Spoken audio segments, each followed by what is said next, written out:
Winged monsters circled above the castle, in the wall of which there was a hole. The hero Burmut and his 4 comrades in arms went to the Count of Magic Helmod to defeat the last demon kings. The heroes ran along the corridor.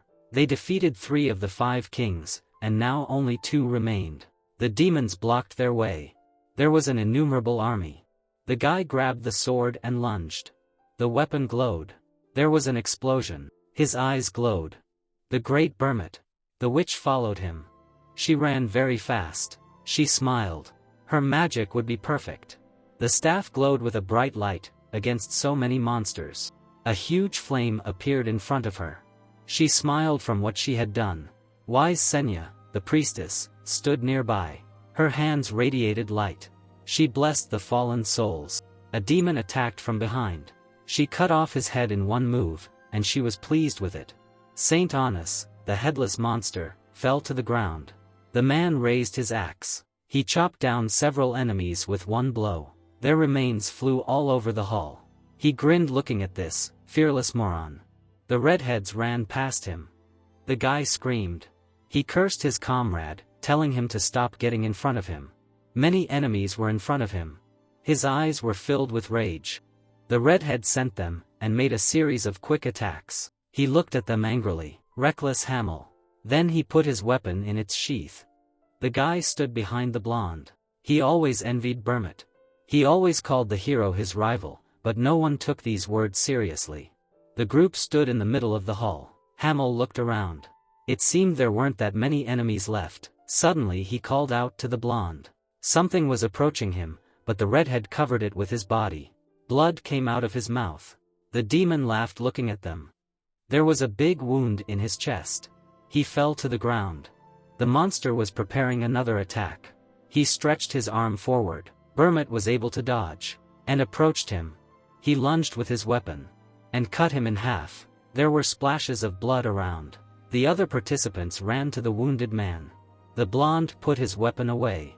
He stood with his head down. He should not die like this. Hamel smiled. This is a dignified death. In his last moments of life, he deeply regretted that he was not sincere with his comrades. He extended a trembling hand. Saying that he should kill them all, his friend grabbed his hand. He looked into his eyes, swearing in the name of the hero that he would destroy all the demon kings. He was glad to hear it. The priestess folded her hands. The boy asked her to pray for him. The warrior looked at him with annoyance. The dying man said that he was the bravest of all he knew. Senua was crying. He looked at her, to tell the truth. Then a leg appeared. The boy stomped on the book, shouting that he never liked it. He didn't say that.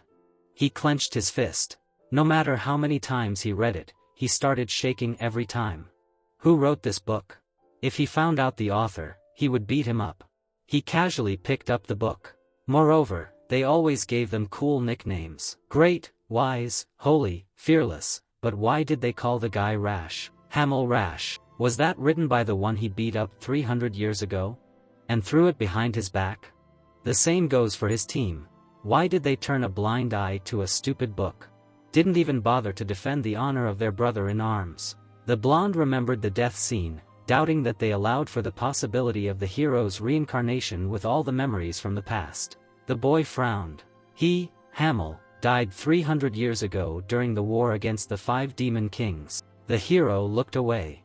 There was a painting on the wall, which depicted a warrior with a sword, reincarnation in the body of one of the hero's descendants. The guy looked at the picture. Lu Jin, 13 years old. Burma stood surrounded by girls. In addition to his first wife, he had a huge number of concubines. The guy was putting on training gear. He did not remember him chasing women's skirts. Did his views change with age? This is quite natural for people. He imagined the family tree. Only the children of his first wife are considered direct descendants of Burma. Even despite the common surname, Eugene is considered only a descendant of the side branch. He took the training sword. Children of the side branch are forbidden to train magic and use real swords until the blood inheritance ritual. He looked at the weapon. That's why he is content with a wooden sword. But today is the last day when he holds this toothpick in his hands. The guy swung and struck the dummy several times, having made another swing. The dummy flew apart. One of the parts fell to the ground. The man looked at it with apprehension. He was standing behind, noting that he had ruined the dummy again. The boy turned around. It was his father. Veins were visible on his body. The father looked at the boy strangely. How could such a body belong to a 13-year-old? To tell the truth, if they fought right now, he doubted he could defeat him. The boy looked at his father menacingly. Eugene was his own son, but sometimes he scared him. His speech and mannerisms were not childish. There was not a drop of innocence in those frightening eyes. The father looked at his son. Although he was left without a mother when he was very young, there was not a day when he was sad. Eugene kicked the base of the dummy, noting that their blacksmith was incompetent. The boy's Erica was red. How dare he take money for such trash? He should be punished, but his father was too merciful. The man cleared his throat. He would give him a stern reprimand. The sun was shining on the walls of the house. By the way, tomorrow will be the blood inheritance ritual. The boy looked at him indifferently. The blood inheritance ritual, a terrible tradition that was held every decade. People wore a coat of arms with a lion. All the children between the ages of 10 and 15 from the main and side branches gathered in the main family's house to participate. The children showed off their skills, and then the competition for the right to bear the Lionheart name began. Eugene leaned on his wooden sword. But unlike the side branches, direct descendants were allowed to train magic and use real weapons. This was only done so that these weaklings from the main branch would not die at the hands of the children from the side branches. The father looked at the lying mannequin. Eugene's talent was so amazing that he could hardly see his son in it. If only he had been born into the main family. He looked at his trembling hand. No, if he had been as talentless as he was, he would not have to feel the discrepancy between reality and his abilities. The boy saw his excitement, asked what was wrong. He answered that everything was fine. Eugene sighed. He was probably thinking about what a bad dad he had made. The man put his hands on the boy's shoulders and looked him in the eyes, asking him to never cross the path of the children from the main branch. No matter how gifted he was, he would not be able to cope with them since they were taught magic from an early age and trained with real weapons. The boy patted his hand, saying that he would not, but he thought that only in his dreams. He smiled imperceptibly. It was just a fight with a bunch of children, disgustingly tiring. Eugene looked at the other mannequin and walked towards him. The blood inheritance ritual involves 3 children from the main branch as well as 6 from the side branches. He introduced them. The 3 from the main family include the son of the head of the family's first wife and the twins from his concubine. With the exception of the 2 children of their respected side branches, everyone else is no one. The boy raised his sword, and with one blow he broke the demi. The hero smiled ominously. He wondered how good Bermut's descendants were. The carriage left the estate gate. Eugene looked out the window. As Hamel in his past life, he considered himself a real genius. He beat other children in fights. Since childhood, he had no difficulty in mastering new skills. He developed much faster than others. Hamel frowned, telling him to repeat what he said. Bermut folded his arms over his chest. He said that it was very sad.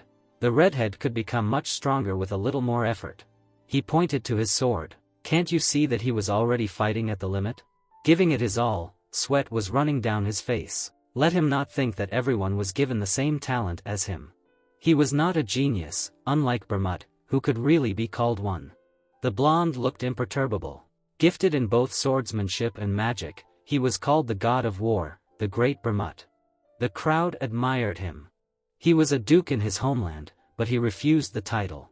Until the very end, he was praised as a war. The boy rested his head on his hand. But as for the others, the witch stood in front of the tower, the wise Senya. Born in the kingdom of magicians, she became the youngest master in the history of the magic tower.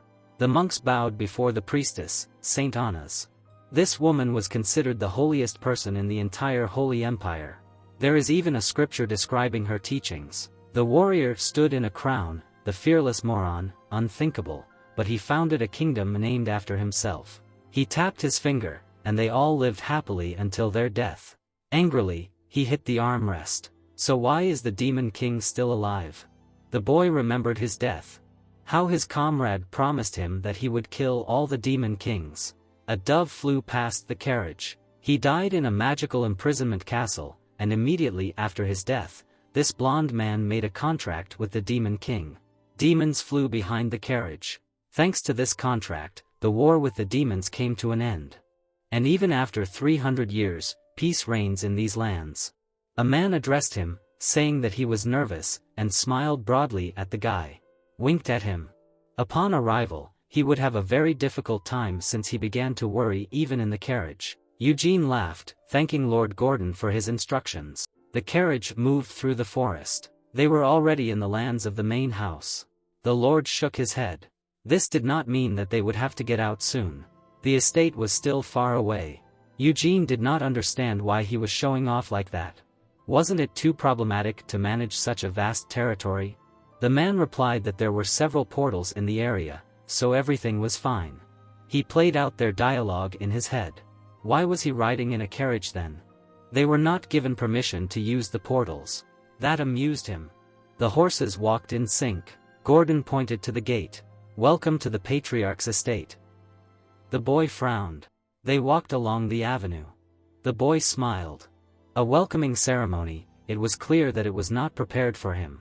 Banners fluttered along the road. A shield with a lion on a blue background. Eugene put his hand to his chest. Only descendants of the main branch were allowed to wear the lion crest on the left side of the chest. The Lord gestured for him. No one else had arrived yet. It seemed that he was the first, and now he asked to be escorted to the guest house. The estate was illuminated by the sun. The maid bowed.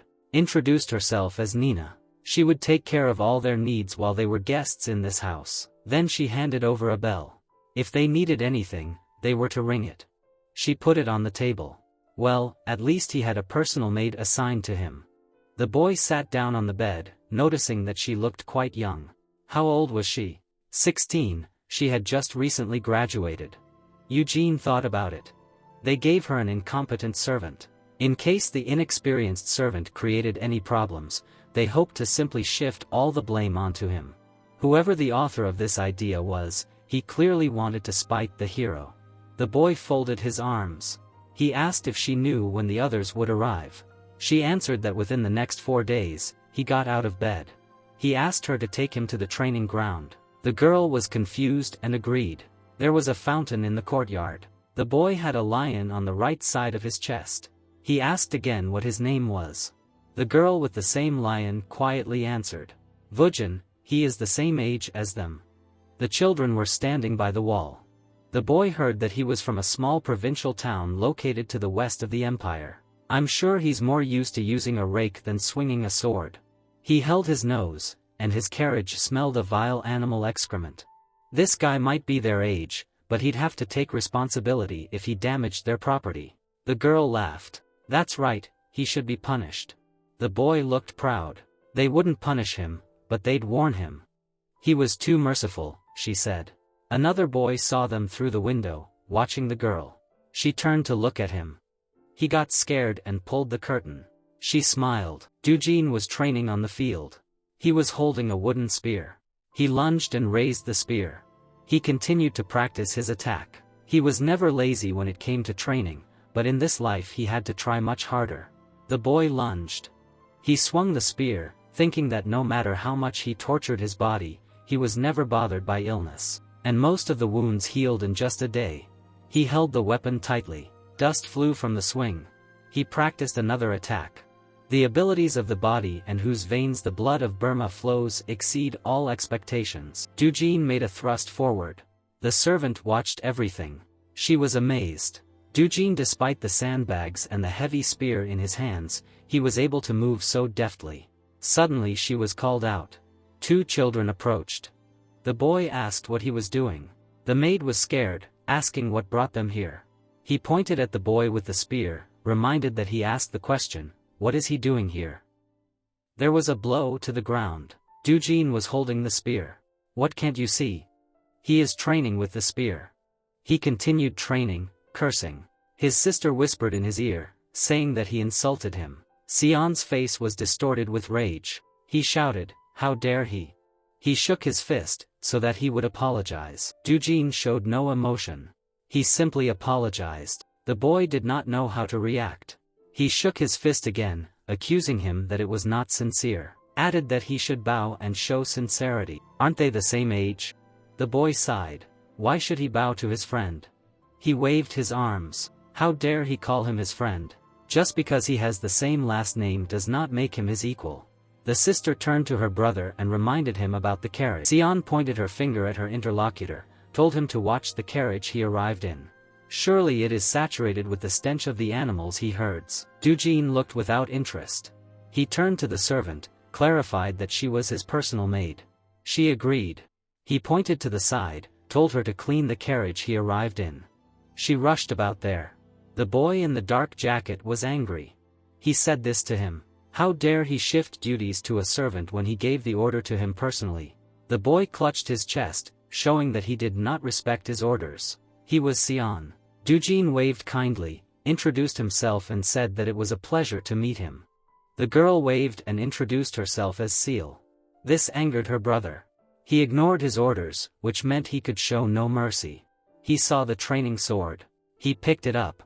He held it in front of him and said that for the insult he challenged him to a duel. Dujin smiled. The children stood opposite each other. He noted that he was so rash to use the word duel. He put his hand to his head, suggesting that he just leave him alone. But he asked if he was scared. The boy looked. The boy with the sword grinned. Afraid of him? Right. In that case, he should bow and start begging for forgiveness. Dujin spread his hands. What makes him think he's scared? He doesn't want to fight or apologize. Sion pointed his finger at him. I don't want this. I don't want that. As he decided to run away. It looks like his parents didn't explain the meaning of the word honor to him. A weight fell to the ground. The heir apparent was confused, but he told him that he had challenged him to a duel. He threw away another weight, telling him to throw down his glove. He took off his chain mail and threw it away. It fell heavily. Sion was scared. It turned out that the guy had been training with such heavy bags all this time. It seemed to him that he was just showing off. Eugene took the bag off his spear. His sister looked on with delight. He had challenged himself. If he retreated now, the girl would laugh at him for the rest of her days. The boy took out a handkerchief. He needed to defend his honor. He threw it to the ground and challenged Eugene to a duel. The handkerchief flew to the ground. The bag fell heavily from the spear. He looked at his opponent and accepted the challenge. Sayal was surprised. The boy struck hard with the spear. The blow made him drool. He watched silently. The blow made him lose his sword and fall to the ground. Eugene was holding the spear. He said he had won.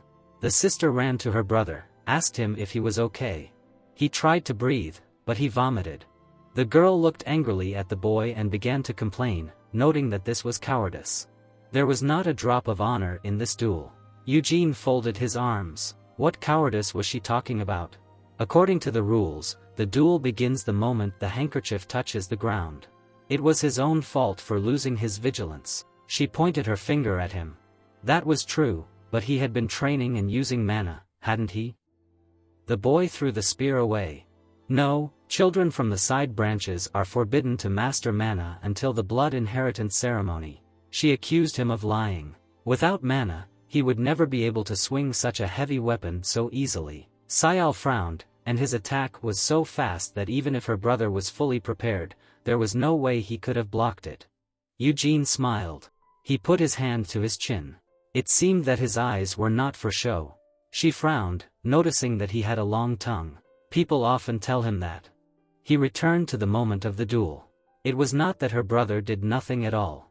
When his spear almost caught up with him, he instinctively dashed back in an attempt to reduce the damage. Considering that he hardly had any real experience in battle, this was surprising. Eugene lowered his eyebrows. The opponent has great potential, but he is far from being called a descendant of Bermut. Cheyenne stood up, holding his chest. Calling him a coward, Eugene laughed. They really are twins, even speak the same language. He walked closer to the loser. The man's mouth was covered in vomit. If he considered himself a worthy descendant of the family, he should admit defeat with honor. He turned away. The victor folded his arms. Maybe he should have held back a little. If he did this to a member of the main line, they would hardly just turn a blind eye to it. A man was walking towards them. His face was tense. The hero looked at him. There was no lion emblem on his chest. He must be just a knight. However, his strength had to be acknowledged. He looked impressive. The child burst into tears. He buried his face in Hazari. He said that he had lost to a country bumpkin like him. His face turned red. He had challenged him to a duel and lost. The man thought about it, and looked at the boy, bowed, apologized for not introducing himself right away. His name was Hazari. He was responsible for training Siam. The boy looked at him. He replied that his name was Eugene. He was from the city of Giddle. The girls were standing a little further away. As far as the teacher knew, the Juherd family was located in that city. This was the boy's father, but he looked into the boy's eyes, asking what happened here. The boy did not take his eyes off him. Siam had challenged him to a duel and insulted his father. The boy next to the man was worried. He said that it was not true. He continued, saying that his father allegedly did not teach him honor. Then he called him a coward. He frowned and continued that this meant that he had insulted not only him but also his father. How could the man think that this was not a reason to accept a duel? He thought about it. He began to lead the boy away, offering to take care of his wounds. The girl waved goodbye. Hazari hoped to see him soon. He waved back. Later he was eating at the table. The maid was holding notes in her hand. He saw that she had returned. She was looking at him. About his assignment, young Masters Deacon, Hansen, Jules will arrive at noon. Gargwise, Desira arrived this evening through the portal. He took a bite of meat. They will gather earlier than expected. The ritual will begin very soon. The guy left the house. The sun illuminated the red carpet. Bermut, he raised his head.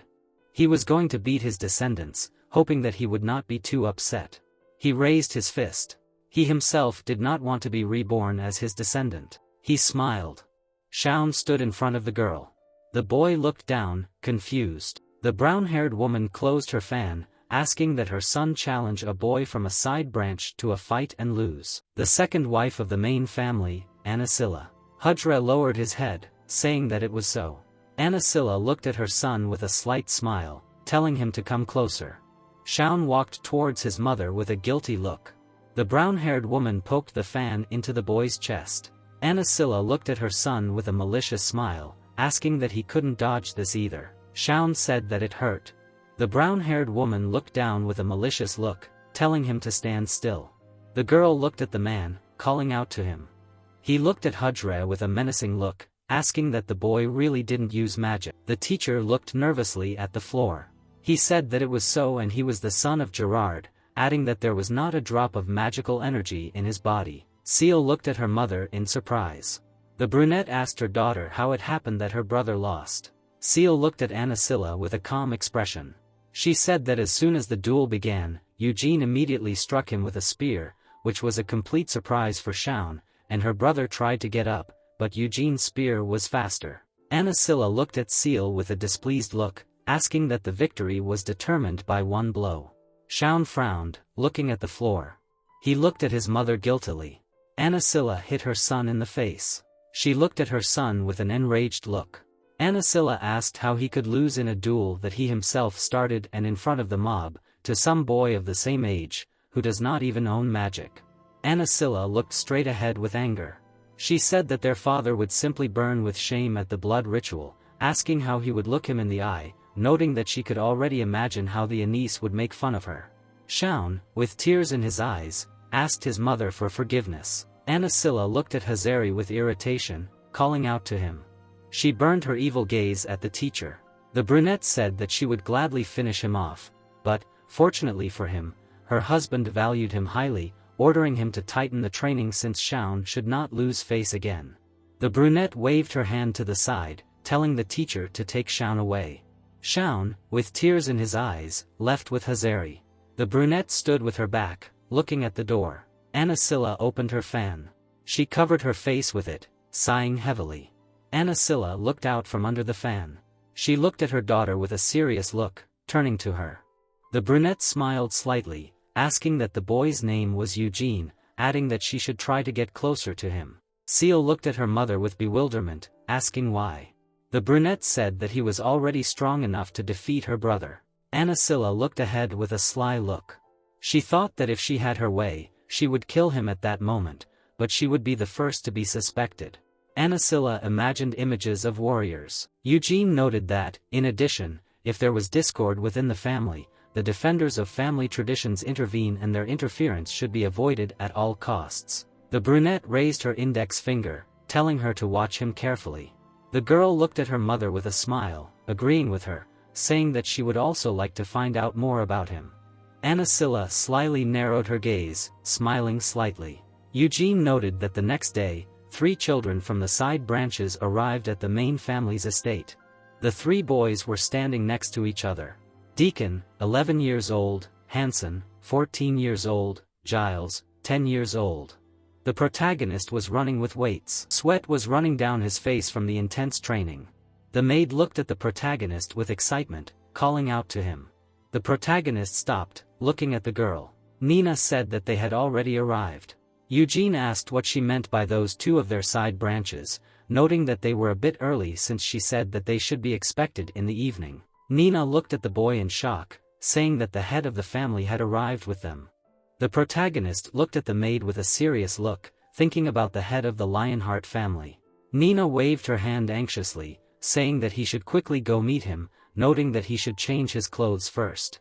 Eugene said that then he alone would be late. He wiped his face with a towel, saying that it was okay and he would go straight like this. Knights and many people lined up near the gate. The protagonist glanced to the side. A brown-haired woman stood next to her children with a smile. Eugene noted that the woman next to Cyan and Seal was Anasilla, the second wife. The woman looked straight ahead with a menacing look. Eugene noted that in front of Anasilla must be the first wife, Theonis, and that guy. The boy looked ahead with an anxious look. The protagonist noted that this was the eldest son of the main family, the first in the line of succession. Iode Lionheart, silhouettes of people appeared in front of the gate. A man was sitting on a horse and behind him was a guy. The man looked ahead with a menacing look. Gilead Lionheart, the guy looked ahead with a slight smile. Eugene wondered if it was Jean's younger brother behind him. Gilead looked at the ground with an anxious look. Gilead approached his son with a smile, saying that he had grown taller, asking if his strength had also increased. Iode lowered his gaze, saying that he would try to live up to his expectation. Gilead glared at the boy. He turned his attention to Anasilla. Gilead spread his arms out to the sides, smiling at the children, saying that children were growing up so fast. Seal said that they were bored. The head of the family looked at the man with a smile, calling him Guilford. He pressed his palm to his chest and smiled slightly. Gilead said that he had heard that he had a son, after which he apologized for not being with him at that happy moment. Guilford looked at the head of the family excitedly. Gilead turned his attention to the children, saying that they must be children from lateral families. The head of the family put his hand out to the side, suggesting that they eat together. Gilead looked straight ahead, saying that they would also discuss the blood ritual. The children and the head of the family gathered around the table. Gilead sat next to his descendant. The protagonist sat opposite with the other children. The girl and the boy sat with serious faces, Garguis and Zaire. The protagonist looked to the side. He thought that they had come to the ceremony using the portal together with the head, wondering if their families were the most noble among the side branches. The blonde smiled sweetly, closing his eyes. Eugene wondered who he was and whether only the participants of the ceremony should be present at the dinner. Seal turned her attention to the blonde. She looked at her father with curiosity, asking who it was. Gilead pointed at the boy, saying that in fact he wanted to introduce their guest a little later. The blonde said that it was possible at that moment. Eugene looked attentively at the blonde, sipping tea. The boy smiled widely, putting out his palms. He greeted the guys, saying that he was a Rovarian from the Red Tower. The children looked at the blonde man in shock, wondering if it was Rovarian. Gilead looked at Rovarian in shock when Eugene spat out his tea.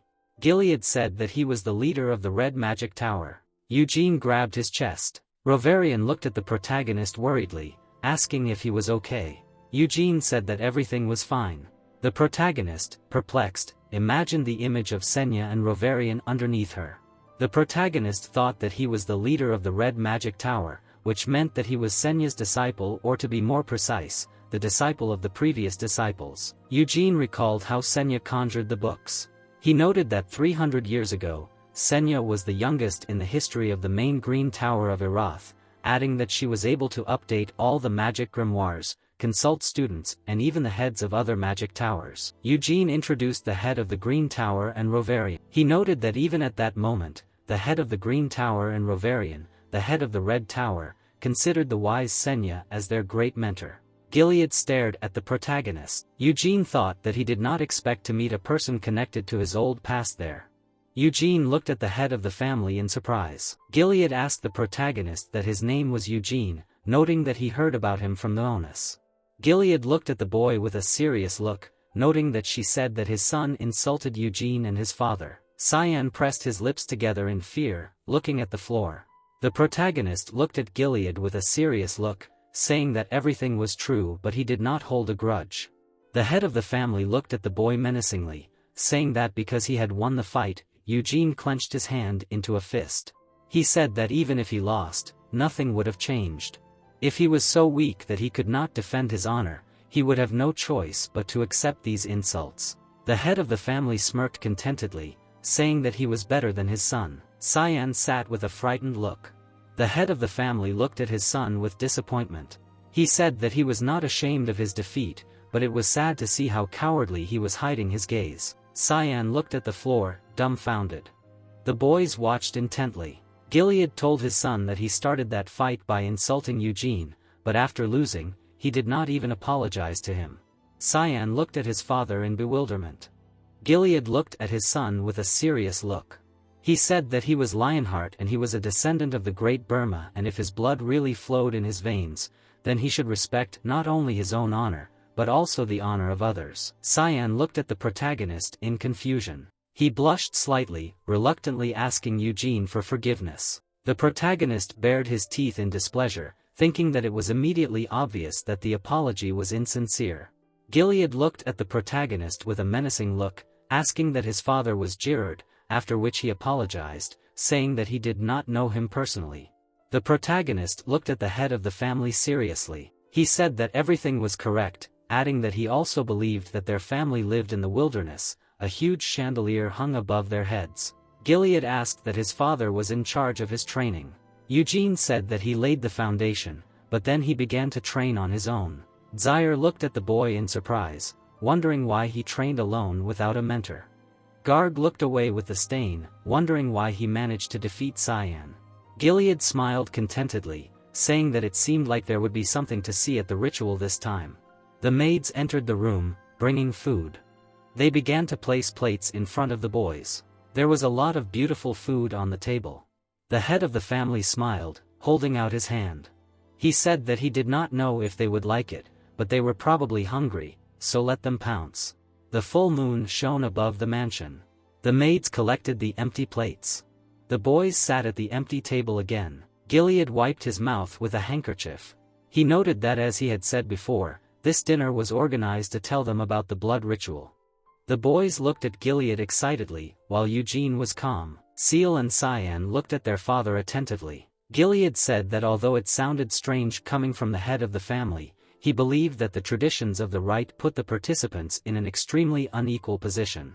The head of the family presented the lion crest. He said that it only benefits the descendants of the direct line, since until the beginning of the rite, the children of the side branches cannot use either real weapons or magic. Gilead imagined a duel between the children, saying that he naturally deprived them of any chance of winning. Yod looked at his father with excitement. Gilead said that this time, 3 of his children would participate in the rite. The head of the family looked at the children with a serious look. He said that he would like not only them, but all the children, Lionheart, to demonstrate their abilities, adding that the meaning of this rite is to prove that they are worthy of being called descendants of the Great Burma, no matter whether they are from the direct line or not. The protagonist lowered his head, thinking of Burma. He looked out from under his bangs with a satisfied grin, thinking that his descendant was much kinder than him. Gilead pointed at Rovarian with a smile, saying that this time they would have help from an outsider. Rovarian said that was why he was there. The blonde snapped his fingers. A blue labyrinth appeared on the table. Rovarian pointed at the labyrinth with a smile. He said that at that blood ritual, they would go to a labyrinth he had created, where each of them would enter through their own entrance and their task was to defeat the main monster in the center of the labyrinth. Rovirian pointed his finger at the monster. He said that naturally, to get to it, they would have to go through traps and other monsters. The blonde picked up the monster figurine. He told them not to forget that it was nothing more than an illusion he had created, so everything they encountered along the way was unreal and was just a figment of their imagination. The blonde smiled wickedly, breaking the figurine. He said that however, the sensations would be no different from the real thing. The protagonist grinned contentedly. He thought that is, he would use not only summoning magic, but also high-class psionics, adding that it was not for nothing that he was the head of the magic tower. The blonde introduced the victorious monster. He said that as soon as one of them defeated the main monster, the ritual ended and everyone was awarded points depending on how they showed themselves. Hansen looked at Rovirian excitedly, asking if it was okay if they couldn't get out of the labyrinth. Rovirian smiled awkwardly. He said that of course, and if they suddenly got scared, they could just calmly stay at the starting point, but they wouldn't be able to earn a high score. The protagonist looked at the head of the tower with curiosity. Eugene asked what they were giving for that main monster. The head of the family grinned contentedly, closing his eyes. He looked at Eugene with a slight grin. Gilead said that the winner would be able to take whatever they wanted from their underground treasury. The protagonist smiled happily, blushing slightly. Eugene walked down the corridor.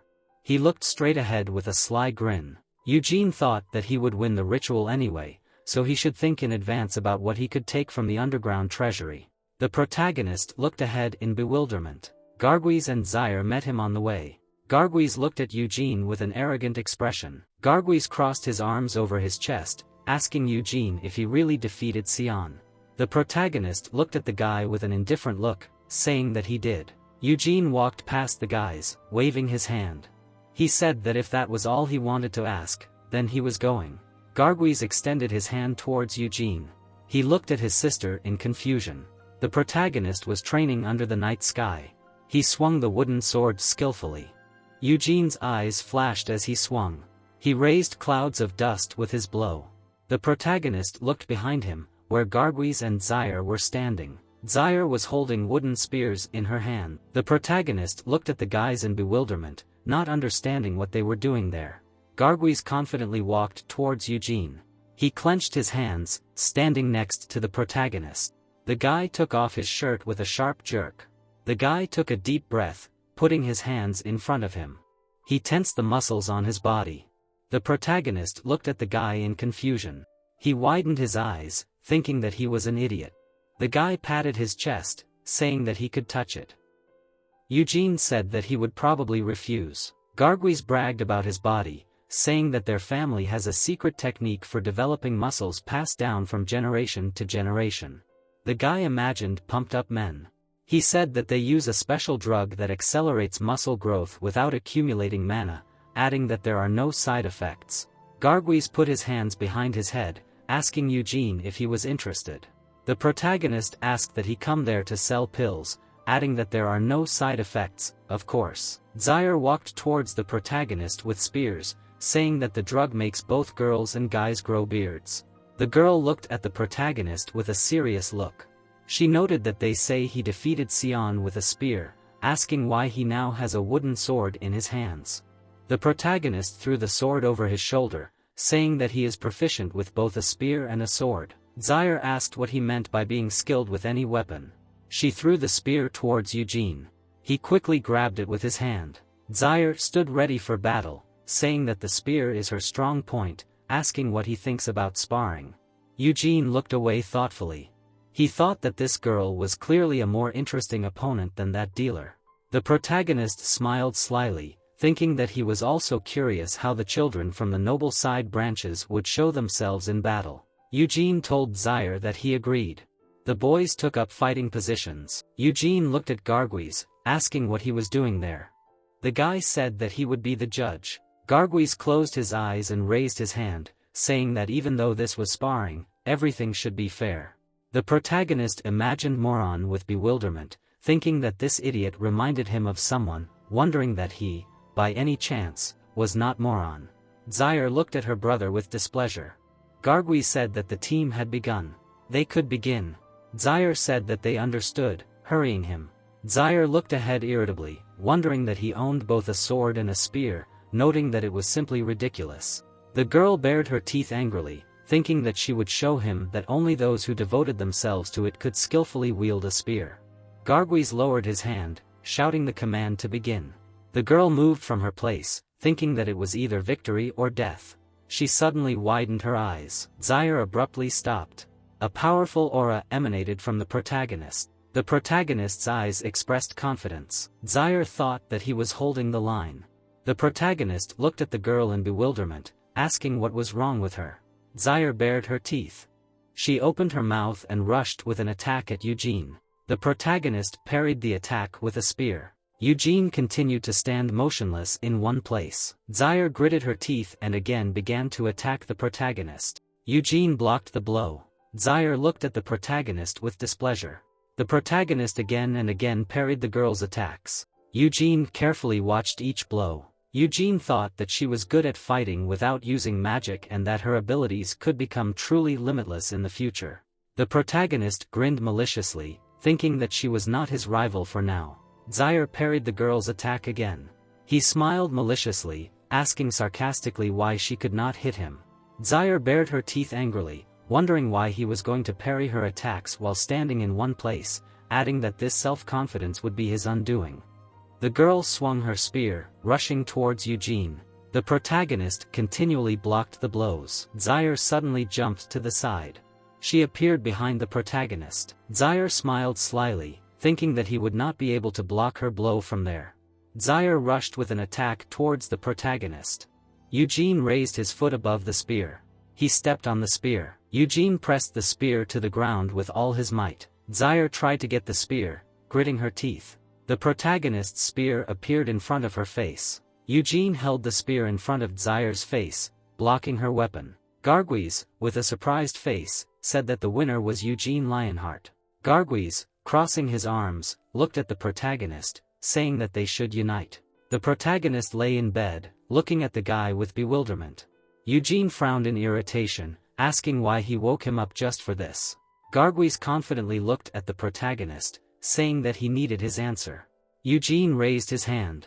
He noted that he himself heard what the head of the family said about the ritual, adding that everyone enters through their own entrance, asking how he was going to do it.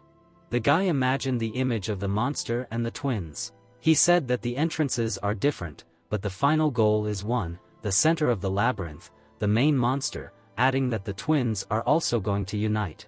Eugene looked at the guy indifferently. He asked what he was proposing, to meet in the center of the labyrinth and destroy the main monster together. The guy said exactly what. Eugene squeezed his hand, saying that he thought he could handle it himself. Desira said that he was an idiot. Eugene looked at Desira by the wall.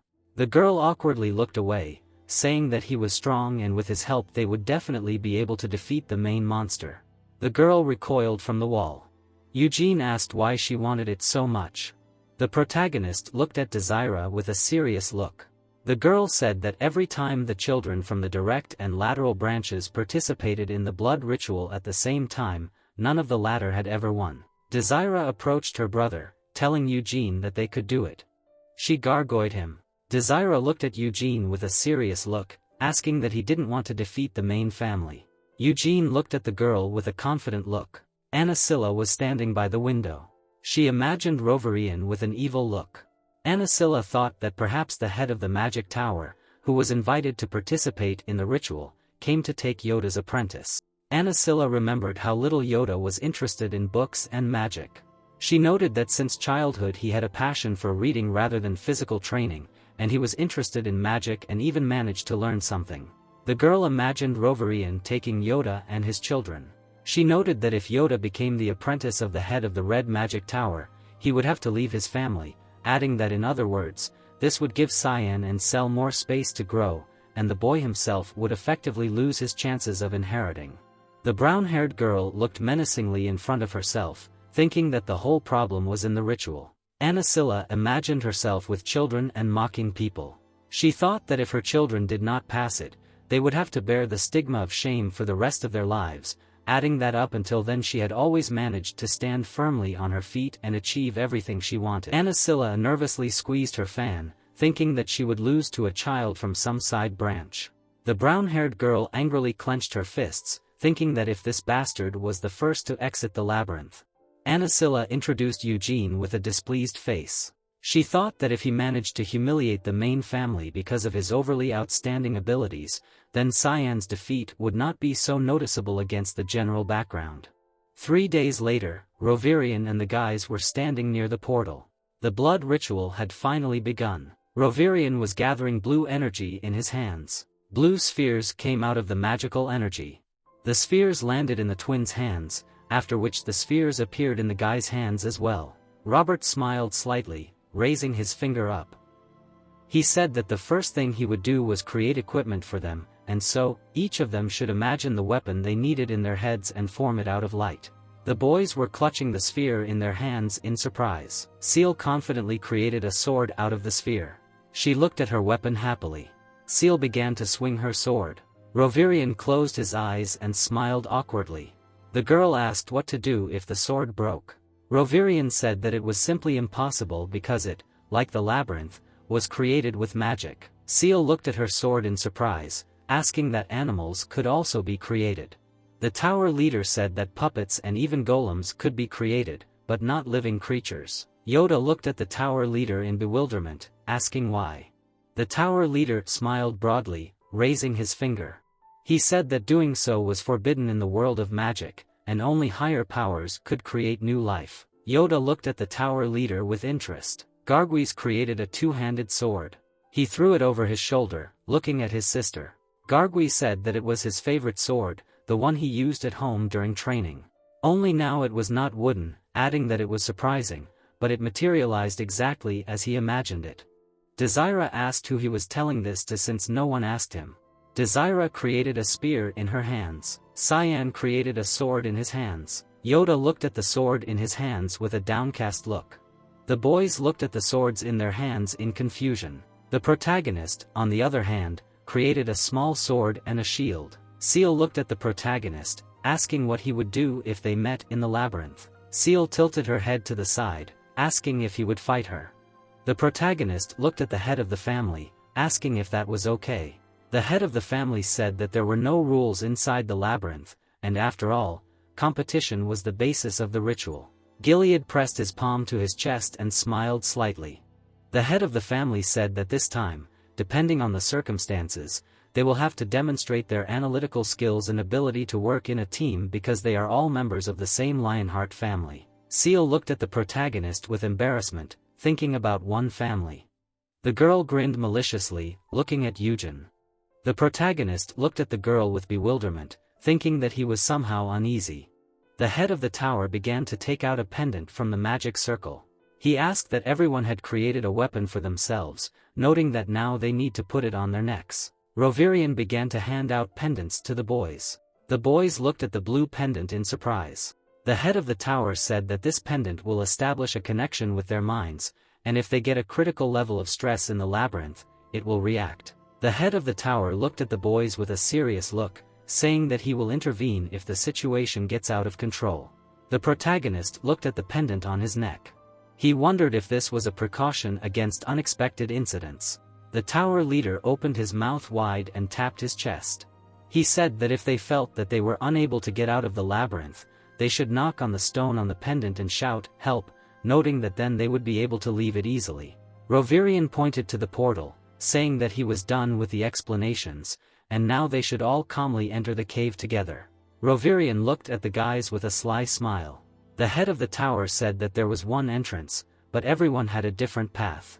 The guys confidently began to approach the cave. Seal smiled broadly and waved her hand to Eugene, wishing him good luck. The protagonist wished her good luck in return. Eugene ran into the portal. He came out on the other side of the cave. A huge dark corridor appeared in front of him. The protagonist remembered how he had gone through it with his team before. He thought that in his past life he had gone through a lot of such labyrinths. Eugene raised his head, looking at the ceiling. He thought that it would be impossible to climb up, since the walls rested against the ceiling. The protagonist swung his sword in front of him. The sword barely touched the wall. Eugene looked at the sword with a serious look. He thought that plus, you can't really turn around because of them, adding that it would be inconvenient with a long weapon there. The protagonist looked at his weapon with satisfaction. He thought that this is why he chose a sword and shield, noting that it is a basic combination that works well in almost any situation. Eugene looked slyly straight ahead, thinking that it is obvious that a labyrinth created for children should be easy. The protagonist moved from his place, saying that it was time to go. Slimes with a malicious smile flew straight. Deacon swung his sword at the slimes in fear. He fell to the ground and began to hit the crystal, asking for help. Rovirian appeared next to Deacon in the labyrinth. He pressed his palm to it, teleporting from there. The head of the family thought that less than an hour had passed since the beginning of the blood ritual, but 3 had already escaped from the labyrinth. Hansen, Deacon and Giles stood there with a guilty look.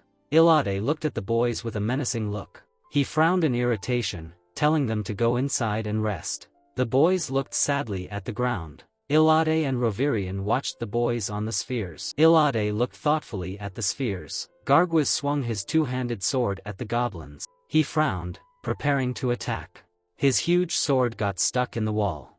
The goblin looked at the sword with a malicious smile. Garguaz opened his mouth wide. He broke the wall with his sword. With a strong swing of the sword, he cut off the heads of the goblins, after which the goblins immediately evaporated. The boy confidently looked straight ahead.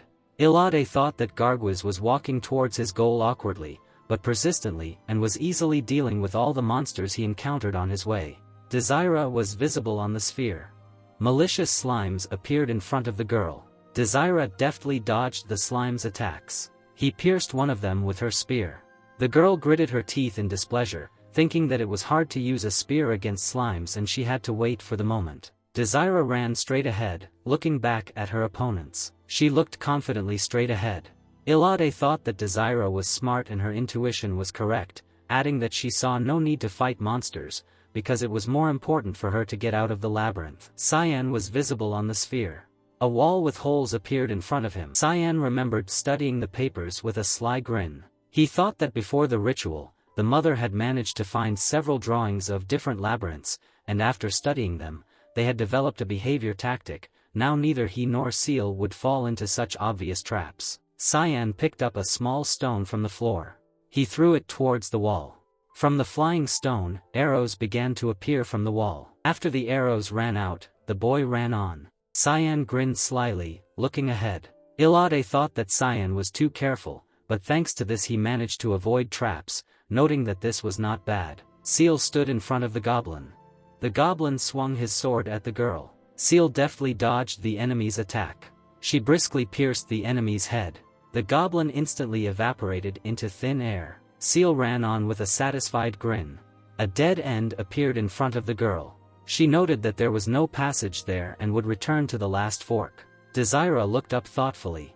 Ilade thought that Seal had good perception and flexible thinking, but sometimes she behaved like a child. Yod looked at the goblin in confusion. The goblin smiled bloodthirsty, holding out his sword. Yod looked at his opponent with admiration, thinking that it was incredible since this monster was created with the help of magic. The boy leaned to the side when the monster swung at him. The boy blocked the monster's blow. He cut off the opponent's head with a sharp movement. The monster instantly disappeared. The boy looked with delight at the sparks from the magic. Tyrion looked thoughtfully at the joyful Yod, saying that apparently he was very interested in magic. The head of the family closed his eyes and smiled slightly. Gilead said that he was fascinated by it since childhood, and even professors of magic from the capital were invited to teach him, but Yod soon abandoned further studies. The head of the tower looked at the head of the family in bewilderment, asking why. Gilead remembered his first wife. He said that he had resigned himself to his fate, and for the sake of his mother, he had decided to become the head of the family, but magic did not give any advantage in the struggle for succession. The head of the tower looked straight ahead with a dejected expression. He said that he understood, since it concealed endless possibilities, but the path to mastering it was also full of difficulties and dangers. Gilead said that, however, he would like him to cast aside his doubts and follow his destiny. The head of the family frowned, looking at Rovirian. He said that if the passion for magic had not yet subsided in his soul, then he would not refuse the offer to become his disciple in the Red Magic Tower. Rovirian looked ahead with a serious look, saying that he could not give him an exact answer yet. The head of the tower looked seriously at the head of the family. He told Gilead that for his sake he could take Yoda into the tower, but if his abilities left much to be desired, then he would not take him as a disciple. The head of the family smiled slightly.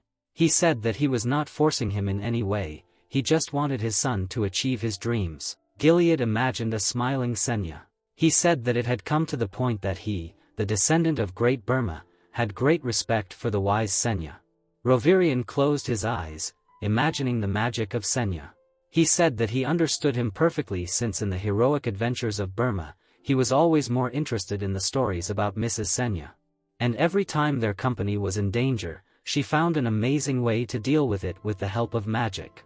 The head of the family looked at Rovirian with a satisfied smile. He said that he himself had read this book since childhood. But to tell the truth, he liked another hero the most, not the Great Burma or the wise Senya. Rovirian looked at Gilead with curiosity, asking who then. Gilead looked straight ahead with a grin, saying that he liked him the most. Rovirian looked at the head of the family in surprise, asking what it was. Gilead told him to take a look. Gilead pointed his finger at the sphere. Eugene stood in front of a huge monster. The goblin swung his fist. He hit the ground, but the protagonist dodged. The protagonist disappeared from the monster's sight. Eugene deftly struck the goblin over and over again. The tower head and Gilead looked at the boy in shock. Rovirian asked who he was. Gilead looked at the protagonist in admiration, saying that it was incredible. Eugene landed on the ground, killing the monster. The protagonist looked straight ahead with a confident look. Rovirian said the name Eugene Lionheart. A huge monster lay behind the protagonist. The goblin instantly disappeared into thin air. Rovirian and Gilead looked at what was happening, dumbfounded. Gilead smiled widely. He asked how incredible it was, noting that he was only 13 and had never encountered a troll before, adding that not only did he manage to keep his cool, but he also dealt with it bravely and without fuss. Rovirian looked straight ahead in bewilderment.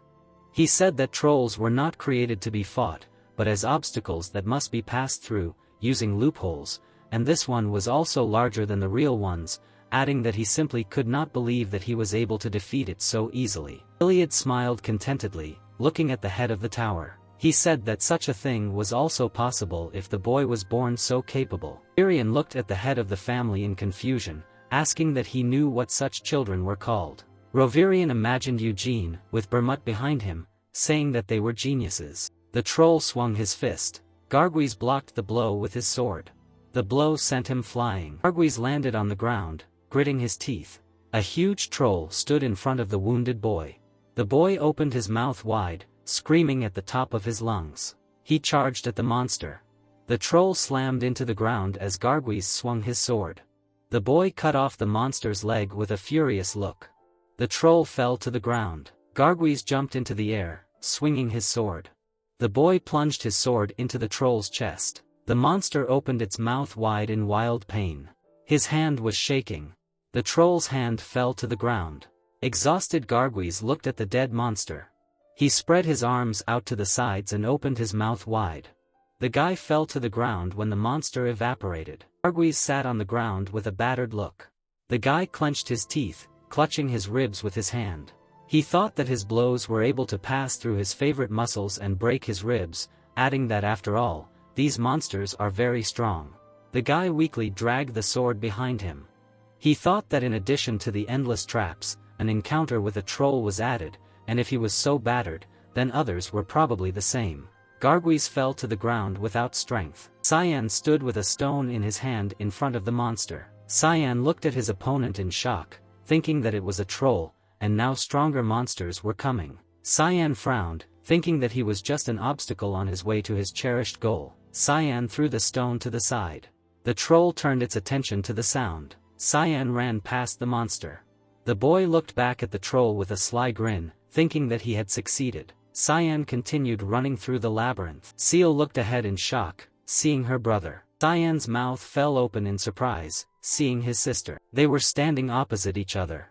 Seal noted with a puzzled look that they were still able to meet, although they started at different ends of the labyrinth. Her brother noted that most likely, the center was already closed. They smiled enthusiastically when the brother praised his sister and asked her to follow him because he would lead them out. Cyan furiously imagined how the main character mocked him. He remembered how a few days ago that idiot Eugene humiliated him right in front of Seal, and now he had a chance to restore his honor. The guy looked at his sister with a sly smile when she wanted to ask him something. She dumbfoundedly widened her eyes, asking if the labyrinth was just an illusion, then could they run into any monster in that case. She walked behind her brother, who answered in the affirmative and was surprised by her questions. She asked if ghosts could appear here. Cyan looked ahead with a dejected look. He spread his arms to the side and asked what she was afraid of. He mockingly looked to the side, asking his sister not to worry, because no matter what happened to them, he would deal with anyone with his sword. Suddenly, a bloody silhouette of a guy appeared in front of him.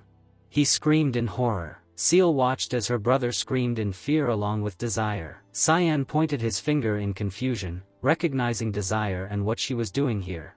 She was anxiously holding her chest and explained that she was scared herself, because Cyan himself had suddenly screamed. The guy spread his legs and became angry, asking the girl why she was covered in blood, thinking that she probably wanted to scare him first and then attack him unexpectedly. The girl stepped forward and answered that she got hurt in one of the traps. She frowned angrily and realized that her surprise attack was covered. She immediately began to leave with an angry look. Seal immediately screamed to her brother that Desira wanted to run away. They immediately became angry, looking at each other. He realized that because of this girl, he only embarrassed himself even more in front of his sister. He furiously frowned, not wanting to forgive the girl, and wanted to run in pursuit of Desira. They immediately began to run after her. Desira angrily bared her teeth, realizing that she alone could not cope with them, and where did her muscular friend Garguas go? At this time, he was lying on the ground unconscious. The girl was horrified when she ran onto the crumbling slabs. She angrily bared her teeth, realizing that she was trapped. She managed to run across the place where the floor collapsed. She stepped onto the slabs, managing to jump over. Behind her at this time, her brother and sister were running. Cyan looked ahead in surprise, realizing that the floor had collapsed and it was too far to the other side and they would most likely have to look for another way. His sister enthusiastically ran behind and he realized that he could not allow himself to fall even more in Seal's eyes. He frowned furiously, realizing that he had been holding back before meeting the main monster, but now he would show his strength. He ran forward angrily, his aura glowing, because he knew he would have to use magic. He immediately sped up, wanting to jump over the trap. He immediately bounced off the ground. The guy deftly jumped over the trap, stepping onto the floor. He immediately extended his hand, asking his sister to jump after him and he would catch her. Seal, under his magic, also jumped over the trap. Seal landed on the floor next to her brother. Cyan looked at his sister with a sly grin, noting that he did not expect anything else from her. The guy immediately pulled out his sword, saying that they needed to continue following. After that, the chase resumed and eventually, Cyan, Seal and Desiree found themselves in the center of the labyrinth. The three of them were standing near a huge monster. Desiree and Cyan looked at the main monster in shock. The main character stood by the wall with his arms crossed and asked the boys why the three of them came. Cyan looked back in amazement and did not understand what Eugene was doing here. The protagonist smiled sarcastically, crossing his arms and stated that he wanted to know who would be here first. All the boys looked back at the main character when Cyan asked Eugene about his phrase. Seal looked at the main character and noted with confusion that he came before them, to which the boy agreed. Bloodied Desiree squeezed her spear and asked about the fact that he got to the center of the labyrinth first but decided to wait. She also asked if this could somehow be considered as his agreement to their offer with Gargoyles to team up and destroy the main monster together. Eugene ironically scratched his ear and said that he remembered something like that and replied that it was not about that but simply decided to give in to them, because he could easily cope with the monster alone. The main character mockingly scratched his cheek and added that they would probably be offended because they put so much effort into being here. Cyan angrily clenched his fist, angry at such a statement. The protagonist pointed his hand at the monster, saying that apparently this monster will start attacking only if you get close enough to it, or in other words, it is in a state of waiting. The protagonist began waving his hand in front of the guys and said that they will not fight in the same order in which they came here, but Desiree will go first, then Cyan, and Seal will be last, considering this a fair decision. Desiree is stunned, her eyes widened, surprised that they will have to fight alone. Eugene raised his hand with a smirk, noting that the girl had gotten pretty battered on the way here, and if she thought she couldn't win, he suggested that she give up in that case. Desiree pulled out a white handkerchief, shouting that she wouldn't give up. She immediately clenched her fists in anger. She went first, while the others watched. Cyan looked at Eugene in bewilderment and asked him if he really wasn't going to fight. The protagonist replied that he would go last. The guy continued to look angrily at Eugene and ironically asked him if he really thought it would be his turn, hinting that he would be the one to defeat the main monster. The protagonist looked mockingly from under his brow, notifying that if Cyan succeeded, he would call him Big Brother for the rest of his life. The blue-haired guy blushed, shocked. He grinned maliciously, noting that Eugene would not dare to forget his promise later. Cyan decided to sit down on the floor. He sat with his sister while Eugene stood. He thought about the Minotaur monster, realizing that it appeared in all the stories about labyrinths. The Black Bull Minotaur frowned, while Cyan thought that the monster was too big and even bigger than the troll he had recently seen. He frowned at the various monsters. He realized that the Minotaurs were distinguished only by their size, and they were not as aggressive as, for example, trolls or ogres, so he could easily defeat the bull alone. The bull continued to frown. Then it opened its eyes furiously. The Minotaur perked up when Desira approached it, and the boys realized that she would have a hard time. The monster looked down on the little girl. She looked at the monster with horror and realized that he was healthy, and she needed to knock down such a big guy. He immediately got angry, baring his teeth, realizing that she had already gone so far and therefore there was no turning back. She immediately rushed to attack. She was immediately covered by the shadow of the monster's hand. Seal managed to jump back from the monster's blow. Then she dexterously assaulted some from place to place. The girl immediately stuck her spear into the Minotaur's hand. The spear could not pierce the monster through and through. The girl looked at what was happening in shock, noticing that such thick skin could not be pierced by her spear. Then the monster was about to grab the girl. The Minotaur immediately squeezed her in his hand. Desira, in the shackles of the monster, bared her teeth, realizing that her end had come. The Minotaur immediately threw the girl as far away as possible. Desira rolled on the ground. Eugene looked at the defeated girl with Cell. The seated Cell looked at the protagonist and asked him why the monster just threw Desira away and stopped attacking her. The protagonist looked ahead indifferently and explained that there was no real monster in front of them, and after the Minotaur grabbed her, it was clear that the girl had lost. Cyan mockingly sharpened his blade, realizing that it was his turn. Cyan sarcastically looked back at Eugene and declared that he would now see that the side branches were a more powerful skill in whose veins the blood of the main family flowed. The protagonist smiled maliciously. Cyan angrily looked back, realizing that Eugene was a scoundrel, because he really thought that he could not kill such a pathetic monster. The guy pulled out his sword, glowing with a blue aura. He wanted to prove to the main character that he was not a mistake and would do everything beautifully. He tightly clutched his blade. When he grinned sarcastically, Desira looked at the scene with alarm, realizing that it was an all-pervading sword enhanced with magic, and in order to create something like that, one would need to train for at least 10 years. Desira bared her teeth in anger, realizing that they were already very far behind the main family. Cell looked at the main character, who exclaimed, realizing that it would be quite good for Cyan.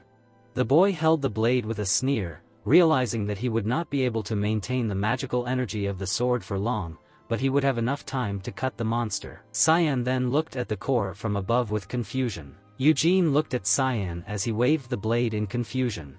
The boy remembered how Gilead told him that the meaning of this ritual was to prove that he was worthy of being called the descendants of the Great Burman, and it did not matter whether he was from a direct branch or not. He remembered how Rovirian used magic, realizing that this labyrinth was her creation, and he specially made it so that magic could not be used in the center. Eugene realized with a malicious look, since it was impossible to strengthen the weapon with mana, then the children from the main and side branches could fight equally. Cyan looked confused, holding the sword, because he did not understand why the sword did not obey him, because he still had plenty of mana. The main character smiled mockingly near the wall, ironically noting for the guy that if he lost, he could go back, because it was not worth acting rashly because of his stubbornness. Cell looked at her brother with admiration. Cyan bared his teeth angrily, wishing that Eugene did not mock him, because he thought that without magic he supposedly could not defeat this pathetic monster. The guy ran at the huge minotaur with screams. The minotaur reached out with his hand to grab the fighter. Cyan dodged deftly, damaging the monster. He continued to strike the monster multiple times. Cyan ran furiously to attack the monster, realizing that such light wounds would not bring it down, and he should somehow plunge the sword deeper into the leg. The guy ran towards the monster's leg. He looked at the leg with glee, thinking that he had succeeded. Right in front of him, the monster struck with its knee. Cyan bared his teeth furiously, realizing that his attack was blocked by a knee strike. The minotaur immediately grabbed the guy. The bull also threw Cyan far away. However, the agile Cyan managed to land on his feet. The main character looked at the dejected Cyan, saying that he had also lost. The blue-haired guy angrily looked back. Eugene looked at Cell and declared that she would be next. The girl timidly crossed her fingers and replied that she would not go, because the magic sword did not work here. The protagonist looked away warily, realizing that the girl was smarter than her brother. Then he went to his equipment himself. He began to put the shield on his hand. Then he walked towards the monster while the others watched. The girl asked the protagonist if he could win. Eugene walked without looking back with his sword. He sharpened the blade with a sly grin, realizing that he had to try very hard to lose. The minotaur looked at the guy arrogantly. Eugene looked up mockingly, trying to figure out how he should kill the monster. The bull swung his fist again. The boy managed to run to the side. Then he began to climb up the bull's hand. The monster reached out with his other hand. And here Eugene managed to slip through. The boy managed to jump on the monster's head. The bull began to swing his fist at his face. He hit himself hard. Then the bull screamed in pain. Eugene swung his blade to finish him off. He skillfully cut the monster. All the boys looked at what was happening in shock. Bizarre, his eyes widened, noticing that Eugene was focusing on one point and only hitting the carotid artery. Facing himself with his shield, he sharpened his sword. Then he plunged his sword into the monster. He plunged his sword into the monster's neck. The bloody bull began to fall back. Then he plopped down on the ground. Blood splashed across the floor. The protagonist waved his sword away from the blood.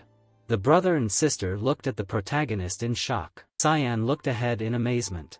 Eugene mockingly looked to the side and declared that he had brought down the monster. Cyan excitedly pointed his finger at Eugene, telling him not to brag here, because he could have done the same if he had been able to use magic.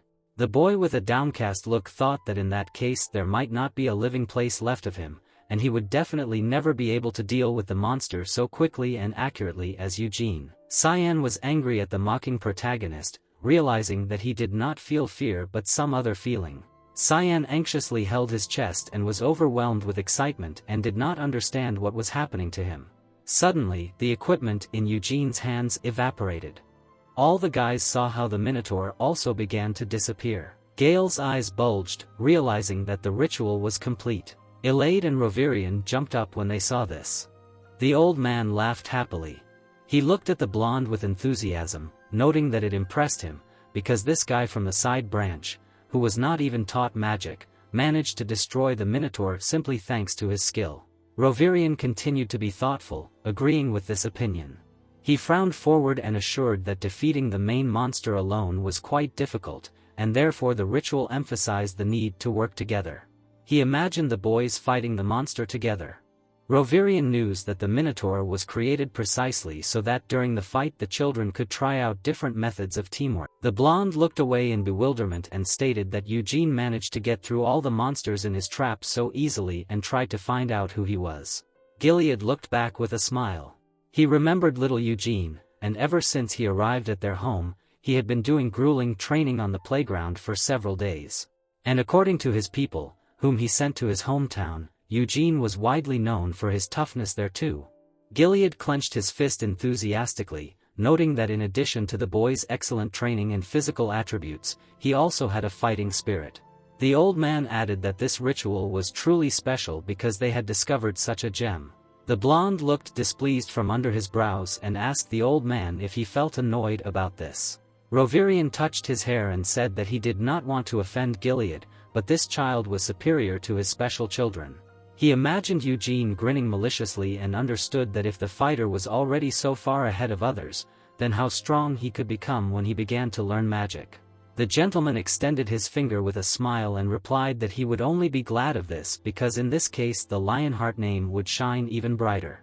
The blonde sweatily stated that the boy clearly had more plans for the main family and asked the old man what he would do if Eugene suddenly wanted to become the next head. The old man looked away warily. He looked away with displeasure and stated that only the most outstanding Lionheart should take the place of the head of the family, and if his own children could not maintain this position for themselves, then so be it. Gilead frowned and noted that if they were so weak that they would allow the right given to them from birth to be taken away, then they were unworthy of leading the Lionheart family.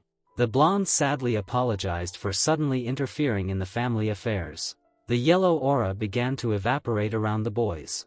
The blonde looked at the old man with displeasure and turned to him, asking him to give him advice as an old friend and offered to adopt Eugene. The old man looked away in shock from such a statement. Rovirian presented the black silhouettes of the main family and stated that the child from the side branch had easily managed to bypass the children of the main family and only because of this.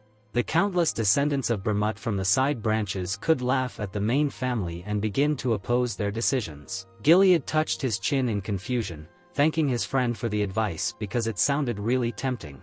The old man smiled enthusiastically, saying that first of all they had to congratulate the boy. All the boys were coming towards them from the forest. The boys stood in a row in front of the high nobility. Gilead looked at the children with displeasure. Yoda stood with a dejected look. Gilead knew that he hadn't even reached the middle of the labyrinth, and naturally it was because he was too absorbed in magic and monsters, but still. His father looked at him with disdain, realizing that Yoda had disappointed him by giving in to curiosity during the ritual where he was supposed to demonstrate his abilities and forgetting about the main goal. Then he looked at his brother and sister. The old man knew that on the other hand, Seal and Kian had managed to reach the center and the monsters with traps had hardly delayed them, and although they had failed to defeat the Minotaur, he wanted to attribute it to their young age, because they would still have time to learn everything in the future. Gilead looked at the boys with enthusiasm and praised them all. He smiled and said that they had watched their progress in the labyrinth from here and thought that this test would be quite difficult for them, but they still showed themselves well. Then the old man looked at Eugene with a smirk. He said with a smile that he had shown himself to be the best. The boy bowed his head in gratitude. Gilead opened his fingers, intending to count them. He noted that the protagonist had also coped well with all the monsters and traps, especially with the troll, whom he had fought in open combat and defeated without receiving a single scratch. Dargwiz became embittered by what he had heard. He looked at the protagonist in bewilderment, wondering how Eugene had managed to get out of the battle with the ferocious troll without a single scratch. Dargwiz frowned as he pictured the muscular Eugene, regretting that he did not have a muscle-enhancing drug like his family, since with it he could have become even stronger. The blonde mockingly touched his face and said that he had actually expected the guys to get out of the labyrinth only on the second day and noted that he had most likely underestimated them. He looked sarcastically through his bangs and understood that it was natural that there were children in front of him, but still the blood of the great Bermut flowed in their veins. The old man extended his hand and smiled and said that the children should go back and rest because it was up to him. The grand celebration would take place right now, but he did not think that they would get out of the labyrinth so quickly, so nothing was ready yet. They exchanged mocking glances with the blonde, and Gilead declared that the children should have a good rest today and later they would definitely celebrate this event, and ordered Rovirian to take the children back. Rovirian immediately began to urge the children. Gilead watched as the children left and called out to Eugene to come with him. Seal looked back in bewilderment. The dumbfounded girl looked at the mocking old man, asking him if they would give him the gift now. The head of the family replied that there was no point in putting it off. The girl thought with a dejected look that it was an underground treasury, and since child she had asked her father to take her there, but he had never shown it to her. She watched as Gilead walked away with the protagonist. An orange sky enveloped the forest. The old man walked ahead of the boy along the path. Gilead praised the boy behind him without looking back, telling him that he skillfully communicated with several types of weapons at once and noted that the old man was too kind to him. Gilead smiled maliciously and refused, saying that in order to defeat the monsters in the labyrinth, he used a sword and shield and fought with a spear against Cyan and Desira. Everything stared at Gilead, realizing that he knew about his fight with Desira, although it was not surprising because he was the head of the family. The father of the family mockingly replied that the current weapon symbolizing the Lionheart house was the sword. He pictured Bermut walking proudly against the backdrop of the weapon. He added that their ancestor, the Great Bermut, was a master of various weapons, for which he was nicknamed the Almighty Master. He recalled how Hamel dealt with monsters. Gilead stated that not only could Bermut boast of such skill, but his comrade, Mr. Hamel, was also a great master and was second in strength only to the Almighty Bermut. Eugene coughed into his hand and said that he had read about him, the tight-fisted Hamel. The old man raised his finger smilingly and replied that he, too, had become familiar with this story as a child, but if it were not for Hamel, the book would have been completely boring. The head of the family looked around with a smile and noted that in reality he had always liked Mr. Hamel more than Mr. Bermut. The boy's eyes widened in shock. He continued to look ahead in amazement, wondering why it was so. Gilead waved his hand, looking back, and replied that against the ideal Mr. Bermut, Hamel turned out to be more humane, as it was said in the book. He remembered how Hamel got angry when he looked at Bermut. He knew that Mr. Hamel had often felt inferior because of his comrade, but still, he never despaired, but on the contrary, made an effort to correct his shortcomings. He frowned and looked ahead and noted that in the end, he sacrificed his life for his comrades. The protagonist touched his face and thought about how in the book it seemed moralizing and unnecessarily flaunted. Gilead looked back when the guy replied that he liked Hamel too. The protagonist scratched the back of his head in embarrassment, realizing that he liked such words. The head of the family smiled tremulously. They approached the tower with the guards.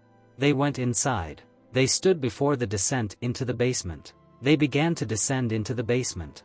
Eugene looked at Gilead in bewilderment, who noted that besides the heads of the family, the guy was the first to enter the treasury. The protagonist looked ahead in shock and asked again if he was really allowed here.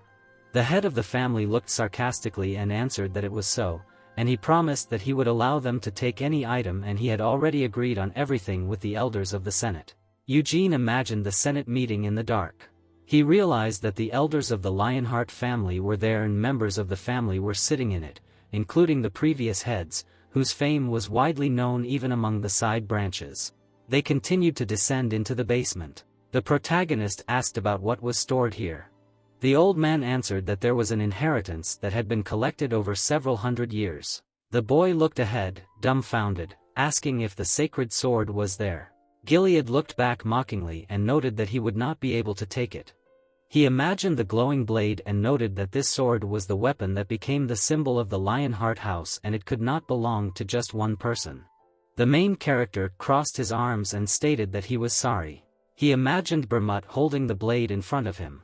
He knew that after the Great Bermut, no one had ever managed to gain his recognition.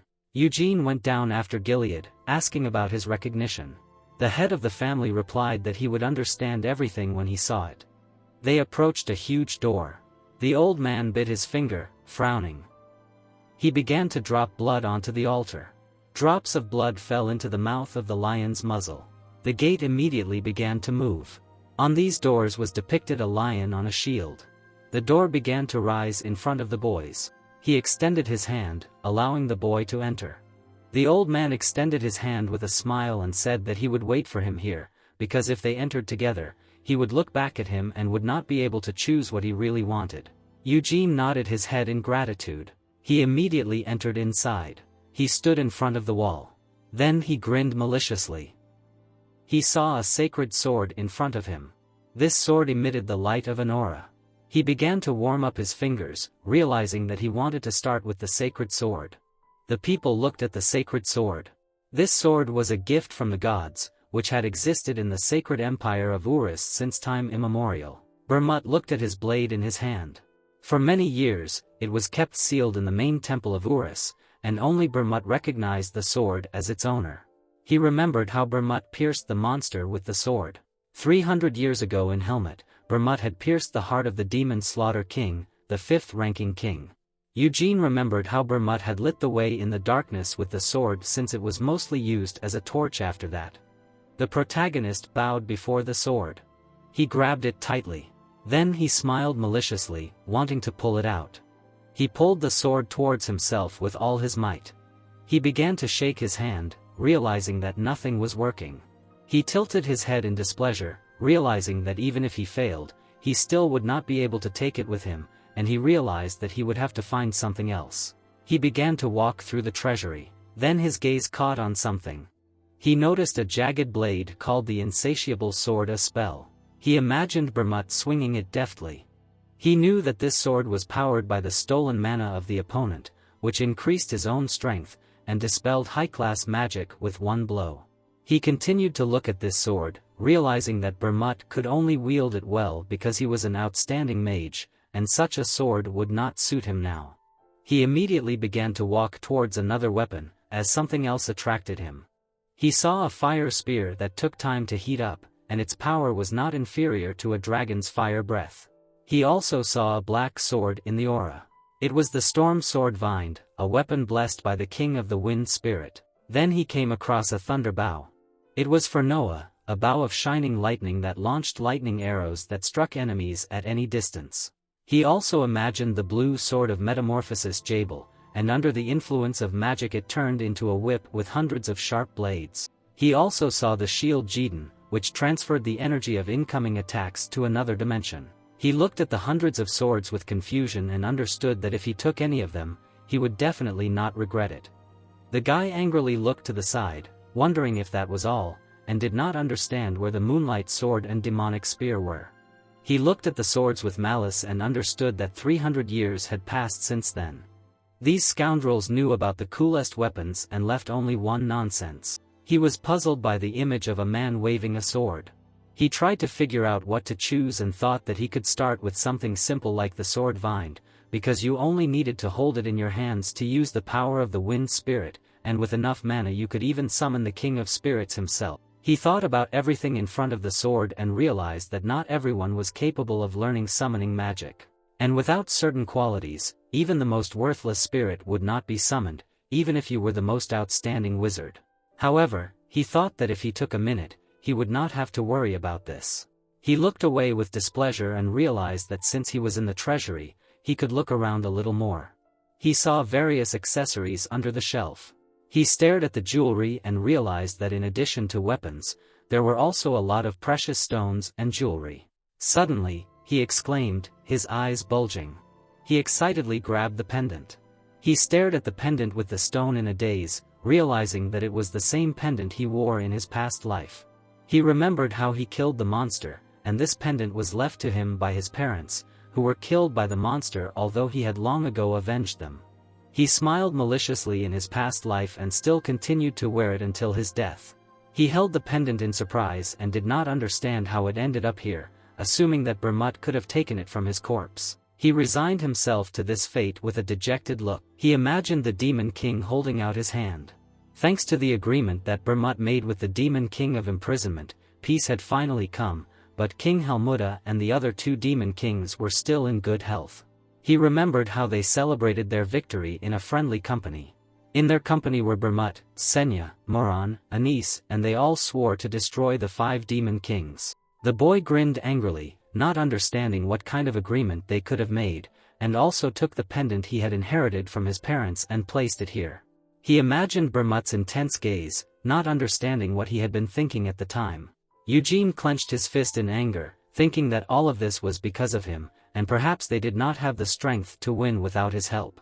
The protagonist frowned forward and understood that he did not want to blame Bermut and the others, but he supposed that they probably had a reason not to kill kings. The spacious hall contained hundreds of weapons.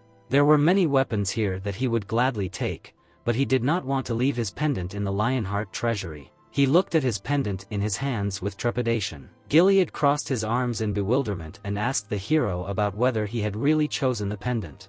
He showed the pendant with a wide smile and replied that he liked it. They stood opposite each other. The old man was puzzled because there were many other incredible treasures there. The boy replied that he was not yet able to handle many of them. Eugene handed the pendant to the old man, who wanted to examine it. It was a capsule with a red stone, and Gilead understood that it was an old pendant of rough workmanship, an inexpensive stone, and the cutting left much to be desired. He carefully examined the pendant and noticed that it was an unremarkably cheap thing and did not understand how it ended up there at all. He dangled the pendant over the statue of the lion's head. The eyes of the lion's statue glowed red. The old man tilted his head and frowned, realizing that it was strange that the pendant was not registered in the treasury. The head of the family looked at the surprised Eugene and told him that this thing did not belong to the Lionheart treasures and it did not belong there.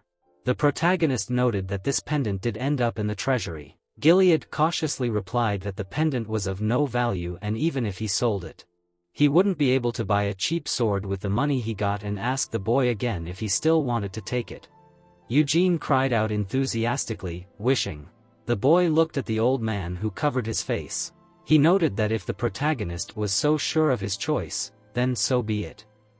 He imagined Rovirian radiating magic onto the pendant. Since the origin of the pendant was unknown, Gilead said that Rovirian had to check it because it was possibly enchanted. The protagonist asked in surprise if he could take it after checking. The old man clutched the pendant in his fist and promised that he would. The protagonist stared at Gilead, who said that he certainly didn't think it would turn out like this, and noted to Eugene that since the pendant wasn't part of the Lionheart family's treasures, he offered to take something else. The old man extended his finger enthusiastically. Eugene's eyes widened in surprise. Gilead replied with a smile that the boy could take whatever he wanted since he had promised him. The protagonist bowed and immediately began to run. The boy ran forward with a mocking grin, realizing that this man knew how to give in, and he couldn't believe that he was really a descendant of the unyielding Bermat. He quickly ran forward, realizing that in this case he would not hesitate any longer. He immediately grabbed the Storm's sword of Vinit. He immediately began to open the blade. He sharpened the blade with an enthusiastic grin, realizing that it was now his. The light from the windows seeped into the night courtyard. Zaire pointed angrily, not understanding why he hadn't chosen a spear since he was actually so good with it. The protagonist stood in front of Garguis and Zaire. He replied that he had decided what to choose, and besides, he seemed to be pretty good with a sword. The girl found this disgusting. Garguis touched his chin in confusion and noted that the sword looked too light. The big guy started imagining various axes and hammers. He stated that with Eugene's powers, something heavier like a hammer or an axe would suit him better. The guy replied that he was the one deciding everything here. The big guy showed off his muscles and said that since the ritual was over, he asked him if he wanted to go with them since their family would provide him with enough money to increase his muscles. Eugene replied that he was not interested. Zaire pointed her brother with displeasure and stated that there was no point in talking to the dumb jock. The girl frowned angrily and asked Eugene to show her the sword. The guy looked away in bewilderment. He began to take out a glowing blade. The protagonist looked at his blade in surprise. Zaire asked with slight displeasure what kind of weapon it was, to which she received the answer that it was the storm sword of Vinit. The guy was holding a sword with flying fairies in his hands. He said that according to Mr. Gilead, the sword was favored by the king of the wind spirits. It looked like later, when he trained enough, he would be able to summon spirits. The girl clenched her fists sadly and noted that although the sword was cool, in his place she would still take a spear. Eugene turned away from the guys, examining the blade, and added that there was enough of that kind of stuff there too. The girl in a fighting mood presented a fiery spear and said that it was the attack dragon spear Carbos, and it was said that it strikes through flames like a fire-breathing dragon. Eugene coolly threw the sword over his shoulder and replied that he did not know what it looked like. Eugene angrily presented Bermut with a huge spear. The girl asked him if he had seen the demonic spear Ruintos because it was the greatest weapon of the great Bermut. Zaire, grinning, elbowed gargoyles when he replied that he had heard of it too because it was used by the demonic king of cruelty. Eugene tilted his head, thinking about the demonic king of cruelty. He imagined a whole hierarchy of the spirits of darkness. 300 years ago, in the haven of Demon's Helmet, there were 5 kings, the main demonic king of destruction in the form of glowing eyes. The second in rank was the king of imprisonment in black form. The third was the king of demonic madness with horns on his head. The fourth was the king of cruelty and powerful armor. The last was the king of slaughter with a malicious grin. The big guy frowned and told Zaire that she did not understand anything.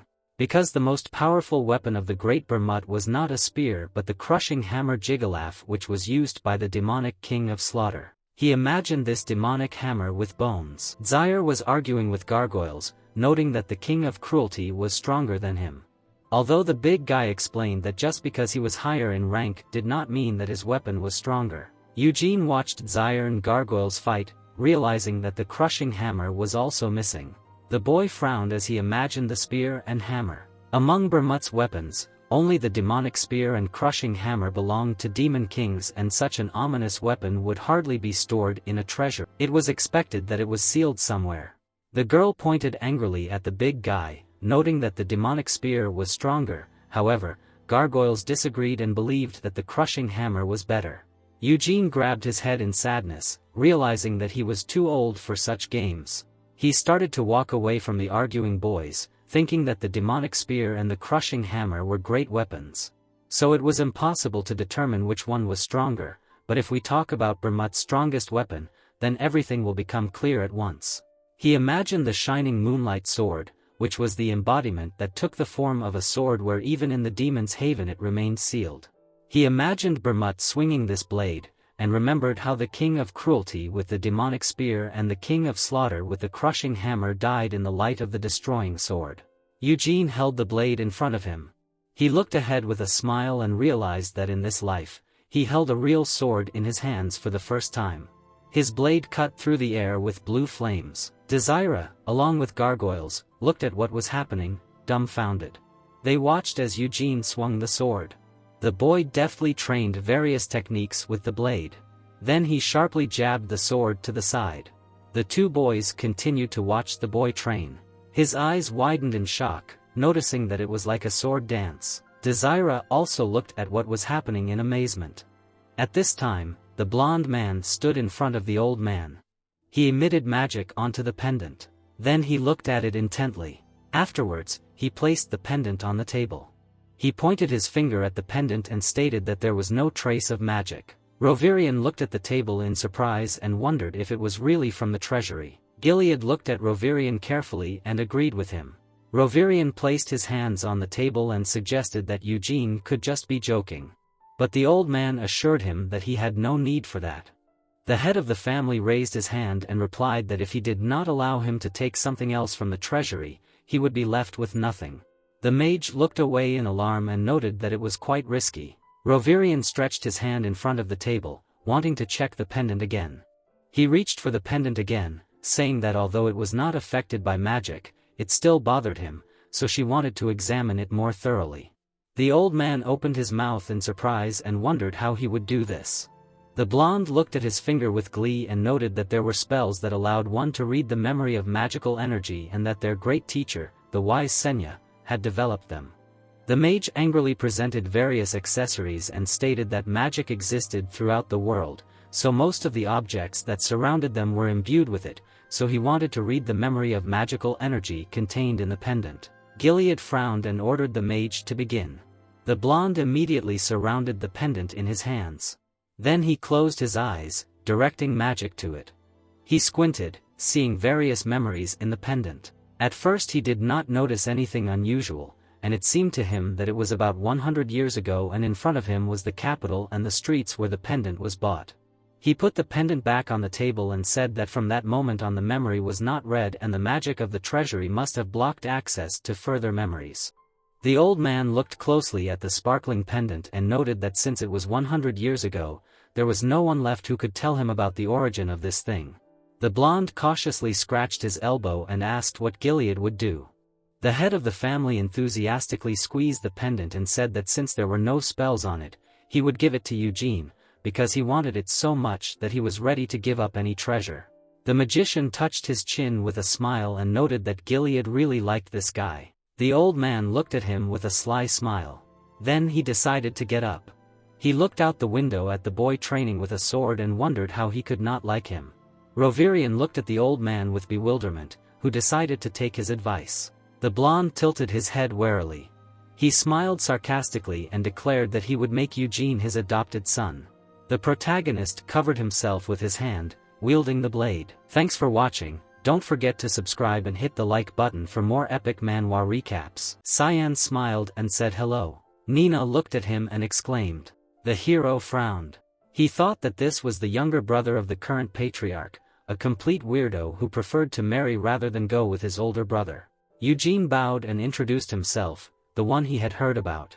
Jeanette grabbed his shoulder and said that he was a boy from a side branch, who managed to beat everyone at the recent ritual. The boy removed his hand and asked, he was here to accompany him, right? The boy looked at him and said that his brother wanted to send a knight for him, but he decided to come here in person. He smiled and said that he wanted to take a look at him. Jeanette closed his eyes and said that he had been told a lot about him, but alas, he did not have the opportunity to observe the ritual. He thought about it and said that according to tradition, only the patriarch of the family has the right to observe the course of the tests. He believed that Rovirian was given permission since he was responsible for the organization. The boy raised his finger and said just not to think that he holds a grudge against his brother, it is just a statement of fact. He lowered his head and asked if he still sounded like he was up to something bad. He asked him not to worry. Yellow Eyes looked at him and said that he hoped that his brother's reaction would be the same. Eugene smiled and thought that his behavior betrayed the freedom of his beloved character, as well as frivolity. Maybe that is why he has not married yet. After a while, the boy looked at his companion and asked why the patriarch had called him. He replied that he probably wanted to congratulate him, he had finally won the blood inheritance ritual. The hero frowned and said that he had already congratulated him, wasn't he himself interested in why he needed him? Janae raised his eyebrows and said that he had an idea, but it wasn't a matter he should poke his nose into. He stopped. The boy turned around and said that he hoped they would cross paths more often. The boy smiled and said that the feeling was mutual. He knocked on the door, and they told him to come in. Janae opened the door for him and winked. Eugene smiled and wondered why he was surrounded by morons. He entered the room. Gilead smiled and apologized for calling him so suddenly. They sat down at the table. The man put the necklace on the table. He joined hands and said that he had asked Rovirian to look at it. Everything indicated that it was the most ordinary jewelry. Eugene looked at him. Gilead frowned and said that even though he used them on a memory, they couldn't find anything important. The boy's eyes widened. He remembered that this was Senya's magic. He had already forgotten about it. The hero raised his eyebrows and asked what memories they were able to see. The man frowned and said that most likely this necklace was bought in one of the capital's back streets about 100 years ago. Eugene looked at him in shock and thought that this couldn't be. He was sure that he wore it more than 300 years ago. It belonged to him for a whole decade. There could be no mistake. He thought that Rovirian would hardly lie. Maybe he was just mistaken. The boy looked ahead and thought that he should check the necklace for a spell that could fool even the master of the magic tower, but who could cast it? He turned away. The hero frowned and thought that he didn't know the reason, but he smiled and asked if he could keep the necklace. Gilead smiled and confirmed, said that he had promised and that it was his. The boy took the necklace and thanked him. He put it on himself. The man cleared his throat and said that he had called him to return the necklace and tell him something else. He looked at him and said that it might sound too harsh, but the offer was not bad at all. In fact, it would even be good for his future. Eugene raised an eyebrow. The man looked at him. The hero looked up and said that the sale was very beautiful, but he had no desire to marry yet. He thought that now everything was working out, despite the way he had treated Sion. She continued to act friendly, so this was all a setup to arrange a marriage of convenience. Gilead raised his eyebrows in surprise when he thought that he seemed like a good person to him, and he had never expected something like this from him. The hero looked away and said that he was too young to marry. He would need to get his father's approval. He asked him to wait. The man looked at him in surprise and said that there seemed to be a misunderstanding. He did not intend to marry him to a girl. Eugene looked at him in surprise and blushed. He thought that this was the worst possible assumption. He imagined his wedding with a 13-year-old girl. He put his hand to his head and thought, apparently this child's body is affecting his mind. Gilead looked at him and said that he wanted to adopt him. The hero looked at him in surprise. He turned away and thought that this was no less shocking. although the idea of entering the main family did not sound so bad. He looked forward and said that this was quite unexpected. The man smiled and said that the idea of marriage was also difficult to predict. Gilead looked at him and said that if he wanted, he could even accept him into the main branch of his father. The boy raised his eyebrows and said that this meant he would have two fathers. The man smiled and said that there was no need to complicate things. All he wanted was to accept him into the main line. He looked at him and said that he was the father of 3 children and had no desire to take Gerard's son away from him. Gilead extended his hand and said that even though they had never met before, he promised to respect him as he did his own brothers. Gilead looked at him tensely. He lowered his head and said that if he refused the adoption. The boy raised his head and asked if he would lose respect for his father. The patriarch smiled and said no. He stood up. Gilead raised his eyebrows and said that he was not such a childish person. He lowered his eyes and said that it would be very annoying, but nothing more. He smiled and said that he respected his choice and wished him a better future. The boy raised his eyebrows and said that he did not think he could make such a decision on his own and advised him to ask his father's opinion. Gilead smiled and said that in that case they would decide everything after the banquet and he would send a carriage for his father. Eugene drank the tea and said that it could have a positive effect on his future. The patriarch looked at him. The hero frowned and asked what that meant.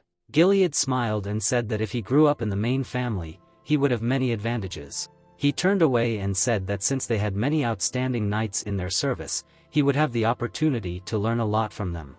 The boy looked at him and said that if he were to train here, he would want to learn from the strongest. He smiled and asked if he could really learn from him if he became his adopted son. The man looked at him.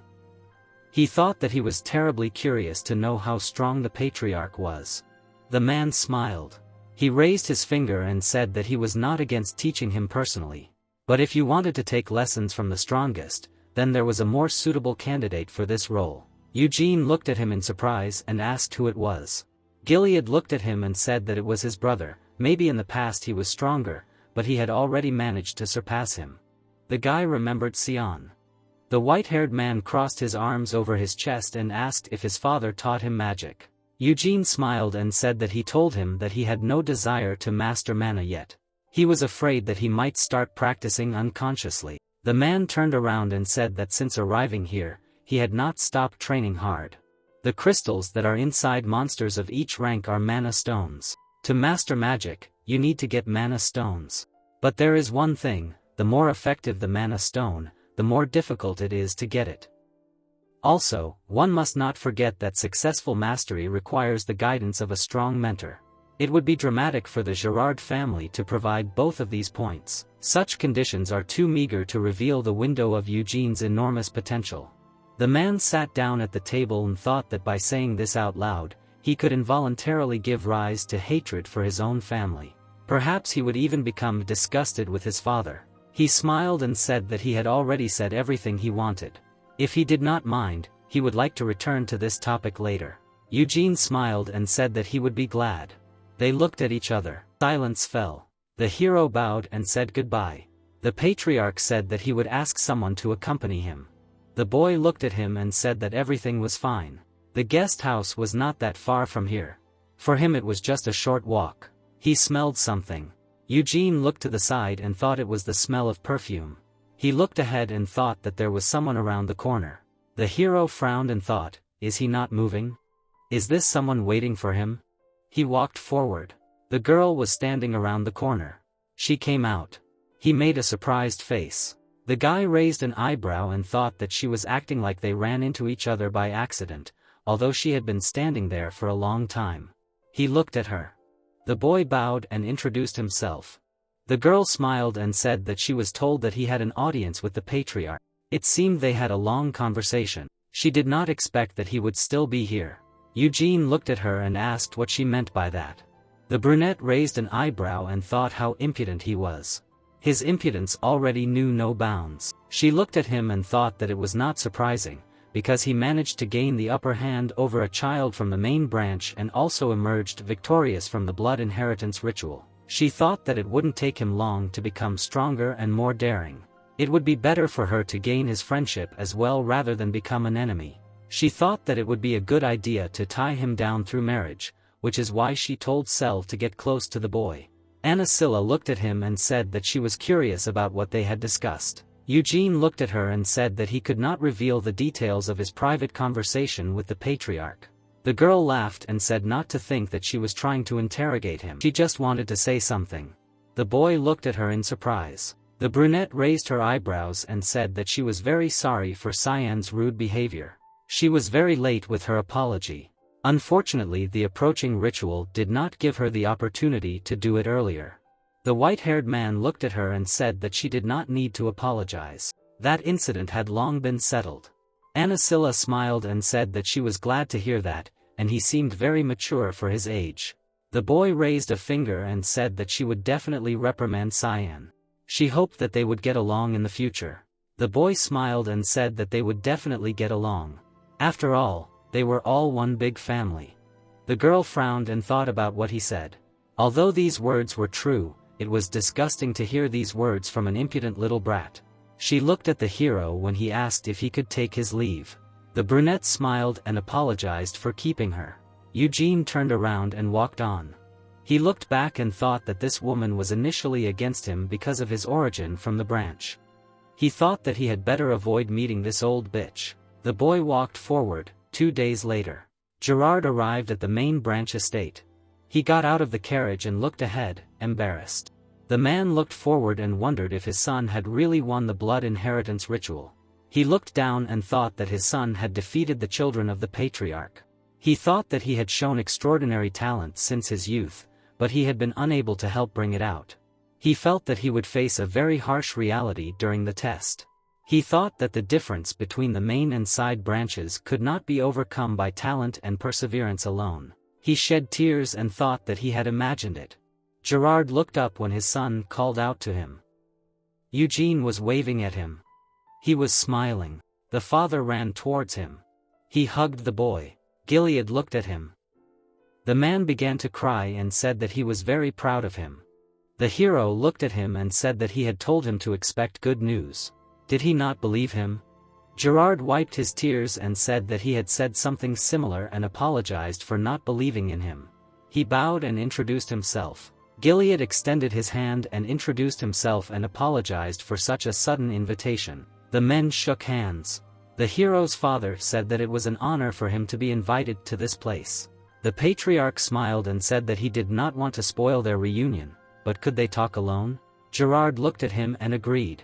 They went to the building. After a while, the man looked ahead in surprise and asked if he really meant adoption. Gilead drank tea and confirmed. He looked at him and said that if he adopted Eugene, he would also be treated with respect as befits. The hero's father lowered his gaze. He got up from the table, bowed and asked for forgiveness if he seemed rude. The white-haired man raised his eyebrows and said that he was truly happy that his son was so highly regarded. But as his father, he couldn't help but worry about his future. The patriarch looked at him and asked what worries he was talking about. The man raised his eyebrows and said that he was sure that his intentions were good.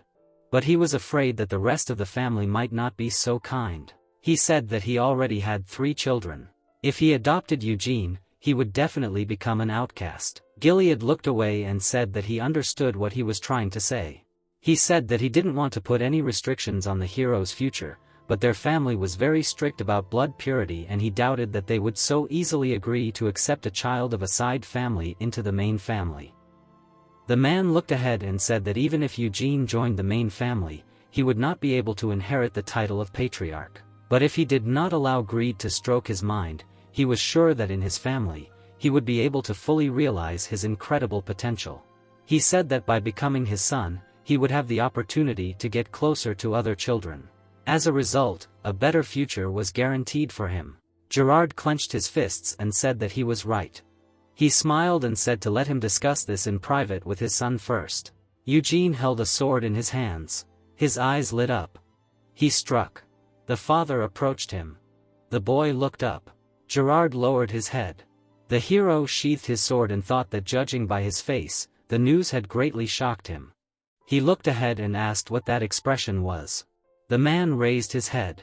He thought that in front of him was a storm sword. This weapon that he had chosen as a reward, even sold all the property, their family would not have enough money to buy something so valuable. He turned away and said that the patriarch said that he wanted to install it. The boy looked at him and said that he already knew, they had already talked about it. Gerard frowned and said that he did not mind him becoming his child, so he would have more chances for a great future. He clenched his fist and said that by choosing this path he would have to overcome many obstacles. Eugene scratched the back of his head and said that perhaps so. He smiled and said that he knew him well. He would not allow anyone to overtake him. Gerard looked at him in surprise. He put his hands on his shoulders and said that he got his name from him and his obedient mother let him not forget it. The boy smiled and said that even after adoption, he would remain his only real father. His father hugged him. The boy looked ahead and thought that it was probably going to happen. It sounded like a pain in the ass, but he would benefit greatly from the adoption. He thought that he had no desire to become the head of the family. Everyone around him was probably convinced of the opposite. He thought that his first wife Theanise and second wife Anasilla were probably keeping an eye on him. He remembered that there were two ways to deal with the general hostility. The first was to simply ignore it. A wind blew into him. He prepared to attack. The boy drew his sword. He smiled and thought that the second way was to destroy and rule. The patriarch had invited the families of all the children who had taken part in the blood inheritance ritual. It was a celebration in honor of the triumph of the collateral branch and in no way a reason for the patriarch to reproach him. Gerard looked around when he was called. The man smiled and said that he had raised an incredible son, rumors that they would soon be able to enter the main branch of their family. Another said that they had something that even the patriarch himself possessed, a muscle-building potion. Was he interested in it? The white-haired smiled and said that they were all lucky to meet. Why don't they become comrades from the side branches, and get to know each other better? Anyone looked at them and thought that at least these vile perverts did not notice him. He saw Siam. He was looking down. Anasilla looked forward and told him to raise his head. She said that from now on he would be compared to him. Without looking at him, the woman said that looking at them, people would remember his defeat in the duel, the fact that the offspring of the main branch could not win the ritual for the first time in history would become a laughingstock. Siam looked down. The woman looked at him and said that he couldn't just accept this, he had to feel this humiliation. But he shouldn't despair, even if everyone laughed at him, he was still with the son of the main branch. The boy looked up. His mother put her hands on his shoulders and said that the hero couldn't become a patriarch. But even so, he shouldn't relax, he had many shortcomings, so now he had to try even harder to get the coveted title. She leaned over and whispered to try to be friends with him. Siam looked at her and asked if it was because they were brothers now. She replied that he should try to strengthen the brotherly bond so that in the future he would become his ally. The boy nodded. He had to imagine how he would be friends with him. Siam was eating cake and said that she heard that they were now brother and sister. The hero walked forward and agreed. The girl asked if he would call her big sister from now on. The boy looked up and said that she was only a few months older. The girl looked at him and asked for just one. It was not that difficult. She leaned over and asked if he would tell. He thought it was weird to call a 13-year-old girl an older sister. The boy stuck out his tongue and thought he would rather die. Rovirian frowned and said that he could not accept him as a disciple without reservation. He raised his hand and said that the Red Tower of Mages specializes in summoning magic. First Yoda would have to pass a test. The boy looked at him and asked what would happen after he passed it. The blonde frowned and said that it would be great, but in that kingdom his family name did not carry much weight. If he did not show talent that would allow him to ignore someone's opinion, then he would not be able to accept him as a disciple. The white-haired man bowed his head and said okay. Rovirian looked at him and said that since he was an old friend of his father, he would have many opportunities. He would protect him from discriminatory cries and also help him find suitable conditions for his type of magic. Yoda looked at him with embarrassment. He lowered his head and thought that he would be happy even if he could not become his student. After all, he would have a chance to forget about the oppressive atmosphere of this family. He looked at his father. Ilade smiled and told me to wait for his approval. It was his choice alone. The guy raised his eyebrows. His mother looked at him. She frowned and said that this was a chance given by his father. He should accept it with gratitude. He will be able to practice the magic that he adored so much. She put her hands on his shoulders. Theonis frowned and said that he was her son and potentially the heir to the title of patriarch. Let him not forget about it even when he was training in another kingdom. The man frowned and stopped her. The woman took hold of his wrist and said that she only wanted to encourage their son. She frowned and thought that the bitch would probably be overjoyed if her son was going to another kingdom. Theonis looked down and thought that she could no longer influence this. She remembered that Yod did not have the talents inherent in his bloodline. He was naive and weak in character. A weakling, it would be better if he established connections with other mages, increasing his power in another kingdom. The woman thought that he needed to gain the necessary support in the future.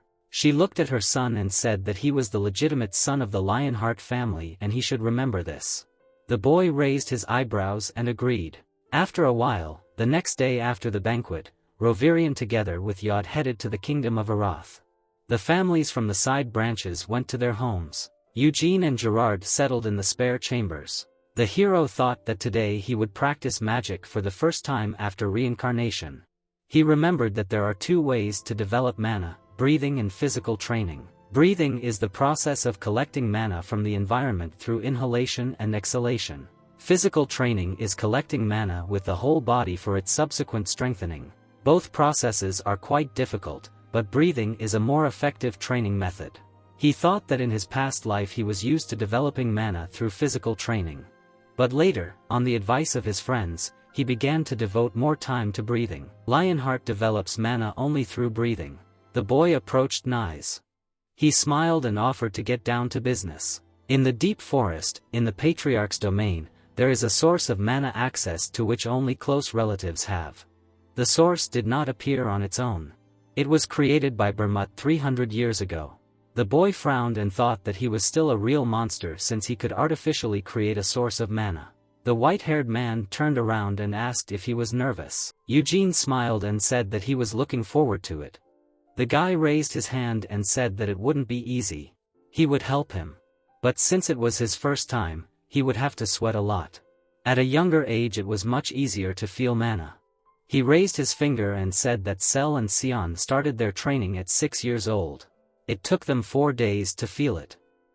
And Yoda, I think, 2 weeks. He said that children of the side branches start training at about his age. He thinks that to feel mana, they spend about a month. He smiled and said that he would probably need less time because they were in the source of mana and he would help as much as he could. Eugene looked at him and asked how many days it should take. He answered that it would take about 10 days. The boy laughed and thought that he should shove these 10 days up his ass. He smiled and thought that he would fix it in less than 10 minutes. They arrived at the place. The guys went into the house. Jeanette pointed forward and said that it was there. They went down. There was a large hall in front of them. The guy pointed forward and said to sit in the very center of the circle. Eugene sat down.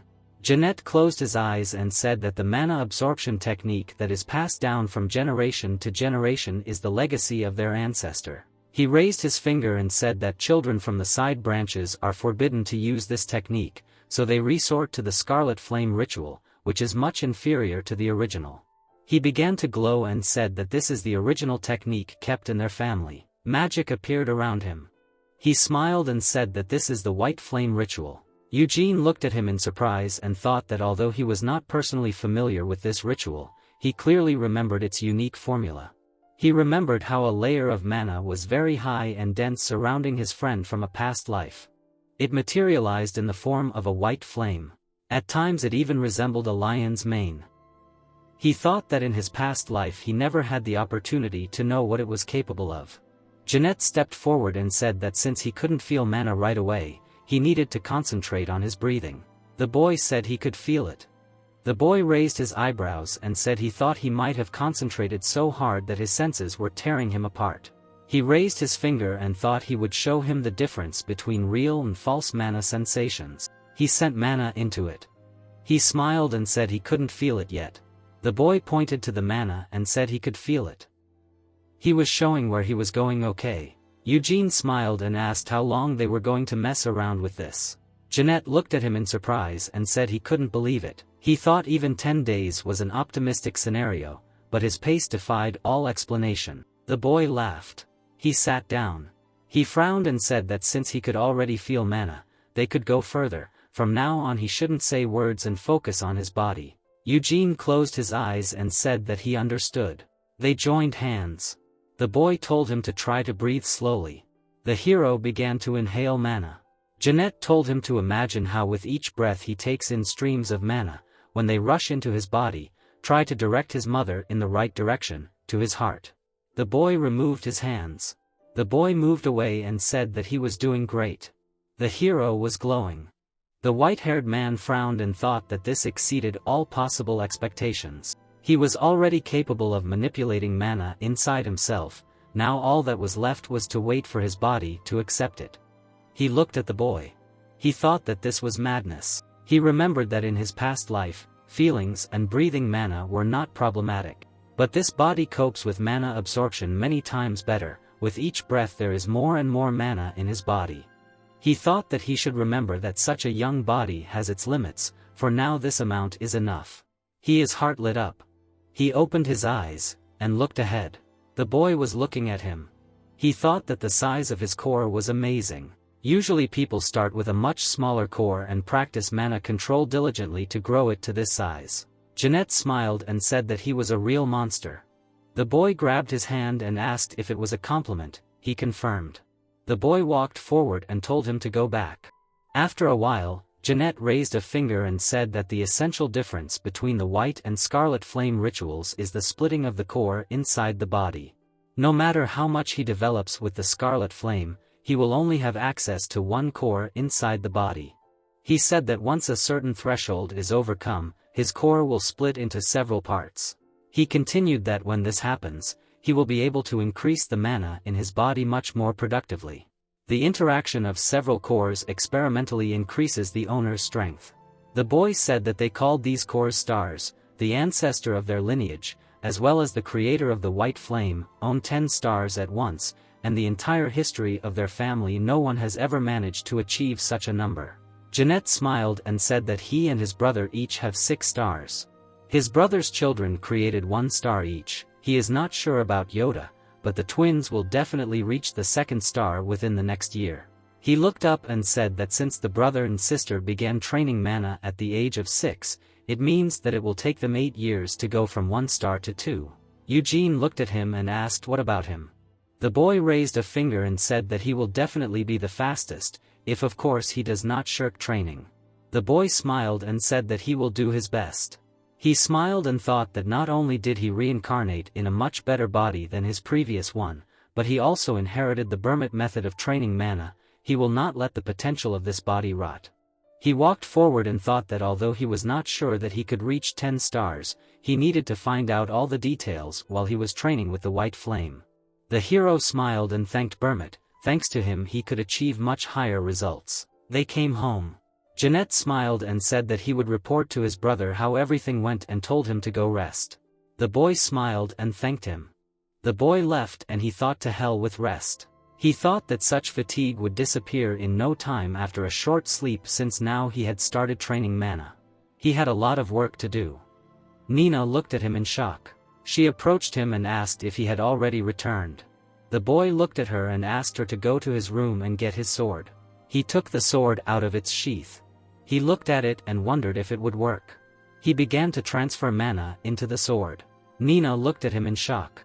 She was blown away by the wind. A tornado arose. A voice asked Hamel if it was him. The hero said he remembered him. It was the voice of the wind's spirit king, Tempest. The boy looked at the gathering stream of energy. The spirit asked him if he had gone through reincarnation. Eugene asked him with surprised eyes how he knew that. The streams of wind united into a menacing face. Tempest replied that he would never forget Hamel's soul, because even after so many years, and even in a new body, the soul remains the same. Looking at the child with his head down, he said that many years had passed since anyone called upon the storm sword and he wondered if it was one of Bermut's descendants. But then he felt the boy's soul. The white-haired man's eyes flashed with rage as he asked why Bermut had not killed all the demon kings. He raised his fist and reminded them that Tempest had been watching them, and even after his death, he continued to fight side by side with them. The wind spirit looked at him and replied that he really didn't know what Bermut was thinking at that moment since he had sheathed his blade during the battle with the demon of imprisonment. The boy asked again with a puzzled expression, remembering the bodies lying on the floor. Tempo said that the battle had been fierce, but the same could not be said about its outcome. Remembering the two standing figures, he said that at the end of the battle, only Bermut and the demon of imprisonment were able to stand. Imagining the fighter sheathing his sword, the spirit said that the white-haired one sheathed it, did not kill the demon king of imprisonment, and did not head for the castle of the king of destruction. Eugene froze. He clenched his teeth in anger and exclaimed that he had enough of this nonsense. Clenching his fists, he loudly declared that he had heard that Bermut had made a deal with the king of imprisonment. He asked what kind of deal it was. Looking at him, the wind spirit replied that he knew nothing about the terms. The boy indignantly asked if he knew anything at all. Tempest, without taking his eyes off him, told him that the only ones who knew the details were those who participated in that battle, and the moment Bermut put away his sword, he could no longer hear anything. The white-haired man with an angry face reminded him that he said that everyone except Bermut and the Demon King were dead. He asked if he should go to Bermut's corpse and ask in that case. The wind currents began to disappear when the spirit said that they almost ran out of time. Tempest frowned and told him that with his current mana supply, he technically couldn't summon him himself since he had opened the gate himself when he sensed Hamel's soul, but now it was time to close it again. Watching the spirit disappear, Eugene demanded an answer. Tempest said that next time, when he was strong enough, blood began to flow from the boy's nose, but he continued to ask for an answer. He fell to the ground. Nina ran up to him, frightened. Looking at his darkened face, she screamed loudly. The white-haired man was lying on his bed. He opened his eyes slightly. Jumping up, he grabbed his head. Looking at his trembling palm, Eugene mentally noted that he seemed to have used up all his mana, but it made sense, considering his meager supply. Remembering the wind spirit, he began to think about how spirits were able to remember living beings by their souls, and so Tempest recognized him as Hamel. Thinking about his previous incarnation, he thought that all this time, in the corner of his mind, the thought was spinning that he was not a reincarnation at all, but only an entity that had inherited his memories. The boy grinned, clenching his hand into a fist. He mentally noted that he was now completely sure that he had been reborn and that he was still the same Hamel as 300 years ago. Nina peeked into the room. She ran up to the master and asked if he was okay. The boy looked at her and replied that everything was fine and then asked how long he had slept. He looked away when the maid said about half a day. He muttered that the others were probably very worried about him. The girl waved her hand and said that the patriarch and Mr. Janelle were currently in the next building, so she would let them know that he had woken up. The men stood by Eugene's bed. The white-haired man looked at Gilead as he said that Nina had commanded him that as soon as he pulled his sword out of its sheath, a raging wind enveloped him. The man asked with a surprised face if he had really managed to summon the wind spirit. The boy hesitated before answering. He touched his chin and mentally noted that given the size of the storm, there must have been quite a few witnesses, and although he could not reveal the entire truth, it was worth giving away a small part. Looking at the men, he said that the king of the wind spirits had appeared to him. The brothers froze with surprised faces. The protagonist smiled widely and noted that he had told him that he wanted to see who was calling on him because it had been a long time since the last time. Janelle waved his hands and asked if that was really true. He said that no one since Bermut had been able to summon the Spirit King. Remembering the tempest in front of him, White-haired noted that it had told him the same thing. Pointing his finger, he added that although his power was very weak now, the spirit said that it was waiting for the day when they could meet again and then return to the spirit world. Janelle looked at his laughing brother. Gilead, with a smile on his face, said that Eugene was truly an incredible child. Spreading his arms out to the sides, he said that his brother told him about what happened in the Monosaurs and that he sensed the mana in an instant and even managed to create a core with the white flame ritual. Looking at him with joyful eyes, he said that this fact alone was incredibly amazing. But to think that he managed to attract the attention of the Wind Spirit King himself, the protagonist smiled back at him. The man waved his hand and said that after a short rest, Janelle would once again help him with his training. He smiled contentedly and told her that he had intended to leave after the blood inheritance ritual was completed, but now he believed that watching him grow would be more important. The boy looked up, puzzled, and replied that he appreciated it but did not want to take up too much of his insurgente's time. The boy waved his finger and replied that he should not think of their help in that way alone, and then added that he was very lucky to be mentoring him. Smiling, he waved his hands and said that he would also be training Cyan and Cell at the same time, and the Patriarch would help with that as well. Gilead looked down and thought that it would be great if this could help the twins become more motivated. The siblings stood with swords in their hands. The girl awakened the blades and told him that Eugene had already opened his first star during the ritual. The boy held out his weapon and replied that he knew. He clenched his fist when the sister opposite him noted that it had taken them forever. He indignantly told her not to exaggerate, because even for the main branch, 1 month is an outstanding result. The brother and sister looked at each other, mentally noting that, after all, Eugene was able to reach 1 star on the very first day. The boy jumped up. The girl ran towards him. From the furnace, they met in an attack. The white-haired man was lying in his bed. Getting up, he wondered if everyone else had left. He grabbed the sword. The white-haired man was taking it out of its sheath. A blue light appeared around the blade. A blue fairy flew up. Looking at her, the protagonist recognized her as a low-level spirit sylph. He mentally noted that with his current mana supply, this was all he could do. Looking at Sylph, Eugene asked what her king told her. The spirit remained silent.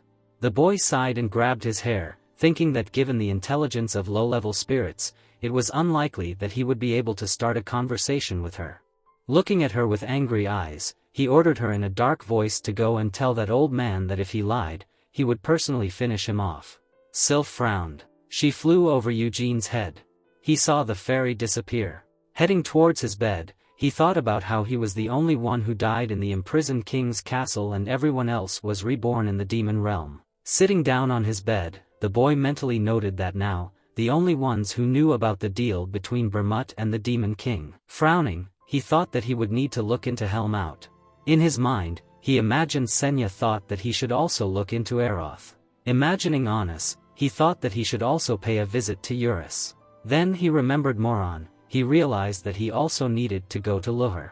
The protagonist mentally noted that in all these lands he had a chance to track down his old companions. He looked at his hand and thought that, however, he would not be able to leave right now because with his childish body it would be simply impossible to go such a long way. Clenching his fist, he told himself that one day this day will come. The boy ran his hand through his hair. He looked at his muscular body. Looking at his reflection, he noted that time flies very quickly because he is already 17 years old. The white-haired man touched his chin in front of the mirror, noting his beautiful physique. He thought that this was quite obvious because he trained literally every day until he lost his strength. Eugene lowered his eyes and grinned, mentally noting that thanks to the ritual of the white flame, he had already reached the 3rd star. Looking at his reflection, he told himself that this was not enough. Frowning, the protagonist mentally noted that in order to fully utilize the potential of this beautiful body, he must learn the things he had ignored in the past. The mansion was illuminated by the bright sun. Touching his chin, the boy said that he planned to go to Aeroth to learn magic. Cyan raised an eyebrow in confusion and asked what kind of nonsense he was talking about. He was lying on the ground while Eugene was telling him that this morning, as usual, he was training with the white flame ritual. The boy with a shocked look began to ask if he really was.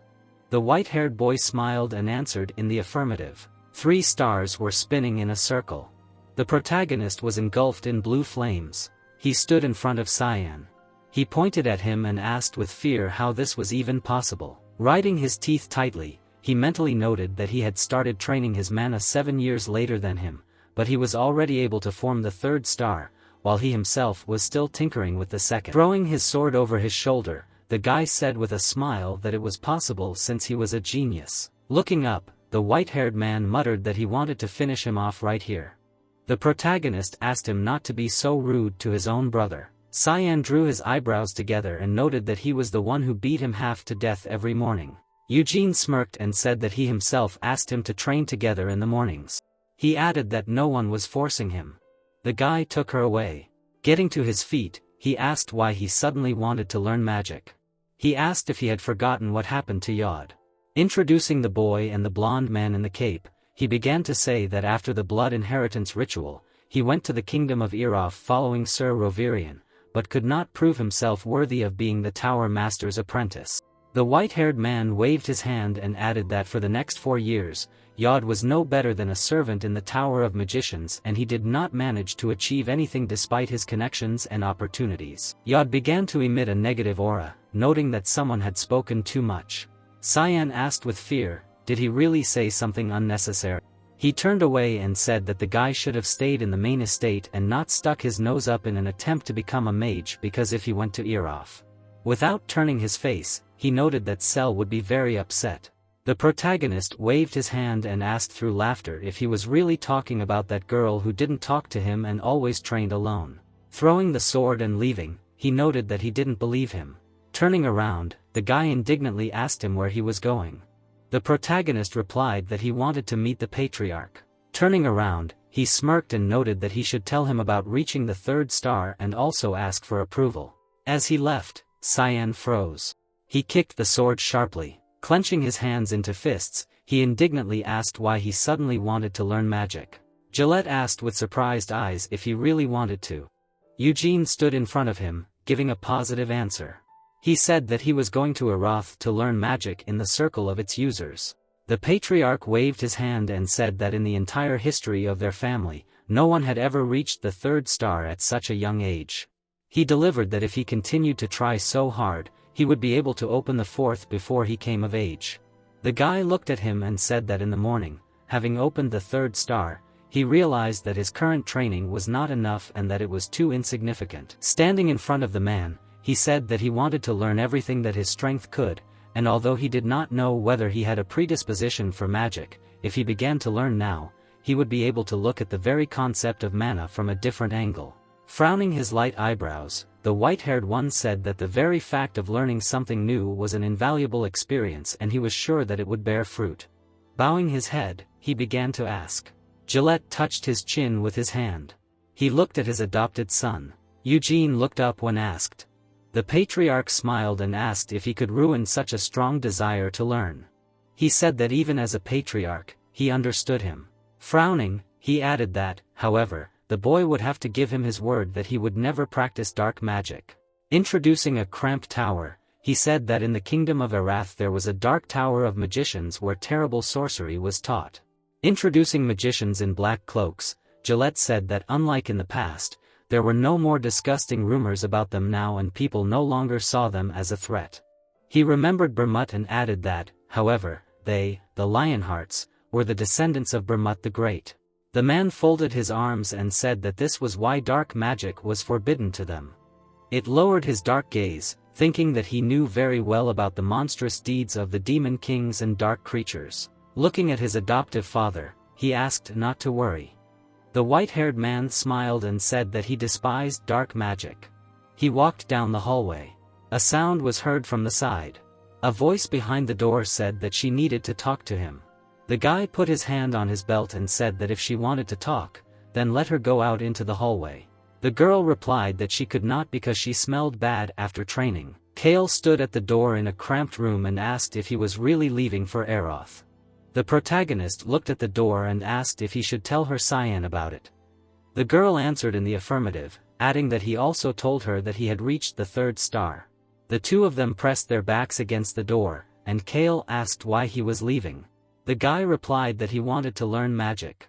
The girl replied that he already had spiritual magic. She added that even if he lacked family magic, he didn't have to leave because they could hire a magic professor from the capital. She glanced sideways at the door and added that if he left, he risked letting her and her brother catch up with him.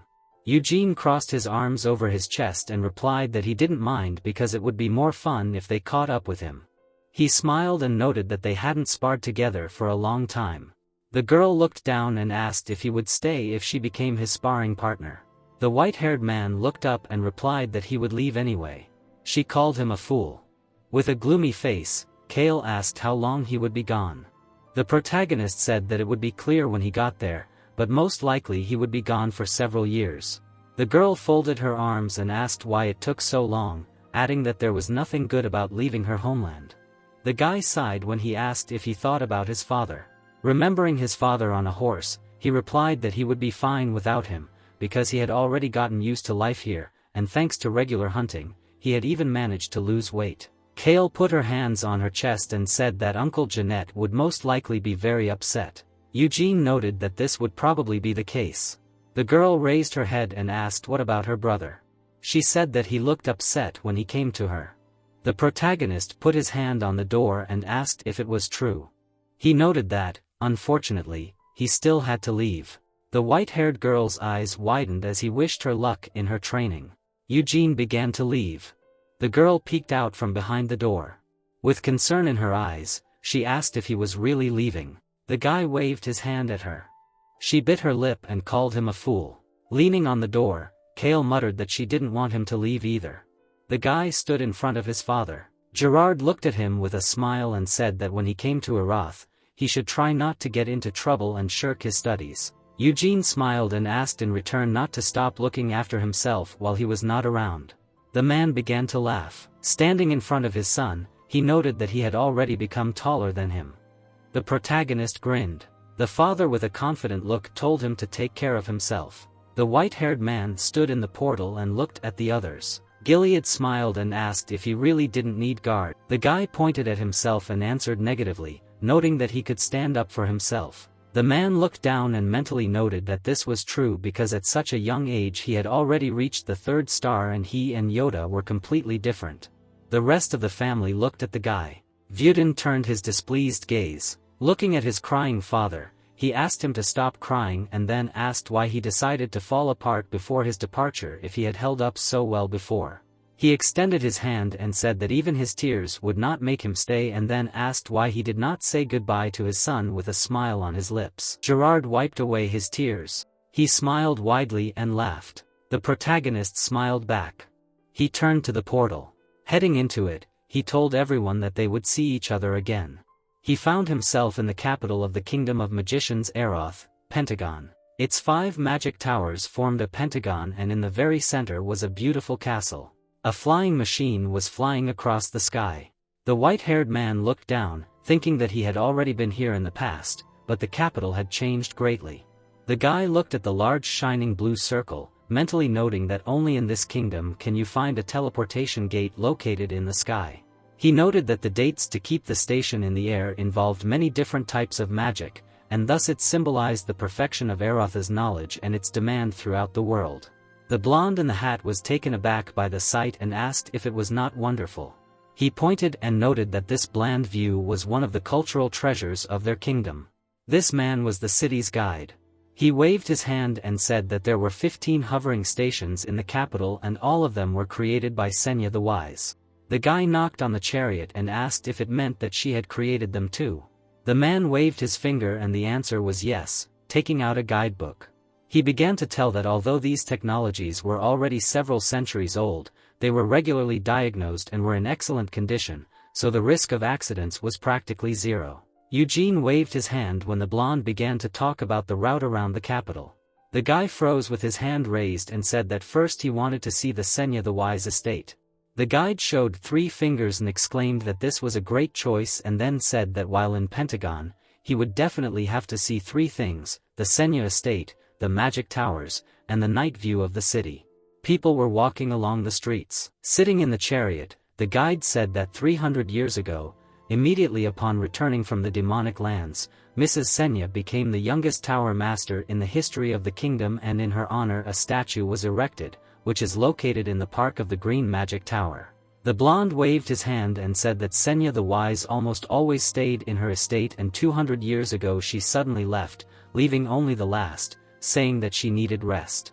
The protagonist looked at the guide and asked is it really unknown where she went? Introducing the group of mages, the guide replied that they had no idea and a large number of Senya's disciples and other mages had tried to find her traces, but all in vain. The man imagined 2 powerful mages, adding that no one had managed to find out where she had gone.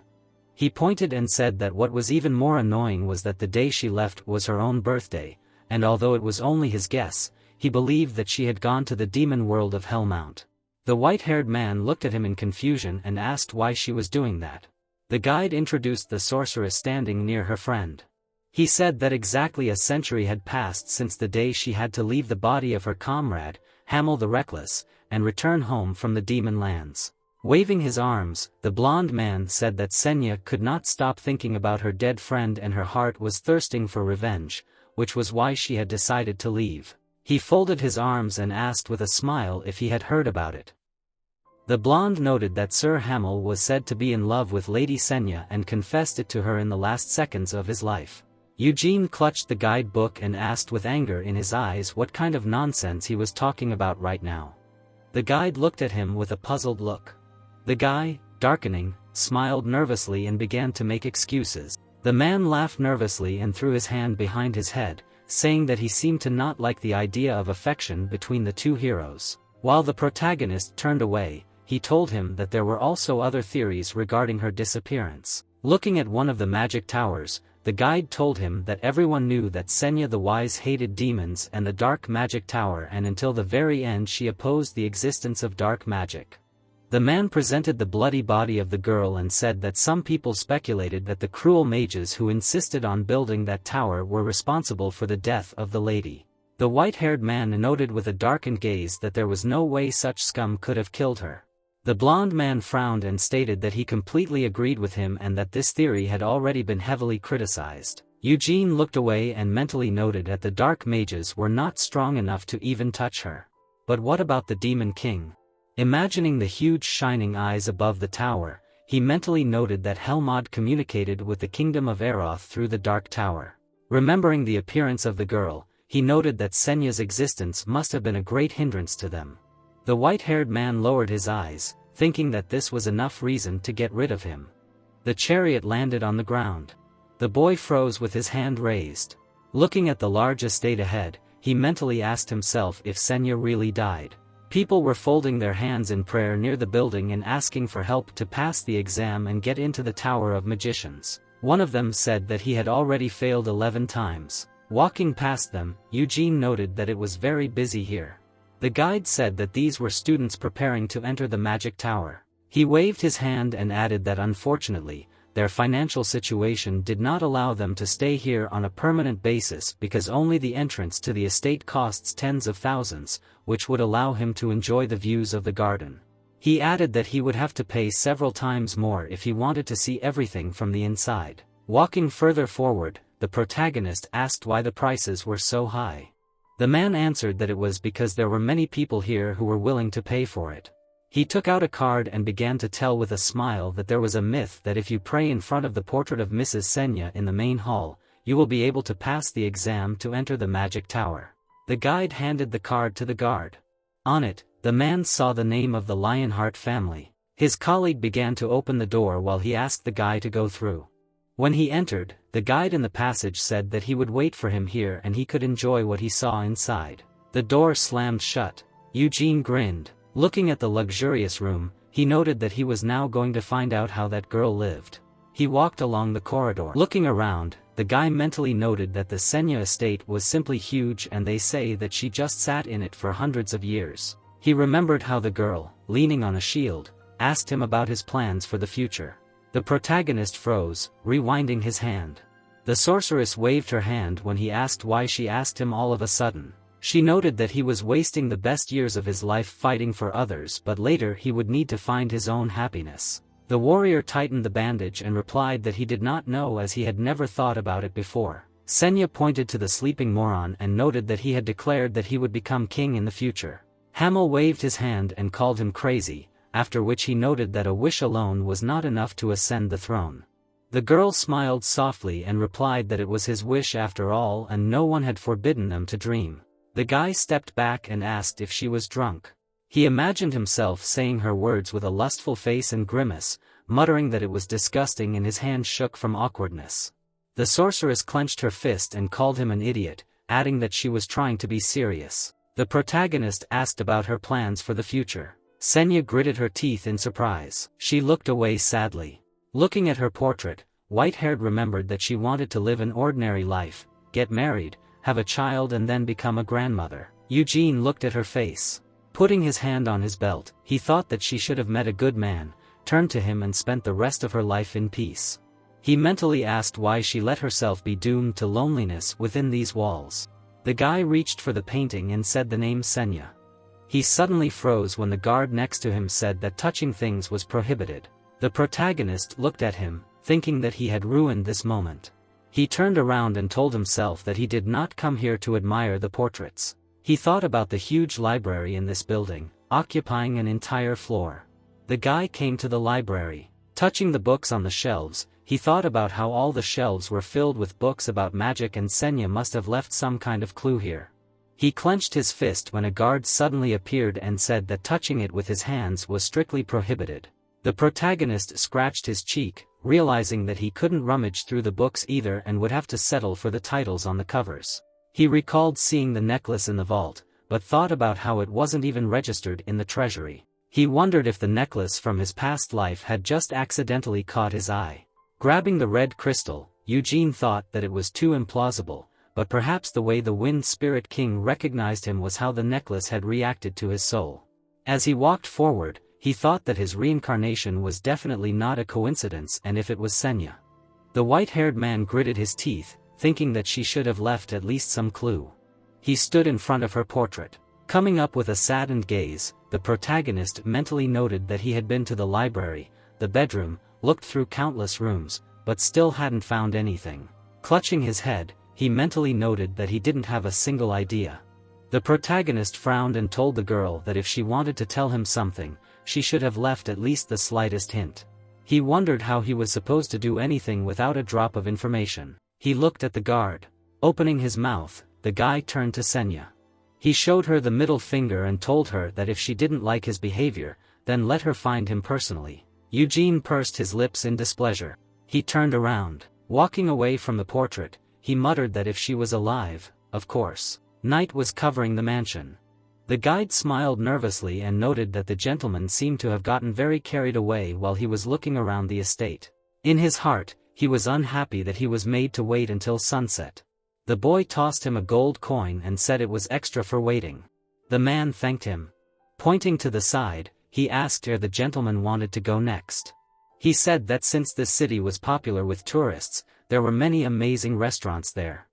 The white-haired man said that he wanted to head straight to the Mage Tower and then added that he would not need to be accompanied after that. The chariot took off. The blonde perked up when Eugene said he wanted to ask a question. He waved his hand and asked if he knew anything about Yodleonheart, his older brother. The guide's gaze darkened and he said that his name was known to absolutely every young mage in the Pentagon. Sitting opposite the man, the boy said that it so happened that he was in debt to the Red Tower and his older brother had been in the Kingdom of Aeroth for 4 years. He touched his chin and asked if the man could tell him about the rumors that surrounded him. The guide nodded and bit his lip. Eugene continued waving his hand, saying that he had never had the chance to talk to Yodel since his adoption, so he needed to know about him so as not to screw up when they met. The protagonist pounded his chest with his fist and said that he promised not to be angry and would never tell anyone about this conversation. Then he swore on his family name. Throwing a dark look at the blonde, he noted that all that was required of him was to tell him about the rumors. The man adjusted his cap and looked away, saying that he did not know that much. He pointed with his finger and said that they said that he often had fun outside the tower at night.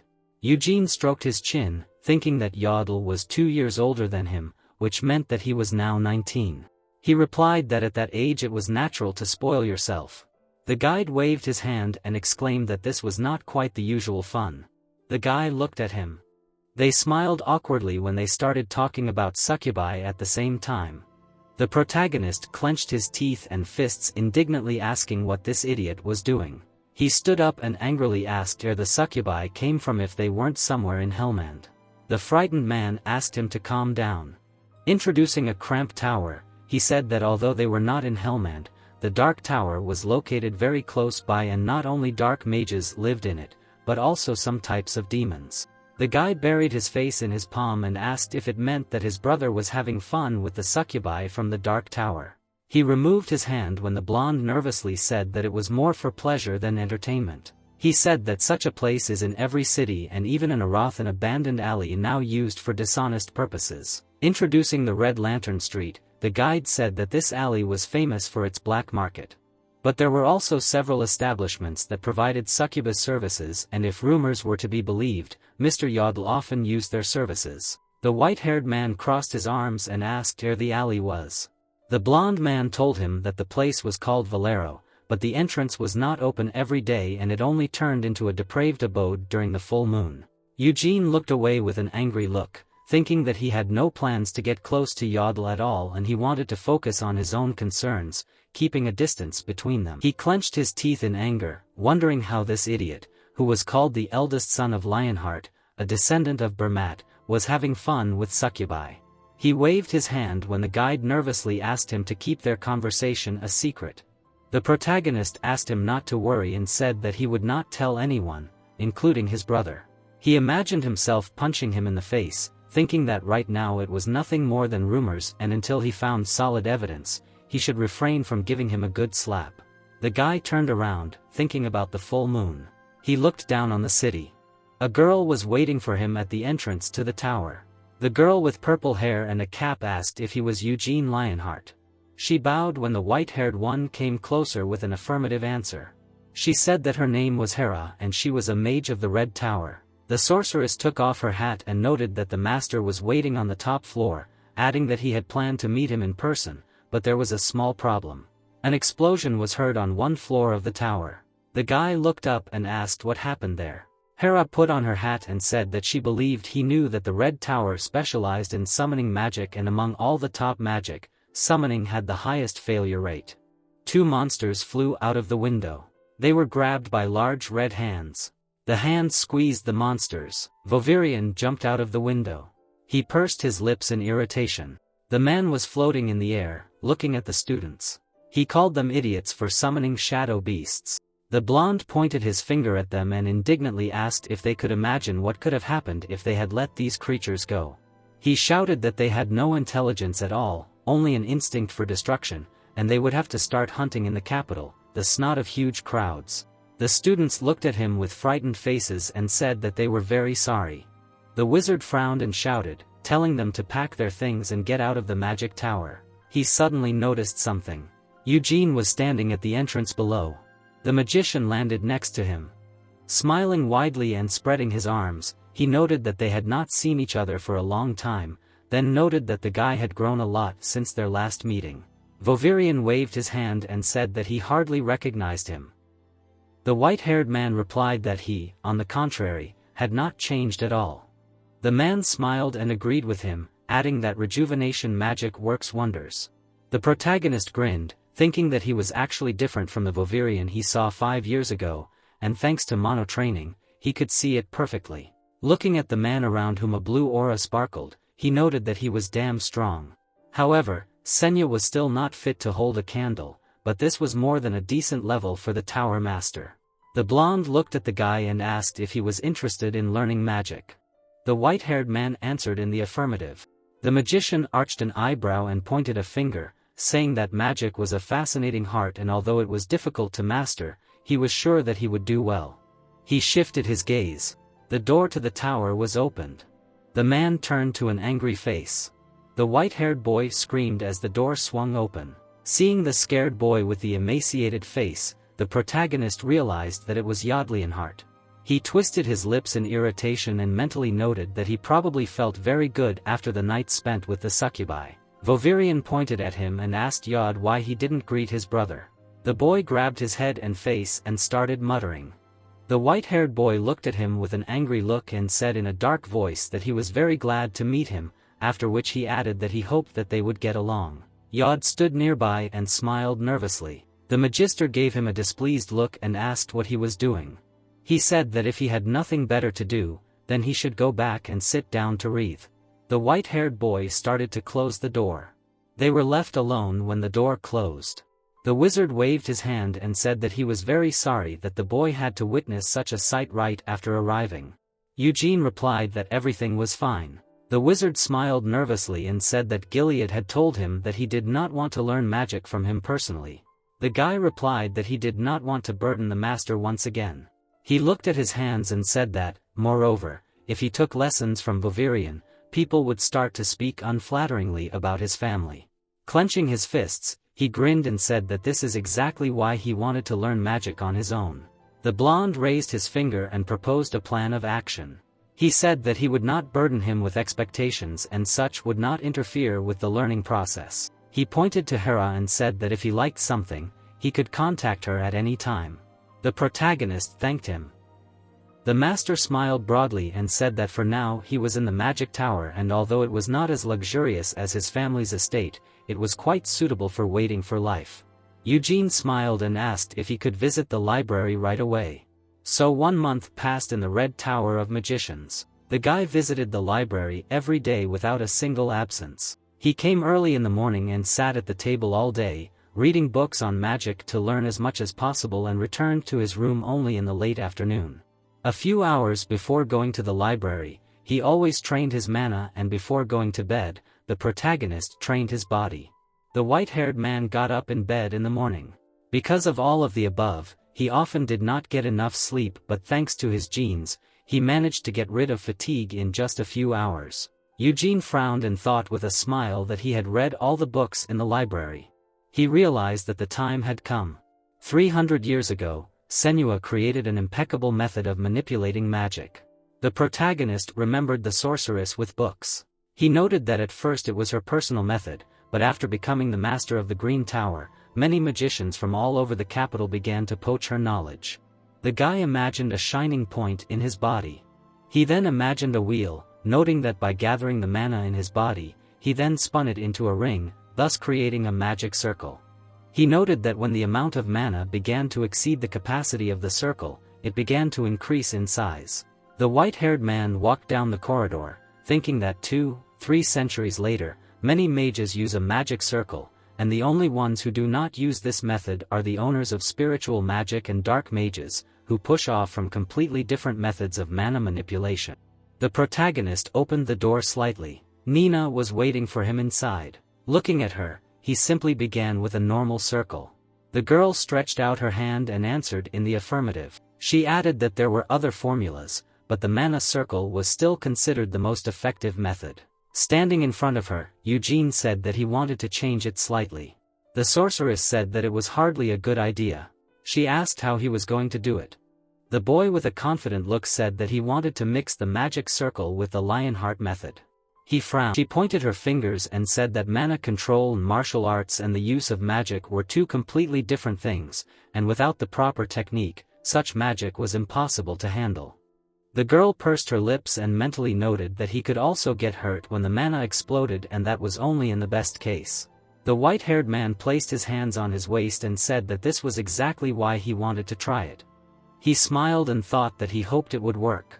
After all, this was why he had read every book in the library of this tower. Hera scratched her forehead thoughtfully, thinking that he was at a rather difficult age now and would not understand until he saw it himself. She agreed. The girl summoned a staff. Putting it forward, she warned that at the slightest hint of failure, she would intervene. She stood at some distance and said that if he was injured, then not only she would be held responsible, but the tower master himself would be put in an awkward position. The protagonist replied that he understood everything. Looking at his hands, he began to release energy. The sorceress froze in gloomy anticipation. She watched the student. The guy held his hands up, noting that the white flame ritual and the magic circle were completely different methods, but their essence was very similar. He imagined several stars and a ring of light, noting that during the ritual, mana is controlled by forming stars, and in the magic circle, circles are responsible for this. While his body was blazing with energy, he thought that if he added his stars to the wall, he would be able to greatly increase the amount of mana he could absorb and store. And he would literally be able to command it as he wanted, and it would be very annoying if he made a mistake and was unable to control his power. The girl watched what was happening with her mouth slightly open. Her eyes widened in surprise, and she mentally noted that he perfectly controlled such a huge amount of mana. She thought that the mana should have dissipated by now, but it did not. She wondered how this was even possible at his age. An orange light appeared on the guy's palm. The fireball sparkled with flame. It began to fade a little. The flame turned into a blue sphere. Hera pressed the staff to herself, mentally noting that he managed to embody magic that required a deep understanding of the very essence of magic.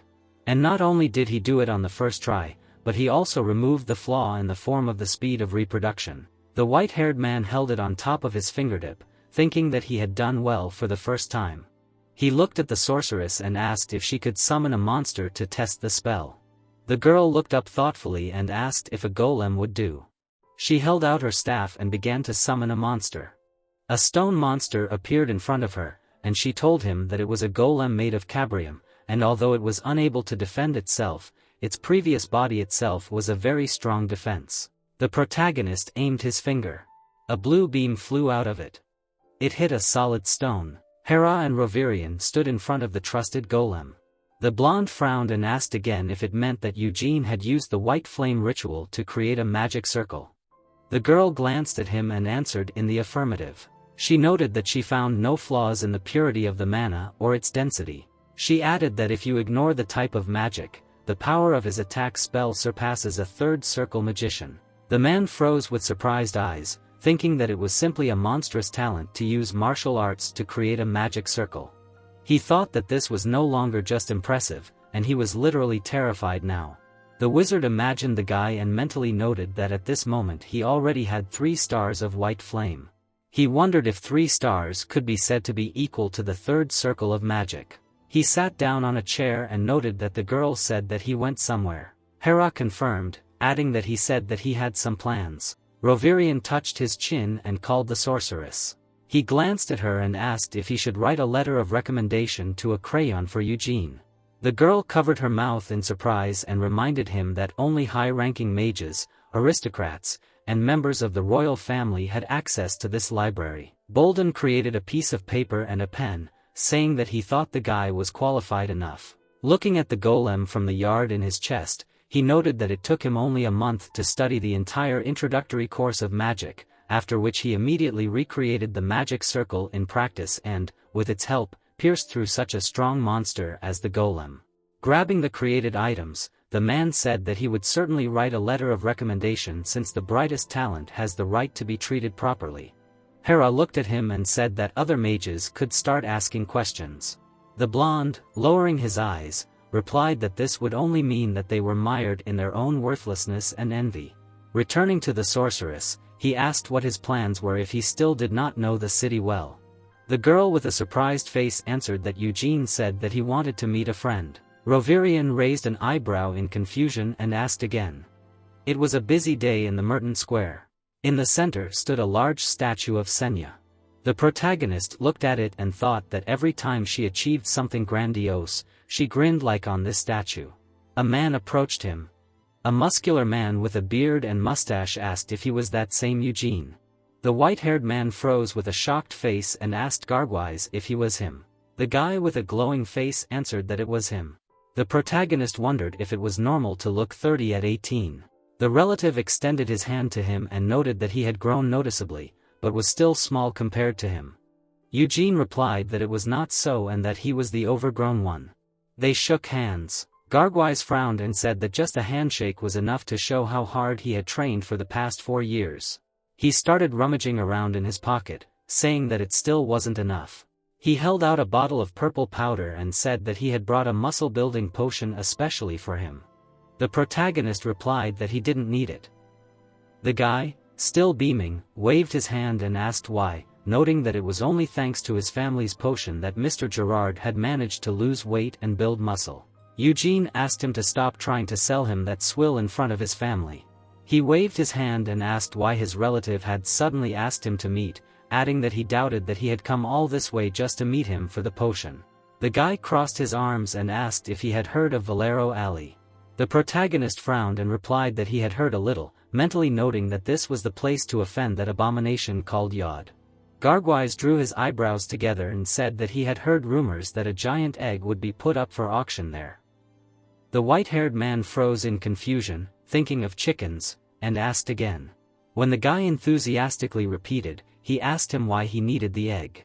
The guy, frowning, introduced the mage and said that the egg was highly prized among mages, and it would be useful in making his own potion, for which he would find an opponent in Aerof. While they were standing in the square, he offered his relative to go with him and said that although he had brought a fairly large sum with him, he was afraid that it might not be enough. Eugene crossed his arms and indignantly asked if he really thought he would lend him money. Garguai's eyes widened.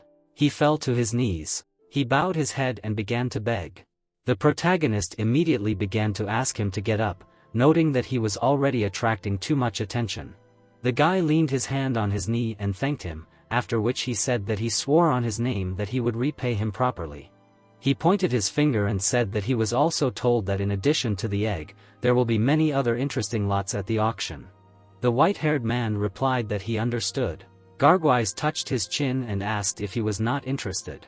He muttered that although, given that his relative owns Winif, it is unlikely that he can be pinned down by a rare weapon. Eugene raised his hand behind his head and said that he was interested in the street itself. He remembered how a couple of days ago he crossed paths with Yoda in the corridor. Seeing his emaciated, frightened face, he noted that it was clear from it that the withdrawal from the succubi was twisting him from the inside.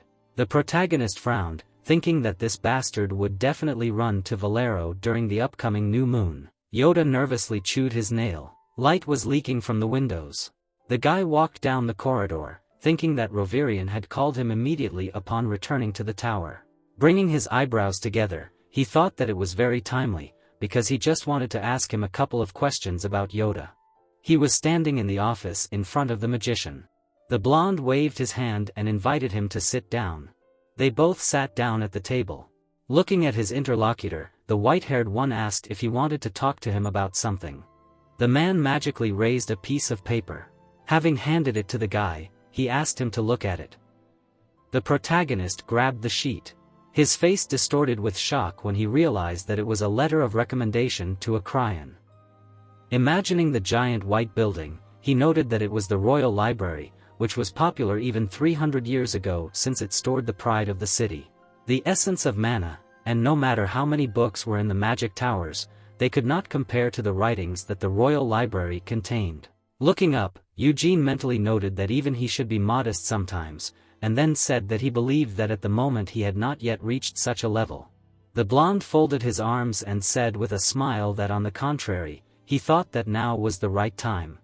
Imagining the guy surrounded by many books, he said that he had not yet managed to delve deeply into magic, so his possibilities were limitless. And even if he did not manage to delve into the contents of the books of the Royal Library, the mere fact of studying such a large amount of knowledge would greatly expand his capabilities in magic.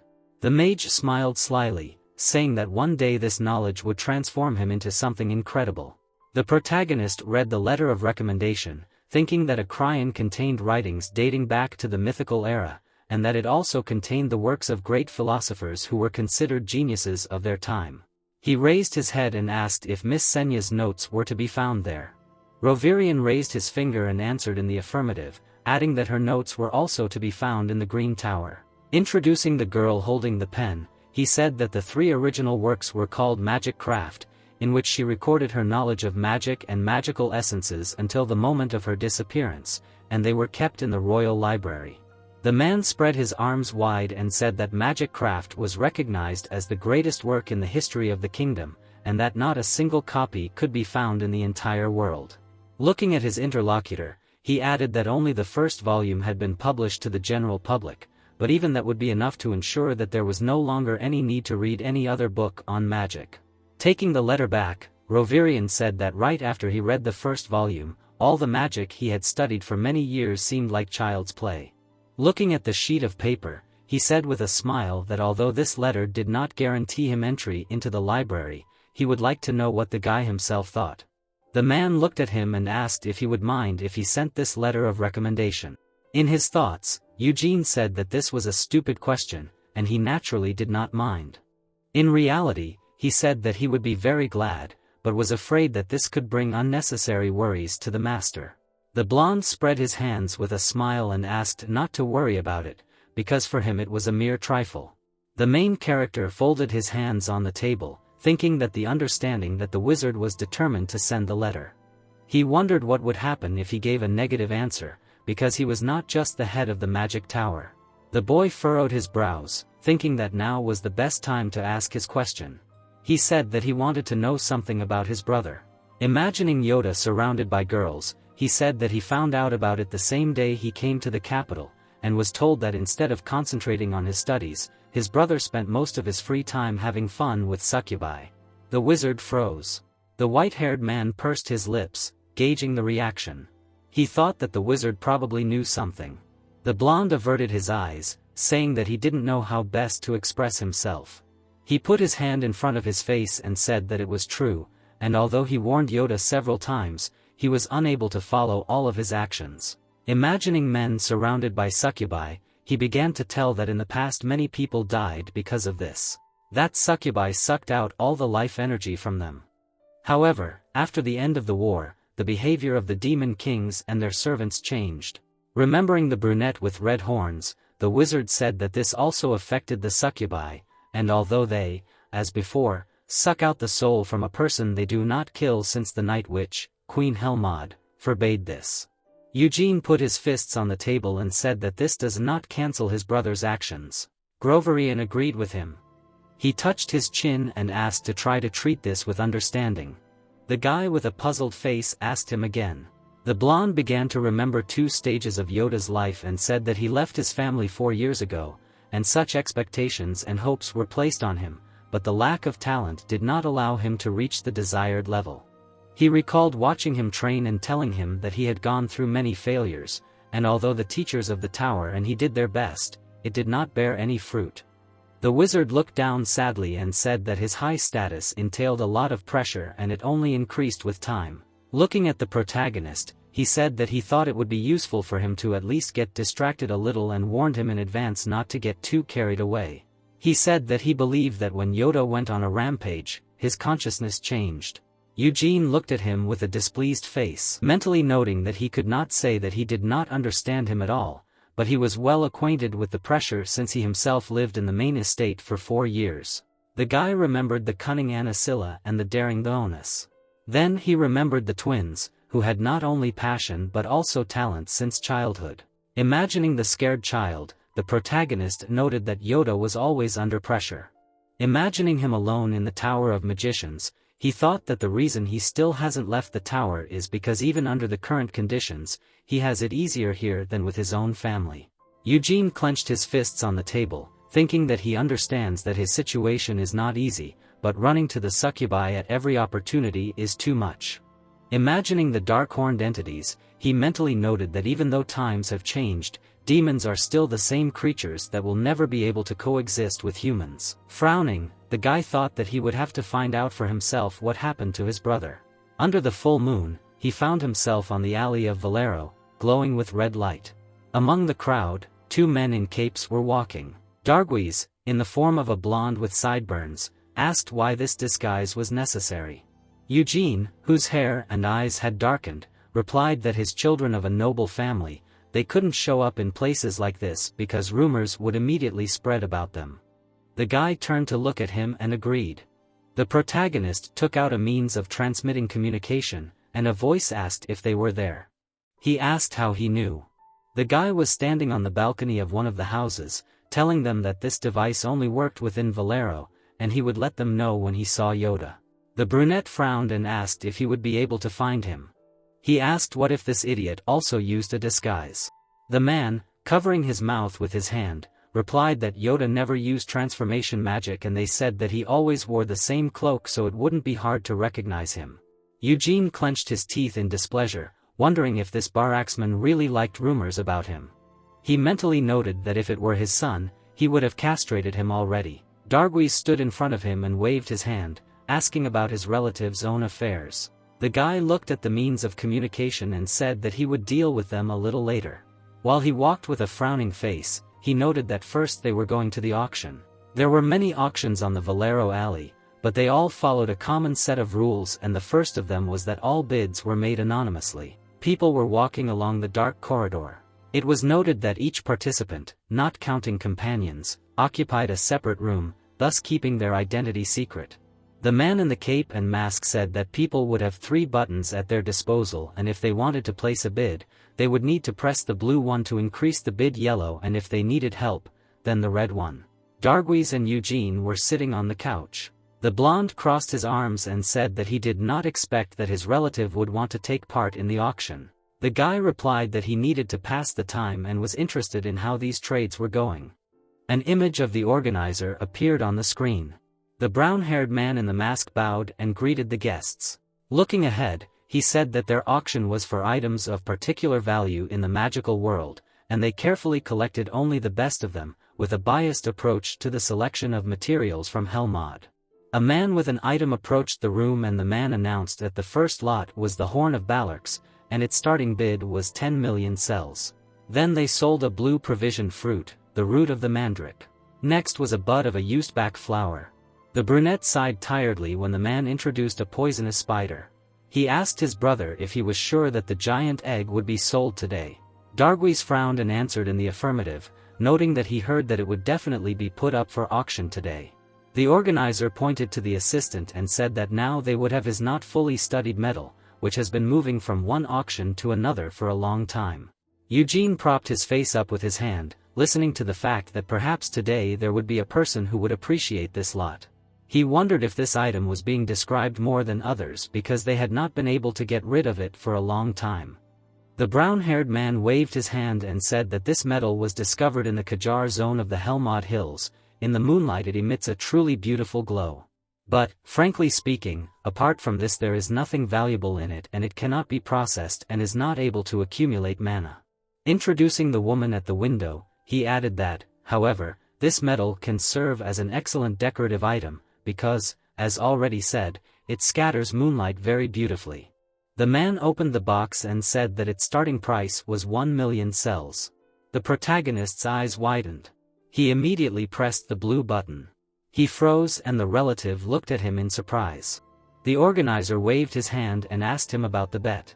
He then muttered with a dark look that he had bet 1 million cells and mentally noted that he would never have thought that he would find it in such a place. He imagined a large blue sword, which was called the Blade of Dim Light. The guy noted that it was charged with destructive power when turning into a sword and it was a blade that had yet to go down in history. He stared at the stone with tension, realizing that it was the Blade of Moonlight. The employee handed him the box and congratulated him on his purchase. While Eugene opened it, the blonde asked why he needed such a useless thing. Looking at the blue stone, the brunette mentally noted that this was indeed a fragment of the Blade of Moonlight. Imagining his past comrade and the changed sword, he thought about the fact that in his past life they also found a weapon on the Kajard Hills in the heart of the dark dungeon. He wondered what if, on the way back, Bermot returned the blade to its original place and sealed it there. Thinking about the shining sword, the protagonist noted that it was so dangerous to use that it recognized only Bermot as its owner, and each of its swings was accompanied by a successful destruction. Using the broken sword, he thought that perhaps it was not enough for his comrade to put a seal on it, and then he crumbled it into small pieces. Looking at one of the fragments, Eugene thought that he hoped that at least a small particle of power was contained in these fragments, but there was nothing here. Holding a thick piece of stone, he mentally noted that now it no longer emitted ominous energy as it did 300 years ago, it was completely empty. The guy perked up. He put the communication device to his ear, and the guy had told him that Yoda had arrived. Standing on his hood, he said that he had to go. Garguis asked if he was going to watch until the end. The brunette took out a card and answered negatively, and then said that he would leave it to him so that he could use it to bat on the egg. A full moon was shining above the alley. The protagonist held a means of communication and asked where he should go. The man began to explain that on the north side of the alley there was a Rafflesia store and he needed to go there. The guy saw a tam of sky in the form of a flower. Looking at it, he wondered if it was here. At the entrance, 2 green demons in a suit were waiting for him, asking if he was a client. The guy looked at them from under his brows, thinking that this was the first time he encountered them since Reincarnation, and in his past life he would have killed them long ago. Standing near the entrance, he said that he would like to gain access. Looking at him, the demon began to say that the entry fee was 2 million cells and included the duration of the session and any dream of his choice. He asked if such conditions were suitable. The brunette took out 2 bills. When he entered, the demons remarked that they hoped he would have a great time. There were many men in succubi inside. While one of the girls brought him a drink, Eugene thought about Yod. Turning to her, he asked where he could indulge in dreams. The brunette with horns smiled lustfully and asked if he was in a hurry. She stroked his chest and asked if this was his first time with them. She told him that they had a basement for this. The girl began to pour a drink, offering to try it first and noting that a few mugs would help him loosen up. The protagonist stopped her and said that he did not need alcohol, after which he asked to show the way. The succubus touched the corner of her lips and noted that he probably felt awkward saying that, in which case she would lead him to the right room. They walked along a dark corridor. The girl pointed her finger when the guy said that he was a little scared because it was his first time doing something like this. She assured him that he had nothing to worry about because she would only drink a drop of his energy and the next day he would feel weak. Eugene frowned, thinking that now he knew what the basement floor was like. He handed the girl a bill and said that he just wanted to take a nap. She asked her to take payment for the drink and said that he did not need change. The succubus took the money with a puzzled face, asking what was wrong with him. She pointed to the side when the guest asked where the exit was. The brunette told him to follow this road until he found himself in the nearest restaurant. The demon at the exit asked if he liked the dream. Eugene asked him to bring the best dishes they had and not to forget to add more meat. He sat at the table and ate. Chewing, he frowned, realizing that it was him. Two demons were dragging a guy along with them. This man was an exhausted yod. He was holding onto the monster's shoulders. The protagonist ground his teeth out in anger, wondering how dare Lionheart's eldest son not only have fun with succubi but also rely on demons. The white-haired man was taken away from the restaurant. Eugene immediately stood up. He walked down the street behind the demons and his brother. Frowning his dark eyebrows, he tried to figure out where they were going. The brunette carefully peered into the dark alley. The monsters opened the door for the guy. The protagonist watched this. He went out into the alley. People appeared in front of him. 3 men blocked the way. One of them frowned and ordered him to get out of here since there was a store here. The guy, looking at him, asked what kind of place this was. The brute grabbed him by the neck. Stretching out his hand, he noted that he was not joking and again told him to leave. Eugene grabbed his hand and replied that he actually didn't mind laughing. He hit the man in the chin. He flew back.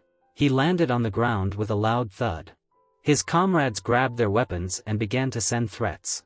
They surrounded the brunette. One of them made a dash. Another swung his sword. Eugene fled from their attacks. Rushing past, he dealt each of them several blows. The men fell to the ground. The protagonist stepped on the head of one of them.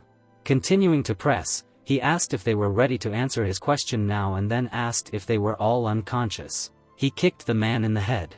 Moving on, the guy noted that he would find out everything himself. He punched a wooden door. It fell to the floor. Eugene frowned, mentally noting that he smelled drugs, after which he wondered if his brother was also addicted to this. He thought he had already realized that he needed a rest, but this was too much. 3 people appeared around him and asked who he was. The man with the body of a beast pointed at him and asked how he got in here and why the guards didn't stop him. The protagonist began clapping his hands, noting how cheerful the company had gathered. A man, a demon, and a beast man. The trinity rushed forward, shouting that he needed to be gotten rid of. The guy shot Mona at them. All his blows hit the target. When the men fell to the floor, the brunette asked them where Yod was. The beast man raised his trembling head. The man began to get something, saying that, however, he could not tell him anything, because he would find him himself. The beast man looked at him with fear.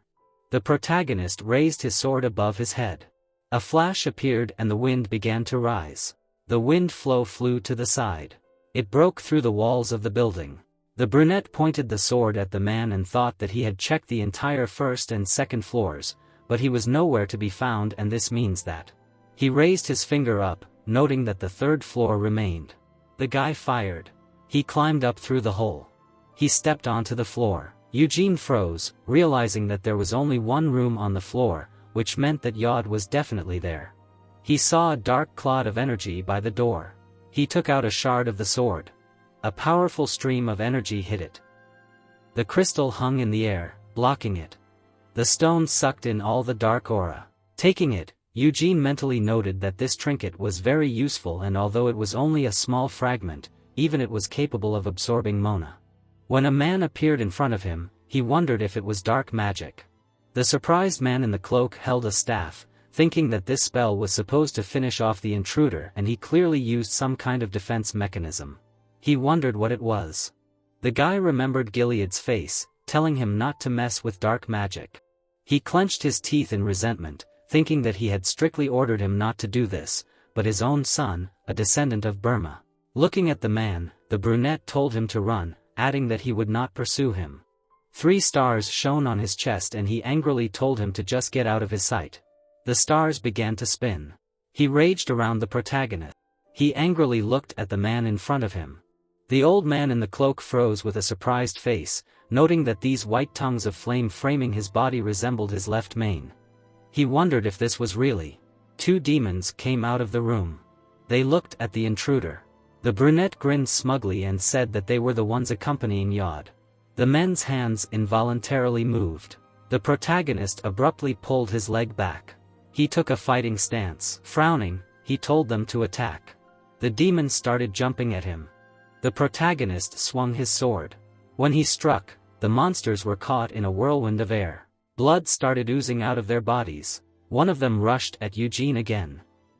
He slashed at it with his sword. The green hand flew to the side. The guy rushed past his opponent. He raised his hand. Then he grabbed the demon by the face. He slammed him into the wall. The dark mage was watching all this. The guy's hair started turning white.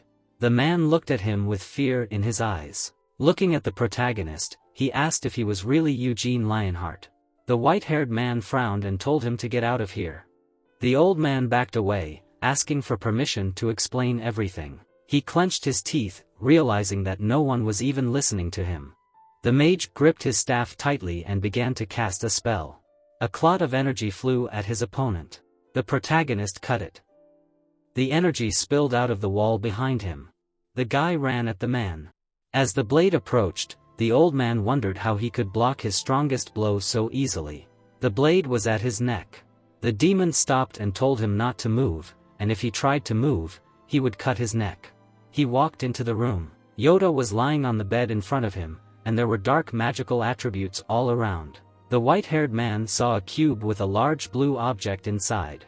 He raised an eyebrow in confusion, mentally noting that this was a cup that demons use for rituals. He asked what was inside the cup. The frightened mage told him that it was a unicorn's heart. The boy's eyes widened, and he began to think that due to their powerful mana and divine power, unicorns were called water deities, and their hearts were considered a much more valuable ingredient for sacrifices than human ones. The old man spread his arms wide and asked if he was trying to make a deal with the Demon King. He replied that he wouldn't dare, and that it was worn by the Baron of Helma, Lord Alfrin. He folded his arms when the white-haired one turned around and asked who it was. The man said that it was a subordinate of the Duchess of Noir, Zabella. The protagonist remembered the demoness with long horns and mentally noted that she must be over 300 years old by now. He clenched his teeth, thinking about how Helmaud was currently in chaos and lawlessness, and although Zabella was significantly inferior to the Demon King, she was still a night witch, which meant she was strong enough to hold the title of Duchess of Hell. Eugene spread his arms wide and asked if he understood correctly that Yoda was going to sign a deal with some incubus, one of Zabella's minions. He turned and with a glance noted that in addition to this, in an alcoholic and drug-fueled stupor, he had used the unicorn's heart for a sacrificial ritual. He asked if he had missed anything. The mage fell to his knees and exclaimed that he had only followed Yoda's orders. With his head on the floor, he said that even the money that had been used to buy the gray unicorns had been given by him, and he could not disobey his orders. The guy waved his hand and noted that of course he could not, since he was beside himself with joy that the eldest son of the Lionheart family would pay him to initiate the conclusion of a contract with the master. Pointing at the mage, he said that if he succeeded, this Alfarn would have gifted him with such an amount of energy that he had never dreamed of. He added that in addition to this, he probably also managed to make a deal with that old woman Zabella. The white-haired man looked at the magician with disgust and said that his greed was to blame for everything, and if he did not want to die, then he had better shut his mouth and stop blaming others for his sins. The man was shaking with fear. Eugene approached Yoda on the bed. The guy opened his eyes. The protagonist clenched his teeth in confusion. He began to hit his relative in the face and ordered him to get up. The beaten Yoda tried to understand what was happening. He sat up and called his brother by name. The white-haired man looked at him gloomily and asked if he had come to his senses. The guy grabbed his wounded cheek. Thanks for watching, don't forget to subscribe and hit the like button for more epic manhwa recaps. He began to crawl back and ask his relative what he was doing here. The protagonist looked down at him and replied that he had been watching him.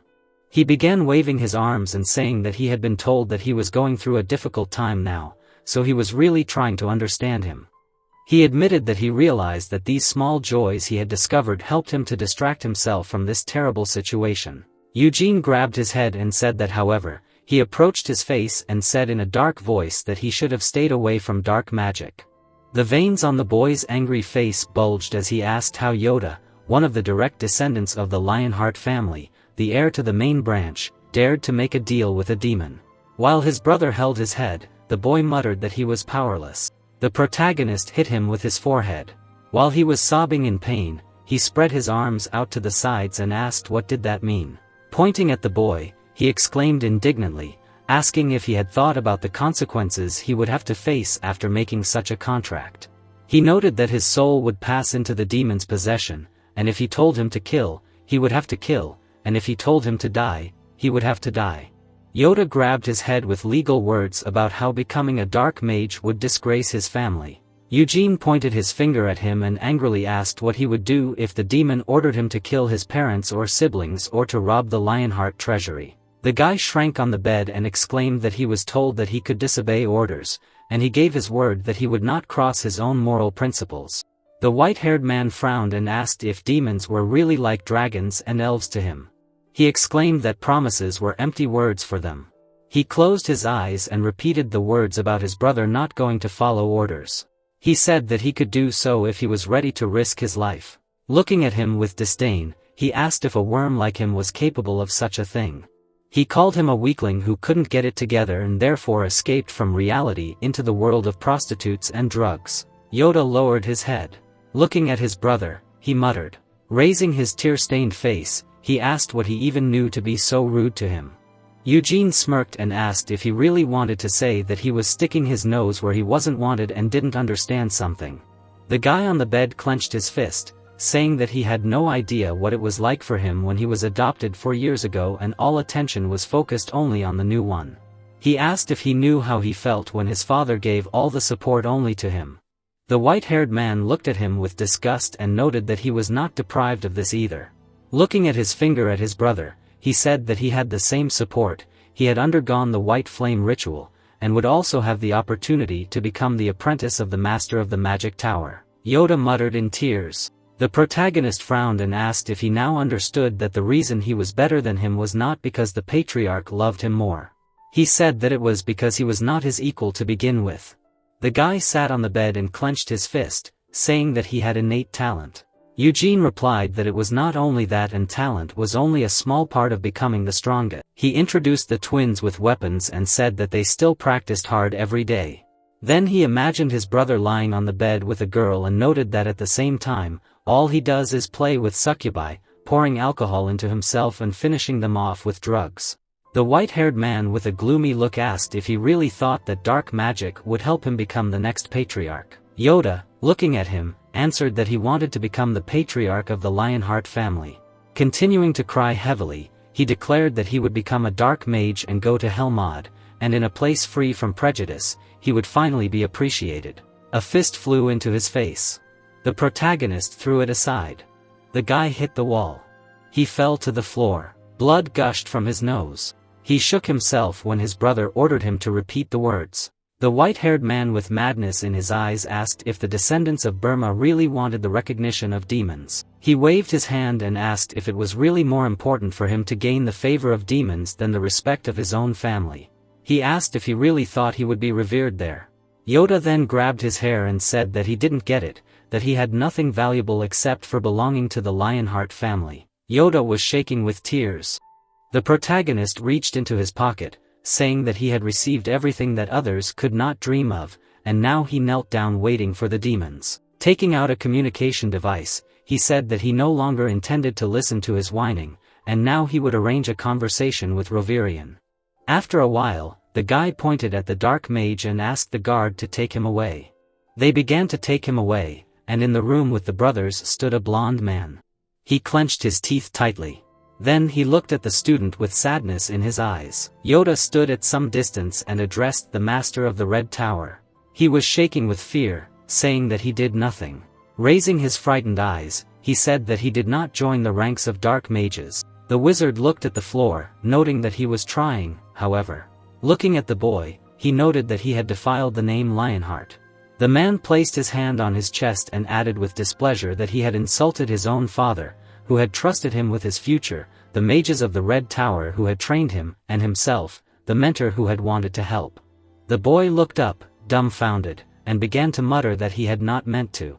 The wizard grabbed his hand and told him to stop making excuses. He added that he would have to use force, which he would gladly do. Rovirian looked at the student with hatred and told him to just shut up, and if he really wanted to apologize, then let him ask his father and mother. Yoda clutched his head in fear. He fell to his knees, and the wizard turned away, saying that it was time for them to leave. That same evening, after midnight, Rovirian invited Gilead and Theanis to air off.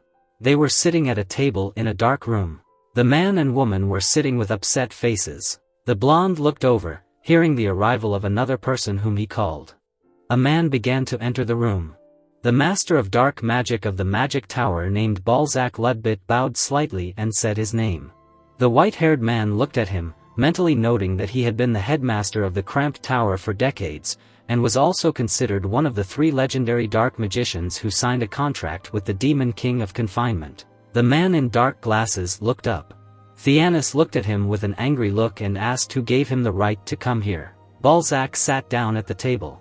The blonde folded his hands and asked the lady to remain calm, since the master of the dark magic tower had nothing to do with what happened. The woman slammed her hand on the table, indignantly asking if he had said earlier that he was the one who introduced Yoda to dark magic. He asked if he really thought she would believe this nonsense. The master opened his mouth and said that not all of Aerotha's dark mages were trained within the tower's walls.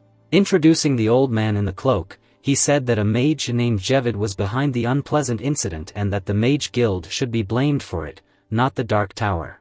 The man waved his hand when the brown-haired woman tried to object. Gilead frowned and asked for what purpose the master of the Dark Tower decided to visit them if she was not involved in what happened to her son. Balzac waved his hand and said that he would like to take responsibility for himself.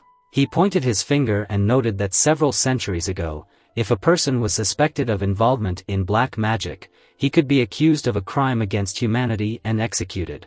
But after Burma the Great made a contract with the Demon King, people were given freedom of choice. The patriarch rubbed his chin as he heard the words that, in their time, familiarity with dark magic and signing contracts with demons was considered a crime, so he would rather respect the wishes of the Lionheart family. The man glared and asked him not to cross the line, noting that his words sounded like he was unwillingly humiliating his own dignity, allowing them to respect the greatness of his family. The dark mage smiled and answered in the affirmative, adding that he did not want to start another war and that was why he was here. He noted that by taking the blame on himself, he would spare them from stupid consequences. Remembering the gang of men, he added that the law enforcement agencies would deal with the drugs. Then the man introduced the succubi and said that the drug dealers would be put behind bars, and the succubi would also receive their harsh punishment. Theanis frowned and asked what kind of responsibility they were talking about then. Balzac looked at her and said that he would cruelly torture and then kill the one who made a contract with Jevid and the devil would not enslave Mr. Yod. The candles in the room went out. A clot of mana appeared on the tip of the man's finger. Taking it in his palm, he said that he would now convey the words of the Demon King of Imprisonment. Eugene's eyes widened at the mention of this name. The dark mage began to wave his hands. Hieroglyphs appeared around him, and he began to say that the Demon King was very upset that the beloved Burmit family had become an object of disapproval. Running his finger along the hieroglyphs, he said that this was why the decision was made to forge Alfurhoin. The guy lowered his head. He clenched his teeth tightly in anger, mentally asking how this scum dared to speak so tactlessly about the Burmit family. Gilead clenched his teeth. He waved his hand. The dark mage placed his hands on the table and apologized again. He said that he understood that his words would not calm his anger, but the man looked up and said that he still needed to know that he could count on the full support of the Dark Tower and the Demon King of Imprisonment. The patriarch lowered his head. Balzac rose to his feet and bowed, asking for permission to take his leave. He said that he hoped that their next meeting would take place in a more reasonable atmosphere. He turned his gaze to Eugene. The dark mage smirked. The boy frowned. Balzac headed for the exit. Gilead covered his face with his hand. The white-haired man looked at him when the patriarch asked if he could leave them. The white-haired man began to rise. The three adults were left alone. The man folded his hands and said that he should apologize to the mage for raising his son poorly. The blonde closed his eyes and replied that it was only his fault, because he was too demanding of Mr. Yod. The patriarch covered his mouth and said that he would take his son back to the family estate. Theanis looked at him with shock in her eyes. She frowned and began to ask if it was really necessary, because the boy still hadn't become a dark mage. The woman spread her arms out to the sides, saying that he wouldn't make the same mistake twice, and she was sure that he would learn from this and work on himself for the rest of his life, so. Gilead lowered his eyes and said that in the entire history of the family, none of the descendants of the main branch had ever turned to dark magic. Rovirian looked at him with sadness, listening to the words that the patriarch's decision was indisputable, and the fact that Yod was his son did not give him the right to desecrate the family name with impunity. He added that he would not allow him to stay in Erath. Theanis screamed with fury in her eyes that his life would turn into hell in the estate. She imagined the twins, thinking that all this time they remained in the dark about how things were going with the members of the main family. She thought that Yod no longer belonged in the Lionheart residence, and he should definitely stay in Erath. The brown-haired woman waved her hands and told her husband that he did not lift a finger for their son, while Anasilla and her children lived happily ever after and the patriarch doted on them. The man looked at her with sadness and asked if she really thought so. He put his hand on the table and said that he never singled out any of his children, fulfilling the whims of each, and when Yod wanted to devote himself to magic, he sent him here. The woman slammed the table, saying that if he really cared, she was breathing heavily. Theanis clenched her fist and declared that then the patriarch would do everything in his power to ensure that Mr. Rovirian took his son as an apprentice, and in case he shied away from his studies, it would be worth assigning someone to him who could guide him on the true path. Gilead closed his eyes and asked her to stop. He covered his face with his hands and asked how long she would shame him and his family. The brunette pointed at herself and indignantly asked what kind of nonsense this was, noting that she would be the one to bear the stigma of shame. She noted that as soon as her son returned to the estate, absolutely everyone would turn against her. The woman waved her hand and said that if the patriarch insisted so much on his return, then she would take him to her family's estate. Frowning her light eyebrows, she angrily said that he did not allow Yod to cross the threshold of the Lionheart residence again, and he would study magic there where no one would oppress him.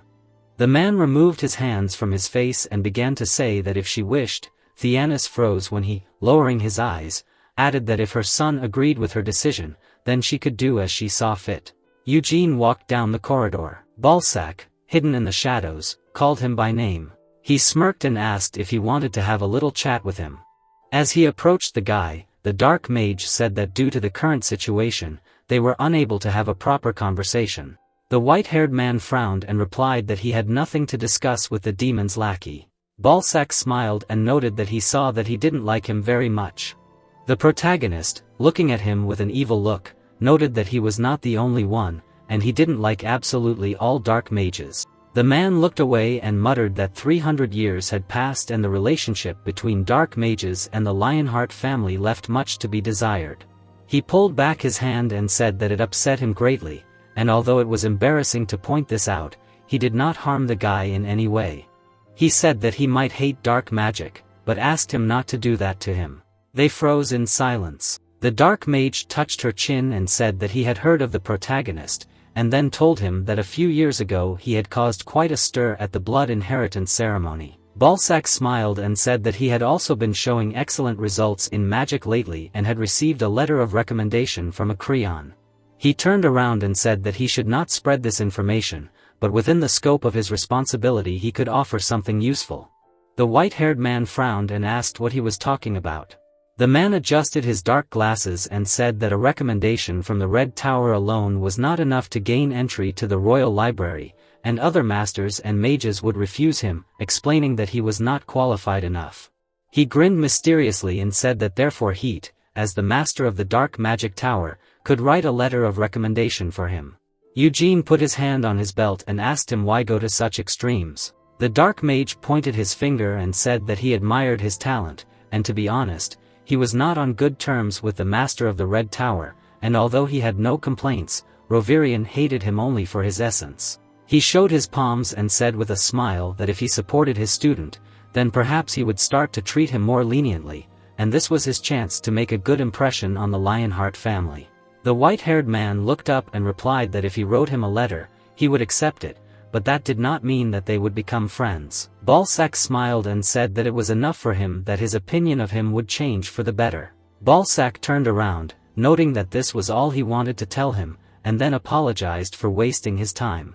The guy, looking at his back, asked if he really had nothing to do with what happened to his brother. The man took steps. As he walked deeper into the corridor, he told them that he was infinitely proud to be called a dark mage. Balzac turned around and said that incompetent mages insulted such a beautiful dark magic by their very existence, and if Lionheart himself were its follower, he would not have accepted him with such meager knowledge. He waved his hand and asked the boy if his answer was satisfactory. Eugene lowered his head, remembering Yoda's face. Turning around, he called him a pathetic parody of a man. At night, he sat in the room in front of the bowl. In it lay the blue heart of a unicorn. The white-haired man thought about how Gilead had previously allowed himself to keep it, since he had put an end to his brother's shameful behavior and deserved a reward to match his efforts. The protagonist reached for the heart, thinking that it could be used for various purposes. He placed his hand on it, thinking that the easiest and most profitable way would be to absorb its mana. The boy grinned, mentally noting that despite the fact that it belonged to a monster, there was almost no filth in it. Mana began to flow from the heart into his hand. 3 stars flashed on Eugene's chest, and he thought that at this rate, he would get a quadruple star before he turned 20. He stood with the dried-up heart in his hands, thinking that the Lionhearts would faint from such news, because in the entire 300-year history of this family, no one had ever managed to reach the 4th star before reaching adulthood. He imagined Gilead and Jeanette thinking that they had 6 stars each, and such people were considered among the strongest in the world. The white-haired man clenched his hand into a fist, mentally noting that therefore he, too, would do everything possible to get the 5th star. He imagined Bermut and his past self thinking that as Hamel he would put all his efforts into perfecting the white flame ritual created by his friend. The protagonist crushed the heart. Garguis folded his fists on his waist and declared that the giant egg cost him 30 million cells. Eugene crossed his arms and cursed in irritation. The relative put his hands on his back and began to tell him that they needed to hurry, because if he did not manage to make the payment before midnight, they would be sold to the next participant. The white-haired man asked why he was so attached to them. They were standing in front of the counter. The man accepted the correct card with a surprised face. He smiled broadly and asked if the guy wanted to open an account at their bank. He answered negatively. When they went outside, Garguis called his relative back.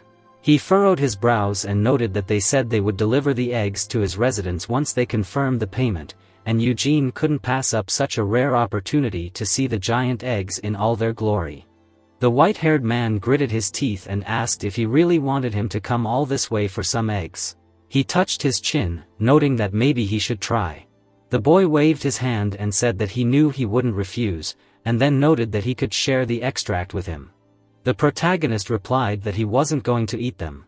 As he walked behind his relative, he mentally noted that he didn't care about the eggs and just wanted to watch Garguis use the Scarlet Flame ritual technique. Looking at the crowd, he thought that he wanted to see with his own eyes the difference with the White Flame ritual. He looked over, puzzled. His eyes widened in shock. Eugene started jumping over the fence while the white-haired man was asking where he was going. The protagonist jumped down. He started running fast. Sweat was running down his surprised face. Eugene pushed through the crowd and extended his hand. Running past people, he thought that he couldn't be mistaken when he saw this unnatural purple hair, which required a colossal amount of mana to maintain. He continued running. The guy stopped when he saw the girl's back. He called out to Senya with a dumbfounded face. It was a girl with purple hair. Eugene looked at the girl in surprise. He was worried, thinking about what he would say to her. He looked at the girl in the hat, thinking that Senya hadn't changed at all in these 300 years, but he looked completely different, she wouldn't recognize him. He imagined her scolding him and thought that he was still the same Hamel, but only born in the business of the descendant of Burma. Following this, she will ask him to stop talking nonsense and beat him to death. He is sure that she is still the same grumbler who does not know how to choose her words. Eugene extended his hand and called the girl. He wanted to take her hand. However, the guy's hand passed through the void. He was amazed. The hero stood next to the girl and thought, is this a ghost? No, this. The silhouette of the witch became transparent. He thought it was a magical hologram. The hand dropped. The blonde stood behind the girl. She looked forward and then turned to him. Eugene stared at her. He weirdly thought that he should tell her that he is Hamel. How can he do this? The hero impudently showed her an obscene gesture. Senya smiled. Her mouth opened as she began to silently say something. And more, and even stronger, Eugene saw how she dissolved. The hologram almost disappeared. The standing guy repeated, "Did you find him?" He smiled. Turning, he said that he had found Senya too. He walked among the people. Eugene stood on the balcony. Frowning, he thought that Senya was alive. She was looking for him. He remembered the scattering rays and wondered how she knew it was him. Maybe the same way Tempest had recognized his soul. Or did she see the pendant? He picked up the decoration with his fingers. The white-haired man remembered the image of the girl and thought that she knew about his reincarnation. But since she sent him a hologram, that meant she couldn't come in person. Eugene opened his mouth, saying that meant her body couldn't move. He pictured his friend wrapped in chains and wondered if she had done it herself or if someone else had cast a spell on her. What if it was the demon king of imprisonment? He threw his head back, saying that he now understood what was going on. She had found him. With a determined look, he declared that this meant it was his turn. The boy heard his name being called. Gargwise extended his hand and asked where he had suddenly rushed to. Eugene waved him off, declaring that it was none of his business. Words were heard among the houses, thus he wanted him to demonstrate the ritual of the scarlet flame. Gargwise crossed his arms and asked why he was so interested in it. Since he had studied the ritual of the White One before leaving the estate, the boy replied that he was curious. The man closed his eyes, saying that it was quite simple. The strain tore his clothes. The boy put his hand on his hip, asking if it was necessary to tear his clothes. The elder posed, saying no, but it was easier to get into the mood. The man with the beard exhaled. His body was surrounded by flames. He was directing the flames in all directions. Eugene looked at this, asking if the core was also split when using the scarlet flames. Gargwise remembered the men and said that the main line originally left the core intact, but his ancestors tried hard and managed to multiply it to 5 stars. He raised his hands, saying that he only knew of a few branch families that had achieved this through secondary methods passed down from generation to generation. He raised his hands, saying that his training had not been in vain either since he already had 2 stars. Eugene thought that even though Gargwise belonged to one of the main lines of the family tree, his ancestors, had only managed to reach 5 stars. He touched his chin, thinking that this was all they had achieved in 300 years of refining their skills. As for the white flame ritual, it was only available to members of the main line. He imagined Burma surrounded by bright flames, and then imagined people with weapons, while the scarlet flame was owned by all the other families. Therefore, there would always be a shining abyss of envy between them. Eugene rested his hands, thinking that this was strange. Burma could not be called greedy. He looked seriously, thinking that he wanted to learn the scarlet flame ritual, but who knew that it was so useless. Waving his hand, the hero said that he was going. The man raised his hand and asked, "Already, what about the giant eggs?" Making an obscene gesture, Eugene replied that he did not need them. The semicircular gray room of the basement of the Red Tower, Eugene's research room. The blonde crossed his arms, thinking that it said that Senya's latest records were in a crayon. He imagined a magic book, thinking that there must be some clues in her books on sorcery. He imagined a light and dark mage, thinking that they had agreed to write letters of recommendation for him, so there should be no problem with access to the royal library. The guy was reflected in the shard and mentally addressed Senya, saying that he knew that she had waited 300 years but let her hold out a little longer. Opposite the guy, a shard was hovering. He imagined himself hitting it with fire and thought that a light touch of moonlight with the blade would cause the mana to break and dissipate instantly. But just one fragment was not enough to split high-class magic. The guy took out his sword, saying that he was still able to deal with small spells, so it was worth a try. Bright balls were shining around. Eugene said that if he could withstand the power of this world. He smiled slyly, saying that it meant his unity with mana was so strong that it surpassed the power of the white flame ritual. Hera held the book and asked in surprise in the research room. The frightened blonde said that yes, for several days now explosions and subsequent vibrations were heard from there. Looking at him, she said that she would go check. In any case, she was going to pass on the order from the master of the Red Tower. She headed for the exit, knocking. She called Eugene, and was surprised to hear a roar. She burst in, asking if he was okay. The naked guy covered his head with his hands. The hero stood in the settling dust. Hera looked at him in amazement and asked what he was doing here. Looking at the girl, the blonde replied that he was increasing his mana and doing magic training. The girl touched her chin, asking, with magic training, and thought to herself, without a magic circle. She saw a blue fragment and thought, what is this? The walls and floor are in cracks and fractures, and on this fragment there is not a scratch. Eugene extended a glowing hand, saying that like this, a beam of flame flew from him. The fireball flew forward. An explosion was seen. Dust settled everywhere. Hera frowned, thinking that he acted faster and skillfully used the core as a magic circle. She looked at the young man surrounded by flames and thought that he even strengthened his unity with mana. Is this really a combination of a fireball and a magic projectile? Folding her hands, she asked, is he practicing combat magic techniques? The white-haired man extended his hand, saying that he pays most attention to practicing the mana itself and is quite successful. He clenched his fists, thinking that at first the magic dissipated before the surge of power occurred, but now he can control the mana, gathering it into a clot of energy and then creating an explosion. Hera was happy, saying that it was amazing. She was told that a roar could be heard from his research room, so she was afraid that he would get hurt from such hard training. Eugene put his hands on his hips and asked if she came because she was worried about him. The girl replied that she also wanted to tell him that the master of the tower wanted to see him. When he opened up his clothes, the white-haired man answered that he understood and asked if he should go up to him on the top floor, to which he received a negative answer. Turning, he heard that he was waiting for him in the royal library of a crane. The castle had high blue roofs. Pentagon, the capital of Arath, in the center of which, at the intersection of 5 towers that make up a pentagonal figure, is the palace of Abram. There were ships sailing near the castle. Since it was located in the middle of a great lake, it was only possible to reach it by ship. Neither floating carts nor spells could transport anyone to its gates. Senya held a staff in her hands. This was because the lake, as well as the palace itself, were surrounded by a demonic seal, cast by Senya as a sign of friendship with the royal family of Arath, and its power had not weakened even hundreds of years later. Hera glanced sideways at the boy who thought he could go crazy. He looked at the castle, thinking that ever since the day he came to Arath and began to understand magic a little, it still seemed impossible to him that someone could cast such a huge seal. The girl turned around and asked if he wanted to visit Abram. Eugene looked away, saying that he was just looking. It looked good. His desire to go there alone would not be enough.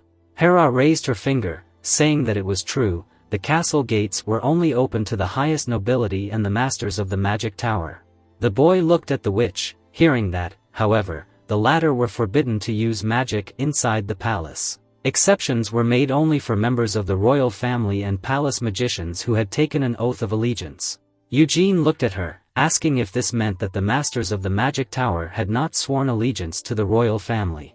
The girl fought for a moment and answered that this was not the case. They served faithfully and truly, but had the right not to carry out unreasonable orders. The magic towers and Arath followed an agreement on mutual cooperation. She walked ahead, saying that it was not the palace itself that maintained closer relations with the magic towers, but the parliament. The palace had its own magic alliance, which meant that the tower masters worked exclusively with the parliament. She said that there could be no talk of any hostility between the magicians. They approached the high castle. Hera showed 3 fingers and said that 3 people opposed letting him into a crayon. Looking, she said that the master of the Blue Tower, the master of the Green Tower and the master of the Magicians Guild needed to get their permission to enter a crayon. Hera bowed, saying goodbye, and then she clenched her fists and told him not to be too nervous and wished him luck. Eugene showed a thumbs up and thanked him.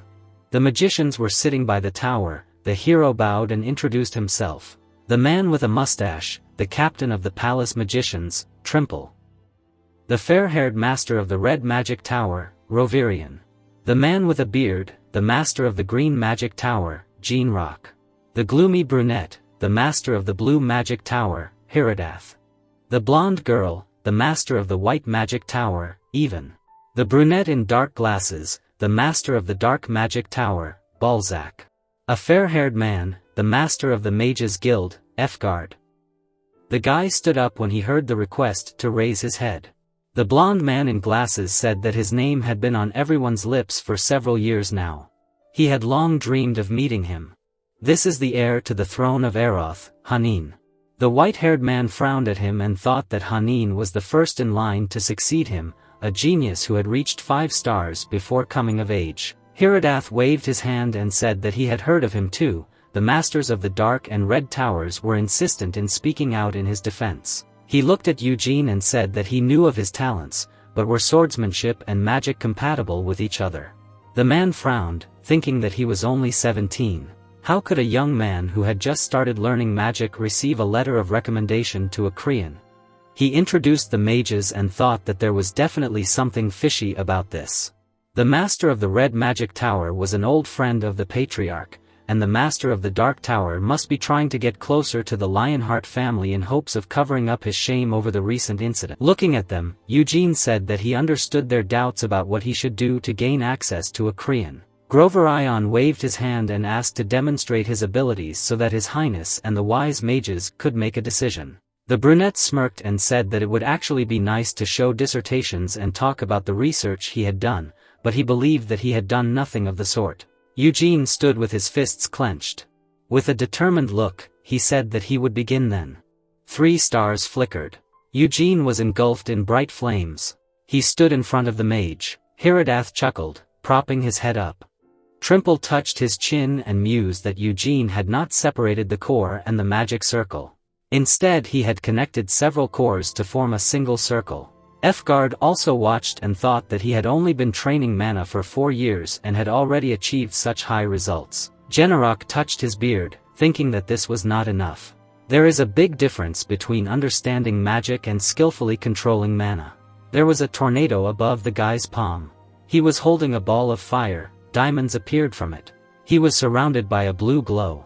Eugene created a sword from mana. Trimple was surprised to think that he did not even need to pronounce the spells. He simply made a smooth transition between them without making a sound.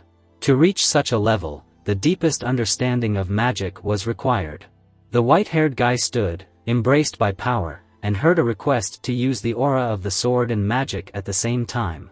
Looking at him, Genarok wondered, can he do this? Eugene smirked. He took out his sword from its sheath, even twirled her hair around her finger. The sword was covered in glow. The guy held the sword. His other hand was embraced by the aura. Hiridath frowned, thinking that the magic circle remained intact. Using the core to do this, he confidently maintains the aura and the spell. Rovirian waved his hand and asked what they thought. Interlocking his fingers, Genarok replied that they should discuss this together. The blonde looked at the youth and said that of course, could he leave them for a while? Eugene put away his sword, agreeing. He headed towards the exit of the hall. He touched the door handle. The man turned and addressed the master of the Red Tower. Pointing his finger, he asked if he was sure that he did not give him instructions. Rovirian replied that he had said this many times. He looked to the side and said that Eugene did not have a teacher. He read all the records of the Red Tower on the theory of magic and practiced them himself. Hiridath touched his chin, saying that is it enough to study one theory to reach such a high level of mastery? Hanan smiled and said that after all, he is Lionheart. The guy with glasses continued that the Keel Empire is a descendant of Burma. Every resident of the continent knows firsthand how strong their bloodline is. He spread his hands and said that he personally immediately realized that Eugene was a genius like no other. Rovirian leaned on her hand and said that the magic that young Eugene demonstrated to them, although it was a first-level circle, it was essentially superior to it in strength. They also felt that, right? The girl touched her cheek with her hand, saying that the purity and precision of the execution were at a high level, but what struck her most was his unity with mana. They must study him, but she was afraid that even a fourth-level dispelling circle would not break this child's magic. She shifted her gaze when she heard that he was still too young. Megard folded his hands, saying that he must admit that he was gifted, but given his age, there was no hurry. Looking at the blonde, he said that according to the high authority of a Korean, he thought it would be wise to entrust his training to the master of the Red Tower. As long as after a few years, his acceptance into a Korean would be unquestionable, of course, after that they would give him a pass to the Royal Library. Trimpal touched his chin, saying that he thought this situation should be seen as an investment in the future. Generok looked away, saying that the 17-year-old talent from the Leonhardt family, he was young, but despite his lack of skills, he had limitless potential. He introduced the boy and his crest, saying that they were on good terms with his family, but that did not mean that they could not do a favor to Eugene personally, thereby investing in him. Generok looked away, saying that no matter how capable he was still an adopted son, which meant that he would not become a patriarch. Balzac said with a smile that it would be one of the twins, a boy named Sion. He remembered what was with the sword, saying that technically Yoda was still the legitimate heir, but given his recent behavior, he would not win the fight for the title of patriarch. A guy in dark glasses said that in any case, one should not underestimate Eugene's strong position in the Leonhardt family. Trimpal raised a finger, saying that it was true, the time would come, he would build his own family, get married, and have children. Everyone sooner or later left the family residence. Clenching his fist, he said that then they would invite him to a Korean. In a few years he would gain enough experience and, if he did not forget the favor they did for him, he would become a reliable ally for them. Balzac spread his hands, saying what they had said 4 years ago. Speaking at the blood ceremony, Eugene was several times stronger than all the others. The mage's eyes glowed red. He said that since the Leonhardt family recognized his potential, with the support of Eroth, he could definitely become the next Burma. Generok laughed. Putting his hand down, he asked if there was too much praise for him. Were these his own sayings or did someone help him come to such conclusions? Balzac intertwined his fingers and asked, and who was it? The man's eyes glowed green. He said that the demon king of imprisonment, with whom he made a contract, he was just curious did he somehow influence his statements. The brunette adjusted his glasses and laughed, saying that he was currently busy with Halamad's affairs and besides. His eyes glowed red. He explained that if he spoke on his behalf, he would act differently, acting much more decisively and using force. Hiradhath frowned, asking what he meant. The aura around him darkened. Balzac smiled and apologized if it sounded too rude. He only wanted to say that he treats the will of the demon king of imprisonment with special devotion. Even stood up and ordered us to return to the main topic of discussion. She put her hand on her hips and said that she doubted that they would be able to come to an agreement at this rate and suggested that they vote. The guy must have gotten bored waiting for the verdict. Hanan intertwined his fingers and said that it was a great decision and asked to be allowed to speak first. The guy with glasses said that he was in favor of accepting Eugene into a crayon. The white-haired guy was reading a manuscript on the wall. There were many books on the shelves. The Royal Library of a Crayon not only contains magical scriptures, various treasures, but also the writings of many legendary mages who left their mark on the history of magic on each floor. Eugene read the text, thinking that these walls were soaked in history.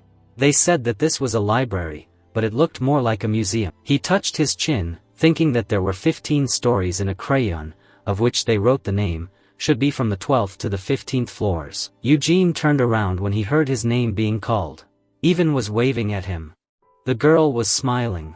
He thought that she was the owner of the White Magic Tower, the best summoner of this era, the person who had made a contract with 2 spirit kings at once for the first time in history. Eugene looked at her, thinking that she was considered a great mage, even for magic that had nothing to do with spirits or summoning, and wondered out loud if they had finished their discussion. She said that they had decided everything.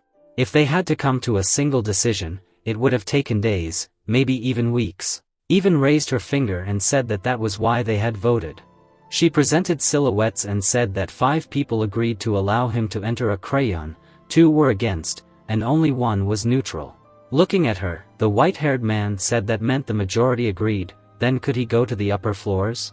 Even covered her smile and said that he could, but didn't he want to know who agreed and who didn't?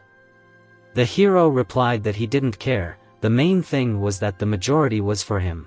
Using her eyes, she declared that he was a bore and said that she would tell him herself she was neutral. Pointing her finger to the side, the witch said that she was not against his entry, she just didn't want to participate in this pointless argument, voicing her opinion.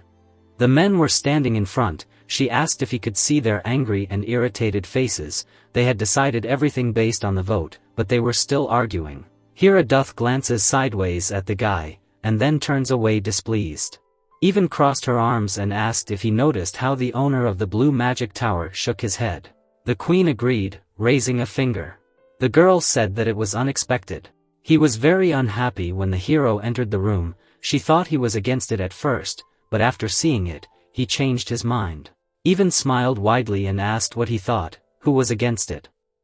The hero replied that he had already said that he didn't care.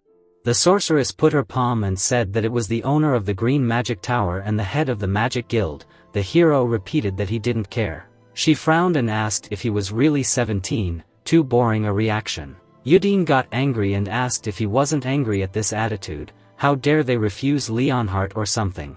The guy walked away and said that since the approval was given, he was leaving. The girl extended her hand, stopping him. She pointed her finger at the weapon and asked, and about the sword on his hip, it was the storm sword, right? The sword blessed by the wind spirit king. Udine touched the weapon and confirmed, asking, so what? The blonde folded her palms cutely and said that she always wanted to make a contract with such a powerful spirit, but he never responded no matter how many times she summoned him. She clenched her fists, shouting that she tried hard. She even asked the Thunder and Earth Spirit Kings, but they said that the Wind Spirit King would never shout a contract with a human. Even clenched her fists angrily, saying that she had sent a letter to the Leonhardt main residence more, but it seemed like they never lend their family heirlooms to outsiders. Did these petty people really think she was going to steal the sword and run away? She wanted to use it to make a contract. Why were they so snobby? Udine pointed to his hand, saying that no matter how touching her story was, he wouldn't give up the sword. Technically, it wasn't his, he was just wearing it with the patriarch's permission. Blue Eyes greedily approached, saying that everything would be fine since she wouldn't tell anyone. He just needed to take out his magic thing and trust his sister. She leaned over, saying that it wouldn't take long anyway, no more than a day. If he wanted, he could keep an eye on everything. Udine touched his chin thoughtfully, thinking that the Wind Spirit King was no good. He hadn't shown up even once in the past 4 years. Looking at the girl, he thought that he believed that with the current amount of mana he would not be able to summon him, but if it was the owner of the White Magic Tower. The girl was beaming. Udine thought that this was the only summoner who had made a contract with 2 Spirit Kings at once. If she used even as a guide, this old man might respond. Looking at her, the white-haired man thought that it was not so profitable to agree to his offer now. She was completely in his hands, so he would squeeze out more. The guy shook his head, asking where he could get a pass, even answered that she would bring him. He held a black card in his hand. He thought that this was an Acrine pass. It was just a ticket with his name on it. The girl rested her head on her hand and asked if he knew that ancient familiars lived here. All of them once served great magicians who left their mark on the history of Earoth. She introduced the figures of the king, knight and witch, saying that the king of magicians who founded Earoth, the battle mage who was called the father of battle magic and the great Senya are also here. Udine looked at her silently. The blonde smiled, saying that he had such a boring reaction. Wasn't he interested in Senya? She waved her hand and asked if he hadn't been looking for her on the first day of his arrival. He was on a tour of her mansion that time when he met the brother from the branch house in Martin Square. Putting the pass in his pocket, he asked how she knew so much. Even replied that she didn't seem to know that he had become very popular. The guy walked away, saying that he was sure that was the case. The girl pointed her hand and said that he was mean and asked if he was going to give him Winif. The hero said no, there was a square door in the hall. The girl pointed her finger and asked if he saw that hole next to the door. If he inserted the pass there, the elevator would open. Yudin inserted the pass. The witch standing next to him asked if he was going to the 12th floor. He really liked Senya. The white-haired man entered the elevator and asked, she wasn't going to wait for him here, was she? Even spread her hands and said that she didn't have much free time, she would like to go with him, but then he might feel ashamed. She covered her mouth, saying that it was a shock from facing the truth for the first time. It was a spell that left a very strong first impression. Looking at Yudin, she asked if maybe he should take diapers with him. He calmly asked why. The girl laughed slyly, saying that he was a baby, he could poop in his pants. The white-haired man clenched his teeth angrily. The door was closing when she said to have fun with a smile. Yudin leaned against the wall of the elevator. The arrow pointed to the floor. The guy stood in the open door. The hand lifted his hat. The girl took off her hat and said, "Welcome to the Senya Hall." The pink-haired girl called him by name. Yudin asked Senya in surprise, "Senya?" The white-haired man pointed his finger in surprise and asked, "Is she Senya?" The girl put on her hat and said no, she was the familiar in charge of the Senya Hall.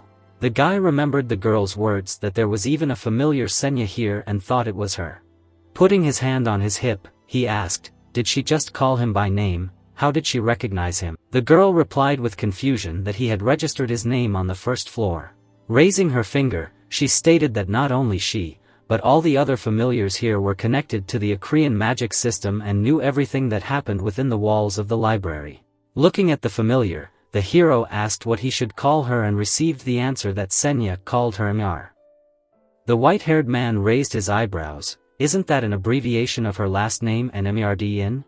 Mr. looked at him and exclaimed that yes, it was a cool and honorable name that no one else was worthy of. Yudin crossed his arms and thought, she created a familiar that looked exactly like her and gave her her last name. What was she thinking?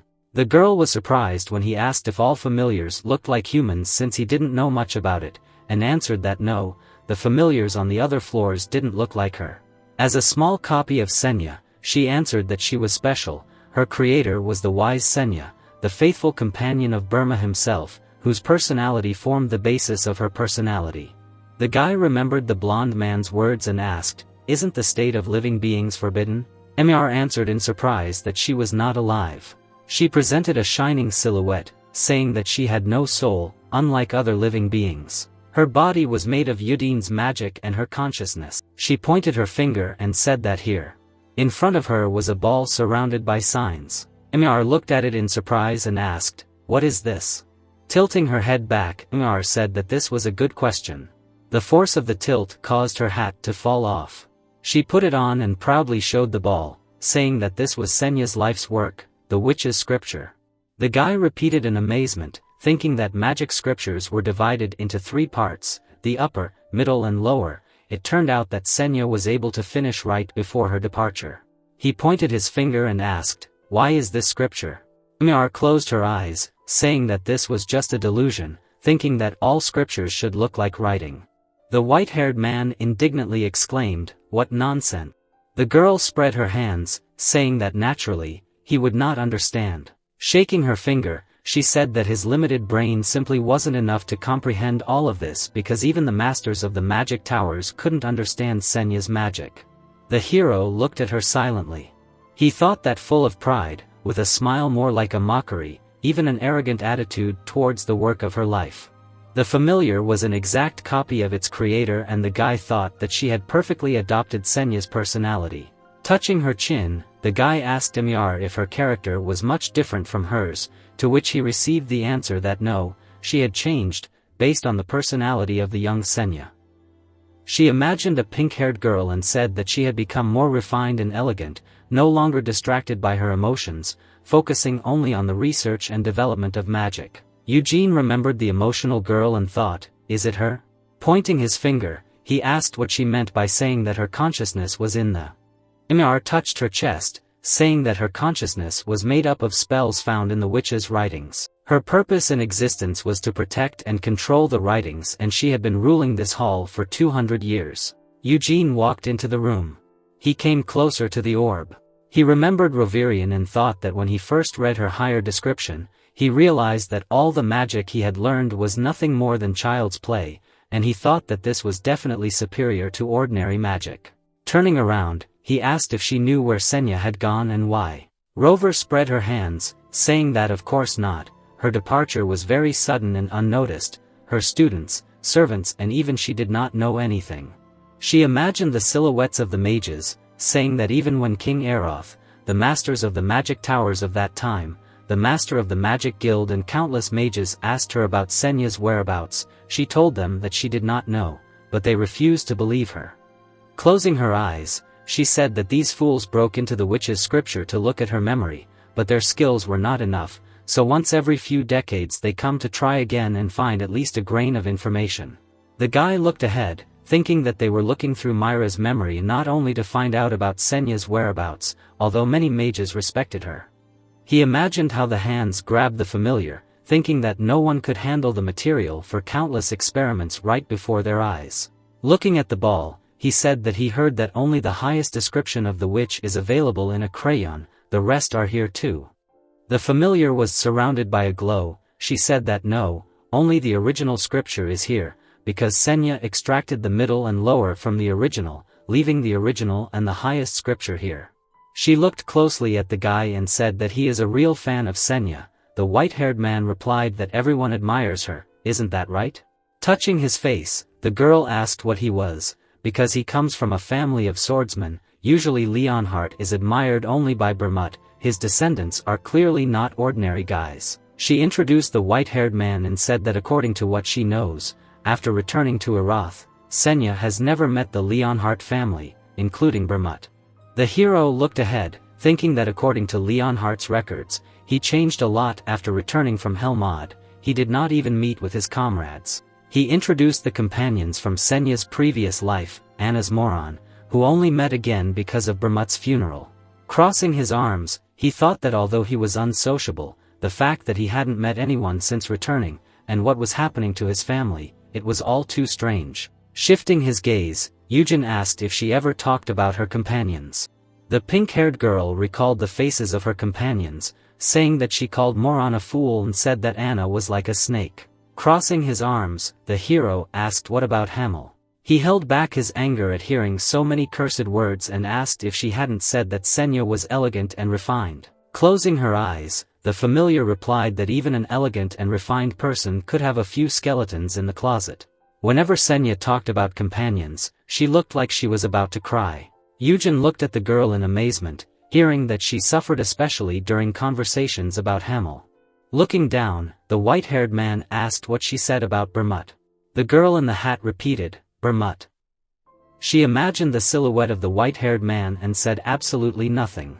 She did not praise, did not call him names, did not judge him, she just remained silent. Eugen stood in front of the portrait. He looked at it and thought that it was the same as in the mansion. Mare pointed her finger and said that the smile in the portrait was fake. Senya had never smiled like that, not once. She remembered sitting on the chair opposite and said that when she talked to her to adopt her character, she casually asked her about it. The girl asked in surprise why she hung a portrait of herself with a smile everywhere if she was always sad. Senya opened her mouth.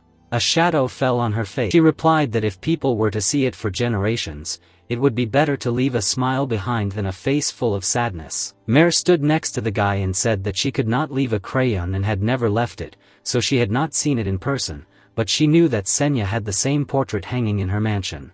She remembered the image and said that the artist had drawn her smile on this portrait without permission, so she did not like it very much. With a sad look, she continued that even though Senya said so, it was better than not seeing her at all. The white-haired man looked at her sadly. He reached for his hat, but the girl knocked it away. She scowled at Eugene and told him not to cross the line. She put her hands on her hips and said that although she was shorter than him, she had lived for 200 years and did not want to be treated like a child. They walked through the hall, Mare telling him that it not only contained the witch's scriptures, but also the magical equipment that she used. Pointing her finger, the familiar told him that this staff was her favorite. In front of him was a wooden staff with a red stone. Eugene said in surprise that it was an acacia. Mare giggled, saying that she thought he would recognize it. The hero imagined the tree, thinking that they said that the fairy tree only grows in the great forest in the homeland of the elves. Acacia is the most powerful magical tool in the world, made from the roots of a 1,000-year-old tree that grows in the center of the forest. Mare stood behind the boy and said that the elves believed that the tree held the spirits of their ancestors and maintained the world. She waved her hands and asked if he understood what she was saying. The almighty elves cut off one of the roots of this tree to make this staff and give it to Senya. The boy looked at it, thinking that she was not an elf, not even a half-elf, she was only a human, but even so, she was closely related to the elves. He imagined a basket with a baby and it standing in the forest. Senya did not know who her parents were. She was abandoned in the great forest of Samar, a great jungle in the southern region of the continent. A girl with long ears noticed the child. An elf passing by heard Senya crying and took her with her, and that is how she ended up in the kingdom of the elves. The elves surrounded the laughing girl. The other elves did not like Senya very much, but when they learned of her incredible talent, they accepted her and taught her magic. Mare spread her arms and said that Senya was the first owner of the staff made from the roots of this tree. That's not all. In the center, a redstone was shining. The familiar said that the redstone inserted into the staff was this. The white-haired man replied that it was the heart of a dragon. The girl showed 2 fingers and confirmed, saying that there were only 2 magic staff in the world that used the heart of dragons, Akasha Senya. Eugene continued, Blood Mary, becoming gloomy. He introduced the magicians and the smiling man, saying that the person who now has this staff is one of the 3 dark magicians who made contact with the demon king of confinement, Count Edmund of Helmand. He introduced the skeletal demon, thinking that 300 years ago, the owner of the staff was a lich named Belial. He was a subordinate of the demon king of confinement. Eugene touched his chest in the same way as Hamel, thinking that he was the one who killed him.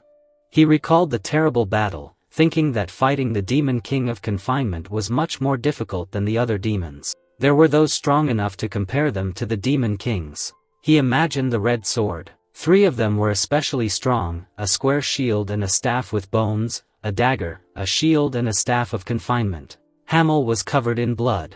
The white-haired man recalled that when he defeated the shield of confinement, he received a serious wound. After the battle with Belial, there was a huge hole in his chest. Looking forward, Eugene asked if he could support him. Mare smiled and said that of course, but he could not use its power. He imagined hands reaching for the staff and said that the acacia only recognized Senya as the owner. When she left, many mages tried to take possession of it, but no one could gain her recognition. Eugene reached for the staff, asking, "Is it true?" He took it. The boy's body was covered in radiance. He held the staff and thought that the acacia did not even try to accept the mana he poured in. The hero frowned, thinking that he assumed that maybe she would acknowledge him. After all, he had seen the image of Senya. It would have been better if she had left him the staff instead of the useless pendant. He let go of the item, hearing that he seemed to like Senya very much. The boy replied that he would not say that. Mare looked at him, saying that he was lying. His eyes always sparkled when he talked about her and he was very attentive when he looked at her things. Looking at her, Eugene said that he simply liked old stories. The familiar raised a finger and asked if it was true, then he would like this book too. She walked forward, took a book from the shelf and handed it to the boy. Eugene looked at it grimly and thought that it was the adventure of the great warrior Bermut. Mare held the book, introducing its characters and said that it was a famous picture book. Senya did not like to talk about what happened in the title, so this book was the first to tell the world the legend of the great Bermut. Eugene ordered it. The girl asked why. He got angry, saying that he liked Hamel, whom he respected and honored more than anyone. But in this book they made him stupid and useless, who only had wind in his head. Mare held the book in surprise, saying that this was the original, so it should be different from the versions released today. It was first published 300 years ago in Eroth, although it is not known who the author was.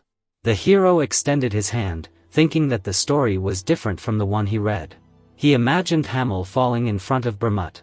Hamel was a fool, he challenged Bermut to a fight every time they met, and each time he cried, humiliated and unable to touch even a hair of his. The guy was shaking nervously, thinking that maybe he was humiliated, but he definitely touched him once. He even dropped a drop of blood and has clearly written this. Mare beamed, saying that if he liked Senya then he would probably like this too. She went forward and called the guy to follow her. Eugene followed her. They stopped in front of the holograms of the heroes. The guy pointed his finger in surprise, saying, "What is this?" In front of the guys stood 4 holograms of warriors. The girl raised her hands and said that these images of Madame had been extracted from her memory. They should not be confused with portraits, these are the real images of Madame's comrades. She explained that the handsome man standing in the middle, with long hair, is great. Next to him stood a beautiful girl, she was dressed in a nun's robe, and smiled like a stingray. This is Saint Anise. The menacing man, folding his arms, is the one who is like a troll, but also like a man, a moron who is fearless.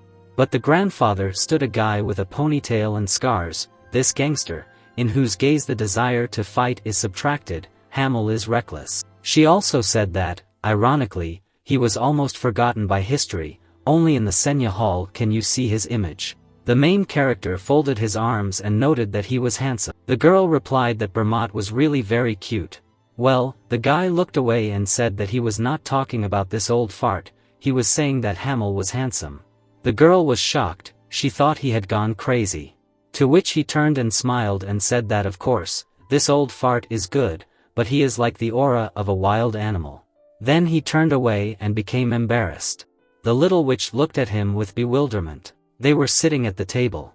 He leafed through the book and said that Madame's traces were left on the floors from the 12th to the 14th, well, what about the last one? The girl looked at him, remembered the books and said that on the 13th floor there were research records and memories of Madame's plans since the founding of Acarine. She added that at the moment he would not be able to understand them.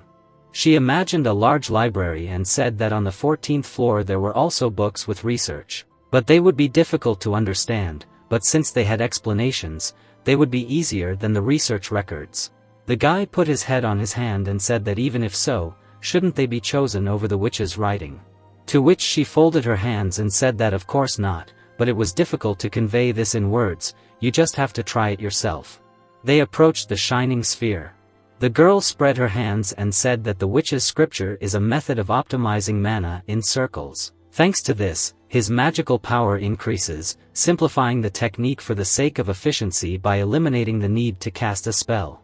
The guy listened to all this in shock and she added that the materialization of magic, which uses the division of consciousness, is the only way magic can unknowingly penetrate the body and be stored in it, and can manifest in different ways depending on the situation. Then she clenched her hands into fists and said that the most amazing thing about this is the perfect control of the circle, although nowadays most magicians use circles. The method of the magic circle in the witch's descriptions is much superior to the usual magic circle. Simply put, it uses the maximum mana to obtain the greatest power. Eugene looked up and said that he did not understand anything. Senya put her hands on her hips and said that naturally, if a blockhead like him understood everything after one explanation, then the witch's scripture would not be called the greatest book of magic in history. The main character looked at her with the stain and asked what he should do to read them. She raised her hand up and said that he should close his eyes and stretch his hand forward, then lead his mana into the witch's writing. After that, he would be able to read them. He stretched his hand forward, and they connected with the ball. He looked at all this and thought that he just needed to pour his mana into it, nothing had changed at all. But suddenly something surprised him. He thought that it was similar in sensation to a dream, but it was different, as if he began to float in space, could not move, as if he had sleep paralysis. He looked at his arms and legs, he did not have any terrible hallucinations, which are in nightmares. Suddenly he found himself without clothes, he just felt completely exhausted. Ahead was something like a sea, this sea of mana. It overwhelmed him. The young man swam with the current, he was thrown aside. He looked forward, there was some strange whirlpool in front of him. It was a huge circle, circles started to appear in it too. The young man didn't understand what it was, there were more and more circles, he watched them. And suddenly he flew down, he fell to the ground. He got up, there was a little witch standing in front of him. He looked at her and asked if he had done something strange. She laughed and said that besides the fact that he had fainted, she spread her hands and said not to worry. Many magicians after entering the witch's writing shit their pants. But he simply fainted with foam at the mouth and woke up 2 hours later. Suddenly she imagined the mistress of the white magic tower and the owner of the blue magic tower, then it seemed that they both had shit themselves. The guy remembered how the woman told him not to shit himself there. And he thought that she was speaking from experience and not just teasing him. After which the girl came up and asked how it was, the experience of entering the witch's writing. The boy looked down and said that it was difficult, it was hard to understand it. And he still doesn't understand, no, he feels like he vaguely understands it, but he can't comprehend the rest using his knowledge and guesswork. He stood up and added that watching the Mona circle move was interesting. Countless circles were created and divided within the huge circle. He would only be able to understand it when he reached 9 circles. The girl raised her hand and said that as he said, when Madame first created the magic circle method, she only had 9 stars, but Madame continued to research magic. Then she looked at him and said that because of that, she had overcome her own limitations. She introduced Senya and said that the bottomless abyss, a stage of the magic circle that only she could achieve. She introduced the battle, the magicians. After the witch's descriptions, many magicians set a goal to reach the bottomless abyss, but no one could pass the barrier of the 9th circle. Then she spread her arms and added that if he could use Mona without losing a drop, and control all the Mona inside this huge circle, then his circle would split once and start spinning. This is the perfect control of Mona. She looked up and said that although it would be very difficult to create a bottomless abyss, magic would become very easy to use. Even the fireball of the bottomless abyss is much stronger than the hellfire of the 9th circle. Also, all techniques that require a huge amount of Mona will become insanely simple. She folded her hands and asked if he understood now. The madam who created the bottomless abyss was absolutely unrivaled, although it would not be possible to verify, but she would definitely have enough strength to kill the demon kings. The young man thought about it and thought that maybe after returning from Hellmand, she was not just playing around, she became much stronger after that fight that he remembered. He remembered the fighters, they all became stronger, well then why did they retreat? He took a fist and thought about Burmet. The boy stood in front of 2 people. Even smiled and said that he finished quickly. Rovirian raised his hand and asked how it was to look at the magic scriptures. The boy raised his hand and said that he was not sure. I think with the current knowledge, it would take him years to understand just 1 book. Then the woman turned to him and said that of course, everything that is here is centuries of studying magic. The boy, even if he is smart beyond his years, there is a limit to everything, especially his own training. Then she smiled and added that for this reason, he must give her support to Vinan. In exchange for this she will help him study the 10 magic books located here. Isn't that a great offer? The boy thought about it and said that the magic books are not the most expensive of what is here. He smiled and said that maybe she will offer something to receive, for example, some useful item. The woman smiled and said that he knew how to negotiate. She presented several magical items and said that about the staff, he didn't have one anyway. This would make it easier for him to control the mana, and simplify the techniques. Well, the guy looked away and asked if that was true. The blonde raised his hand and said that he also had many excellent staff, so he could lend the one he liked. The girl didn't like this, she got angry and asked why he was interfering. The man turned around and said that she already had contracts with 2 spirit kings, why was she so greedy? Well, she got even angrier, clenched her fists and said that he was so small, old, he was afraid that she would make a contract with the Wind Spirit King and start destroying everything around her, right? The man answered in the affirmative. She started screaming, after so many years of their friendship, he still didn't know her, she didn't want to get involved in politics or anything that annoying. The man looked at her and said that she said it herself, but who knows what to expect from her when she has a power that she never had. She put her hand to her chest and said that she understood what he was getting at and swore on her mana that she wouldn't change because of this power, even if she made a contract with the Wind Spirit King. The man agreed, she was shocked, and he smiled and said that she swore on her power so he believed her, besides, she decided to do it herself. The woman got angry again and said that he was a small snake. The young man put her hand to her forehead and said that he thought about it, but he didn't really need the staff. And the girl started getting angry and shouting that she wasn't going to give it to him, she was only planning to lend it to him. Well, the young man shook his head and said that he didn't say so right away, but he could only lend her the item for a couple of days, and only if she owed him her artifact for a few years, otherwise she could forget about any contracts with the Wind Spirit King. When I was very angry, she called him an annoying little brat. Then she turned away and offered a year for 1 day. The guy took his hand to the side and said, "What do you mean, 7 years in a week? Is she so eager to make a contract with the Wind Spirit King?" The woman shouted that of course it was. Then she raised her hand up, introduced the king, his power, and said that maybe he doesn't know because he is from Leonhardt. But for her and other summoners, the Wind Spirit King is the greatest Spirit King because only he fought side by side with Burma. The blonde coughed and said that he didn't want the staff, but the woman interrupted him and told him to shut up immediately. This didn't stop him, and he said that the mistress of the White Magic Tower had a very valuable and incredible mother fact.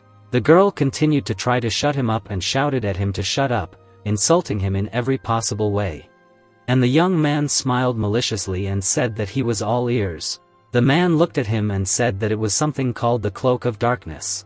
The girl was furious, she screamed loudly. The man looked at her and asked why she was so angry. As far as he knew, she hadn't used it for 10 years. But the girl was shaking with anger and asked if he knew what she had sacrificed to get this thing. He looked at her in surprise and asked if it wasn't better to lend it to someone who needed it. He also added that it was better than a useless decoration, and besides, she didn't use it.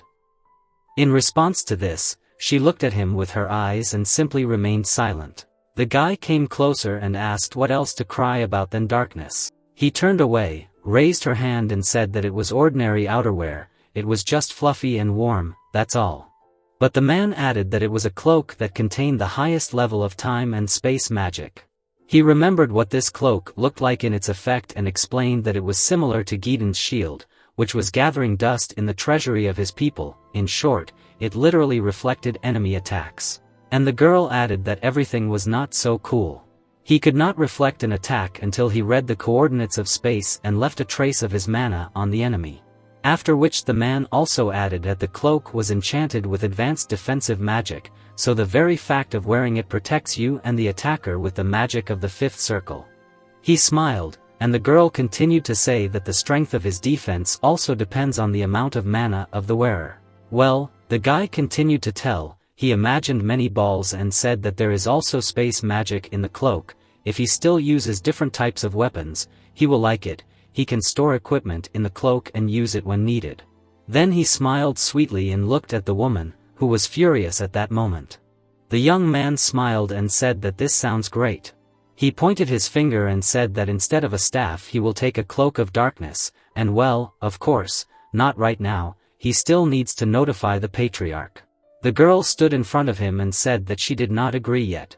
He grabbed his head and said that it seems that everything is not so simple. His head still hurts from all the shock that he matured, and also, he is hungry, then asked if the man wants to have a snack with him.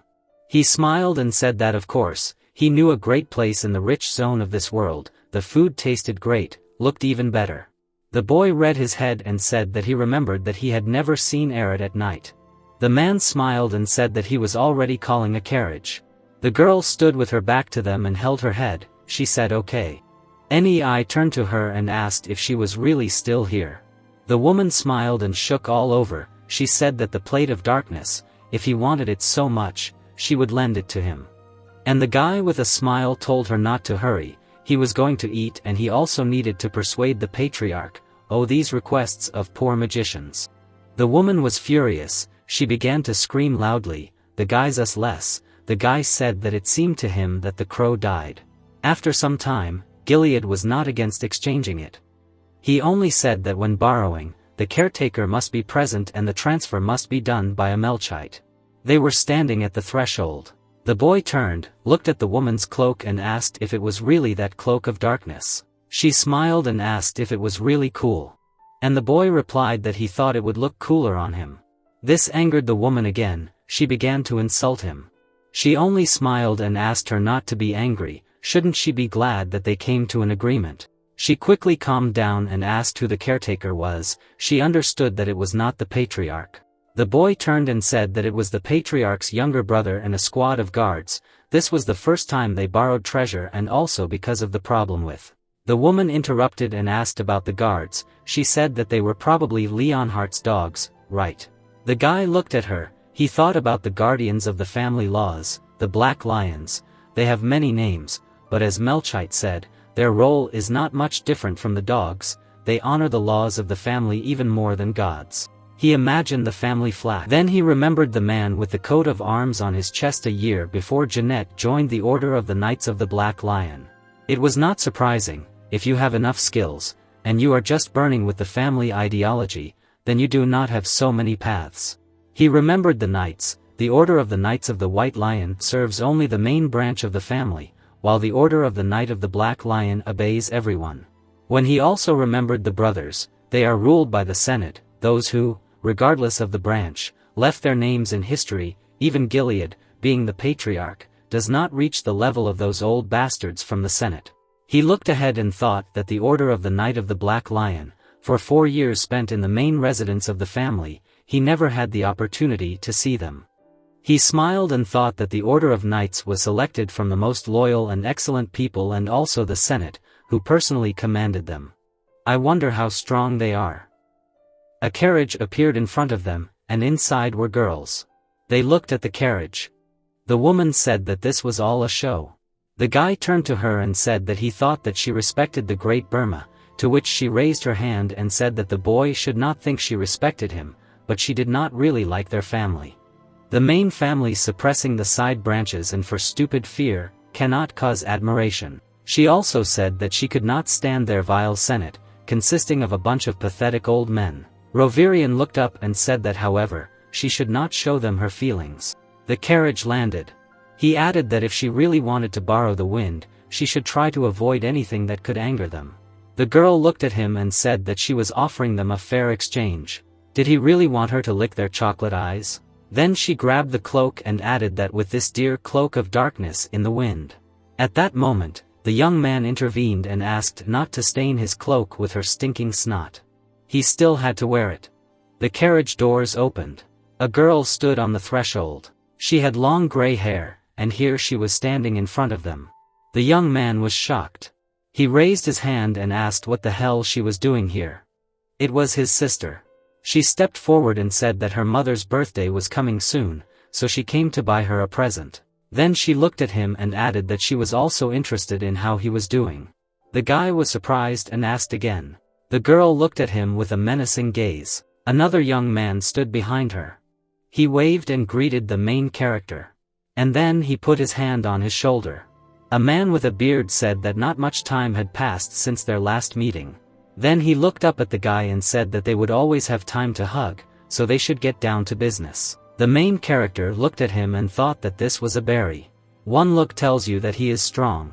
The man adjusted his sleeves. The guy thought that his pose and physique was a copy of the Search. Another young man came out after him. The guy looked at him. He thought that this nasty guy was a magician. Although his presence was quite expected, the section concerns windows and problems with the lot. He frowned. Someone else was following him. She took a step forward. And now a woman with a red tie was standing in front of them. She looked at them menacingly. She jerked her hand. The guy looked at her and thought that she had neither a sword nor a spear. Most likely she was a hand-to-hand fighter. Given her form, she has the highest position here. The girl came closer and told the blonde that 20 years had passed. She heard that he became the owner of the Red Magic Tower. Rovirian smiled and said that he thought he had already told her then that he would soon become the master of the Red Tower. The woman thought for a moment, turned away and added that it had been so long ago that she did not remember, although she did not care. Then she looked at the young man. He bowed. The girl asked if he was Eugen. The guy answered in the affirmative. She looked at him and said that her name was Carmen. She was his great-aunt. But she also told him not to call her that. The young man was shocked. He looked at her and thought, is this really his great-aunt? Is she Aunt Galad? He frowned, thinking about his comrade's memories, not surprised that she looked so young for her age. But why did a man of such caliber come all this way?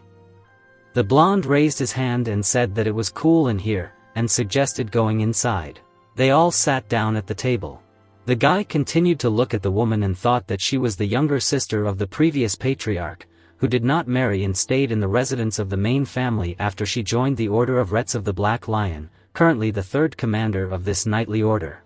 Next to him sat a man with a beard, Nat and Lionheart, vice captain of the 3rd Legion, originally from a family of a side branch. And the third man, Palago Lionheart, a magician from the 3rd Legion, belongs to the magic branch of the family. He is responsible for today's case. Originally the man spoke, he presented a sword and a cloak, said that the Sword of the Storm is the main thing of the family, and the Cloak of Darkness of the Mistress of the White Magic Tower. He also added that in the terms of the deal, for each day of their holding the ball, the guy gets a year of owning the Cloak of Darkness. He looked at the woman and asked if she agreed. She said yes. He got a thumbs up and said that he had prepared a contract. At that second, the contract appeared in front of the woman. She leafed through it and said that if the ball was destroyed, a corresponding payment was set.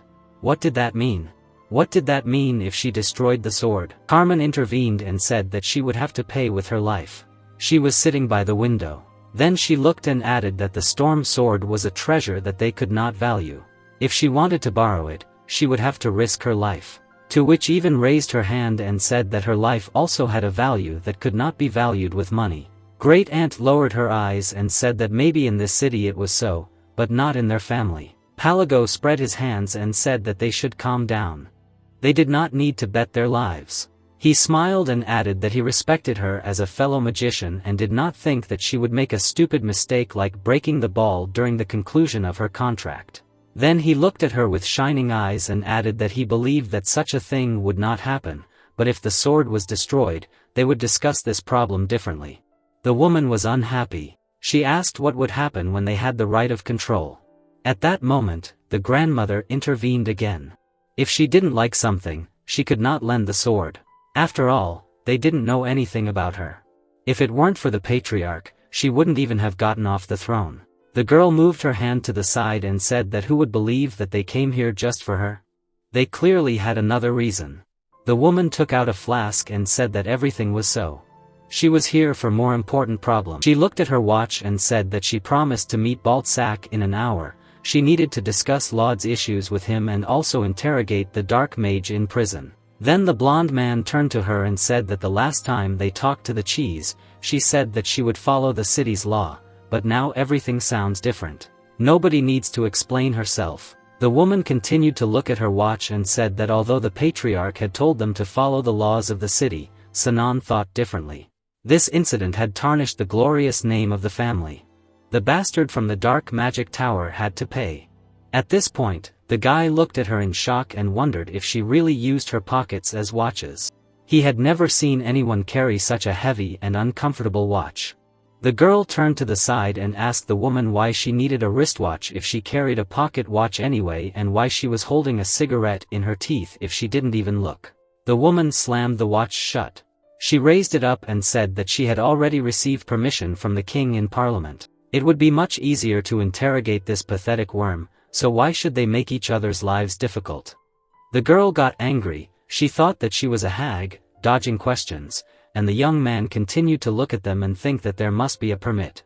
They paid such a large sum that the parliament simply could not refuse. This interrogation would cost the family a pretty penny. The grandmother looked out the window and said that they had little time. What did she decide about the ball? When the girl began to tap her finger on the table and thought that she would need about 3 to activate the sword and make a contract with the King of Wind Spirits, she thought, in the worst case, she would get the cloak in 2 months. Then she signed and shouted that she agreed.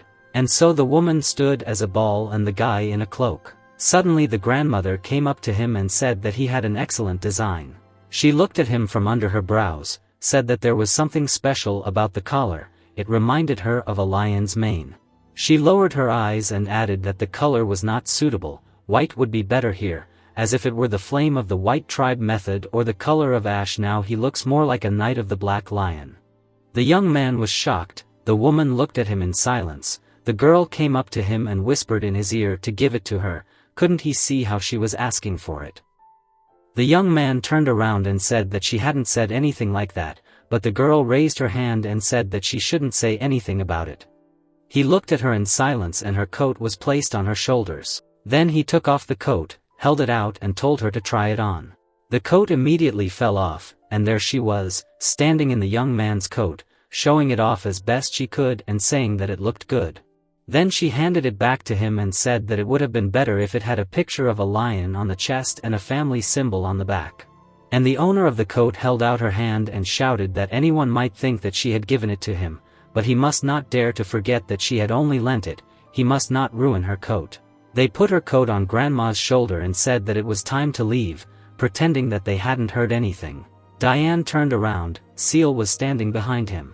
She smiled and said that she would wait for the main character. Day, city, the guy said that he almost forgot. He had to tell her brother to get rid of the porn with the cat, girls, which he was hiding under the bed. The girl was shocked, she asked again. The guy raised his hand and said that he was afraid that when he came back, the maid's uniform would also include cat ears.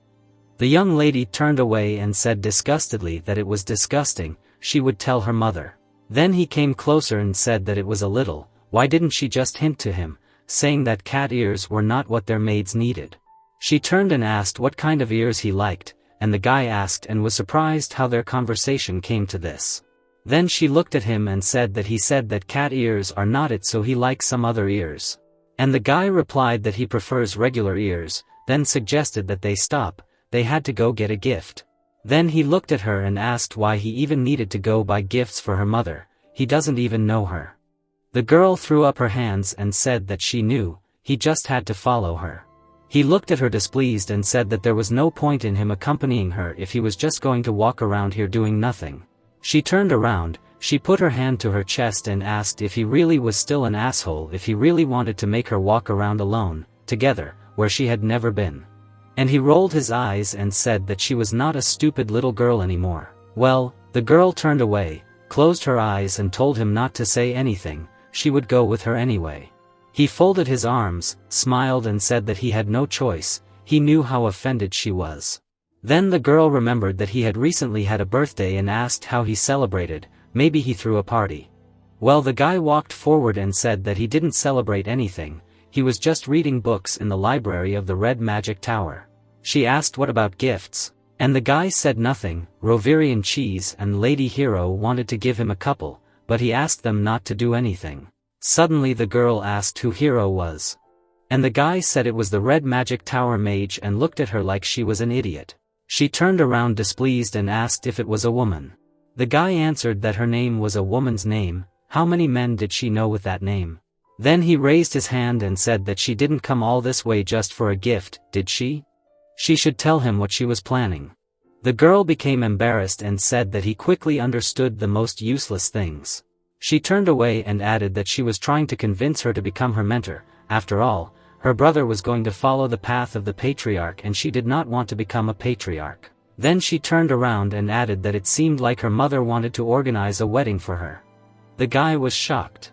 The girl turned away and said sharply that this was not what she wanted. Also, she did not want to hang around in the main family's residence and become an ordinary lady. The young man took his hand to the side and said that it meant she wanted to join the Black Lion Knight Order, right? And she walked and answered that she knew that she was not up to it now, but she really wanted to study with their great aunt. The guy answered that this was good. The girl turned around and asked what exactly. He smiled and said that she was trying to do something herself and not just sucking money out of the family, then asked how Sion was doing. Then she remembered her brother and said that he often talked about him. He asked her to find out how many stars he had already achieved. The guy looked at her and briefly answered 103. The girl turned around and said that this was the same as before he left. He also still had 2. Why did the guy look up and ask her if she would find out anything about Laud? He heard that he had returned home. The girl looked away, remembered the boy and said that the lady was currently looking for a mage to teach him at home. The guy looked at her and asked if she meant a private tutor, and she spread her hands and said that it was funny. It looked like she was still going to teach him magic. Despite what he had done, he was not going to become a patriarch anyway, so why not let him do what he wanted? Then she grabbed the boy by the hand and told them to finish this heartfelt conversation and go get a bite to eat. She was hungry. Did he know any good restaurants nearby? And the protagonist looked at her and said that there were many, it would not be as good as at home. The young lady smiled and said that she did not care about the taste. They continued walking. She added that when eating out, not only the taste is important, but also the atmosphere. Bloody hand. The man wiped it off and said that he seemed to have died. The grandmother looked away and said that he had not cracked, no matter how much he had been tortured, it seemed that he truly knew nothing. They stood next to the body. She also said that it was funny. This pathetic low-ranking dark mage decided to contact the main branch family. Either he had forgotten what fear was, or he was just crazy. She looked down. The man said that he believed that he was in despair. Then he went ahead and added that he had started practicing dark magic decades ago, but had achieved nothing. If he died without achieving anything, his soul would become the property of the demons and he would not be able to be reborn. He imagined how this mage approached the woman and said that that was why he had gone to extremes, thinking that even if it put him in a difficult situation, he would be able to get out of it unscathed and using the power he would gain from selling the lodge. The woman looked at him and said that she had heard that the witch was starting, the queen had nothing to do with it.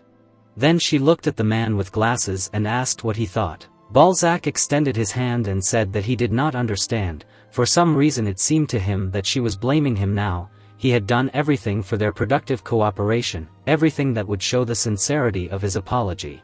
The woman looked at him and said, "Why does it seem to her that he is behind all this and not this pathetic magician?" To which he adjusted his glasses and replied that he understood why she thought so, but in that case, what was his benefit then? He put his hand to his chest, smiled and said that if he was behind this incident, he would have frozen his tracks so that not a single relative of hers would know anything. He had destroyed every little thing, every insignificant detail. Cyan stood next to her said that he had many questions, and the man with glasses spread his hands and said that His Majesty, the Demon King of Imprisonment, blesses him with endless trust and love, for which he is grateful, and in the city there are many who do not like that he is treated so well. Then he looked at his hand and added that in his opinion, the one who hates him probably did it to create this misunderstanding. Again, according to the rules of glasses, the woman said that these are just words without evidence, but he said that she also has no evidence that he did it, she doesn't know how many times to tell him that it was not him. He smiled, looked at her and said that because of this, not only he is at a disadvantage, their family too. And she replied that he can think whatever he wants. She looked at him and added that he should not forget to watch his words. Is he capable of taking responsibility and facing the consequences of everything he says? Well, the boy threw up his hands again and said that as a loyal servant of the Demon King of Imprisonment, he loved their family as much as His Majesty, so he sincerely apologized and cooperated.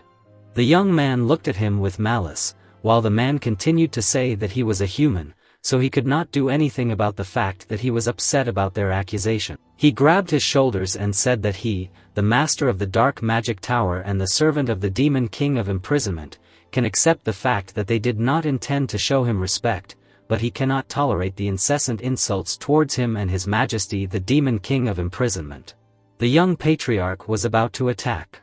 He stood in front of him, but his grandmother stopped him and said that she did not want to cause trouble on someone else's land. And the man with glasses said that if they wanted, he could take care of everything and no one would notice. She looked at him and said that no one should notice, it was enough that his head remained on his shoulders. He adjusted his glasses, and she raised her hand and added that it was worth noting that someone from her family clearly wanted to please the prestige of the main branch. She looked at the dead man and said that although this was just a guess since they could not find out anything, absolutely nothing, that is why she suspected him. He adjusted his collar, thought that he would certainly cover his tracks, and said that he was wrong. Then he turned to them again and said that as he had said many times before, it was not his fault. Besides, there was no point in him doing something like this. The woman turned away and said that she believed him. She stepped forward and said that it was an unpleasant sight. What about the incubus who tried to make a contract with Laud? She came very close to him and said that she had seen many cruel and vile scenes in her long life, one of them right in front of her. He raised his hand, and a similar magical hand of black energy appeared from it. He said that since she insisted, she directed the energy into the ceiling, creating a hole. From there fell the guy's head with horns. He extended it forward and said that His Majesty, the demonic king of imprisonment, took their souls. If she wanted, he could give it to her.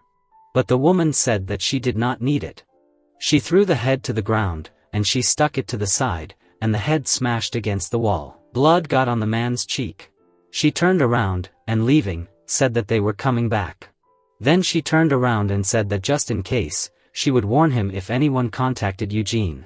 And the man wiped his cheek and said that the only one who could control his actions and decisions was the demonic king of imprisonment. She turned and frowned, and he looked at her fearfully and added that she had no right to tell him what to do. They left.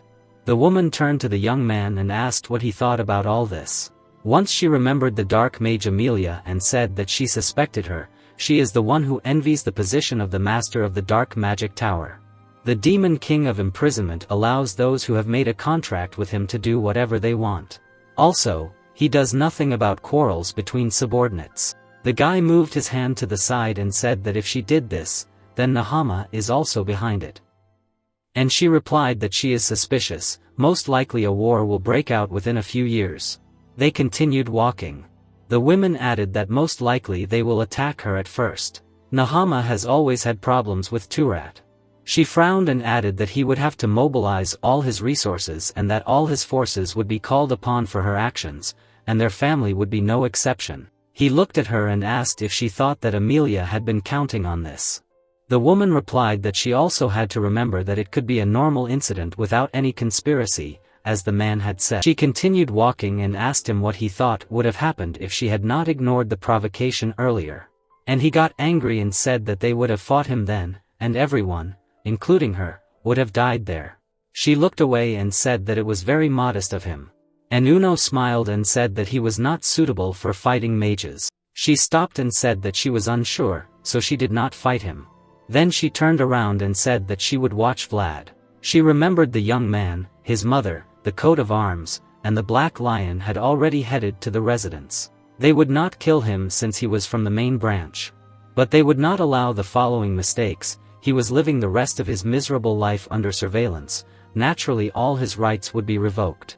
Then she looked up and said that she had heard that his mother was looking for a magic teacher for him. But it was unlikely that anything would come of it. If someone was behind all this, then they were trying to contact him again. The guy remembered the young boy, thought that he liked magic so much. How did all this happen? Then he closed his eyes and replied that he understood everything. They were entering the carriage.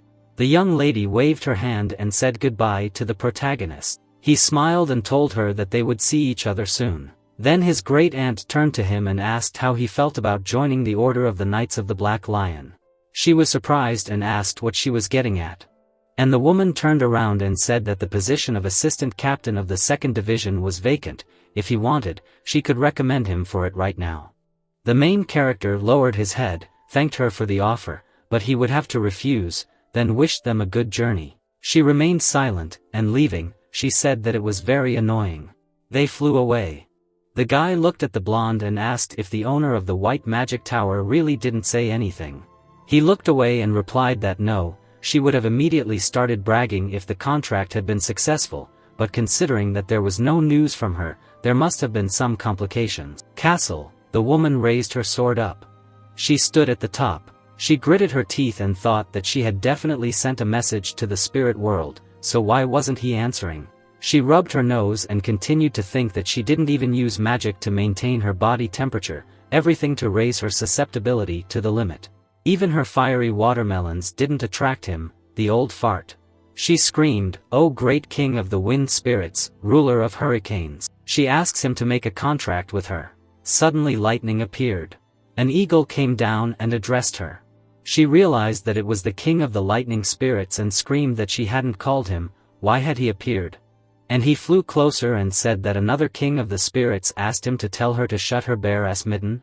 He was really fed up with her. The woman covered her chest in shock and started screaming that he could hear her. She was the greatest prize of the Vadal spirits in the world, and the only one in the whole world who could make a contract with him. She started throwing the ball in different directions and screaming that he should appear in front of her. He definitely wouldn't regret it, to which the spirit told her that she should finally calm down. But the woman was furious. She screamed for him to get out, insulted him. The eagle exhaled and struck her with lightning. The woman fell, and he looked at her and said that she could not give that king what he wanted. He flew over the city and added that the Lord of the Winds directed his gaze to the north to the kingdom that no one could conquer, a desire that he could not forget even after 300 years. She was shocked. She brought the sword dissatisfied. The main character looked at her and thought how she managed to become a granny in just 10 days and even did not sign a contract. Then he looked at her and turned to her, asking if he managed to sign a contract. She looked at him with fury and asked if he decided to show off, began to insult him and said that if it were not for her ambition, he would have been picking shit with a spoon a long time ago. The guy got scared and asked her to leave him alone. And the woman continued to pour, next to her sad little witch, who slammed the book shut. He jumped off the chair and went to her. Then she came up and told the stoop granny to slam the mitten in the library. The woman continued to scream furiously. The guy covered his ears and said that she was too loud. Then he looked at her and asked if he really said no. The king of spirits did not tell her to lie about it. And she furiously replied that she had no need to lie and again began to insult her young man. He shook himself and said that at the end of the day they will succeed, 10 years. But he, as a great gentleman, can reduce her debt to 9 years if she gives him the sword right now. He held it in shock and looked at it. Then she held it out. And leaving, she cried, saying that her power of darkness was lost, the guy should take good care of it. And he said goodbye to her. The guy continued reading the book. The leader of the giants was of incredible size. He lived for hundreds of years and was the strongest leader in the history of the giants. He imagined a man with glowing eyes. He moved forward with his army, 1,000 people against hundreds of giants, only hundreds. You ask, in the face of absolute power, no one would have the courage to fight back such terrible creatures. The man took a step forward. In the fight against them, the number of warriors did not matter.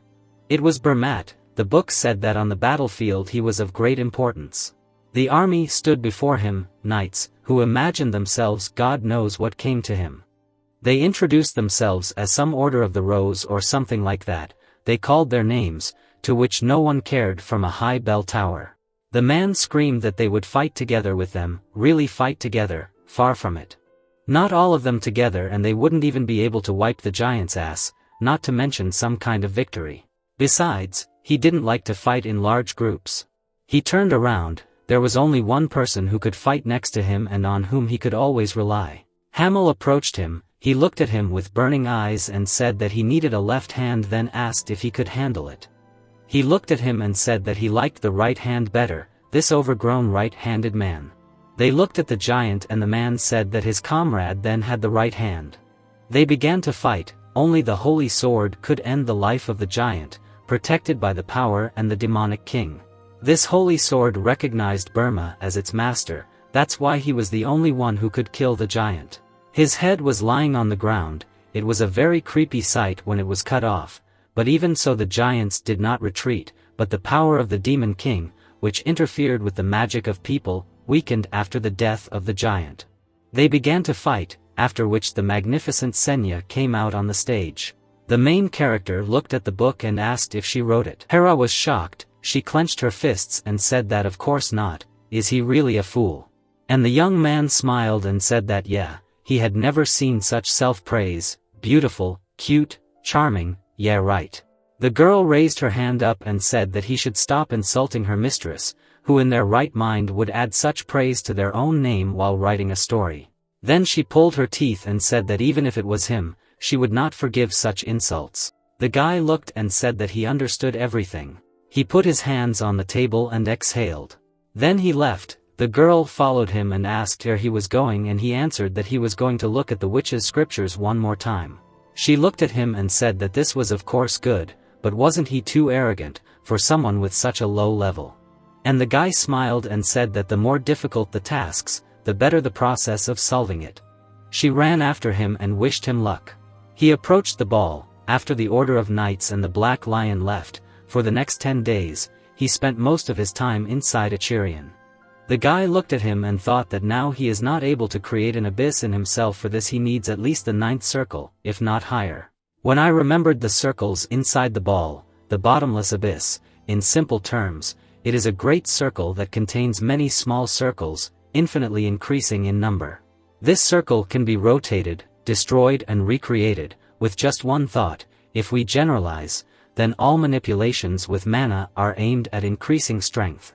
He also thought that he wasn't using a standard magic circle, he was rotating white flame stars to create a circle that would replace the real one. He imagined those same stars and added that if he could add another circle made of stars. He remembered his previous life. What he learned in his previous life was a cheap mana training method that low-level warriors use. Hamel supplemented and improved it through countless battles, and the witch adjusted it in the right direction, and just like that, he invented his own mana training method. He imagined the core of the inner one. It must be nurtured and constantly explode the mana that this core is made of, and then spread the explosive mana throughout the body. He also imagined one of his battles. Only with this he was able to cut off the giant's leg and arm. Then he remembered his comrade who told him that he really was a talented warrior. He remembered the witch who said that he seriously bought this terrible training method with money, and how she got angry and said she didn't understand. He trained with that trash method. He looked down and thought, how did she ask him then that he had risen to such a level? He looked up. In front were the circles. He no longer blacks out when he looks at the bottomless abyss, endlessly in the circles being created and the great circle holding them back. Now he can see the movement of mana inside the abyss. He smiled. He can handle it. Hamel, no, Eugene can create a bottomless abyss for you using the white flame method. 2 years passed, and he turned 19. Thanks for watching. Don't forget to subscribe and hit the like button for more epic manhwa recaps. The castle, his birthday, he was writing something. He was sitting at the table. A little witch came to him and asked if he was hungry, and she leaned on her hand and said that it was soon lunch. The young man replied that he was not much, but if he went now, he would lose all concentration. The girl moved her hand aside and asked why he was in such a hurry. He was writing a dissertation, and then asked if it wasn't better to approach it gradually so he would make fewer mistakes. The guy threw down his pen and said that he was in no hurry at all. At the same time, he checked what he had written and didn't see any mistakes. She shouldn't worry, he knew what he was writing. The young witch raised her finger and said that usually, magicians spent decades writing a dissertation on their own research. And he looked at her and said that he was far from being an ordinary magician. She slammed her hands on the table and said that that was the point, that he was writing a dissertation. If it was too much, he should stop and go into research for at least 10 years. The guy smiled and said that she was so worried about him, a little girl. She fell silent. Why did she start waving her hands and saying that she said not to cross the line of what is permitted? And she cannot be called that. She has already lived at least 200 years longer than him. And he smiled and said that she was a little grandmother then. The girl got angry and thought that she could just finish him off. He raised his pen and asked if she wanted him to leave. The girl became embarrassed. Why did he raise his hand and say that he has been coming here for 2 years now, but he is the only one who visits her regularly? The girl looked at him and sadly said that that was the point. The other magicians had already seen the witches writing once. She remembered each of them and said that the magicians who saw the witches writing with their own eyes were amazed and shocked. They all tried to analyze it. She also added that in the end, they failed. All they did next was start creating their own magic. They approached the circle. She added that he was different. For 2 years he came every single day and tried to understand the witches' writings. She lowered her eyes and said that he really was going to leave the city when he finished his dissertation. The young man lowered his eyes and replied that even if he stayed, what would he do here? She spread her hands, imagined him in a robe and said that she did not know when the master of the Red Magic Tower would retire. But if he wanted, she was sure that he would gladly accept him as his successor. But he replied that he did not want to become the master of the Magic Tower. The girl raised her hand and said that then, what about joining the army of the Court of Magicians? The captain really wants to hire him. And the guy continued writing and said that he always behaved too friendly. He did not like it. Then she remembered the prince and said that he liked him too, and thought that if he worked well for him, he would be revered for decades. Well, he lowered his eyes and said that he appreciated his relationship with him, but it was not for him. She spread her hands and said that he could not become a patriarch anyway, so why did he want to go back to his family? And he replied that he did not have to have any special reason to go back home. The little witch lowered her head and said that what he had achieved over the years surprised even her.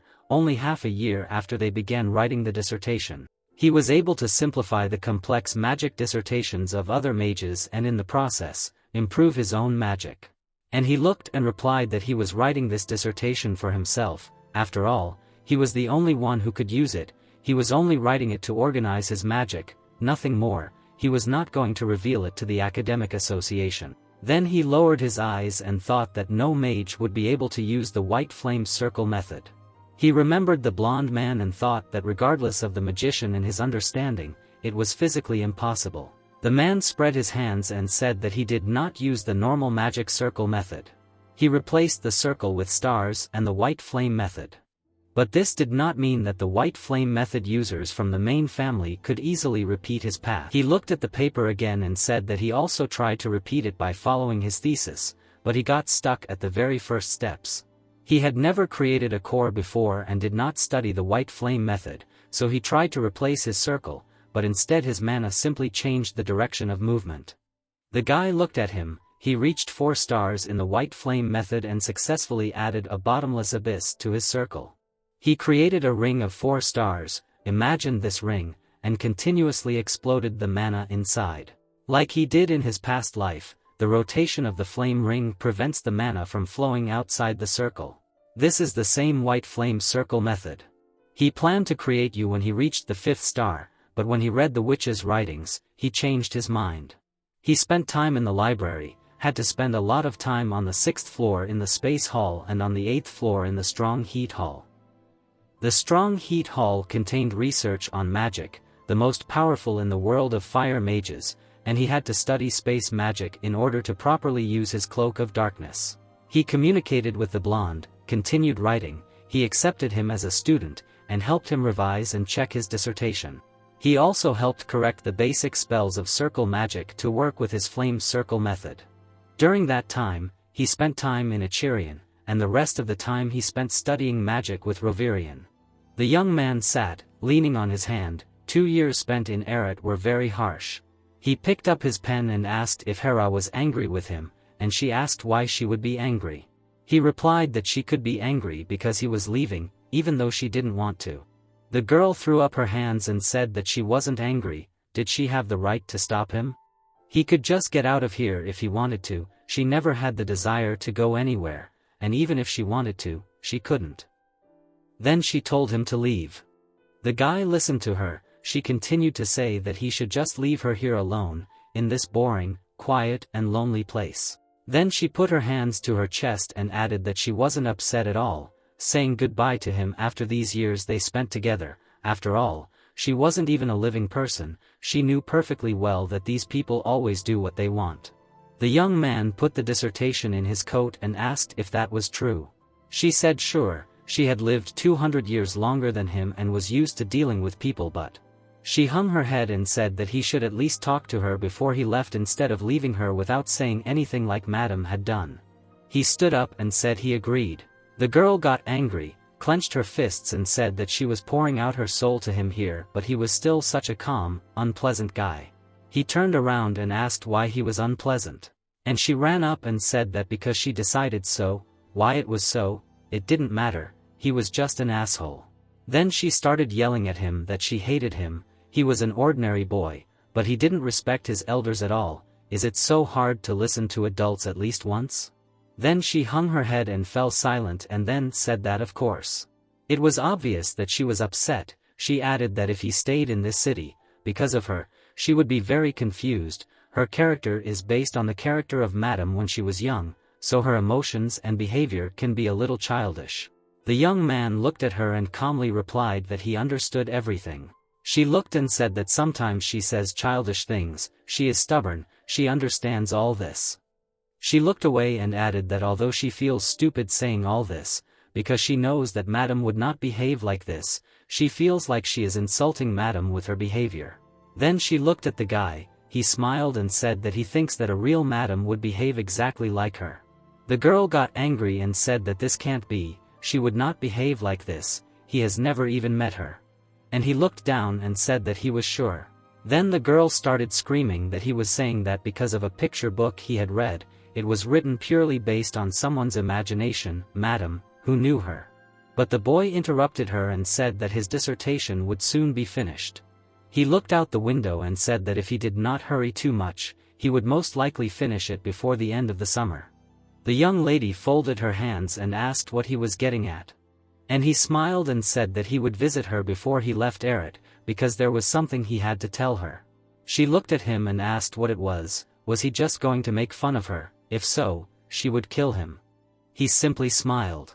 Then he raised his hand and as he left, he said that he would tell her everything when the time came. The man greeted the boy with a smile. He looked at him, it was obvious that he was not happy with the meeting. While the man was waving his hand, he asked what he needed again. And he thought that the captain of the magic court, he already understood what he was going to talk about.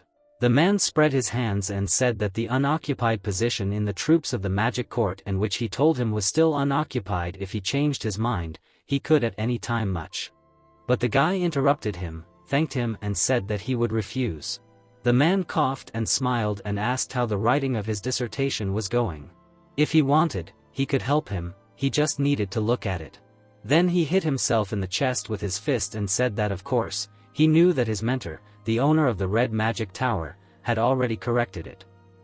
But didn't the Red Magic Tower specialize in summoning magic? He is good not only in summoning magic, but also in combat magic.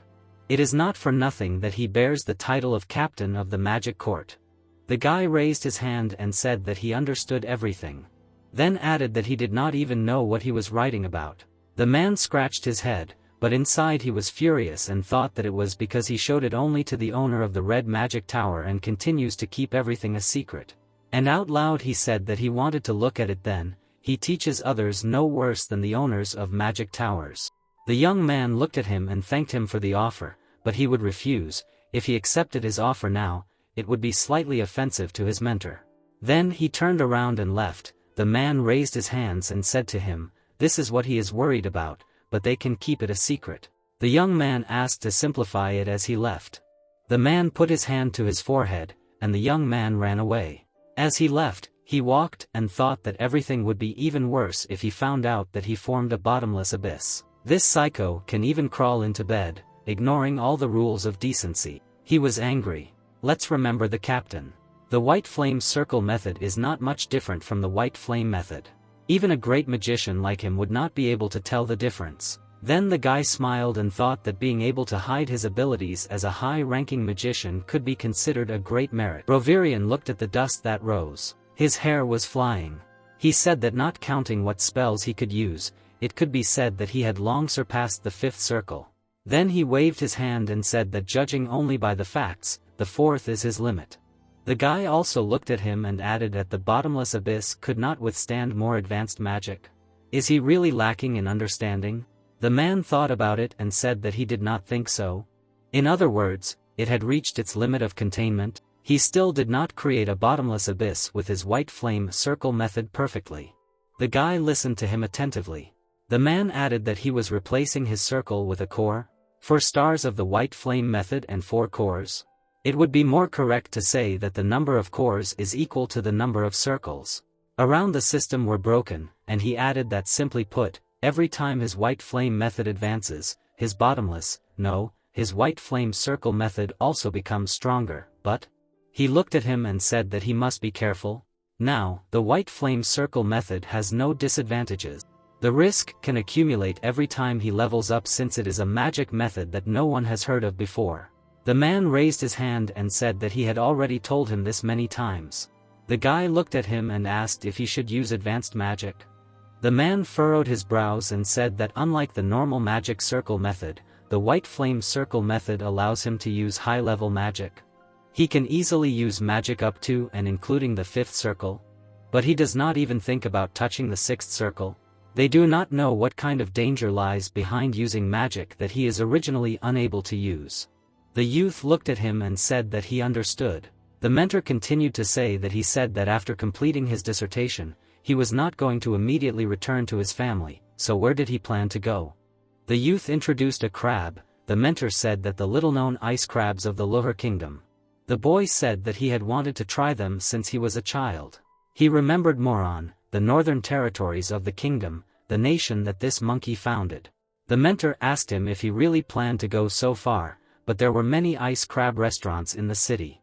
The boy smiled and replied that wouldn't it be better to try the dish where it originated? Then he smiled, remembered the scorpion and said that after he ate ice crabs, he would go to Naim.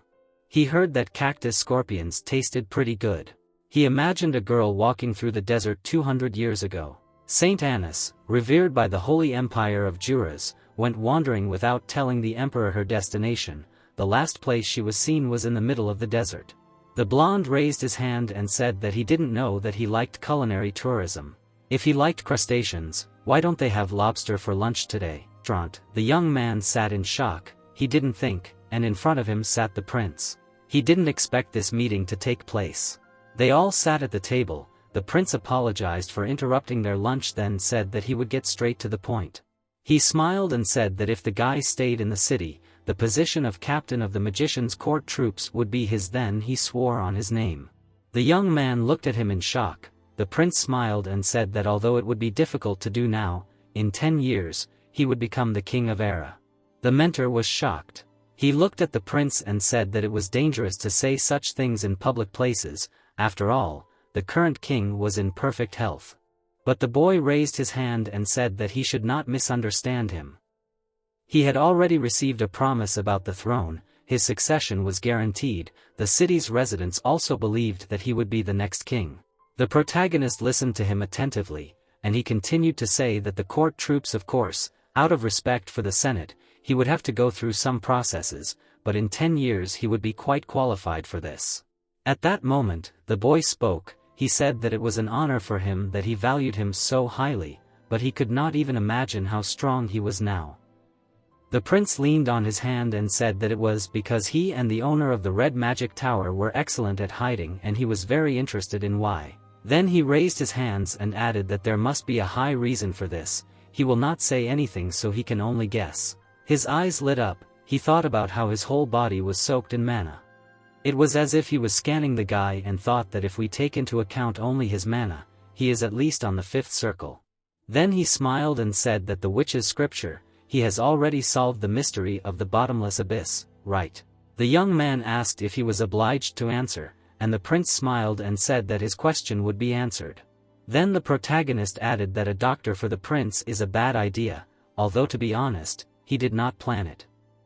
This sat at the table. The guy added that it is not because he cannot stand the city or does not like the position of the captain of the troops of the court of magicians, he just does not want to. The prince looked away and said that with his abilities, he could get a high position anywhere. He believed that power alone could not keep him in the city. Then I looked at him and asked, what about knowledge?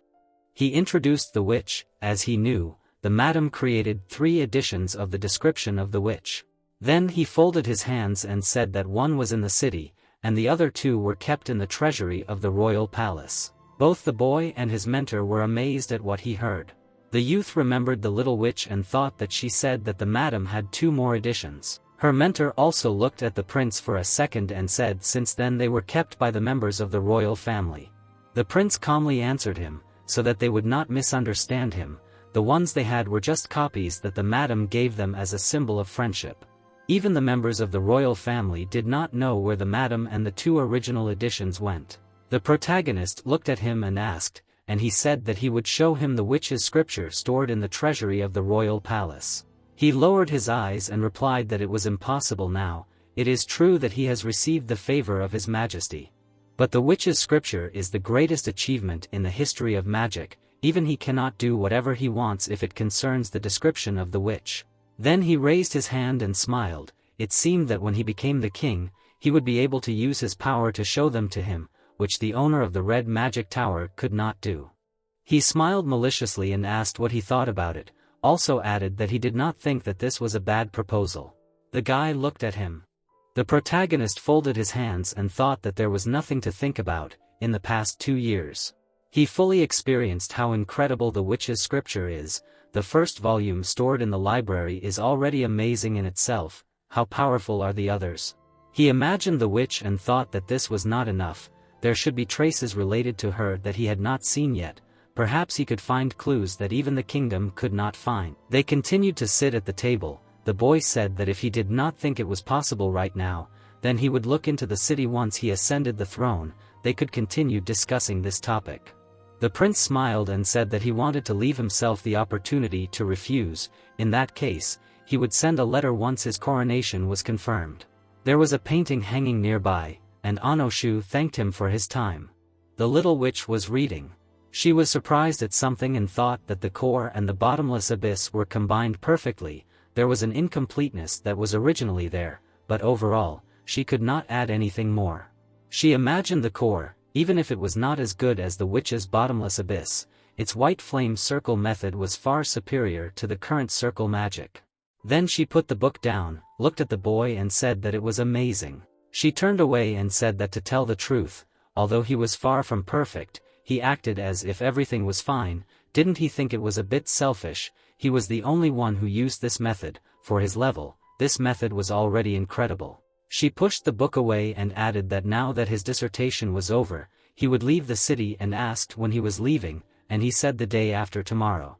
She looked away from the girl and said that because of his character, she thought that tomorrow he would no longer be here. But the boy raised his hand and said that he was still a human, he needed at least a day to rest. Besides, the Red Magic Tower said that they would throw an impressive party for him. The girl said endlessly, it was great to be him, he would go there and eat a lot of delicious food, and everyone would congratulate him. The boy smiled. He turned away and asked if she remembered that a few months ago, he said that he wanted to tell her something before leaving. The girl ran up and said that she remembered. He took a step forward and said that he needed to check something before he did it. Maybe he should tell someone else what he wanted to tell her so that they could tell her. The girl stopped and got angry. Then she ran after him again and started saying that he suspected her now. He was doing this because he was afraid that she would tell others about his dissertation or information concerning him. The protagonist turned around and asked if he had a reason to suspect. The little witch grabbed her chest and said no. Did he even know how much the others, including the master of the Green Magic Towers, had harassed her while he was gone? She imagined the ball. It was impossible, even if the witch scriptures were completely disassembled and someone tried to look at them by force. All the information and conversations of the magicians that were obtained during the research of this heritage are stored in the farthest corner of the storage of the witch scriptures. She ran after him and said that it is not because he is special, it is a function for the purpose of maintaining the safety of the magicians and the families of the magicians who enter the city. While someone completely destroys the witch's scripture, leakage of its information is impossible. They approached the holograms and the guy said that if it is so safe, he thinks that what he is about to say will also remain a secret.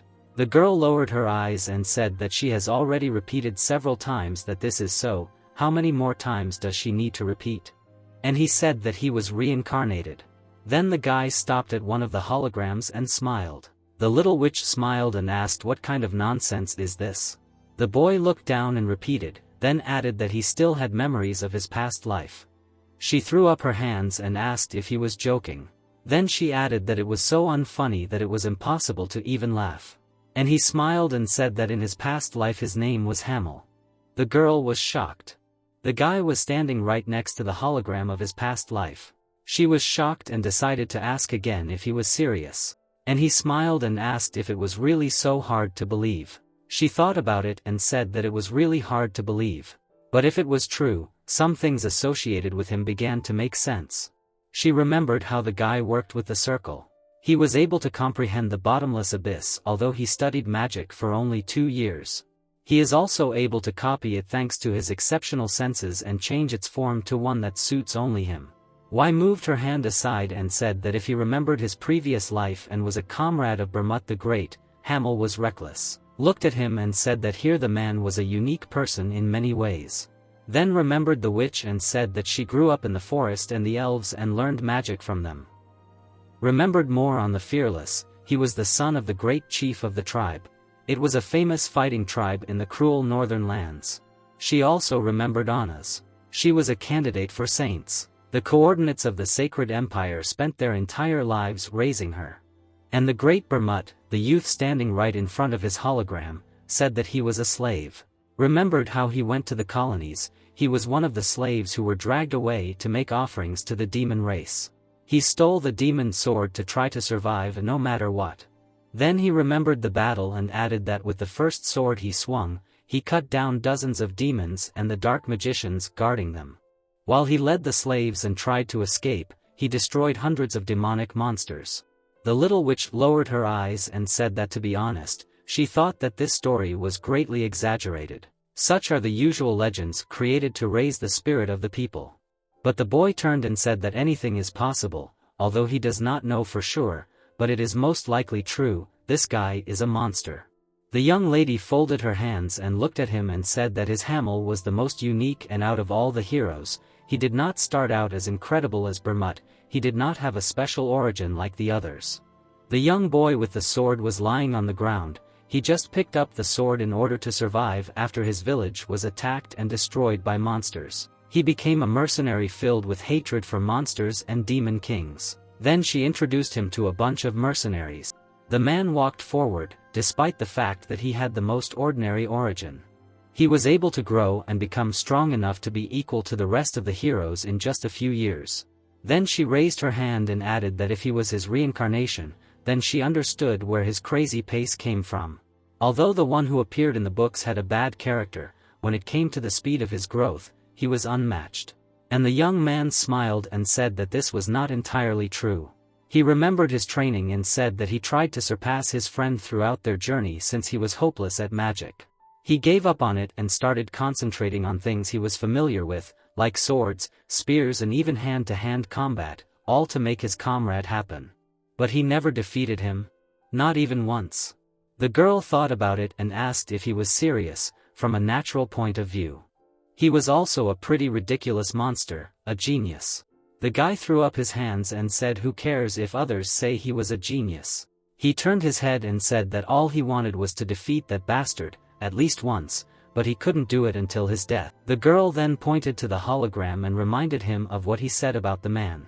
That he was handsome, now she understands why he said that, then asked how he could say that his own face was handsome, is he out of his mind? And the guy looked at her and asked what's wrong, in his past life he was popular with women. The girl felt sick.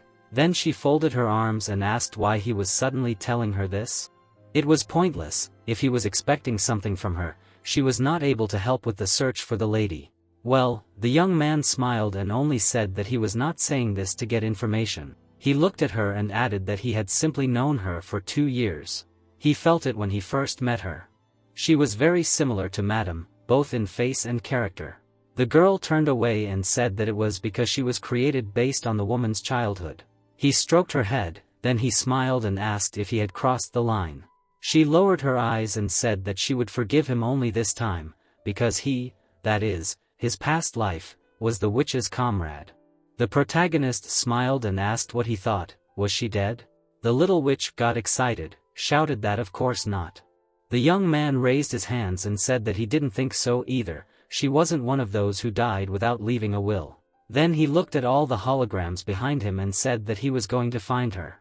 He introduced all his comrades, listed their names, and added that he was sure that they all lived somewhere in this world. He clenched his fist and said with a smile that he would find them all. The girl asked him again in surprise if he was really going to bring the witch back. He looked at her with a smile and asked if she wanted to. The little witch was confused and said that of course she did. After which he smiled again and added that then he had to bring her back even more, because the witch was just a bitch, neglecting her spirit familiar for 200 years. Well, this angered the girl. She said don't talk bad about her, otherwise she would be his slut. The guy pointed at himself and said that he had the right. She didn't know how many bad things she had said to him 300 years ago. The girl clenched her fists and said that he was a hero in his past life. Could he swear to that in front of the witch's writing? He looked at her and said that he could, but could she remove the word rash when calling his name? And so they stood in front of the ball. The young man raised his hand and said that his name was Eugene Lionheart, in his past life he was Hamel, he swears on his blood by the name Lionheart that he was telling the truth. The girl flew up in the air, her eyes were burning. She said that after Mrs. Senya left, many magicians studied the witch's writing in her, but there was something they never learned. The girl sat down, looked at him and said that the information written in the most secret part of the witch's writing, their conversation today would be saved there, and no one in the whole world would be able to know about it. She folded her hands and added that what she was about to say now was known to no one in the city. She looked at him and said that shortly before the lady disappeared. The guy was surprised. He asked what. She looked down and said that a week before she left, she was with her on this floor. She remembered how the woman was sitting on the floor and holding her head. She suddenly fell on the floor, screaming in pain. When she asked her what happened, she said that her spirit had died. Why did she grab her chin and say about the grave of Hamel? The witch was furious then. She said that someone broke into the grave. It made her very angry. The young man asked again about the grave. He asked if he really had a grave. The girl spread her hands and said yes, but it was the first time she heard about it. Soon after that the lady disappeared and she hid this conversation deep inside the witch's writing. Then she looked away and said with pain that since she had not told anyone about this grave before she disappeared, she did not want to put her in a difficult situation, in case it was something she should not have said. The guy looked at her. She added that since he was that very person, he should definitely know about it. He thought about it, looked away and repeated that he had a grave. He imagined an evil spirit and said that she had never heard of either. He thought that his body had disappeared because of a curse since the Lick's curse destroys the body and soul. The girl looked at him and said that usually yes, but his soul remained fine and was reborn. This means that the body was also preserved, his reincarnation. The young man lowered his eyes and said that yes, perhaps the witch was involved in this. Night Park. The protagonist walked along it and thought that it was Senya who made a grave for him and this grave is hidden somewhere. He turned to the side and continued to think, whereas Jana, usually they choose memorial places of the deceased, he does not think that this is the place where he died.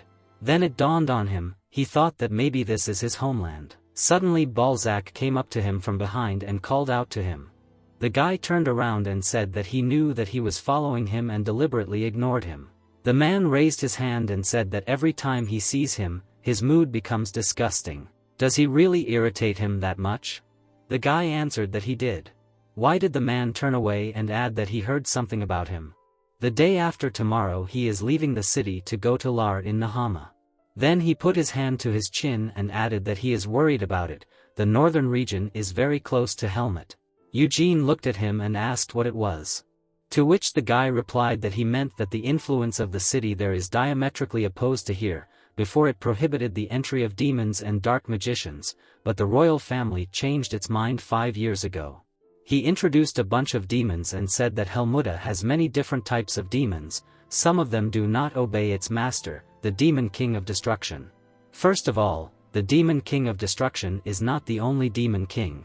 The guy tensed up and said that he wanted to say that the Demon King of Destruction is preparing for a new war. The man spread his arms and said that no, the Demon King of Destruction does not like violence, he only respects the Demon King of Destruction. If the Demon King of Destruction does not start to act, then the Demon King of Destruction will not. The Prot pursed brown. He thought about the Demon King of Destruction, the strongest of the Demon Kings. He imagined his comrades from his past life and thought that he had only seen him once in his past life. He remembered his surprised face and thought that he was still not sure what exactly he had seen that day. On the wide plain and only seeing the moving red light, no one could even think of killing him. He remembered how they were all watching him. If Anaz's prayer had not calmed everyone down, they would all have gone crazy. Balzac looked at him and said that just because the Demon King of Imprisonment was doing nothing, and the Demon King of Destruction was silent, he should not think that all the demons would also be inactive. Then he raised his hand and said that the demons were cruel. There were quite a few demons who were irritated by this centuries-old calm. It was funny that he said this, but the demons were not the type to enjoy peace. The youth stood in front of him and asked if he wanted to say that they could do something to him despite the peace that the Demon Kings maintained. The man replied that he said that there were a lot of demons who wanted to make a noise. Then he frowned and said that it was not only the demons under the power of the Demon King of Imprisonment, the demons serving the Demon King of Destruction, they could be expected to do anything to break the silence of their king. He raised his hand, introducing those demons. there were also demons of authority who wanted to become the new demon king. Since there were only 2 demon kings left, there were 3 empty seats that just Zabular really wanted to take that position. The protagonist smiled, spread his hands and said, "Why don't they just get together and vote?" And his opponent replied that the demons could just do it for the sake of agreement if they didn't get the results they wanted. The young man looked at him and thought, about this queen of the night witches, could he defeat someone of her level with his skills? He seemed to be alone with his thoughts in a complete void, thinking that no, there was no guarantee that he would win. Someday he would go to Luhur, but not now. Wai looked at the man and thanked him for the warning, then said that first he would visit Nahama and he would visit Luhur later. The man, adjusting his glasses, told him to be careful in the desert. The young man asked again if he meant the quicksand storms, but he looked at him and said that it was because of Amelia Merwin. He introduced the girl and said that she was a very strong dark magician even before she signed a contract with the demonic king of imprisonment. The demonic king of imprisonment gives him a lot of freedom of action, but allows her much more. Then he raised the card and said that if he meets this girl, he must tell her this. He gave the young man an envelope and said that he did not do anything to her, she would not harm him. The young man picked up the envelope and asked what it was. The man said it was obviously an envelope, and the guy asked if he could open it. And he said sure. The protagonist began to open the envelope. There was something inside that surprised him greatly. There was nothing in the envelope. The guy looked at the man and said it was empty, and he replied that it didn't matter what was inside. He snapped his fingers and said with a smile that what was important was that he had a letter written personally by him. And suddenly a new envelope appeared in the guy's hands. The man raised his hand and said that he wouldn't be able to help with unexpected dangers that might arise in the city, but he could cope with the girl's bad temper if he still wanted to go there, and asked him to take the envelope with him. The young man looked at him and asked what the catch was. The man smiled and said that it would be strange if he suddenly stopped treating dark papers with suspicion, but please let him accept this gesture of goodwill from him. The guy looked at him with disdain and asked if he was straight. The brunette was surprised and asked again. The guy turned away and said that he was too nice to him, he was not prejudiced against him, so the fact that the master of the Dark Tower was so kind to him made him feel uneasy. He adjusted his glasses, raised his hand and said that it was indeed possible and suspicious. Then he smiled, extended his hand and asked the guy not to misunderstand. All he wanted was to build a good relationship between them. How could he tell him? He wanted to be friends like others did. Then he spread his hands and said that he was not the only one trying to be friends with someone, he was still young and had great potential. And the young man looked away and said that since he insisted, he would accept this letter with gratitude. Then he raised his hand and said that he was very grateful to him for this and should have invited him to the farewell ceremony tomorrow, but he would not do it, it was better for him not to come, he was warning him in advance. Then she looked at him with burning eyes and said that human feelings are a strange joke, so she offered without any of these gay things. But if he really comes to his farewell tomorrow, then instead of feeling friendly, he will rip his spine out through his butt. He turned around and the man told him that he would not come, he could not worry. And the young man thanked him and said that he was impressed by his wisdom, then said goodbye and left. The next day, a feast. Here it came up to the guy from behind and asked why he invited him to the farewell. And he turned and answered that they did not know each other at all. The man threw up his hands and said, "What about the other owners of the magic towers?" He did not know these either. The guy smiled and said that he did not yet understand why he did not invite them.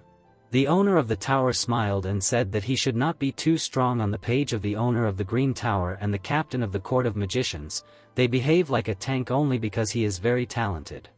The young man smiled and said that he was probably not talented enough for him. The man folded his hands and exhaled, then said that although he wanted to recruit him, he was not so shameless as to steal the disciple of the master of the Red Tower. Then he looked at him and added that although it was, he really did not invite Balsac. The guys stood talking, even came to them with snacks. The protagonist said that his master probably would not like his presence either. Then he looked away and added that he would like to hear about this master of the Dark Tower. He heard that in the past he was in the Blue Magic Tower and he was in the same group of disciples as their master of the Blue Tower. The man smiled and said that it did not matter, in the past or now, he was always mysterious and incomprehensible. He introduced a man with a staff and said that more than 10 years ago, he was supposed to become the next master of the Blue Magic Tower. He is a magician whose magic could be called exceptional. Well, he was also very secretive. Suddenly he left the Blue Magic Tower and went to Helmand. He explained that he wanted to expand his knowledge of magic. Then the man turned away and added that at that time he was weaker than him, and was able to become the master of the Blue Tower only because he left. Then he introduced this man with glasses. But with black magic, 10 years later, he became a dark magician.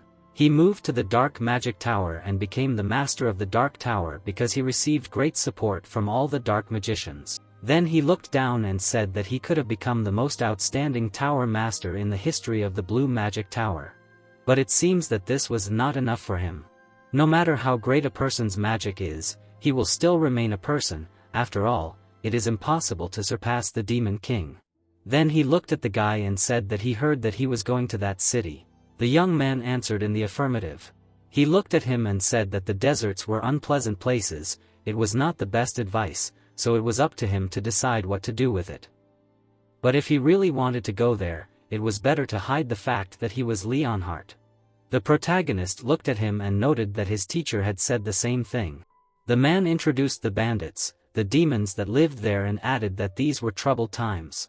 They said that the assassins who operated in the shadows had stopped hiding. He doubted that they would try to get into trouble with the family and the empire, but it would be better not to attract unnecessary attention.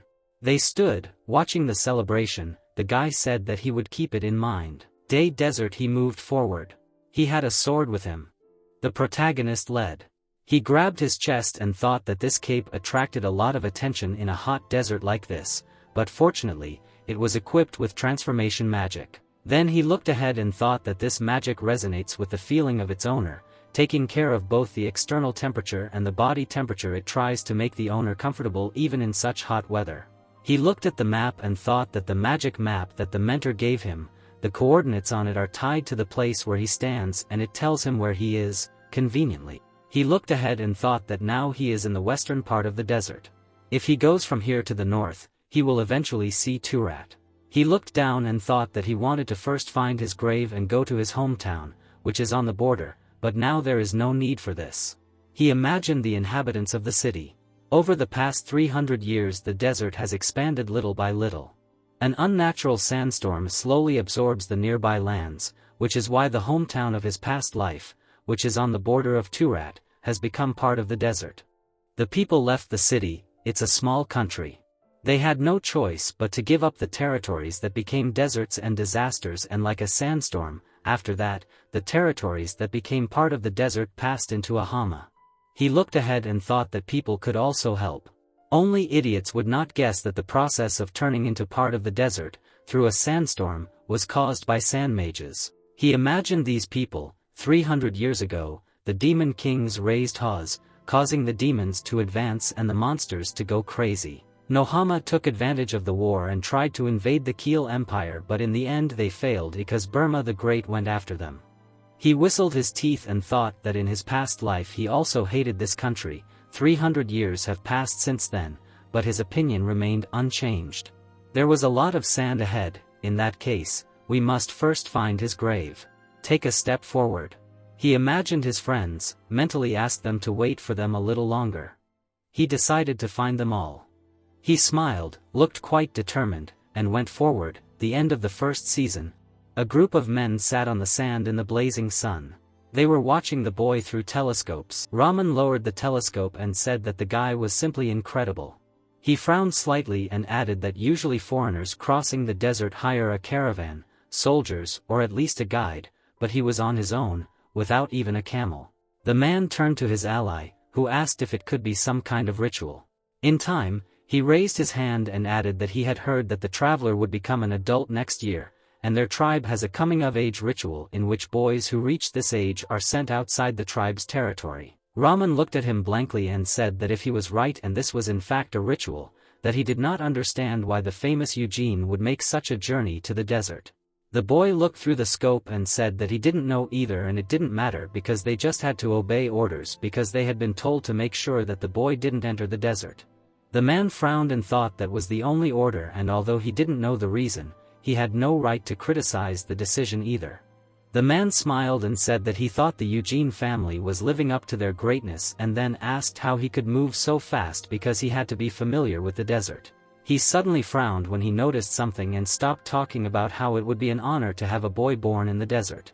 He suddenly looked at the commander with fear and said that the stranger was running towards them. Ramen quickly glanced through the scope.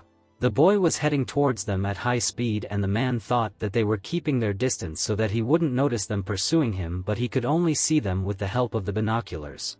The blue flames from the aura fluttered in the wind. The man noticed the white lion's mane in surprise. Eugene looked at them with displeasure. Getting closer and closer, he activated his family's white flame technique. The boy pushed off the sand step by step. The man flinched slightly and thought that the boy was definitely moving towards them, then wondered when he noticed them. He looked at the approaching boy and thought that he was approaching too fast and it was too late to retreat. He frowned sternly and decided that it was only for the best. Looking back at the team, he grabbed a machete and ordered everyone to take out their weapons. He looked ahead and added that they needed to make the boy take them for bandits, because if they moved him and stole a few valuables, maybe he would continue on his way. The fighters grabbed their weapons. The boy looked at them and thought that judging by the quality of their stealth techniques, they were not killers and their clothes were like wanderers, but this is probably just a cover. The blade in the man's hands was covered in an ash aura. The young man noticed this and thought that if he could use a spiritual sword, which was already stronger than the aura of the sword, then he could well be a fairly experienced swordsman. The young man smiled contentedly. He remembered his work at the table and thought that a lot of time had passed, because for the past 2 years he worked more often with the former than with the sword. He took hold of the blade's handle and thought that he was studying magic. Of course, it was fun, but... Eugene bared the blade, smiled and finished thinking that he liked physical activity much more. He lunged and delivered a sweeping blow, meeting the enemy's blade. Ramen raised his trembling hand above his head. He quickly jumped back. The man landed on the sand, his soldiers, and rushed into battle. They surrounded the boy. The boy created several magic spheres. The man was surprised by this and thought that the boy was creating magic very easily. Eugene calmly attacked his opponents. The spheres spun chaotically in the air, hitting the soldiers' bodies. The fighters fell to the ground. The boy turned to the commander. He frowned with disdain and asked him who they were and why he was following him. The man frowned slightly and replied that they were bandits. The hero put his sword on his shoulder, smiled and said that, apparently, Nohama was far from a weak nation. He looked at the defeated soldiers and said that even the leader of some insignificant bandits could use a spiritual sword, which meant that a group of 100 of them would be stronger and the nation should have even stronger soldiers to deal with them. He spread his arms, called it amazing and said that with such power they should be able to take over the entire continent. The man frowned awkwardly and said that they were a little special. The boy shut him up and told him to tell the truth. He touched his chin and added that, in general, the man could stop talking altogether since he would find out the truth himself. The commander looked at him in surprise and wondered if this was the famous young master from Lionheart, and although he looked young, he spoke like a drunk mercenary. The boy frowned angrily. The man noticed his bloodlust and thought that a spoiled rich kid couldn't have that. Suddenly, Eugene disappeared from his sight.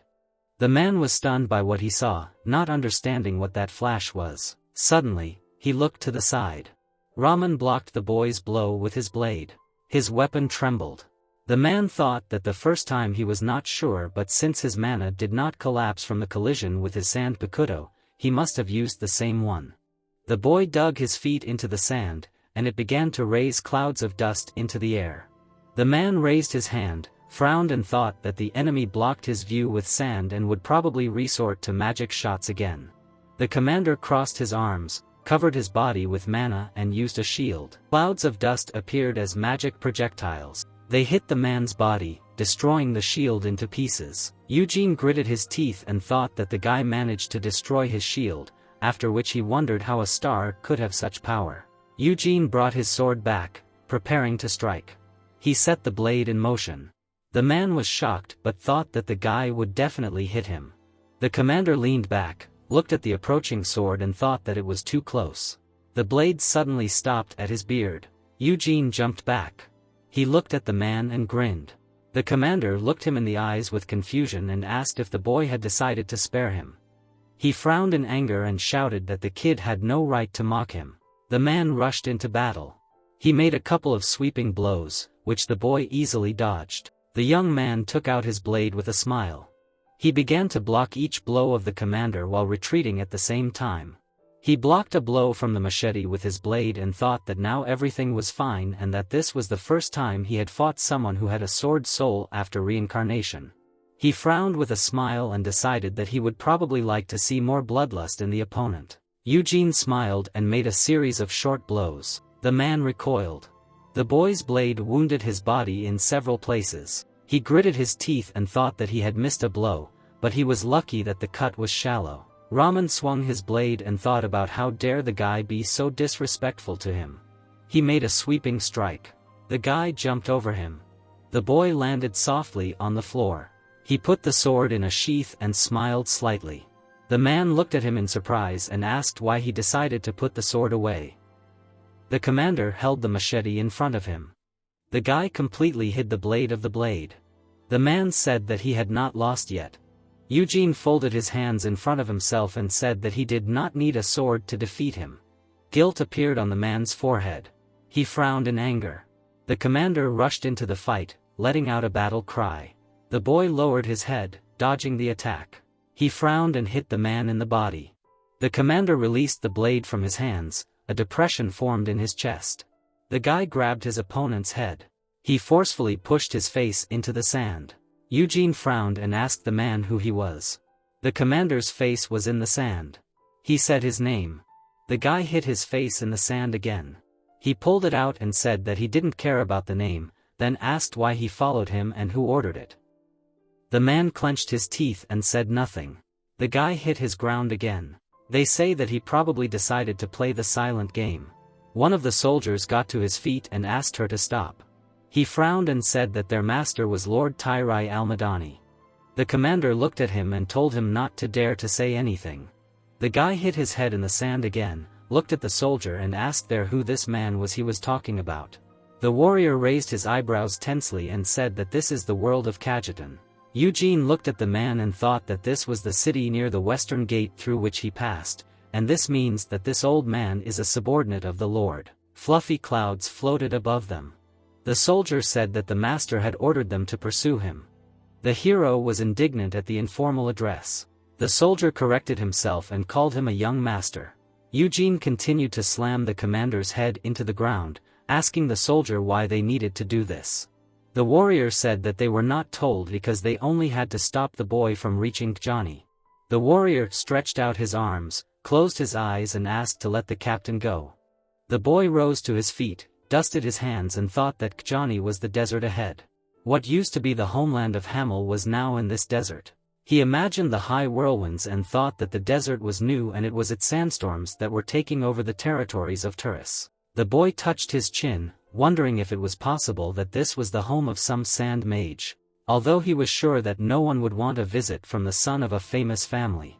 The boy imagined a girl in a mask and thought that the most dangerous thing for him was Amelia, who had made a contract with the demonic king of imprisonment.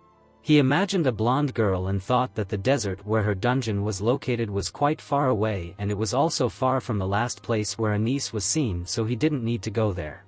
The blonde crossed his arms over his chest and thought about something. He pointed his finger at the soldier and said that they could go back.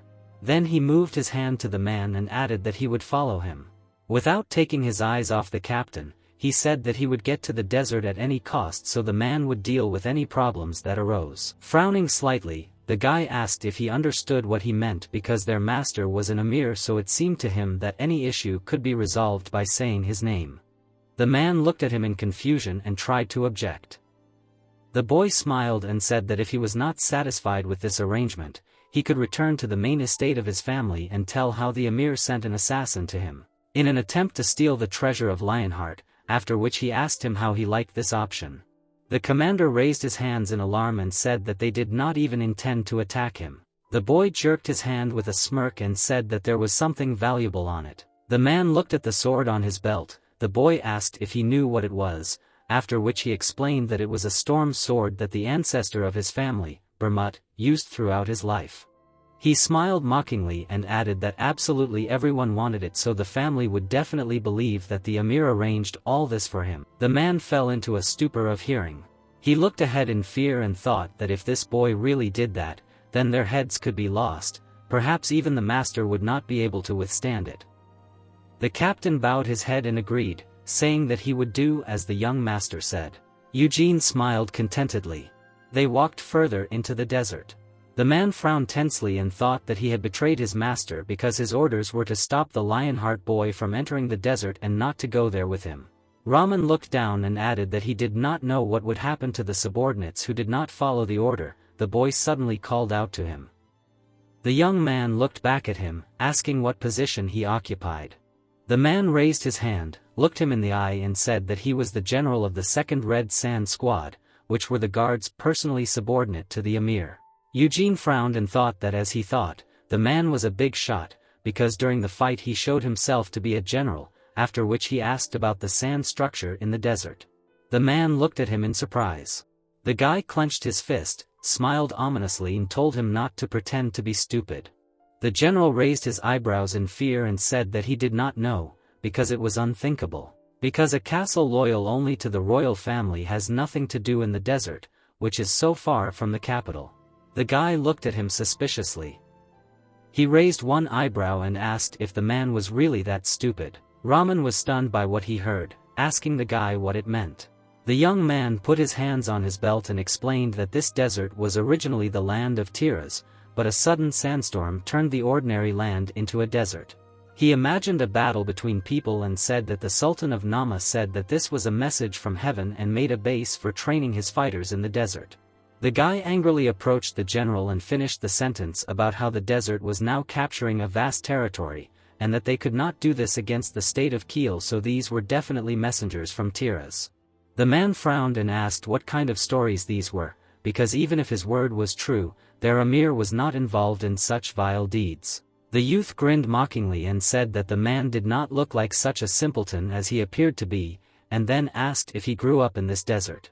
He pointed his finger at the general and said that their lord simply put everything in order, having luckily survived the sandstorm, and therefore he did not want to connect this storm with his master, who does good deeds. Raman was taken aback by his words and tried to justify himself.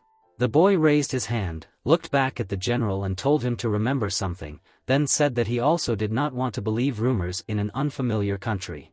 He frowned slightly and added that he roughly understood why their master ordered not to let him in, because if Lionheart entered the place where the desert climate was preserved, there would be problems.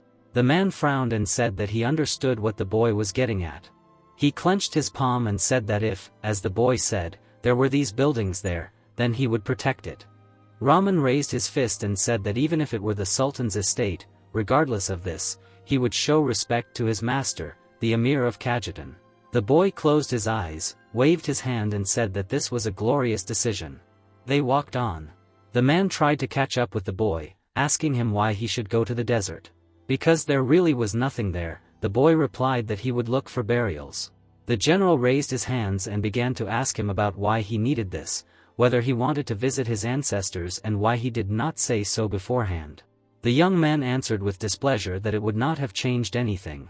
Raman pointed his hand in the opposite direction and said that there were separate tombs in the desert, and he could take the guy there. The young man answered that his option was not suitable. He frowned slightly and said that he was looking for a specific place. The men came out to an oasis. The general looked at him in surprise and said that this should not be in this area. The young man looked at the oasis and said that it was a fake. Raman asked if the guy wanted to say that it was a mirage.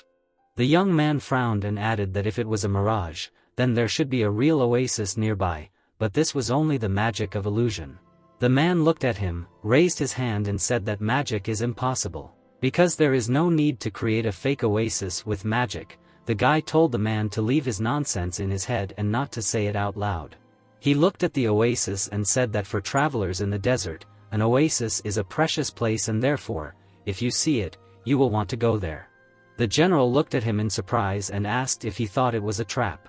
The young man took a step forward and said that he wants to find out right now. In the direction of his leg, a sword blade was sticking out. The man stretched his hand out in front of him and called out to the master in fear. Suddenly, a man's hand appeared from under the ground. Holding a sword, the guy jumped up. The young man turned around and asked if the man thought he would not see it. Eugen frowned, and behind him appeared the image of the spirit of intermediate magic, Gale. His attack raised a large amount of sand into the air. The man was thrown back. The guy looked down with a calm expression on his face. The sand and dust settled, revealing a mercenary underneath. He staggered. His entire body was spattered with blood. The guy sank to the ground. The mercenary collapsed exhausted on the floor. Suddenly, small elevations appeared on the sand. Several more mercenaries rose to the surface. They appeared in front of the young man. The general hurried to the guy, ordering the mercenaries to lower their weapons. He stood in front of the young man, blocking his body with his hand. The general frowned and introduced himself to the warriors as a servant of the emir and the one towards whom they were showing hostility, the guest of the ruler.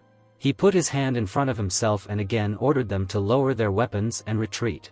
Because if they did not do this, he would take this as a threat towards the ruler. The mercenaries took a couple of steps forward. They dispersed and surrounded the guys. The man looked back in surprise and asked why they weren't listening to him. He extended his hand again and pointed at the boy, calling him a guest of the kingdom, the one who was the pure-blooded lord of the state of Kiel. Eugene put his hand on his shoulder and said with a smile that he could forget about it, because his words only encouraged these puppets to act since they had already made a decision. The man looked at him in surprise and asked what that meant. The boy frowned and said that since they had already attacked, it meant they wouldn't retreat just like that, and apparently planned to use poison on them because they couldn't just kill a descendant of Lionheart. The mercenaries prepared for battle. The young man added that he needed to take the lead first. The general grabbed his weapon and thought that there were too many of them, so he needed to help his master and fight too. Eugene beckoned to his opponents and asked if they wanted him to start the game himself. The mercenaries rushed at him with a fierce look. Annie's, with her eyes closed, called the hero and asked him why he always carried a weapon that he never used. The guy frowned and said that it would come in handy someday. Tanya frowned and waved her hand, asking the blonde to leave him, because he wouldn't listen to anyone anyway. Annie's raised her eyebrows and said that it was somehow wrong, because all these useless weapons were his property. The dark-haired man was pulling a cart with a huge number of weapons, and the girl asked why someone else should drive the cart. The hero raised his hand, looked back at her and said that he had won in rock paper scissors. The girl replied that it was unfair, since he had started this game, although it was only his things. The boy pointed his finger at the cart and said that the saint continued to make him look bad, since there was also a lot of her favorite holy water there. The axes, the heaviest ones, also belonged to them. Annie's looked at him sternly and said that if this water were only hers, she would carry it herself, but they also use it. The boy pointed his finger at the witch and said that he had told her to drink more moderately, and that if she used her magic, then even the cart would not be useful. The girl looked at him irritably and said that he himself had said that it was necessary to carry it by hand, in order to use everything as needed. The young man frowned angrily, pointed his finger at Bermut and told him not to stand aside, after which he asked why he was not pulling the cart. The fair-haired young man turned to him and said that his things were not there. Hamel turned away and said that he was lucky, because it was very convenient to use the magic of expanding space. The witch confirmed this and said that she had long offered the young man to learn this. She touched her chest. The guy showed her the middle finger. The girl said that if he begged on his knees, then she could teach him this, the sacrifice of her own dream. Eugene recalled all this with a smile. The opponents were getting closer. The guy thought that if in his past life he had such a cloak, he would tolerate attacks from his comrades less. The guy's cloak rose into the air. He took out 2 spears from it and decided to try to act the same way as in his past life. He grabbed the weapon and spread his arms to the sides. The mercenaries attacked him, and the guy jumped to the side. He found himself in the air behind their backs, swinging one of the spears. The young man threw the weapon, hitting one of the mercenaries. The second enemy hurried to him. He attacked the guy. The young man barely dodged. He stabbed the enemy in the back with a spear. Upon landing, he hit the mercenary on the ground and pierced his body. The next enemy appeared behind him. He attacked the guy, but he moved behind him. Eugene cut off his head, but suddenly two mercenaries caught up with him. The third appeared from the other side. The young man waved his hand and threw several knives. The weapons changed trajectory in the air and hit the opponents' heads. One of the mercenaries began to fall to the ground. Two opponents ran out from behind him.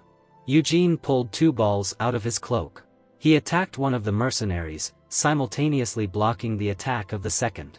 He let go of the sword sticking out of the opponent's head and reached for another. The guy chopped the mercenary's head with an axe. The next opponent headed towards him from behind.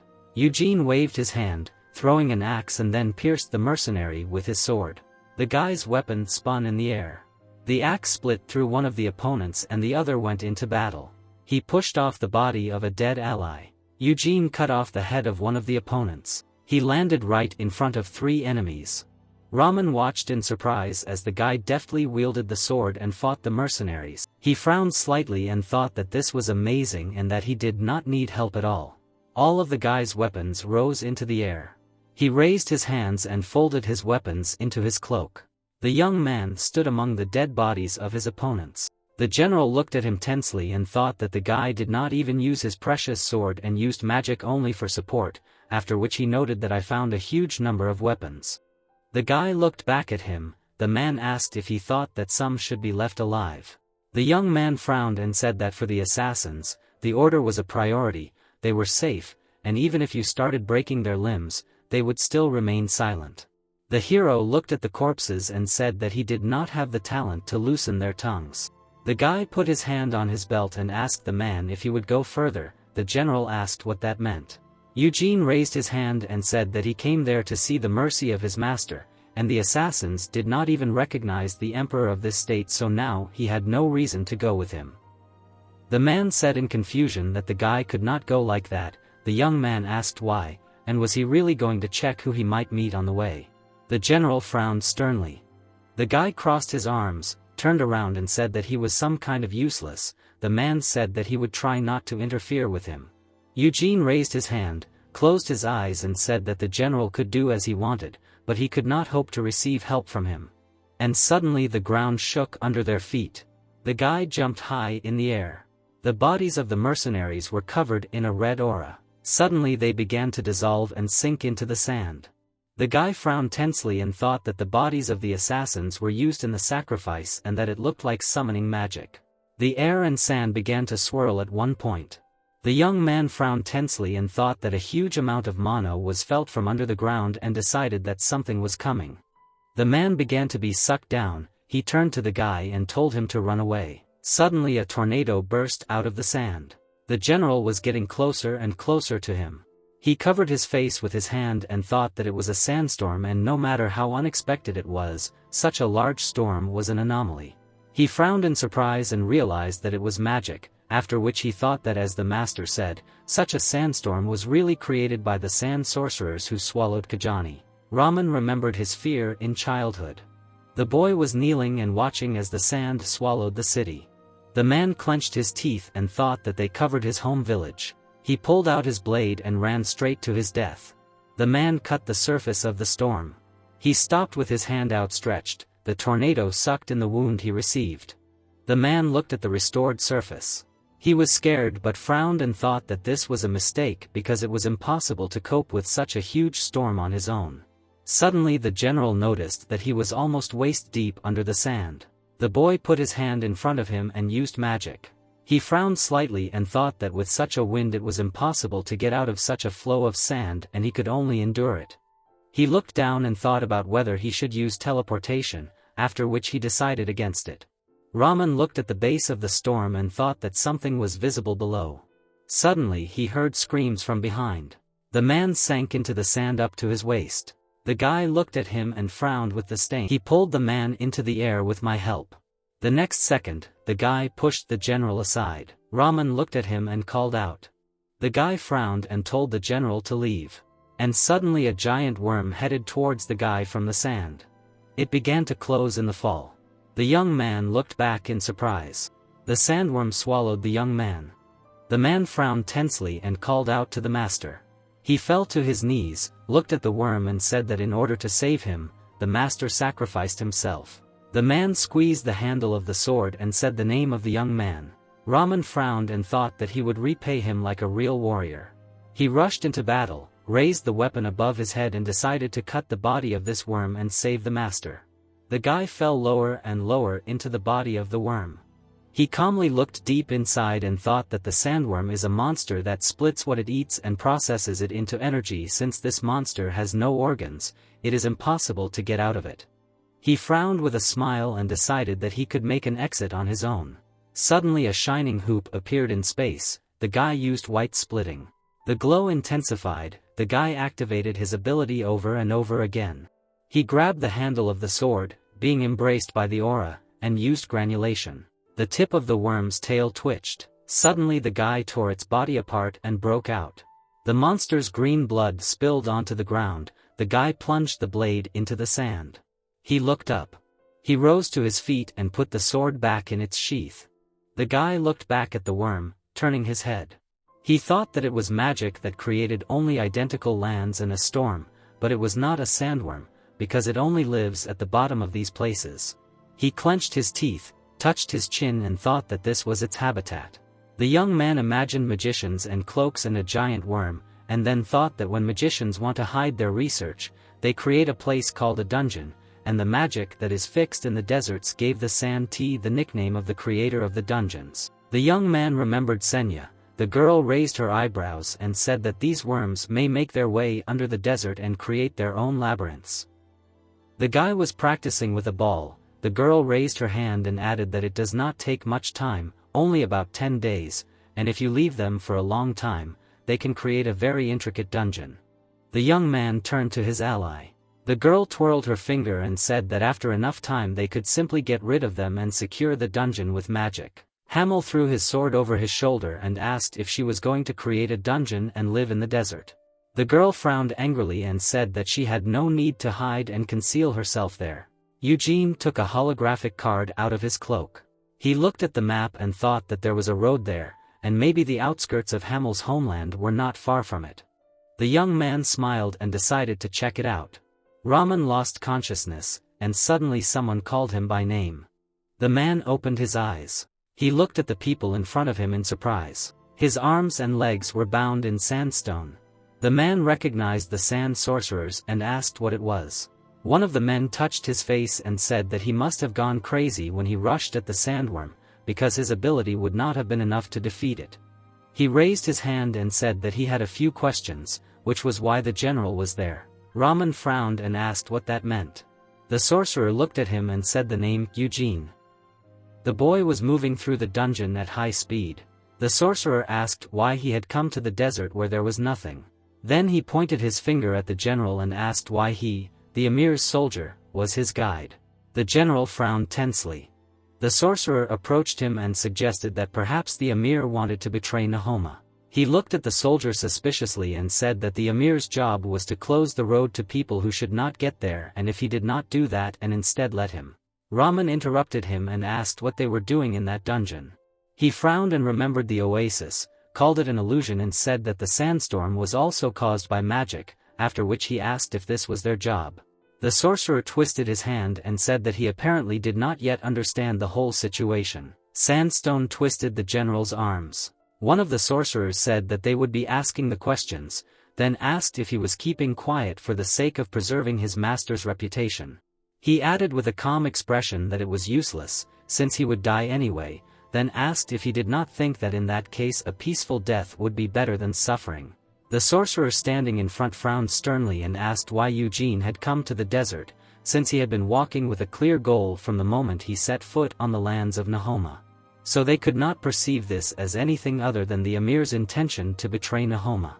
The general closed his eyes and thought that they probably thought that the emir was helping this. He turned sternly and said that they were invading the territory of a foreign state in such a stupid way. He looked at the sorcerer and asked what those who were supposed to protect the royal family were doing in this place and whether he was developing a storm and desertification. The sorcerer turned his head to the side and said that the man was greatly mistaken, because to create a sandstorm that could also support a war in the desert, such forces were not enough because about 100 sandcasters would be needed. The man looked at them in confusion and asked what they were doing there. The sorcerer squeezed the general's hand again and twisted his limbs, saying that he had no reason to answer. He looked angrily at the general and asked why the young man had come to the desert. Ramen closed one eye and answered that they did not need to know, because the young master was already dead and that they had killed him. One of the sorcerers raised his hand and said that it would be better this way, because his life meant nothing anyway. The general looked at the sorcerers, and the men began to discuss something. One of the sorcerers frowned and asked what happened, because he had been eaten by a sandworm, so he could not survive. The interlocutor raised his hands and said that a hole had been found in it yesterday. The sorcerer asked if he had made it before he died. He touched the mask and said that this could not be left like that, because the assassins were conducting searches in that place and should soon catch him. Ramen raised his eyebrows in surprise, realizing that the young gentleman remained alive. The sorcerers looked at each other. One of them asked what would happen after this, to which the second replied that it would not be the best option to mess with Eugene, so they should erase his memory and leave him outside the desert. He frowned slyly and said that, nevertheless, it would be better for them to keep an eye on him, because they could get a reward for such a good deed. The third sorcerer quickly turned around and said that they were lucky that the guy was not around. Suddenly, they noticed Eugene standing nearby. The guy looked at them sternly.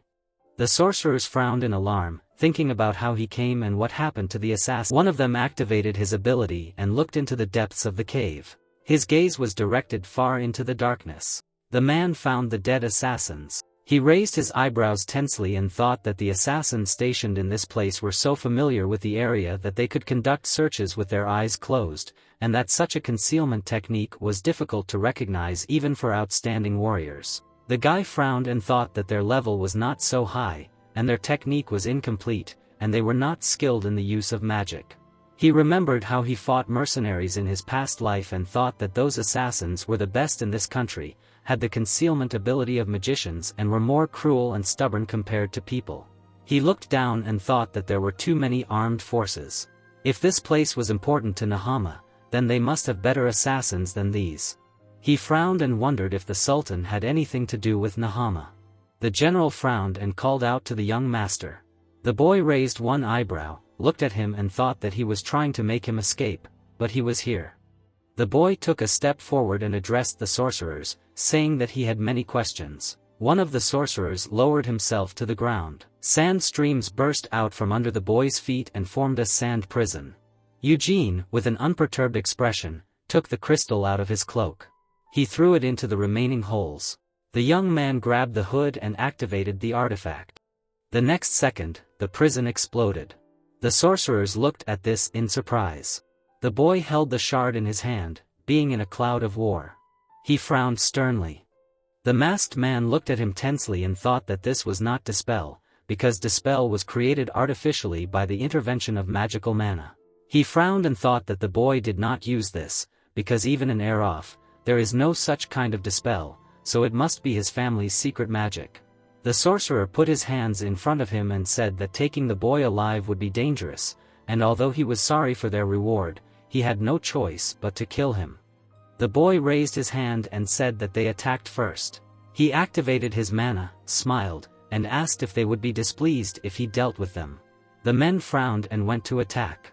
They quickly made seals with their hands. The sand suddenly stirred with an explosion. A stream of sand headed towards the boy. He smiled widely. The boy took the shard in his hand again. He raised it behind his back, preparing to attack. The boy threw the shard through the sand wave. The crystal pierced his head. The man fell to the ground. The boy braced himself for battle. The mana around him began to rage. He suddenly jumped up.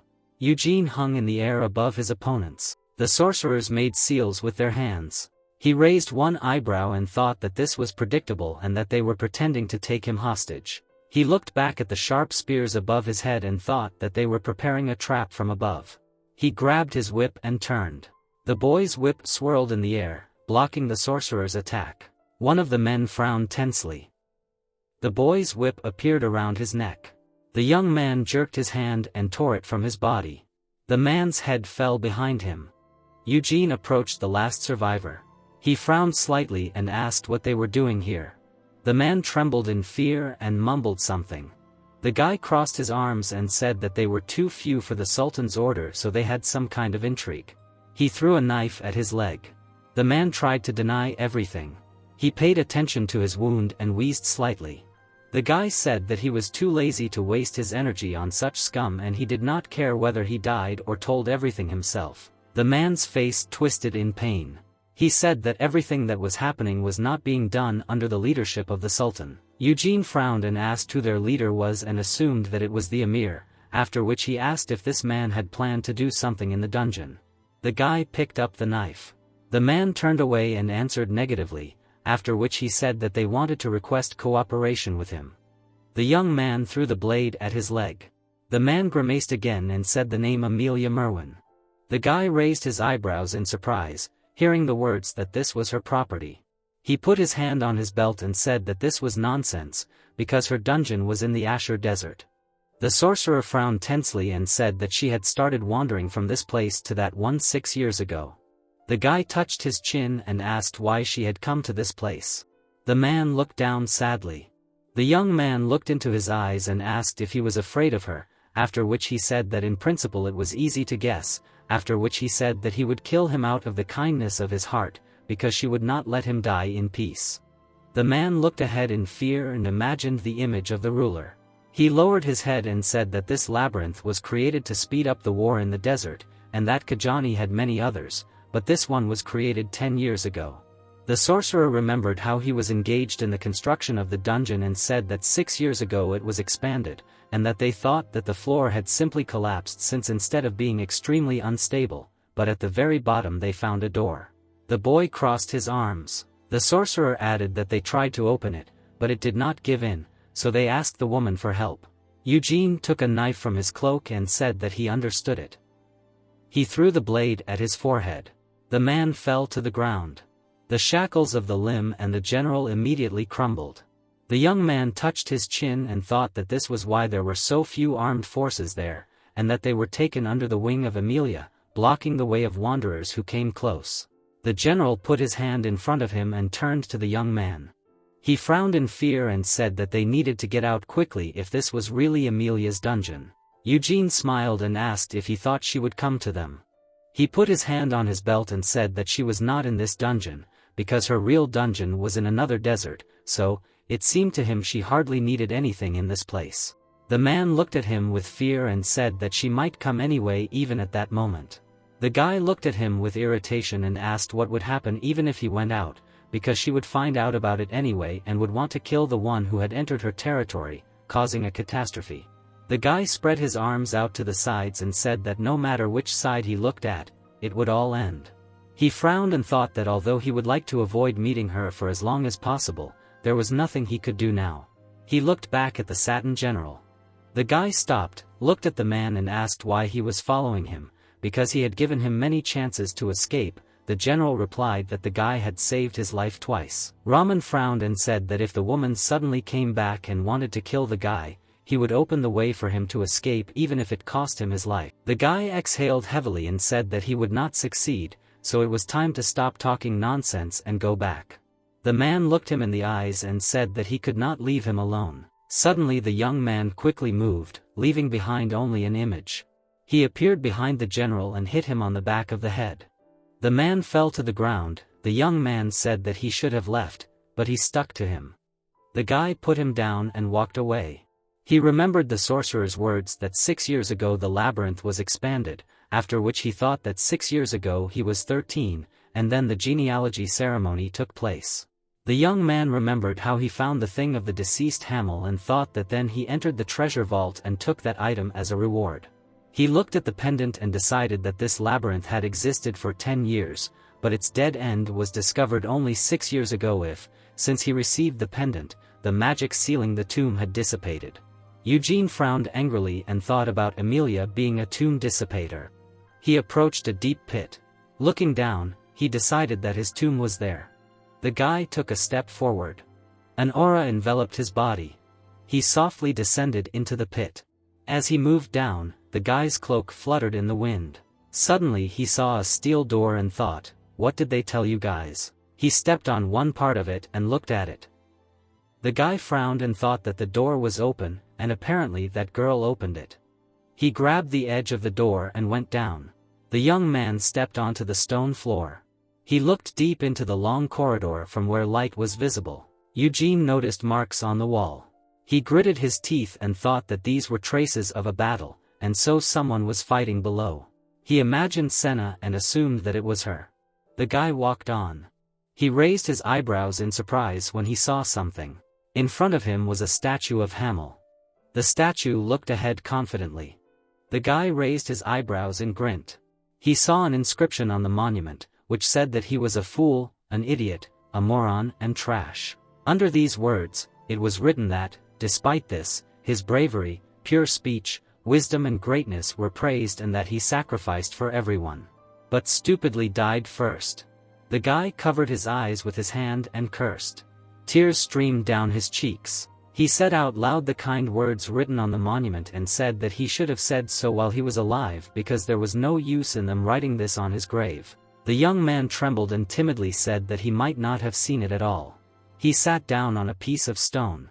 The guy turned his tearful gaze to the side and thought that there was such a battle that the tomb turned into ruins, but fortunately, the statue and memorial stone were fine. He imagined how Senya came across a stranger and thought that 200 years ago, the girl prevented the death of the familiar and, leaving her off, came to the guy's tomb where a fight with an unknown invader took place. He imagined how the girl calmly cast a spell on a shining sphere and thought that she had always been strong, but became even stronger after his death, so much so that the wise Senya, using witchcraft, could be called the most powerful sorceress in the world. He lowered his head and decided that even so, she could not defeat the invader because if she had won, his tomb would not have been in such a terrible state because she could not have allowed this. The guy imagined her image and thought that, it turns out, she died in this place, after which he corrected himself and decided that he was sure that in Iraf she was joyfully greeted. He frowned and thought that in this place she was injured and everything stopped. Eugen imagined a wounded girl around whom there were stretched chains and a strong man with horns on whose hand the chains were tied. He thought, here he is, someone so strong that he was able to restrain her, and is there a demon king behind this? If so, which one? The guy got up from the stone and thought that alone he would not be able to find the answers he needed, and all that remained was to find the girl, who was definitely secluded somewhere in this world. He looked around and added that first he should examine this place because there is a chance that he will find something else. The guy went further. He imagined crying comrades and thought that Senya and were definitely found at a tomb in this place and were crying in front of the statue in the stone. He thought about Bernat, wondering if he had cried since it was hard to even imagine him crying. He remembered how he and his team had rejoiced after defeating a strong enemy, and then thought about how Burma, looking at his wounded allies, had only said one thing, and that with indifference. He remembered how the blonde guy had closed his eyes and said that there was no need for them to expose themselves and that he should have fought harder. Emile frowned in annoyance and told his comrade not to talk nonsense. He pointed at his ally and asked if he was a god, then said that he was a human like me, but he was going to deal with them alone, and then asked again why he was in this place at all. He then raised her eyebrows and asked the guy not to swear at his ally. Emile looked at her, pointed at the guy and said that she thought the same thing, and then asked if she thought that he didn't know how she thought. The girl folded her hands in front of her, raised her eyebrows and said that she hadn't said a word about him. She had simply anticipated what they might say. Emile said that she was arguing again. Eugene wiped his face and thought that now they couldn't even talk and that tears were welling up in his eyes again. He looked ahead with tear-stained eyes. The young man noticed the half-open gate. He raised one eyebrow. I don't understand what kind of door this is. He opened it wider. The young man went inside and saw a knight sitting there. Eugene frowned and thought, who is this?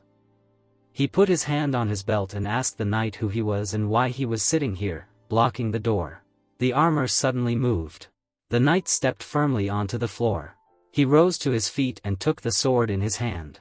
The guy thought about whether he was an Asmodean, after which he decided that he did not feel the spirit from him. He looked at him irritably, thinking that the knight was not alive, after which he asked what he was. The armor looked at the guy, muttering something. The undead raised the sword in front of itself and called itself a mad Hamel. The guy fell into a stupor from what he heard. He flew into a rage and asked what he was talking about. The armor stood motionless. The guy said that this was probably some kind of joke, because he was just a death knight who was a little stupid and thought he was Hamel. The guy clenched his teeth, his face showed veins, he thought about his tomb being there, and it turned out to be the body of this knight. He pressed his foot on the floor and ordered the undead to take off his helmet. The armor looked at him silently. The guy rushed into battle in a rage and repeated his order again. He was heading towards the knight at high speed. He pushed off the ground and rose into the air. The guy hung above the knight's head. He took out 2 balls and asked who put him in this body. He looked at the knight with a maddened look. The young man delivered 2 sweeping blows with shining blades. The knight jumped back from the attack. The guy broke the floor under his feet. The undead struck a blow, which the boy dodged. Eugene attacked the monster's body. The enemy's body sparkled with a dark red aura. The boy noticed this and thought that he had a mana shield. Turning to the knight, he thought that the undead did not use mana but demonic power, so it was a demonic shield. The enemy pointed the tip of the blade at the boy. The boy crossed his swords, creating a block. The knight lunged and threw Eugene back. The hero landed and slid a few meters on the floor. His hands trembled. The boy thought that the monster was strong and his hands were cramping. A dark aura emanated from the knight. The boy thought that he was most likely created by Amelia, and it must have been 6 years ago when she opened the doors to the tomb. She turned the body into a death knight. The guy imagined how the girl performed this ritual and thought that she had to put another soul into the body since her own was no longer there. Eugene imagined people from his family and thought that if this was really his body, then he was damn strong. And that a death knight created by a mage of this level would not be inferior in strength to the patriarch or captain of the knightly order of the Black Lion. He clenched his teeth and cursed mentally. Eugene directed a furious gaze straight at the undead, thinking that he did not care about the strength of the enemy. He slightly bent down, his body covered in flames from the aura. The next second, an explosion sounded and the guy moved somewhere. He found himself behind the enemy. Eugene took out a weapon from his cloak. The opponent struck, blocking each other's attack. The guy let go of the spear and took out a new blade. The blade of the sword quickly approached the head of the monster. The knight stepped aside. The boy split the floor where it hit. The undead knocked it aside. The boy thrust his hand deep into his cloak again. The knight covered himself with his sword and left hand. Eugene's attack pushed him back. The knight slid across the floor. He hunched his back slightly. The boy was holding a spear in his hands. The young man frowned, looking at his opponent. The undead looked at him and said that he was quite good at using different types of weapons. The boy smiled and said that if he wanted to be like the deceased warrior, he should change his tone. The knight stepped forward and said that his skills were excellent, but he was too weak for this battle. The next second, the undead rushed into battle. The monster delivered a sweeping blow, which the boy dodged. Eugene delivered a series of attacks, each of which the undead blocked with his sword. The tip of the boy's spear shattered into pieces. The monster's blade was quickly heading towards the boy's head. The knight called it pity. The boy frowned tensely. Suddenly a bright flash lit up the room. The monster's hand flew back. He looked at his sword and asked how the boy was able to block it and what he did at all. Eugene stretched out his sword in front of him. The knight asked if the boy parried the attack. The boy smiled, remembered what happened and thought that they simply parried, because at the moment their swords clashed, he united the soul of the sword with his mother to deflect the enemy's weapon. He squeezed the handle of the weapon and thought that such heavy blows do not pass without consequences, and although he chose the timing perfectly, he was still not strong enough to constantly parry his blows. The boy frowned and decided that he could not drag out the battle, so he needed to end it all in one fell swoop, otherwise he was finished. The emblem on his chest swirled like a whirlwind. The boy took off. He approached the knight and began to attack him relentlessly. A drop of blood was running down his face. The boy thought that it seemed like his muscles and bones were being torn apart, and then he wondered if even this magnificent body could not withstand his strength. He rose into the air, struck a few blows and decided that he did not care about it. After all, he had fought on the brink of death with an ordinary body. Veins appeared on the boy's forehead. He decided that he could win as long as his mind was clear. The blade in his hands flew back and broke into pieces. The boy grabbed the sword in its sheath. Eugene pulled out a shining blade. He swung this sword, around which energy swirled. The fighters headed towards each other. Eugene held the sword, thinking about his mana shield, no matter how weak his defense was. He rushed to attack, thinking that he needed to direct all his mana into the sword. Sparks flew from the clash of weapons. There were bright balls around the knight. Many beams attacked him. Eugene was illuminated by a bright glow. He swung and screamed, demanding to see his face. A bright line crossed his helmet. The hero struck and landed behind him. His cloak fluttered. Parts of his helmet fell to the ground. The white-haired man turned around. He stood behind the knight and demanded to turn around. His hair was pink. The monster had the face of Hamel. Eugene looked at him. He touched his chin, saying that he was hot. Hundreds of years had passed, and his body looked good. He said with a smile that the soul of this hot body was too ugly. False Hamel bared his teeth and trembled. He opened his mouth and screamed. The enemy threw a sword. The guy managed to dodge. The monster approached him. The blow knocked the white-haired man back, but he managed to stand. Holding the weapon, Eugene thought, he just threw the sword. Where did such speed come from? The Death Knight bared his teeth angrily. The hero thought, this is what he is capable of. Fighting with a weapon he is not used to, he becomes weaker. The guy's face is covered in sweat. He thought that now the Death Knights can instantly restore almost all their wounds. To kill him, you need to destroy the heart. He squeezed the hilt, wondering if he could parry all his attacks. He used a lot of strength to break through his defense. If not for the white flame technique, he would have run out of money a long time ago. He looked at the sword in his hand and thought about what kind of thoughts he was thinking. Angrily, Eugene decided that if it was impossible, then he should make it possible. Fake Hamel quickly rushed forward. The white-haired man parried the blows. He bared his teeth, surrounded by bright balls. There were beams of power everywhere. The knight landed to the side. His arms and legs were demonic. Looking at him, Eugene thought that he had demonic power on his hands and feet, a wild fighting method, madness, and a beast-like posture. He imagined the wolf in surprise, thinking that it was a lycanthrope's soul inside a human body. The opponent's palms were glowing red.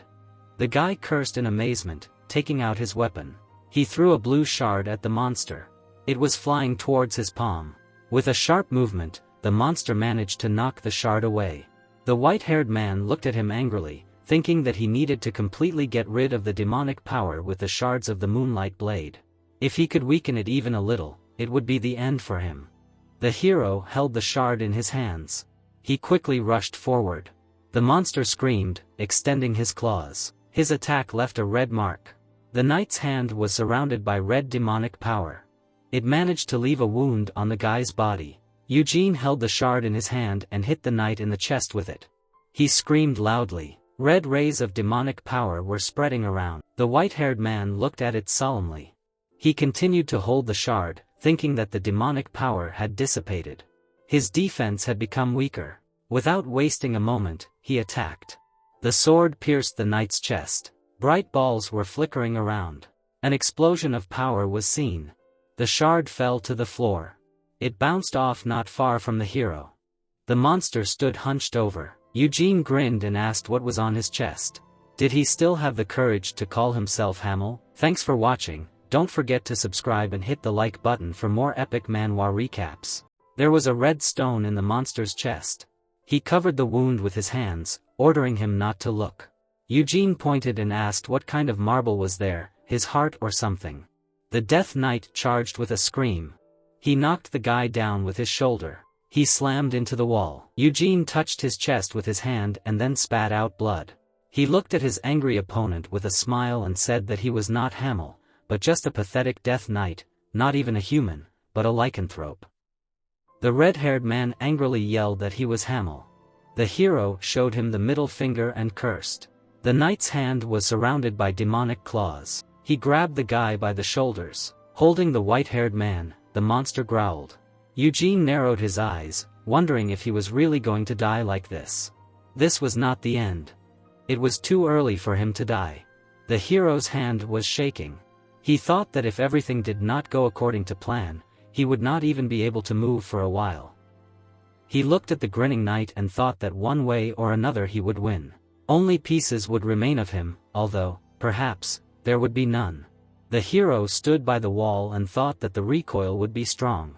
He would not defeat the Death Knight now, but it was quite possible. He imagined himself from his past life and thought about Hamel's ultimate ability, ignition. The man ran and called out to Eugene. Raman looked ahead in amazement. The white-haired man glanced sideways, recognizing him, and thought that he was a fool. He knocked him out on purpose so that he would run away, and he walked all the way here. The man grabbed his weapon, shouting that it was a monster. Let it get away from the young master. Fake Hamel let go of one hand and forcefully threw the hero forward. Eugene exclaimed as he crashed into the wall. With a scream, the man rushed to attack. His sword was broken. The red-haired man held him by the throat. The bearded man exclaimed for the young master to run while he held him back. Eugene leaned on the sword and asked. He grabbed it. What is he talking about? Raman looked at the guy in surprise, thinking that he was cornered, and he was laughing. What an amazing person. The Death Knight grinned and looked at the hero, then threw the man at him. The body flew straight at the guy. The force of the blow threw him to the side. Eugene fell next to him and turned to Eugene. He helped the white-haired man up. Looking at him, he said that he would buy time. Let him run. The hero in blood said that he did not think that made sense. He pointed his finger back and said that the door was right behind them. The enemy clenched his teeth, saying that this door does not open, no one is able to open it. Eugene grinned and said, that's how it is, now I want to open it even more. The hero reached his hand towards the door, thinking that if necessary, he would use ignition. But first it is worth checking what is behind this door. He touched the wide door, thinking that this was Hamel's grave, and he was Hamel if Senya or anyone else was counting on his reincarnation. He glanced at the pendant on his neck and thought that then this unopened able door must be intended for the owner of the grave. A glow appeared behind the open door. The Death Knight looked at it in surprise. The guy went inside with Raman. Pseudo-Hamel looked at the slammed door in surprise. The man fell with a scream. He got up, asking what kind of place this was. Eugene hit him on the neck. Raman fell to the floor. Looking at him, the blonde said that he couldn't call him useful, but since he was trying to help, maybe he should sleep here instead of dying there. The hero turned his attention to the side. His eyes widened in shock. He asked why Bermut left him here. He remembered how they stood in front of the stairs, 300 years ago in Helmod, near the castle of the Demon King of Slaughter. After killing him, they went to search for the demon minions and eventually found a way into the dungeon. Senya touched the letters on the wall. There they found ancient relics. It was impossible to say how old they were. After examining the ancient language on the walls, Senya said that they were from the era of myths. In front was a shining sword. Inside, they found the moonlight blade. Hamel touched his fist, saying that while he was fighting the Demon King, all his weapons broke. Great. He grinned and said that he would take it, no one would mind. Right. As soon as he approached him, blood came out of his mouth and he fell to his knees. In the end, the sword was taken by Burma. Looking at this, Eugene said that he left the moonlight blade on his grave, so he expressed his condolences. There was a glowing sword in front of the boy. The hero said Burma's name. Eugene took the glowing sword in his hand. Moonlight blade, that's what it's called, simple and unpretentious, but it suits him. After Burma took the moonlight blade, he stopped using the sacred sword. A bright blue light remained from the movement. It was clear why the moonlight blade, although simple in appearance, was much stronger than the flashy glowing sword. Eugene looked ahead. A crescent moon towered above the sword. It was very thin. The moon that illuminated the moonlight blade when they first saw it was full, and now there was a crescent moon in the sky, so it hadn't been filled with power yet. The hero reached into his pocket, thinking that maybe it would react to its fragment. The white-haired man was amazed to remember how he attacked the monster with it, realizing that he had thrown it at the Death Knight and not picked it up.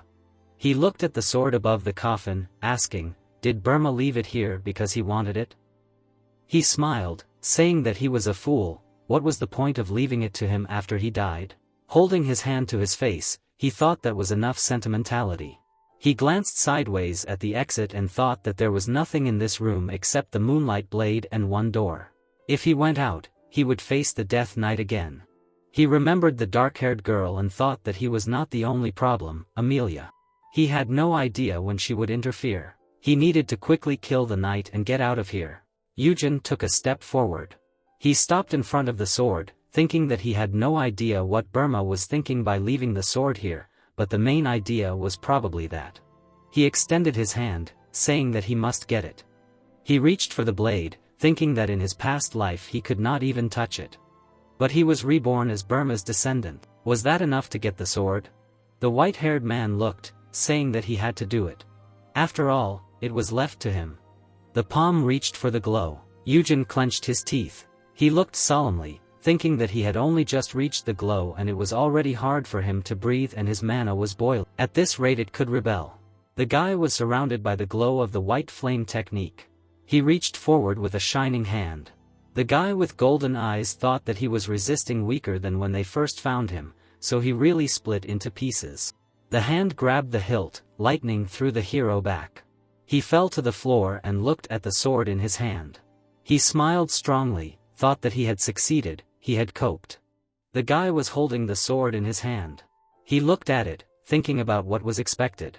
In his hand there was only the hilt. He thought that the blade was missing. Of course, the artifact was still broken into pieces. Rays emanated from the crescent. They fell down. Bright flashes curled from the hilt. The glow turned into the blade of the sword. Eugen looked at it with a smile, thinking that the moonlight had taken the form of a blade. He was clutching a shining sword in his hand. The boy's body was surrounded by lightning. He thought that the moonlight blade could disperse magic and mana, but it was eating up his own mana. Did it resonate with the white flame technique? Smiling, he thought that it was really eating up a lot.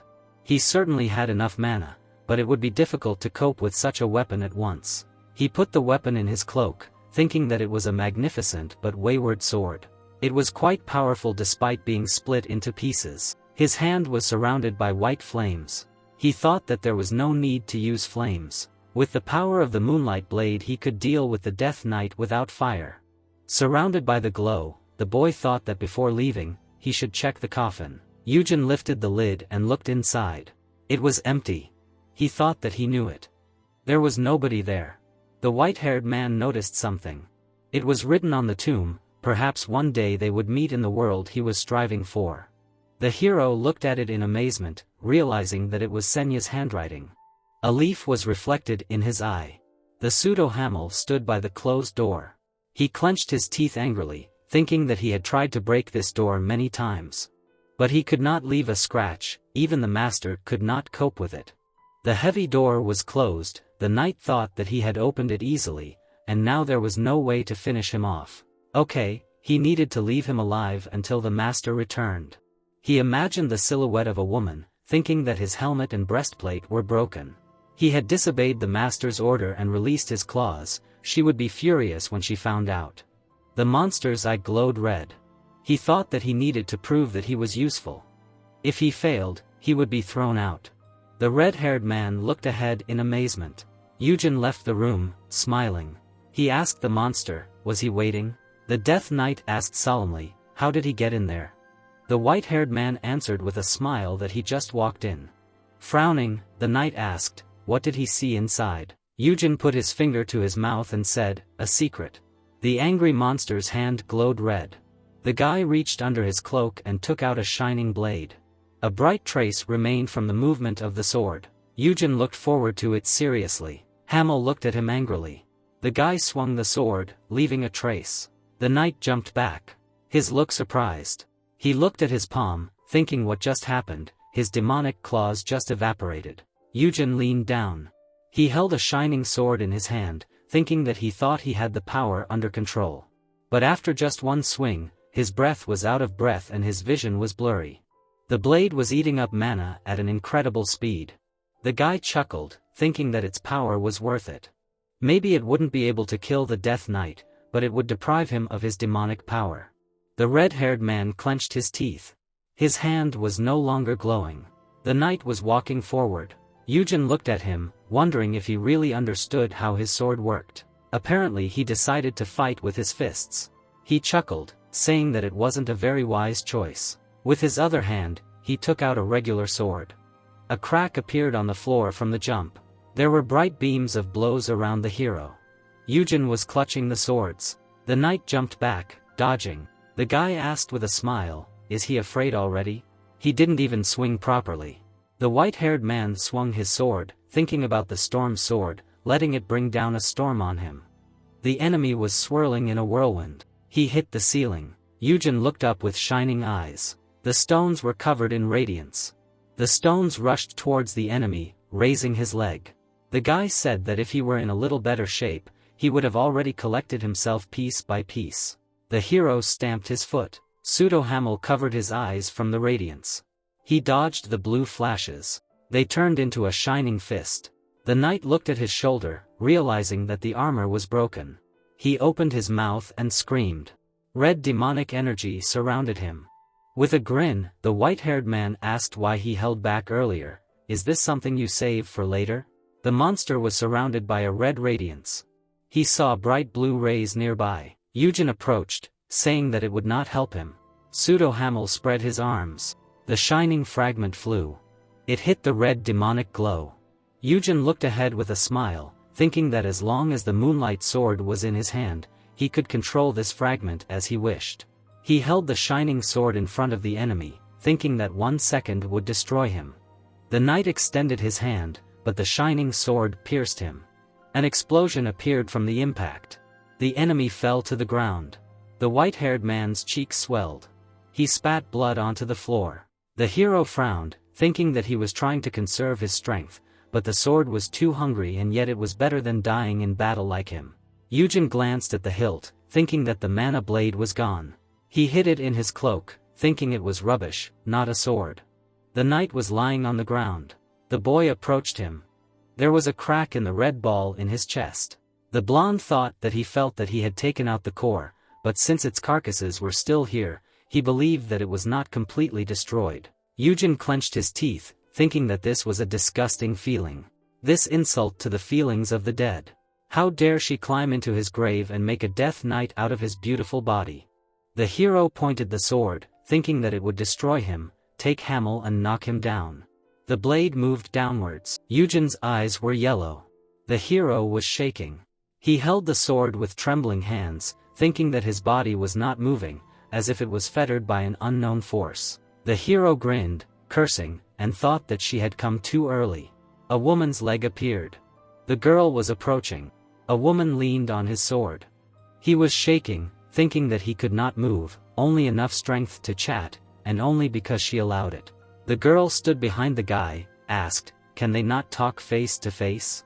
Amelia came up and said that she was thinking what to do with him. She touched his chin, saying that there were so many ideas, but one stood out from the others. Coming closer, she said that she would drag him up like this and imprison him in the hot sand. Of course, he would not die, then she would give him the opportunity to breathe without burying his head in the sand. He also imagined the buried hero, saying that he would sit with open eyes and mouth. Soon his eyes would begin to crack and his tongue would dry up like a twig. After that he would become a scarecrow of the desert. She would tie his spoiled legs. Amelia raised a finger, imagining this, and said that she would stick iron rods into her fingers. Lu Jin clenched his teeth, thinking that he could not move. The girl came up behind him, saying that from the tips of his fingers to his head, his shoulders would be disfigured on both sides and he would hang with crooked arms. Her hand touched the young man's cheek. The witch explained that since his eyes would already burst, he would not be able to see what would happen to him, but he would be able to feel it. It would be unbearable pain. Eugene stood with his arms outstretched. Amelia said that he could die from pain shock, but he would not do it. She would not let him. She imagined the silhouette of a scarecrow and said that he would be the scarecrow of this desert for a long, long time until she got tired of admiring his appearance. Standing behind, the brunette asked if she knew who she was. Eugene answered that she was Amelia. The girl touched her chest and said that she was the one, the desert master of the dungeons, the black thorn, deaf. It was all her. The core in the monster's chest cracked. She said that he had spoiled her pet. Coming up from behind, the brunette said that although he was useless, he was still her thing. Only she, as the owner, could mock or kill him. Eugene looked at him, saying that she had raised a disgusting animal. Maybe she should have at least bathed him. Amelia hit the guy, not letting him finish, that he smelled like a corpse. The hero fell to the ground. Looking down at him, she said that only she could say such things. The white-haired man stood up. He held his shoulder, thinking that the spell had worn off. Would he be able to kill her in such a state? The girl was holding a skeleton pole in her hand. Eugene thought that he was dreaming. The witch was much stronger than the Death Knight, even if he used arson. He would not win. He closed his eyes, thinking that he did not want to lose. Nothing could be done. Standing opposite, he asked if she knew Balzac. The girl's eyes were shining. She bowed her head and said that she did not understand what he was getting at. Eugene took out an envelope, saying that he knew him. He had written a letter and told me to give it to her when they met. He threw the burning paper. Amelia caught the envelope. Looking at it, she said that it really was his seal. Why did he write it to someone like him? Does he know what this letter means? Pointing his finger, the blonde said that according to him, if she had it, then no matter what he did, she would not kill him. The girl looked with a violet eye and said that not quite. Touching her chest, she explained that a long time ago he helped her and she promised to fulfill one request in return. She imagined the image of the brunette, saying that even for Balzac it meant a lot, because it was help from Amelia herself. He had not asked for anything for several decades. The envelope burned with a violet flame. She asked him if he understood what it meant. Raising her finger, she said that he brought her this letter and could ask her for something instead of Balzac within her means. Eugene looked at her, thinking, so that's what it was. Pointing with her hand, the girl said that if he didn't want to die, he should ask to be left alive, and then she wouldn't kill him, but she wouldn't let him go just like that either. He would need to hear how and why he came here. Leaning over, Eugene said that he was asking Amelia. With a wild smile, he continued to kill himself. She chuckled a little and repeated that she said that only something within her means. The girl in the mask said that he had two choices. If he decided not to answer, she would appreciate it and kill him. Smiling, she continued that if he said that he wanted to live, then so be it, but in return she would hear everything she wanted. Eugene looked at her seriously. The witch spread her hands and told him not to worry. She would not say that she would not kill him or make him suffer. She would not even try, because there were many ways to hear answers from him. She chuckled, saying that she was interested in him. How did he come to a place that even the Sultan did not know? Only the local sand mages knew about it. She emitted a purple light, asking if any of them had contacted him. It would be strange if they had not. Eugene frowned, wondering what to do. If he asked for his life, then Amelia would do anything to make him answer. He imagined her surrounding him with dark flames, thinking that if she did not use torture, then it would be dark magic. Magic containing hypnosis would help her get information from him, and despite his desire, he would not be able to get rid of it. The girl took a step, saying that he was thinking for a long time. She crossed her arms and said that she could only hear his thoughts after he voiced his wish. Eugene looked at her, wondering if he should escape using arson. No, if he got caught again, he wouldn't have a chance. Looking at him, Amelia said that she would count to 3, her time was limited. 1, the blonde man gritted his teeth, thinking what if he sold the Lionheart name? Did it matter to a crazy witch like her? The girl extended her hand, saying 2. The white-haired man grimaced and thought that maybe he should honestly say that he got the moonlight sword by opening a door that even she couldn't open. No, that way she would let him live, but she would definitely want to take the sword. Amelia was surprised. Before she could finish, 3. She turned around in surprise. The Death Knight stood up. Eugene gritted his teeth and thought, this is a disgusting feeling, isn't it? The girl knelt down. Bowing, she asked how he got here. The knight's eyes were completely black. She continued, the demon king of the imprisonment. Eugene looked at his past body, stunned, which was possessed by the demon king of the imprisonment. Amelia knelt down. The hero's face distorted with rage. The demon addressed him. The blonde tensed up. The king said that he saw the youth through the eyes of Balzac. The demon's eyes were completely black. The warrior was shocked. Hamel's body looked towards the crypt. He asked if the hero had come to pay his respects to an ancient ancestor. The boy continued to look at him. The demon said that the master of this tomb is Hamel, known throughout the world as the foolish Hamel, who turned out to be completely different. The guy who fought side by side with the hero was especially strong among the allies of the beloved Bermut. The blonde looked at him in surprise. He did not understand what he was saying. The protagonist gritted his teeth. What other beloved Bermut? The Demon King turned to him and said that he understood his dislike. He and Bermut built their friendship on understanding. The demon said that it was ridiculous to tell a story 300 years ago to distant descendants. The king said that he valued the guy as an offspring of a friendly Lionheart, but saw no point in leaving him alive. The hero was tensely silent. The demon turned to him and said that after Bermut, he had seen many descendants of Bermut Lionheart over the past time, but it was Eugene who blackened the blood of the family the most. The woman looked at the hero with displeasure and said his last name. The guy looked angrily at his past body. Amelia noted that silver hair and golden eyes were the highlight of their family. The dungeon master looked at the owner and said that she never thought that he would come to such an insignificant place and deal with the Death Knight. She looked at the master seriously and asked what she should do now. The man answered that this choice rested on her shoulders. The girl continued to sit in a bow. The brunette asked if the demon had come to protect him. The king answered that the guy was his descendant. Amelia frowned and said that he had suppressed her freedom with his mere existence. The man said that Bermut had died, but his blood would flow in the next generations. Especially in Eugene, he had long seen the reflection of the hero. The demon said that he respected the dark sorceress, but not as much as Bermut. She became angry and indignant that the master valued that dead old man more than her alive. The brunette rose from her knees, but was immediately nailed to the floor by a dark force. The king looked at her from above and did not allow her to get up. The woman was furious. The demon noted that her freedom should not exceed her respect for him.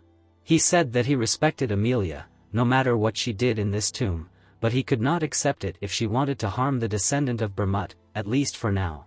The blonde frowned and asked again what this meant. The demon looked at him.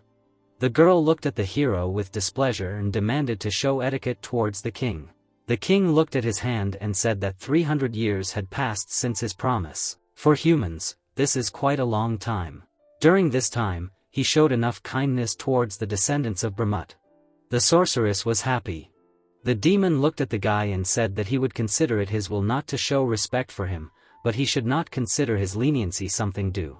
The man clenched his fist. He, the king of the demons of imprisonment, has power over many demons and is the king of Helmet.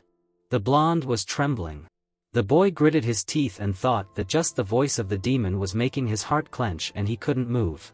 The king spread his arms. The voice said that there was responsibility behind the hero's will, otherwise it would be considered licentiousness. He demanded that the boy tell his family and the others that if they didn't respect him, he wasn't going to do it in return. The blonde tensed up. It was a warning. The hero looked at the demon and asked why he was saying this now, even though he hadn't attacked them for 300 years and had been sitting in silence. The king replied that he had promised Bermut's ancestors freedom, but that promise would soon end.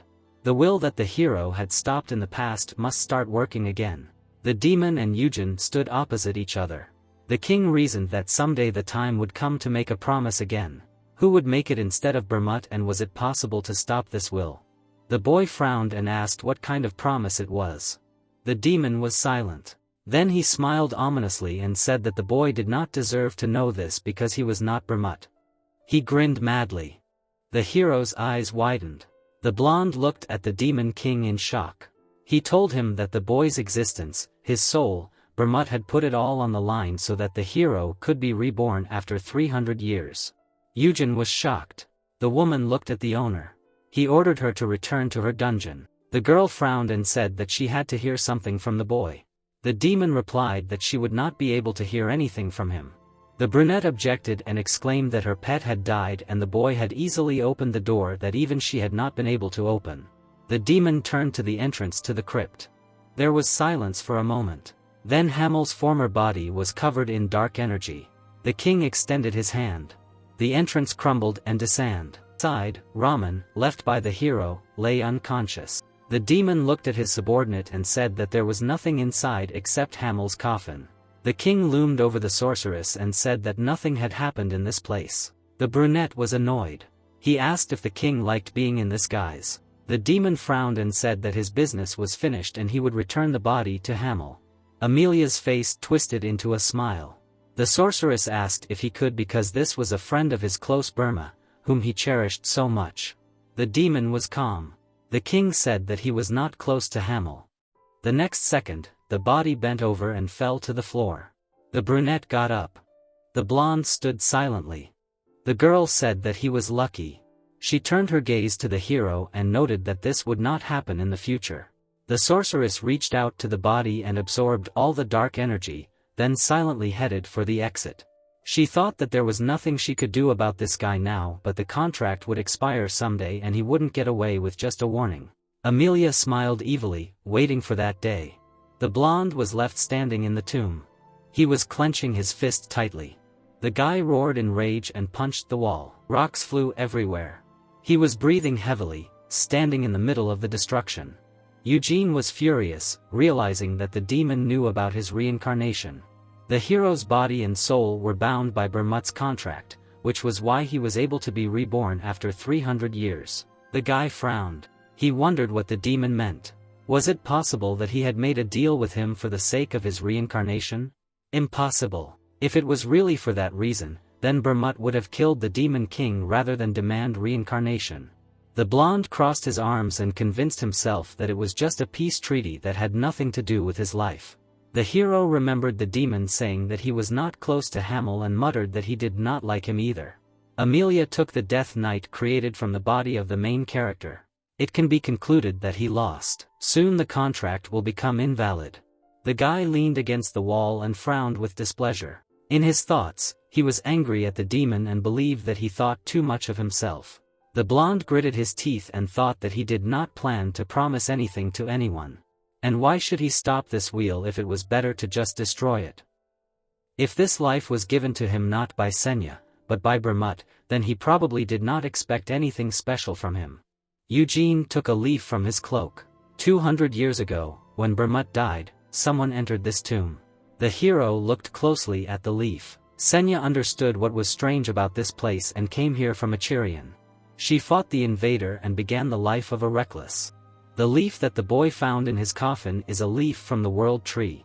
This tree is worshipped by elves and it prevents anyone from disturbing their forest. Senya decided to use it. Who got in here and led her to a dead end?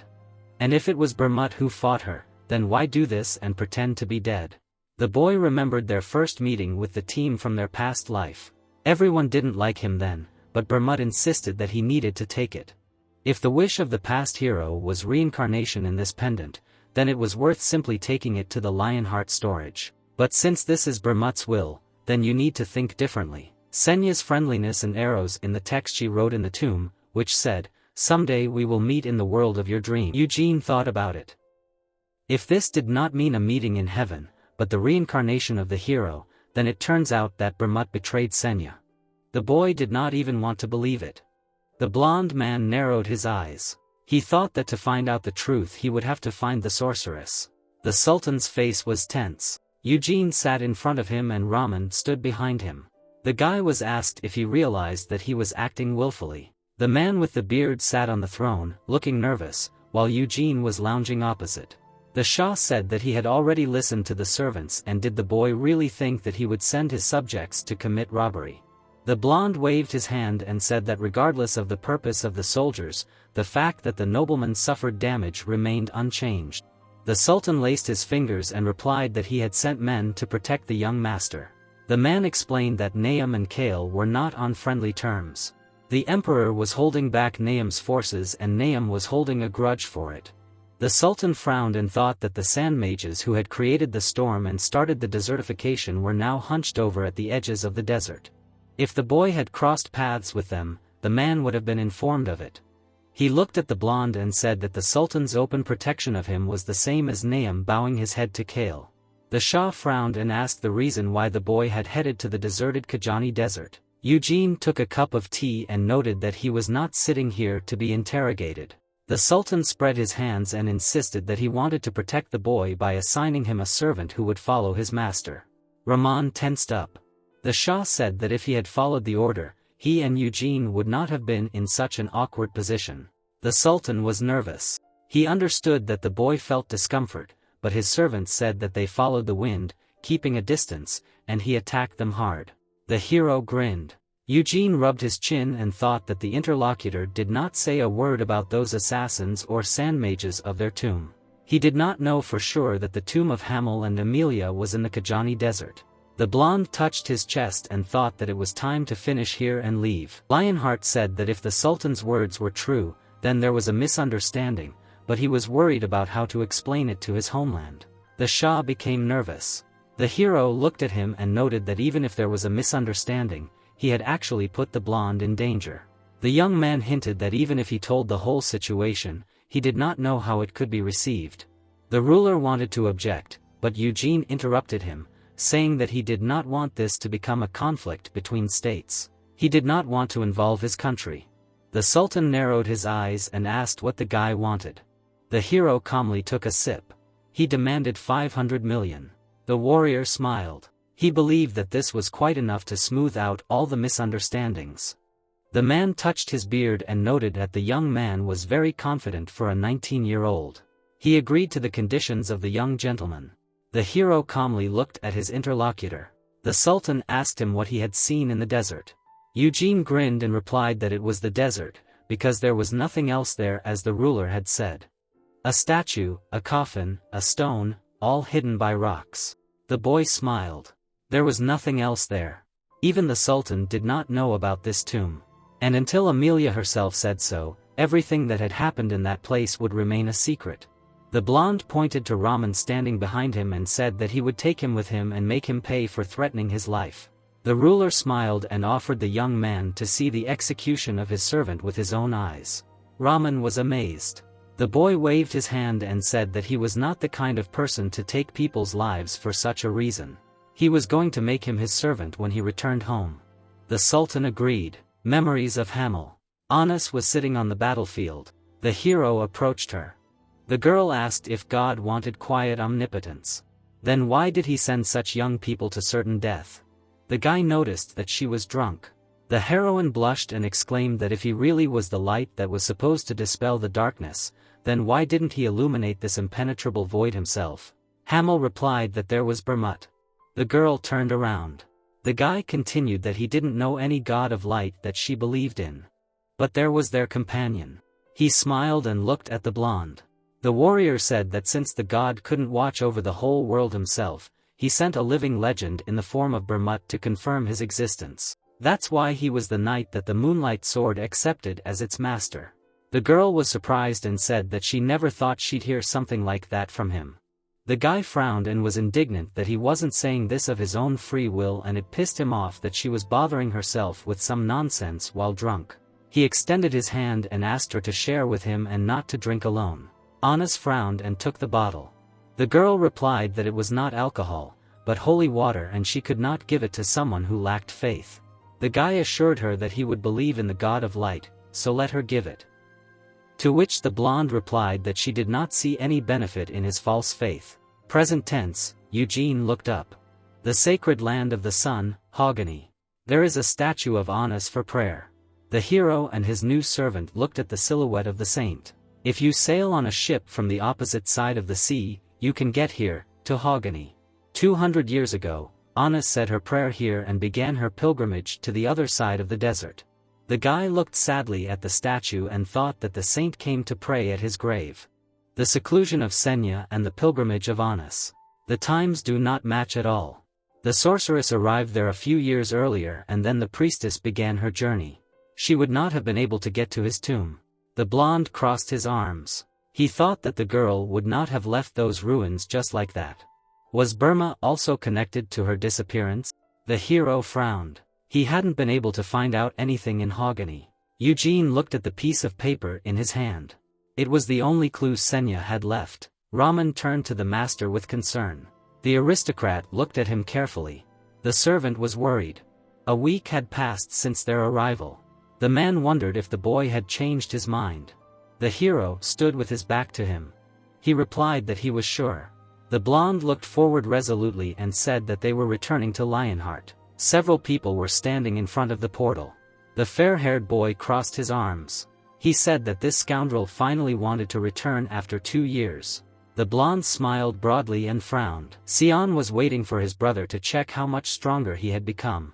The boy continued to stand in front of the portal. He was visibly nervous. The girl approached him. The blonde looked at her. It was Anasilla. She noticed that the young man was not very happy about his brother returning. The guy crossed his arms. He replied that he was glad about it, but it would have been better if the hero had not come. The young man frowned and said that if Eugene wanted to become the head of the family, he would give him his place. The girl looked at her interlocutor. She noted that if he did not do this, the hero would not claim it. Sion glanced at her with displeasure and doubted that this would be the right decision for Lionheart. She said that the strongest heir should become the head of their family. The girl turned away and said that the young man was no longer a child and the decision was entirely up to him. To become the head or to give in to his brother, he must choose himself. The blonde looked away and noticed that she did not want this. Anasilla sighed that she had been too strict with him. She remembered Theonis and said that she did not want to be like her. The lady did not want to hurt her children with excessive selfishness. The boy lowered his hands and noted that he was different from Yod. The woman agreed and asked the boy to make the right choice. She smiled and said that if Sion decided that it would be right and noble, then she would value his opinion regardless of the outcome. The boy looked at her. The woman said that Eugene was his brother even if their blood was different. Anasilla opened her fan and smiled. She suggested that the brothers talk when they meet, because the matter of choosing a leader can wait. The boy looked at her decisively and agreed. Eugene came out of the portal. He stopped in front of his relatives. The hero sighed and asked why they were meeting him if they would see each other at home anyway. Gerard rushed to his son in tears. He hugged the boy. The warrior smiled and put his hands on the man's shoulders. The boy said that they had not seen each other for a long time and his father began to look much better. It seemed that he studied hard all the time. The man wiped away his tears. The hero noticed that Gerard's beard had grown a lot. The interlocutor answered that it was all thanks to the steroid hen. The guy was surprised that his father had become close to Gargoy's father.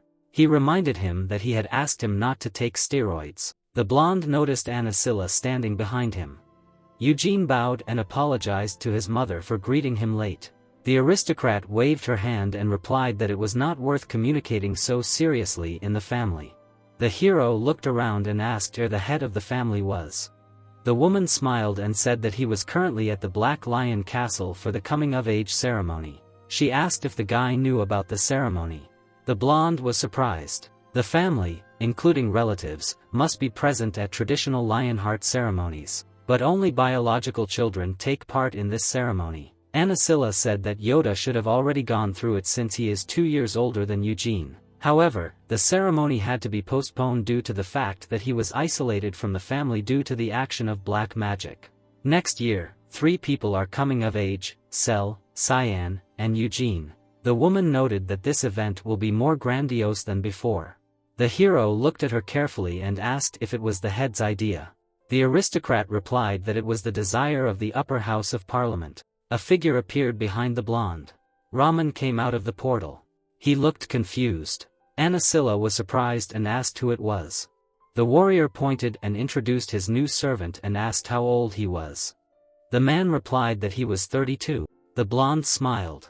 The hero said that he had personally brought him and that he was a proven man. Eugene had not taught him anything as an escort, but simply planned to house him in a separate building and give him minor work.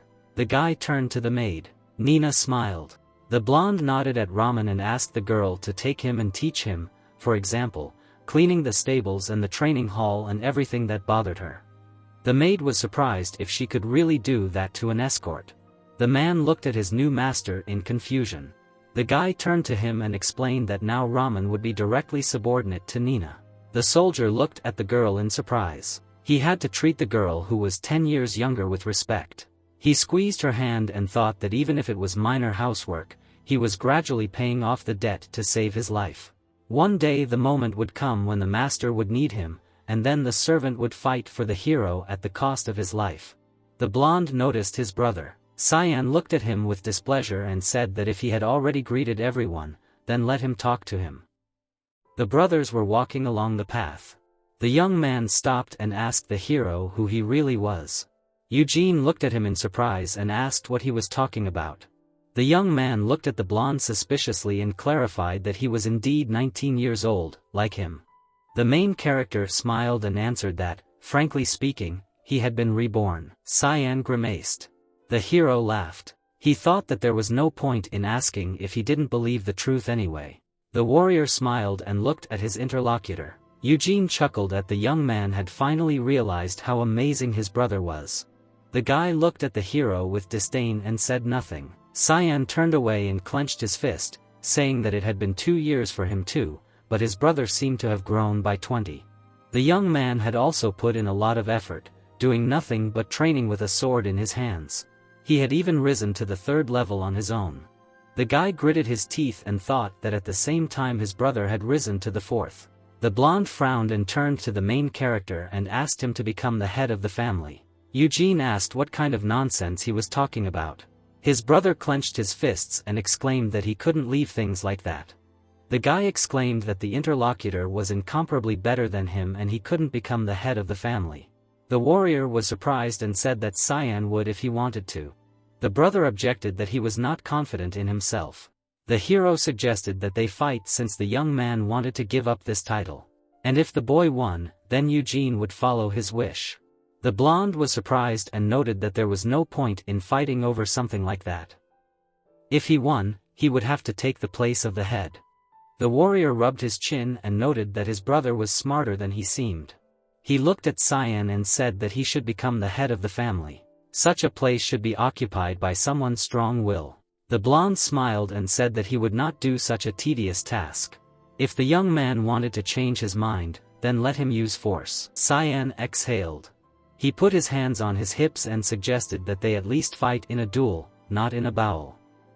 The blonde grinned and warned that his brother would not be able to defeat him.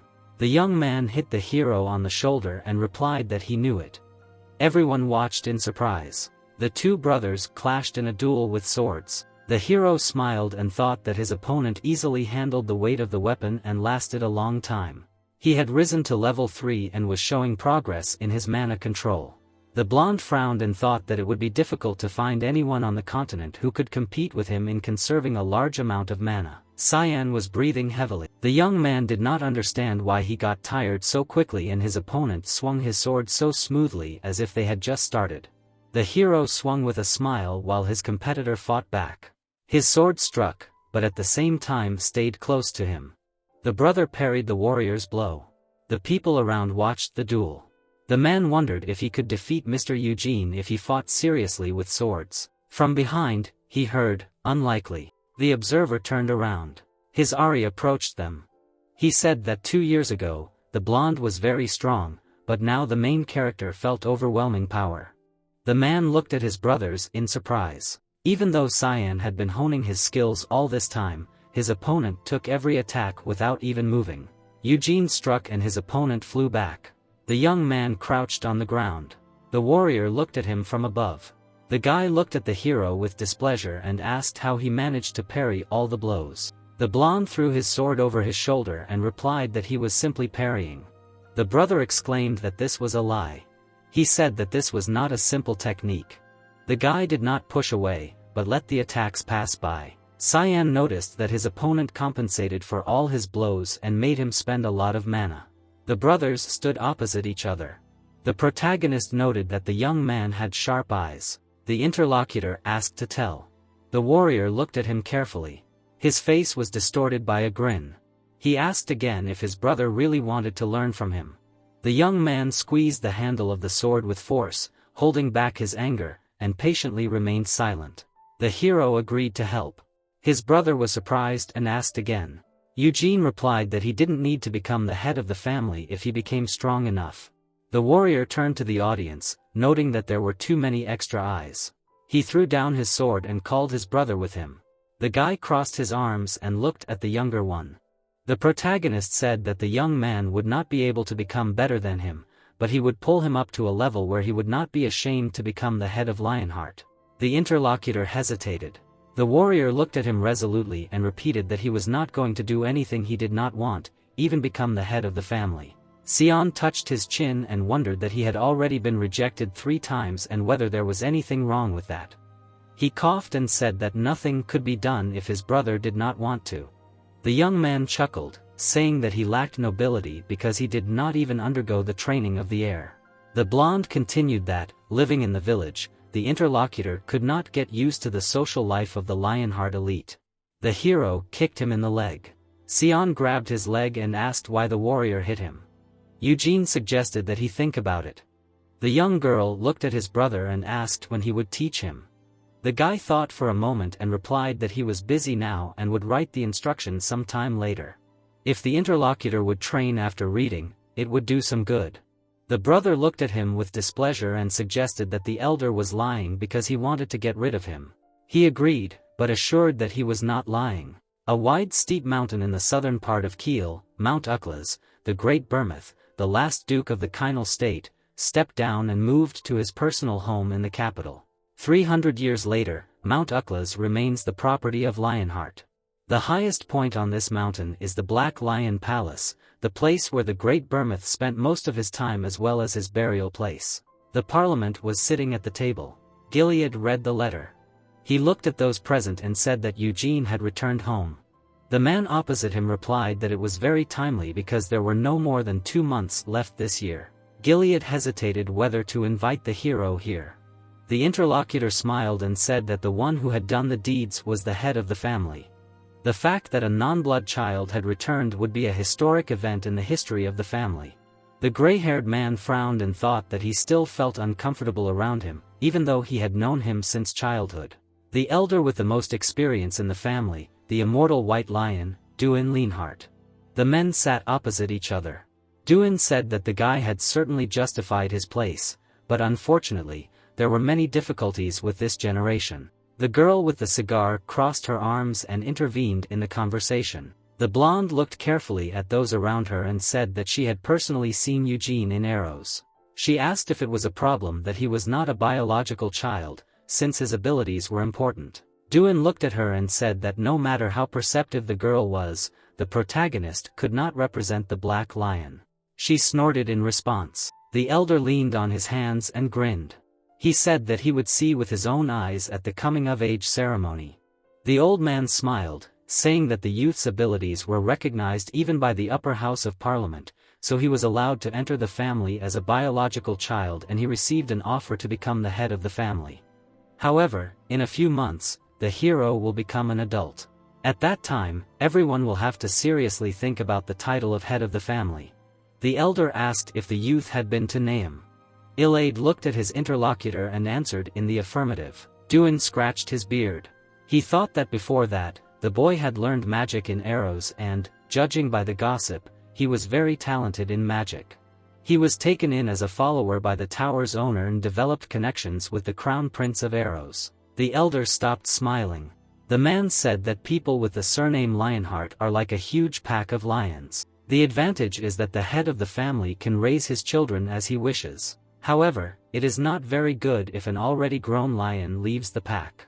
Elaid tensed up and noticed that the guy decided so himself. The old man waved his hand and replied that he appreciated the hero's desire, but such freedom should be limited. He grinned and asked if they really wanted to accept him as the next head of the family. The interlocutor looked at the elder seriously and said that it was quite possible if Eugene wanted it. The girl jingled her watch and interrupted, sure that the guy would not want it. Carmen frowned and said that, according to Seal, he was so disgusting that she would reject this place. The elder grinned. The man hoped that the hero would not change his mind. The blonde asked in surprise about the Black Lion's palace. The two brothers stood in front of Anasilla. She was holding a fan. The woman said that she thought that the members of the upper house would come there for the coming-of-age ceremony, but they invited the boys personally. The noble woman smiled and explained that Seal was already there so the brothers could go together. Eugene looked at her calmly and his brother looked surprised next to him. The hero asked and they should set out and heard in response as soon as you were ready. The blonde turned to the exit and called Cyan with him. The warrior said that they would leave right away because everything they needed should already be in the palace. The brothers hurried along the corridor. The protagonist turned to his companion. He was holding a book in his hands. The young man said that he had read the book that his brother wrote for him. The guy poked at the book with displeasure. He exclaimed that there were only methods of cruel bullying, and did he really need to do that? If you repeat these practices, you can simply lose all your mana. The hero looked at him calmly and replied that he followed what was written. The boy thought that it was a mana training technique from his past life, but he updated it to suit his brother. He turned to Cyan and said that he had to do the exercises even if he couldn't, even through tears of blood. The hero bared his teeth and said that then the boy would at least be able to catch up with his shadow. That's what the head of the Lionheart family should be like. The boy was horrified. He snorted and waved his brother away. The warrior teased his interlocutor. Cyan looked worried. The boy was worried about the Black Lion Palace because for the first time the coming-of-age ceremony was taking place elsewhere. He approached the main hero and suggested that because of Yod, they, his brothers, were getting a lot of attention from the higher-ups. The blond man grew gloomy and wagged his finger, saying that perhaps they were planning to punish them altogether, and this was a warning for a chatterbox like the hero. The warrior looked at his companion and asked about him. Cyan thought about it. He assumed that they wanted to congratulate him in advance because he was starting to prepare to become the head. Or they could let him enter the tomb of his ancestor. His interlocutor became serious. His gaze became gloomy. Somewhere in the Aklas Mountains, there was a grave of Burma, but the location was kept secret. Or even Gilade, being the head of the Lionheart family, knew little about this grave. Burma was not supposed to die peacefully, as written in history. The hero wanted to see him in person and verify his guesses. Meanwhile, his brother stood in anticipation and fantasized that perhaps they would even give him a magic spear or a sledgehammer of destruction. The weapon of the Demon King of Terror is the magic spear Ruintos. The weapon of the Demon King of Slaughter is the sledgehammer of destruction Gigalas. Both of these weapons are not kept in the family estate, but in the Black Lion Castle. The owner of the spear is currently the elder of the family, the immortal White Lion, Duin Lionheart. And the sledgehammer is in the hands of his grandson, the head of the 1st Knightly Regiment of the Black Lion, Dominic Lionheart. The hero's brother crossed his arms and sighed that the members of the upper house had already grown old. They should have retired long ago. The young man hurried after Eugen. He was still thinking that the elder was planning to retire after giving him the spear. The protagonist waved him off. The blonde stood in his room, holding a sword. He took the weapon out of its sheath, the blade glowed. The guy completely drew the sword and smiled. Mana appeared every time he drew the sword, just like before. A shard was attached to the blade, which the hero received at the auction on Bolero Street. The artifact strengthened the sword when used. Eugen looked determined. He thought that if he collected all the parts, the blade would be restored. The blonde hid the sword inside his cloak and thought he would not rush. First, he needed to find Bermut's grave. The hero looked out the window. He had not expected to leave the castle a few days after arriving. What should he do with the statue and the stones and the square? The guy wanted to talk to Gilead and put the statue near the house, but he could not contact him yet. The warrior grinned slyly. He had an idea. Eugen looked at his brother and asked if he was going on a date. Sion crossed his arms and frowned, asking where the other man was going looking like that. The young man looked at his brother's equipment.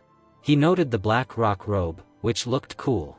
The guy looked at the hero endlessly and noted that the cloak was covered in spells for convenience and there was a subspace there. The warrior turned to his brother, who was embarrassed. He warned him that he would not let him wear the robe. The gates to the Black Lion Palace were open. The brother stood in front of the portal. The hero resolutely led his companion.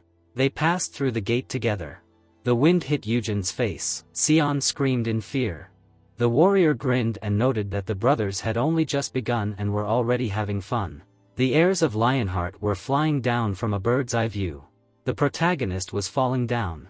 He saw a castle in the distance. Looking at the black flag with the emblem of a lion, he wondered if they needed to go there.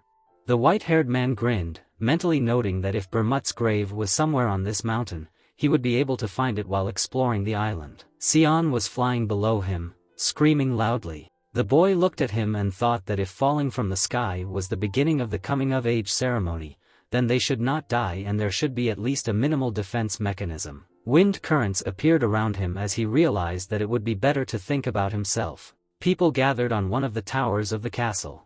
The men of the Lionheart family were watching the test. Doin asked the man behind him if this was the power of air. He told him it was hover magic. He smiled softly, saying that the boy was not even confused, and then noted his free use of magic. Without turning to F-guard, he asked to tell him more about this magic. The man replied that even for the lightest hover spell, 4 circles were used. Adjusting his glasses, he explained that the speed was steely despite falling from such a height, and all the rules of balance were observed. He added that he could see at least 5 circles. With a smile on his face, Doin asked the patriarch what stage Eugene was at now. Gilead glanced at him and said that before the trip he had 3 circles, and last year they received a letter stating that he had reached 4. The old man began to laugh loudly, noting that he was only 19 years old. He added that maybe in a year everything would be even better. Klein looked at him with dumbfounded eyes and said that it was impossible. He asked how a guy could reach the 5th circle without going through the ceremony. He frowned when a voice from the side pointed out that just because he was defective, it didn't mean everyone else was. The man looked at Carmen standing on the railing and asked if she had just insulted him. He said that it had been 10 years since he had received a high-ranking position. The girl looked at him with displeasure and told him to stop saying her name with such a smirk because other people might think that he was proud of her as a grandfather. Klein pointed his finger at her and said that it was all because she didn't look her age. He asked how much longer she would remain like that. The white-haired girl replied that it was much better to look young than old. The old man tensed his arms and with a furious expression, he asked her to show solidarity since she had entered the upper chamber, adding that at 60 she acted as if she was in her 22nd. Carmen bit into her cigar. Klein covered his mouth with his hand. Duin turned to Dominic behind him and told him to come with him. The head of the first knightly Black Lion frowned and agreed. As he turned around, Gilead approached and began to ask if it would be worthwhile to conduct a test on the occasion of arrival. The man asked, did he really not trust them? The patriarch lowered his eyes, saying that he did not. Duin looked forward and noted that this was different from the inheritance ceremony, and one should not underestimate the experience of the boys for their age. The white-haired man, looking at his back, said that he thought that if they were going to hold a coming-of-age ceremony, it would be a good idea to call Yod. The man turned his head and asked him, was he still attached to his eldest son? He turned his body and said that he completely understood his fatherly feelings, but he needed to stop dwelling on it because he himself knew that the guy was now living a peaceful and quiet life on his mother's family estate. Gilead frowned, saying that he was still the eldest son in the family, and although he could not become the head of the family, he still had the right to go through the coming-of-age ceremony. A hand fell on his shoulder. Duin said as he passed by that he had already come of age. The orcs with huge teeth growled loudly.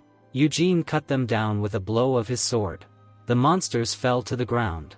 Looking at them, the white-haired man mentally noted that the 2-headed ogres were appropriating the territory of the entire forest, so it was impossible to meet 2 of them in one place. Raising his head to the sun, he thought that they were probably hunting, and not only them. He mentally noted that this forest was home to all the monsters living here. Starting to walk on the grass, the guy thought that there was no limit to mana here and they could not just fall from the sky just for the sake of hunting. He walked through the forest. A leaf flew in front of his face. The white-haired man smiled contentedly. He jumped back when a red dragon appeared in front of him. The monster stopped for a while. Eugene raised his head and asked when she started moving on the wyvern. Seal pulled the reins on the dragon, asking how he dodged. The guy waved his hand and replied that the wind had sped up very strangely. He stroked his neck with his hand and said that he thought it was too easy for the monster. He asked how she could attack without even saying hello if they hadn't seen each other for so long. The girl looked at him with surprised eyes and asked if his head hurt. The white-haired man looked up and asked why it should hurt. Seal pointed to her forehead and said that there were barriers installed around the entire perimeter that were supposed to cloud the mind. The protagonist looked back, noting that now he understood why he felt a little dizzy at the beginning. The girl asked if that was all. The guy grinned slyly and replied that he was psychologically strong. Seal remembered her brother with surprised eyes and mentally noted that this barter destroys consciousness, showing a person the illusion of his inner fears, and when Seal rolled out the hallucination of the ghost, he began to squeal. Eugene looked at her with a smile and thought that in that life he experienced so many psychological attacks that he was already tired of it. Besides, the barrier in this forest does not intentionally destroy the mind completely. Starting to get off the dragon, the girl said that she did not want to attack right away and planned to just watch how he would react to the sudden fear. She began to get her rapier. The guy reached for the sword, thinking that he did not expect that he would start a fight with her so spontaneously. He took out his weapon and said with a smile that he was not going to give in. Seal ran along the dragon. The protagonist put out his sword. Having hit it, the girl jumped up. He stopped at a tree. A second later, she pushed off from him. The white-haired girl hit her opponent again and jumped back. Blue spheres began to appear near her. Eugene pointed his finger and asked if she could dodge in the air. The dragon roared. He flapped his wings, giving his mistress a boost. The protagonist noted with a surprised face that she had accelerated with the help of wyvern wings. Seal was flying with the sword. She frowned. The guy jumped back from her attack. She clenched her teeth in displeasure. The girl jumped after him. Eugene swung his whip. The rope came untied around the opponent's waist. He slammed her to the ground. The white-haired man pulled the whip towards himself, noting that he had caught her. The girl raised her head and said that she had not yet. A dragon appeared behind him. The protagonist jumped back from its teeth. He swung his sword. The tied-up cell screamed loudly, asking not to kill the dragon. The white-haired man looked at her with dumbfounded eyes. The girl clenched her fists and exclaimed, asking her not to kill him. The protagonist put his sword back in its sheath, thinking that it was a huge impudence on her part, first to scare him and now to ask for such a thing. Looking at the dragon flying at him, he told him to consider himself lucky today. He kicked it in the face. The guy rose higher into the air. He raised his fist. A second later, he hit the dragon in the forehead. The monster landed on the ground. Seal took off the ropes. Her rapier glowed with a bright light. She took off. The girl put the weapon forward. Eugene put his hand under the blade. The white-haired woman clenched her teeth tightly, wondering if he had really gone crazy, trying to resist the sword with his bare hands. She pulled the blade aside. The protagonist grabbed her hand. He put her hand behind her back. The guy hit his opponent under the knee and knocked her to the ground. Seal looked at him and asked if he could be a little softer. The guy smirked and replied that only if she stopped attacking. While the relative was pressing on her with his body, she said that the outcome was obvious from the start and she could not test his abilities. Eugene took his hands away from her. Getting to her feet, the girl asked if he had really foreseen the trajectory of her rapier. The white-haired man smiled and replied that he had done that too. Seal was breathing heavily and said that if she had attacked directly, he could have lost his arm. The protagonist spread his arms out to the sides and said that he was sure that she would do it so he did not expose himself. He smirked smugly and said that from the moment he got here, he had been haunted by continuous confusion. He asked if she could tell him everything since she had already been caught. The girl sheathed her weapon and said that he needed to go to the Black Lion Castle. The guy frowned and said that he knew that himself. He said about the fact that it was annoying here. Seal glanced at him sideways and said that there were 60 people of the Black Lion Knighthood, including the generals. She introduced a bunch of people, saying that they were all spread out on this mountain to attack them. Eugene crossed his arms and asked if this was too much for a coming-of-age ceremony. The girl pointed her finger, introduced Duan's gloomy face and noted that the upper house was carefully evaluating him and poor Kian was caught in the crossfire. The protagonist touched his chin noting that they were generous with 60 people. The white-haired girl looked at him and said that the Ukla's mountain was very spacious, and those people played the role of not only attacking, but also protecting the passages to particularly harsh places. The guy asked again with a puzzled face. Standing in front of his relative, he asked what kind of harsh places. Seal introduced the monsters and said that these are dangerous areas, and there are a lot of monsters on the mountain here. And although there are only ogres in the area, if you go deeper than compared to those monsters, games will seem like a joke. Shock appeared on Eugene's face. The girl waved her hand when he asked her what they were doing there. She replied that the Black Lion Knighthood breeds them for experience in battles. The protagonist frowned, noting that they were simply released into the mountains, although they are not cattle that can be hunted. He asked how they breed monsters here if there is an ancestor's tomb on the mountain. Seal brought her eyebrows together and asked why he was angry with her. The guy replied that he could not help but flare up at her as a family member. The white-haired girl with a blush on her cheeks asked, and he had been so actively involved in family affairs. She turned away and waved her hand, saying that as far as she knew, there were no monsters in the area where the tomb was, and she had only been hunting a few times, so she hadn't heard anything about the tomb. Eugene frowned, imagining the old man's face, and thought that the upper house was most likely watching him. And although he wanted to pretend that he was heading to the castle and exploring the mountain area, now it became clear that it was better to keep a low profile. He touched his chin, thinking that he only had a backup plan left, and first he needed to get to the castle. Seal climbed onto the dragon when she was called. The guy pointed and asked if her wyvern could fly there in one go. The girl looked away and asked him not to talk nonsense. The dragon began to rise to its feet, while she said that it had better get out of here as soon as possible since other knights should be coming here soon. The protagonist looked around. He extended his hand and lunged. The white-haired girl started. She jumped, avoiding the attack. Eugene concentrated a stream of wind in his hand. He threw his opponent back with a blow. The guy jumped on the dragon. It began to kick and scream loudly. He froze when the main character said in a gloomy voice that if he did not want to get hit again, he should fly as he said. Seal watched as her dragon took off. The monster and its rider flew past her. She landed on the ground. The guy sat on the frightened dragon, while the owner loudly asked him to come back.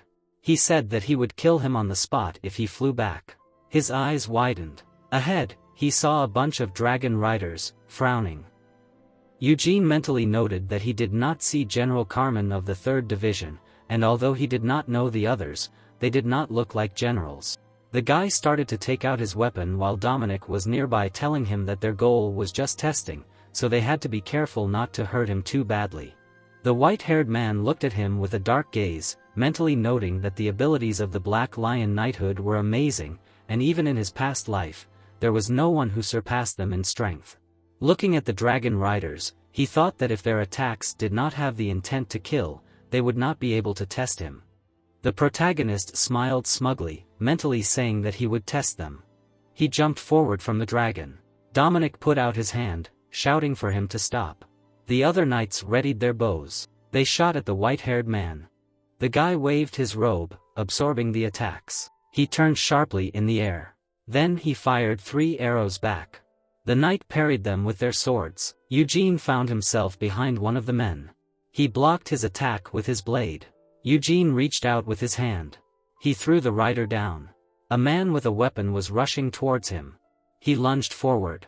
Jumping to the side, the boy looked at his opponent. Seeing a grown man in front of him, he recognized him as Naten, the lieutenant colonel of the 3rd Division, whom he saw an heir of.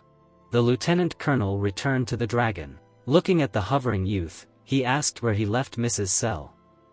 The protagonist began to pull a spear out of his robe, answering that he left her on the ground. He grabbed the handle.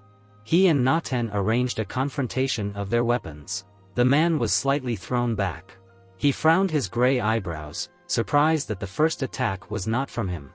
Eugene flew past. He was heading towards the castle, thinking that there was no point in fighting them, because everything would end anyway as soon as he reached the castle. A stone was flying at him from the side.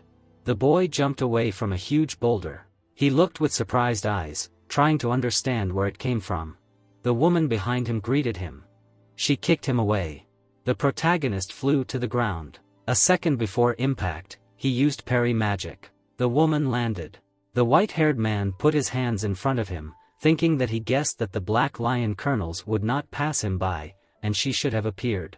Looking at the woman with long white hair, he recognized her as the lieutenant colonel of the 3rd Division of the Black Lion Carmen. She said that she seemed to be late with the greeting. Knights appeared behind her. Eugene smiled and asked if they were paying too much attention to him. The woman introduced a guy running from ghosts and said that he was simply better than others and Cyan still had not overcome his fears. He waved her hand and asked him not to think badly of them, noting that this meant that they singled him out, and since she intervened, it meant that his testing would end prematurely. The lieutenant colonel opened a pocket watch. She looked at the protagonist and said that if he could barely stand on his feet after 3 minutes, they would take him to the castle immediately after finishing. The white-haired man agreed with a puzzled expression. Carmen looked at him with a gloomy gaze and added that there was no need to continue the exam if he could stand it. She asked if he was not confident in his abilities, and then said that if it was too long for him, they could finish in 1 minute. Eugene put his hands on his belt and laughed, thinking that he was confident in himself for everything that he did not think would happen. He looked up with a dissatisfied look. Smirking smugly, he said that he was young and full of strength and energy, and then began to ask if it would not be a problem for her to fight for 3 minutes, hinting at her age. The woman looked at the running hands. The knights trembled from her negative aura. She threw the watch to Dominic and asked him to mark a minute. Carmen slapped her foot on the ground. Flaming with energy, she assumed a fighting stance and said that she thought that would be enough. The protagonist, engulfed in blue flames, reached for his sword. The lieutenant colonel rushed forward. Mopa tried to kick her opponent. The boy swung his blade. The woman blocked the attack. She threw the boy back. The white-haired boy skidded to a stop on the ground. Carmen's eyes widened. Eugene had 2 swords in his hands. Looking at him, the woman mentally noted that she thought she had broken his rib, but he was faster than she expected. She frowned, thinking that it was time to stop playing with this boy. She rushed to attack. Carmen dodged the sword strike. Then she blocked me from the other side. The boy blocked her blow with his blade. The woman jumped back from the attack. He dodged the stream of blows. The protagonist frowned, thinking that he was amazed by her skills and that she could have gained great fame even in that era with her skills. Looking at her concentrated face, he thought that she inspired the same sense of fear as Amelia. He thought that it would be better not to rush to conclusions, because that witch really intended to kill him. Eugene smirked and mentally noted that he wanted to fight the old woman without limiting his strength, and although he could not defeat her now even with the use of ignition. The woman struck the sword.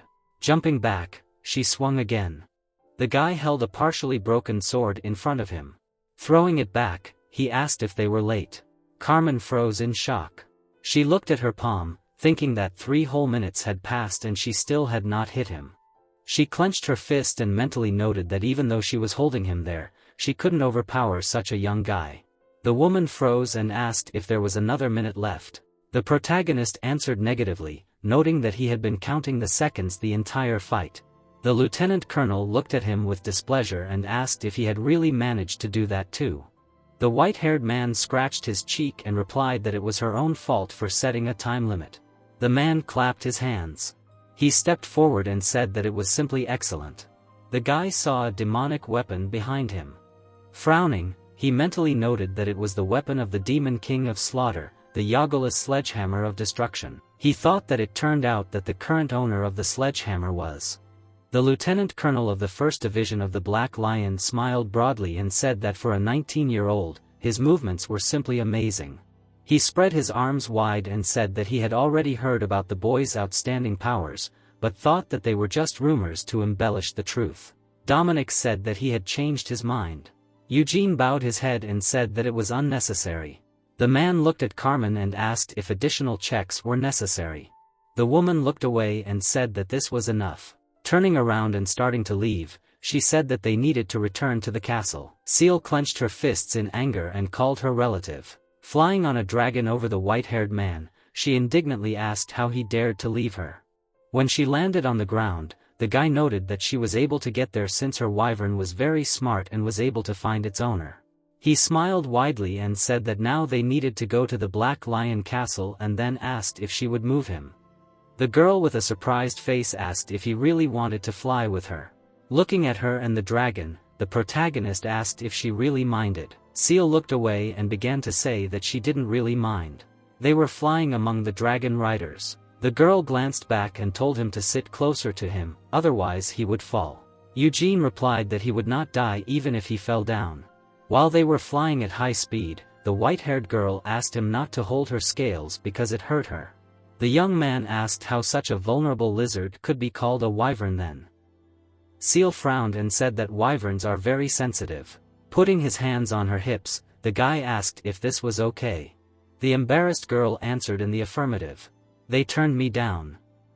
The protagonist raised an eyebrow in confusion and asked what she was doing. The white-haired girl smiled widely and replied that flying around was like a walk, very refreshing. She laughed when the guy with a disgruntled face said that he would be more refreshed by a medium steak and immediately after that a bath. The girl told him not to think that he would be let go so easily. The dragon rushed forward. There was a flag with a lion on the castle tower. Carmen and Eugene walked along the corridor. Walking forward, the woman said that they were short of people. She held a cigar in her mouth and said that many more knights were needed to protect the great Lionheart family. The guy looked at her and asked what ideas she had. He said that unlike the main white lions, the knighthood consisted only of family members. Without turning around to look at him, the lieutenant colonel answered that, in addition to defense, family problems also needed to be solved and you can't trust strangers with such things. The protagonist froze with surprised eyes when she invited him to join the knighthood. He raised an eyebrow and said that she had already received an answer from him 2 years ago. Carmen turned around and said that they hadn't seen his abilities then, but that had changed today. She said that the position of lieutenant colonel of the 2nd Division was vacant. Eugene asked her with a puzzled face what they had been doing without him for the past 2 years. The woman answered that they had tried to find him, but his character had been unbearable. She introduced the man and said that his technique was similar to Gino's, adding that it was probably because he was his protege. The white-haired man waved his hand and replied that he had never even seen him.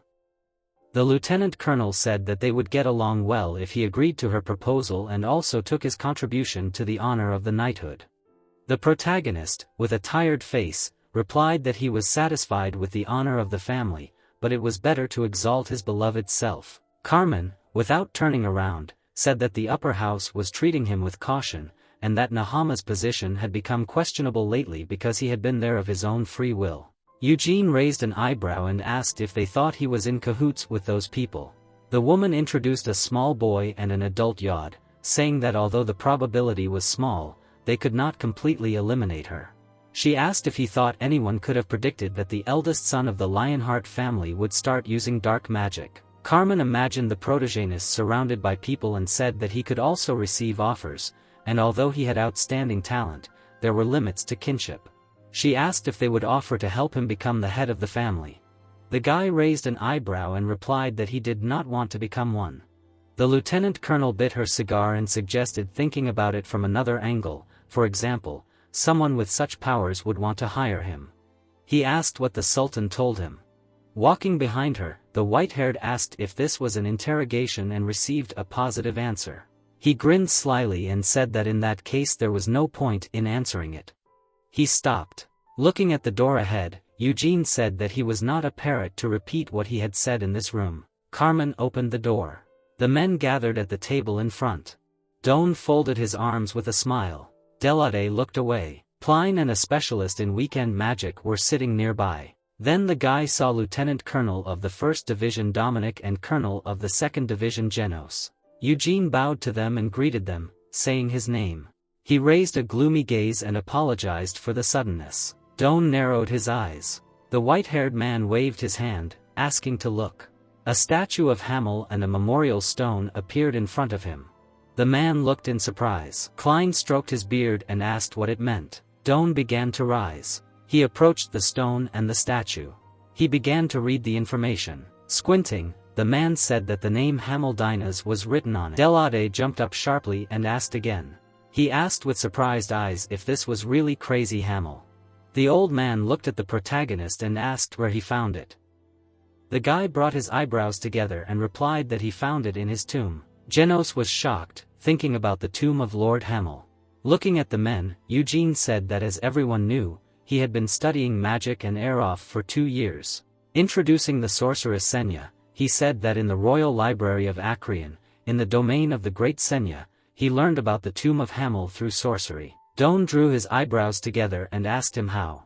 The white-haired man understood his eyes and answered that it was because for the first time someone from the Lionheart house took up sorcery and he thought that it was influenced by Senya herself. He imagined Burma leaving the body of his past incarnation and noted that Lord Hamel was an old friend of their ancestor and unlike the others, he could not return from Helmet and sacrificed his body for the sake of the others. Eugene smirked inwardly, thinking that even he himself was embarrassed to say such a thing. He said that while wandering through the Nahama desert, he simply came across his tomb.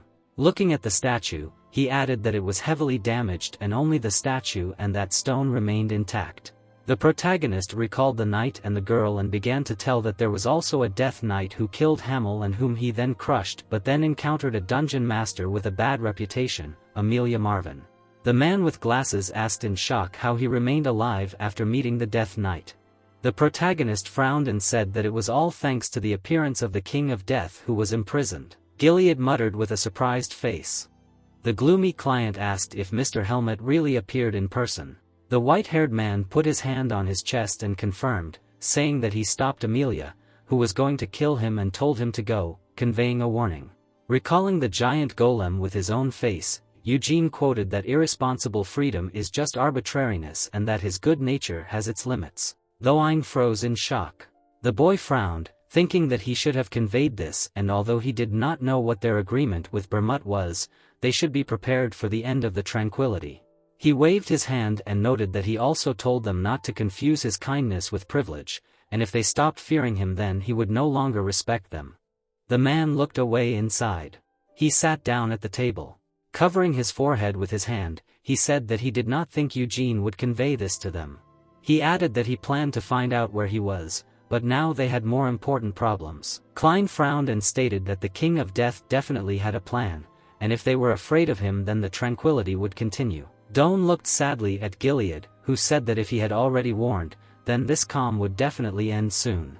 He drew his eyebrows together and said that Nahama had been occupying Turis for hundreds of years, and if Hallmouth was behind this evil. He asked who would prove that the King of Death would remain silent in response. The old man smiled nervously and asked if in that case the head of the family should not find the King of Death and ask. Raising his head, he imagined a gloomy silhouette and said that it would not be surprising if their calm ended, and the two most powerful kings of death would become the head of the family, because their followers, dark magicians, were scattered throughout the continent. Introducing the guy sitting on his knees, the man said that 300 years ago, the great Burmese took only 4 colleagues and defeated the king of carnage, cruelty, and passion, but he could not defeat the king of destruction. He clenched his fist and waved the other, asking which of their family would be able to fight him at this time, the old man or his grandson Dominic. Gilead opened his mouth and realized that this situation was not only threatening their family, this warning was targeting the entire world. Duin folded his arms and said that they were the descendants of the great Burmese, and they should stand at the front if Helmet showed up. Gilead frowned when asked if he thought they were ready for this. Klein waved his hand and said that it was not only their family that was encroaching on the kindness of the Death King, there were also other countries that were preparing their armed forces for these changes of Helmet. He clenched his fist and realized that these evil haters of the Death King would immediately want to attack him as soon as they learned of the warning. Duin rubbed his chin and said that they did not plan to fight him directly, because they were only brave in words, and if the situation worsened, they would retreat immediately. There was a lively negotiation in the room. Eugene frowned and thought that all these theories were meaningless, and judging by their words no one would declare open war on Helmet. He thought that he did not care since the decision to kill all the Death Kings would remain unchanged. A man looked in his direction and asked what he would do with this. The guy turned his head and told him what he wanted to leave on the grave of his ancestor. He pointed to the stone and said that Hamel's tomb had already been destroyed, and then asked to look at the tombstone. Eugene touched his chin and began to recite insults, but the protagonist asked to read below.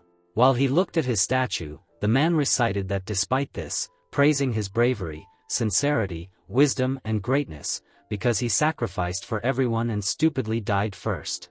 The white-haired man clenched his fist and said that his ancestor sincerely mourned his death and therefore he believed that it was better to place it next to the grave. He introduced the sorceress and said that although he could not learn magic from Senya. Then he introduced Rovirian and noted that her mentor was her descendant. Imagining how he held energy in his palm, he said that therefore he could be called her student. Eugene, with an emotionless face, mentally noted that he never thought he would ever say such a thing. He said that he was Senya's student and a descendant of their common ancestor, who was the one who commemorated the deceased Hamel at the slab. Slamming his fist on his chest, the protagonist said that he believed that he should be the one to place this statue and slab at his tomb. Duin touched his chin and replied that he understood him. He looked at Gilead and said that it was not easy to get in there and it was difficult to get permission right away. The patriarch frowned and said that if this was a Hamel tombstone, then it belonged on the grave of an ancestor. Carmen crossed her arms, saying that since Eugene had found them, she looked at the men, saying that he was the one who would carry them there. The old man folded his arms and said that then all that was left was for him to open the way exclusively. The boy smiled broadly, realizing that now he would not have to search for her secretly. In his mind, he clenched his fist, thinking that he couldn't open the coffin on the spot, but he could return by remembering the location. Duin waved his hand and said that it would take time, so let him keep the statue and slab for now. The white-haired man looked at him and agreed. He wondered if there was a magic seal there. Genos began to rise when he was asked to accompany the protagonist to the room. The old man looked at Gilead and told him to think twice before appointing an adopted child as the head of the family, because they still had something to talk about. Eugene followed the man down the hall. Looking at his back, he mentally noted that he was a general of the 2nd Division of the Black Lion, and they said that he had a bad character. The man, without turning around, asked to show the slab and statue again. The white-haired man raised an eyebrow and agreed, then asked why. The general opened his mouth. As tears flowed down his cheeks, he said that he wanted to leave a flower there. Eugene jumped back and began to ask why he was crying so suddenly. Genos answered that he was not crying. Raising his head, he replied that sometimes he had allergies and traces flowed regardless of his mood. The guy froze with a puzzled face, wondering if he was crazy. There were flowers by the tombstone. The man was kneeling. The protagonist tried to understand why he brought flowers and glowed so much in front of his statue. He began to imagine a family tree, thinking that maybe his descendants married Bermut's descendants and had children. He realized that this was impossible since he never had children. Eugene looked at the crying Genos and asked if he was somehow related to Sir Hamel. The white-haired man began to rise. He turned around and said that he was his student.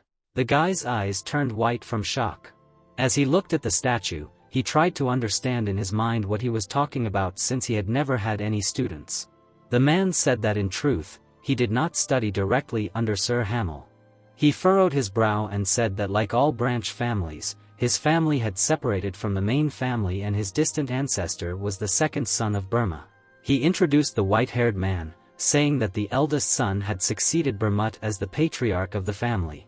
And although the ancestors did not become patriarchs, they were able to inherit more than just the white flame method from the main family. Introducing the two friends, he said that Sir Bermut had taught him the skill of divination with Hamel. The protagonist froze in shock. Looking at him, Genos asked if he had found Hamel's secret book in his grave.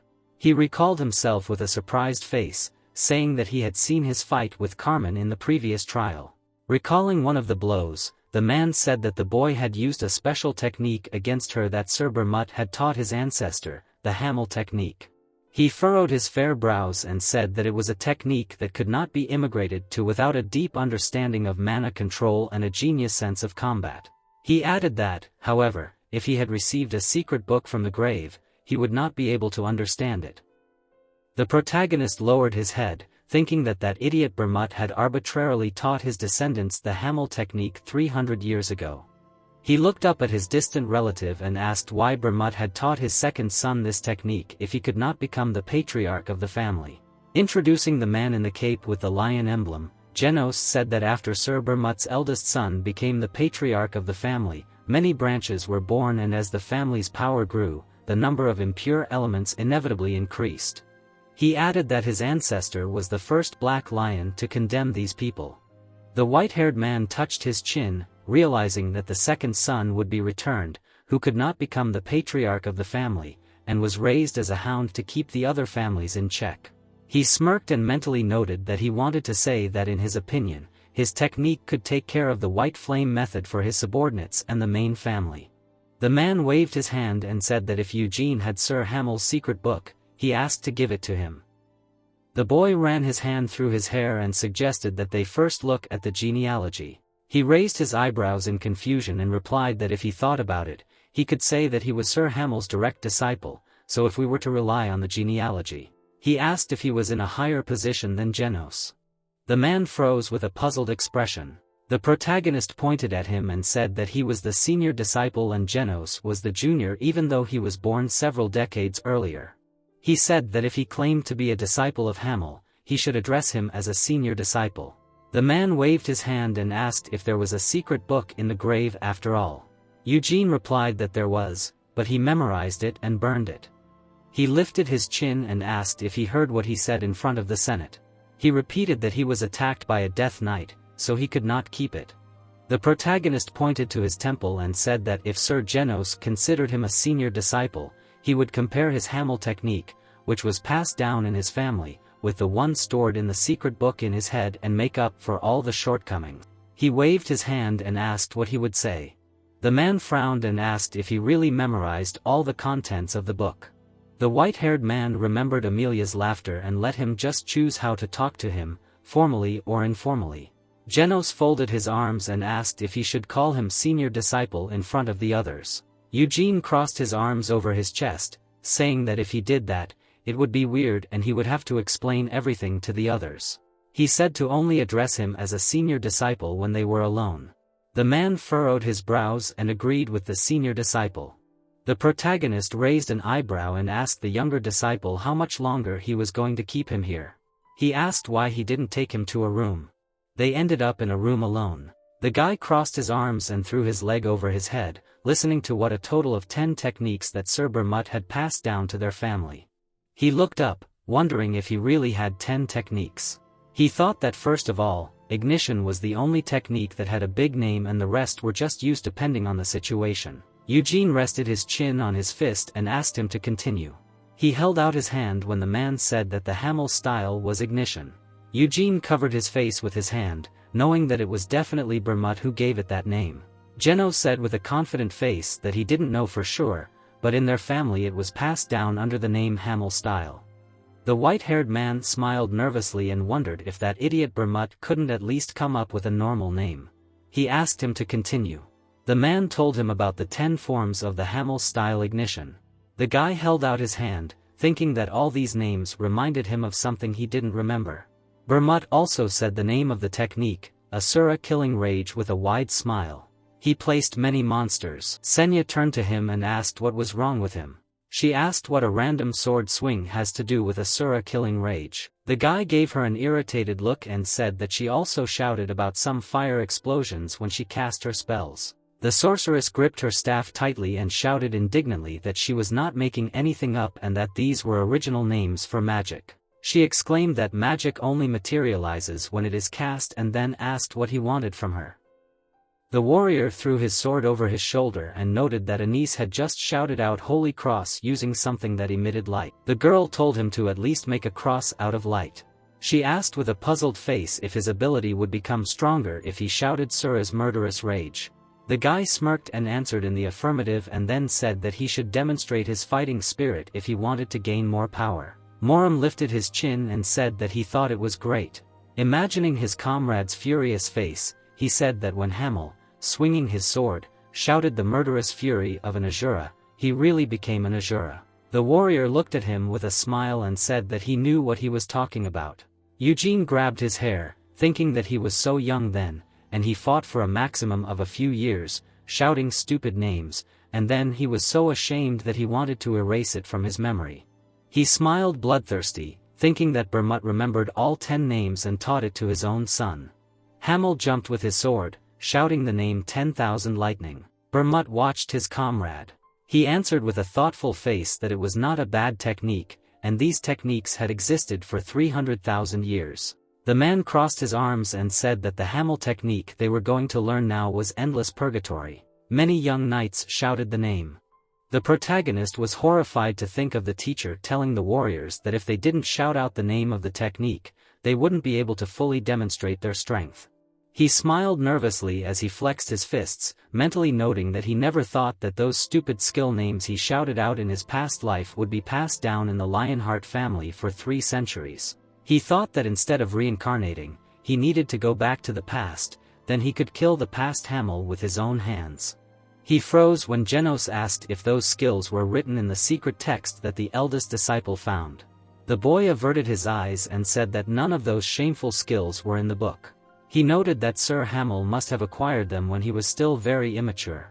The man's eyes widened in surprise. He furrowed his brow, saying that he might be the senior disciple, but he couldn't sit and listen to him look down on these skills. Eugene sat across from him and said that he probably misunderstood, but he also respected Sir Hamel, and when he said, shameful, he meant the names, not the skills themselves.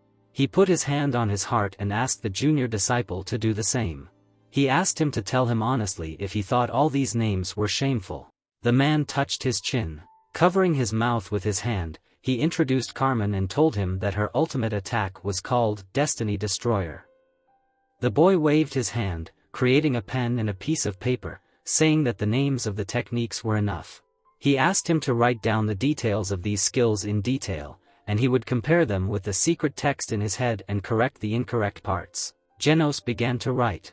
The protagonist looked out the window and asked if he had ever visited the grave of the mayor of Bermut. The white-haired man, without raising his eyes, replied that he had only done so once when he became captain. He said that it was not only him, and that anyone who was appointed captain of the Black Lion Knights had to go to Sir Bermut's grave to swear to protect the family with their lives. The man turned to him and asked what kind of place it was. The man closed his eyes and said not to think that it was too luxurious, and since it was a deep secret, he could not tell everything in detail, but it was some kind of temple. Imagining the man's back, he said that Sir Bermut probably became a god when he passed away, and perhaps this place was created to worship him. The boy lowered his eyes and thought of his former comrade as a god. He imagined his confrontation with Senya and mentally noted that if he really became a god, then the reincarnation of his dead friend would be possible, but if he chanted omnipotence and omniscience, he would not fight Senya. Genos handed him the paper and told him that he had finished writing it down. Eugene began to study the notes. He looked at it with an irritated expression, thinking that these idiots who inherited the Hamel style must have changed a lot to compensate for the inconvenient details. The protagonist began to sit down at the table, saying that this was very different from what he had seen. He began to cross out the writing. A man stood behind him and asked why he was erasing the Hamel style. The boy asked him to be quiet.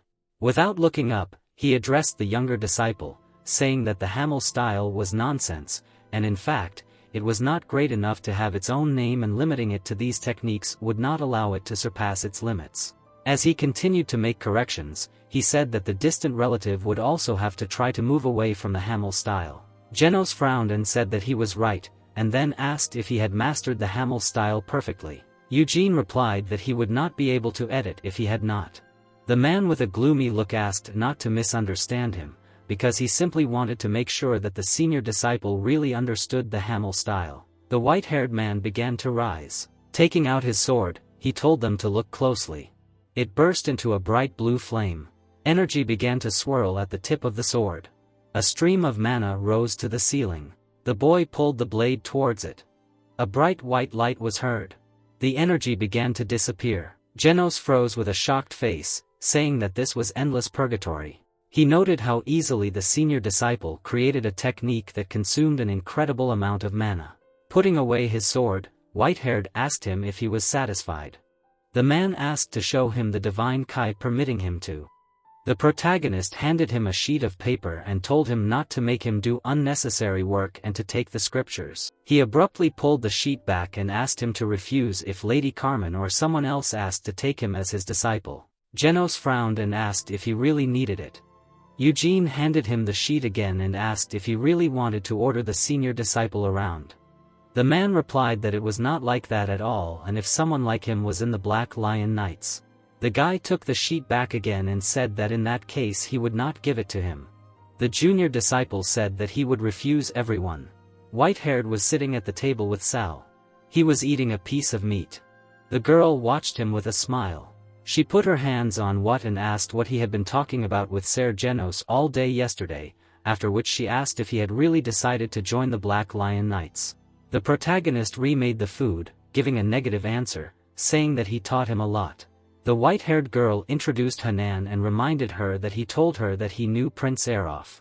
She asked if he had ever been to parties or banquets. She then introduced the wizard and asked if perhaps Mr. Overian had introduced him to a promising young mage. Eugene looked at the interlocutor and asked if he seemed to enjoy such company. Seal noted that next year, her brother would be very busy, and many famous nobles and royal lands from other rhinestones would want to be introduced to her brother, who was the heir to the Lionheart family. She pointed her finger and said that the young princess of the Sea Kingdom Simeon and the princess of the Kingdom of Lahar were both candidates for his marriage partner. She noted that he would probably be the first of the three to marry. The boy chewed his food and thought about the Kingdom of Lahar created by Moron. He imagined a manly woman. Cyan walked into the room while he was covering his face. The shabby boy curled his lips. He began to clench his fists while Eugene was saying that he had come earlier than he expected because he thought that he would only show up in a few days. The white-haired man indignantly asked who he took him for. The protagonist grinned wickedly and asked how many ghosts he had met in the forest. Cyan asked not to mention it. He cast a dark look at his brother, mentally noting that he had spent the whole day fighting illusions, monsters, and knights. Looking at Eugene's smug smile, he mentally noted that the idiot had arrived at the castle an hour after he had been dropped off in the forest. A maid ran into the room and told him about an urgent message. The girl knitted her brows and said that a guest would be arriving soon, so they should get ready and go to the gate. The girl turned her head and said that she had not heard anything about the guest's arrival. The maid said with a worried face that they had also just received this message, and she believed that the decision to visit was made at the elders' conference. Eugene glanced at her and asked what kind of important year it was that they should greet him. Introducing the silhouette of a long-haired girl, the maid said that it was Christina, the assistant bishop of the Holy Empire of Eurus. The family gathered at the blue portal. The men of the Lionheart family were waiting for the guests. A woman's leg appeared from the portal. 3 knights came out behind the girl. The protagonist froze with a surprised face, thinking that she looked very similar. Looking at the blue-eyed blonde, he realized that she looked like Annis. The girl bowed and said that she was very glad to meet him. Doyne looked at her and said that he did not think that Sister Christina would come to them. The blonde put her hand on her chest and said that she had to answer the request. She said that this was not the best place for a conversation and suggested moving to another place. Together with the men, she began to leave. Eugene watched her closely. The girl slowed down. She looked at the guy. The blonde smiled sweetly at him. The white-haired man's eyes widened. Christina turned and walked on.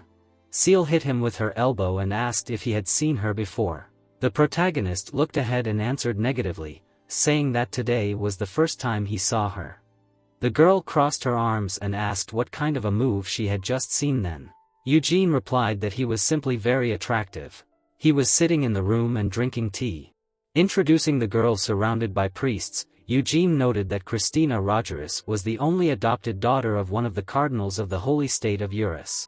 As he imagined her face, he thought that she was also a candidate, following in Anna's footsteps. As he sipped his drink, he thought that she was not yet called a priestess, but Eurus had only nominated her as a candidate, so in a few years she would officially take office. There was a knock at the door and he was allowed entry. The door was opened by a maid who said that he had a guest.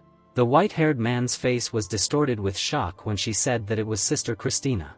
The girl smiled sweetly, saying her name. The guy stood in front of her, asking what brought her to him, and even without protection. The blonde continued to smile, saying that she had received a revelation from the god of light. The protagonist frowned and asked what she was talking about. Christina put her hand on her chest and said that it would be difficult for a person without faith to explain this.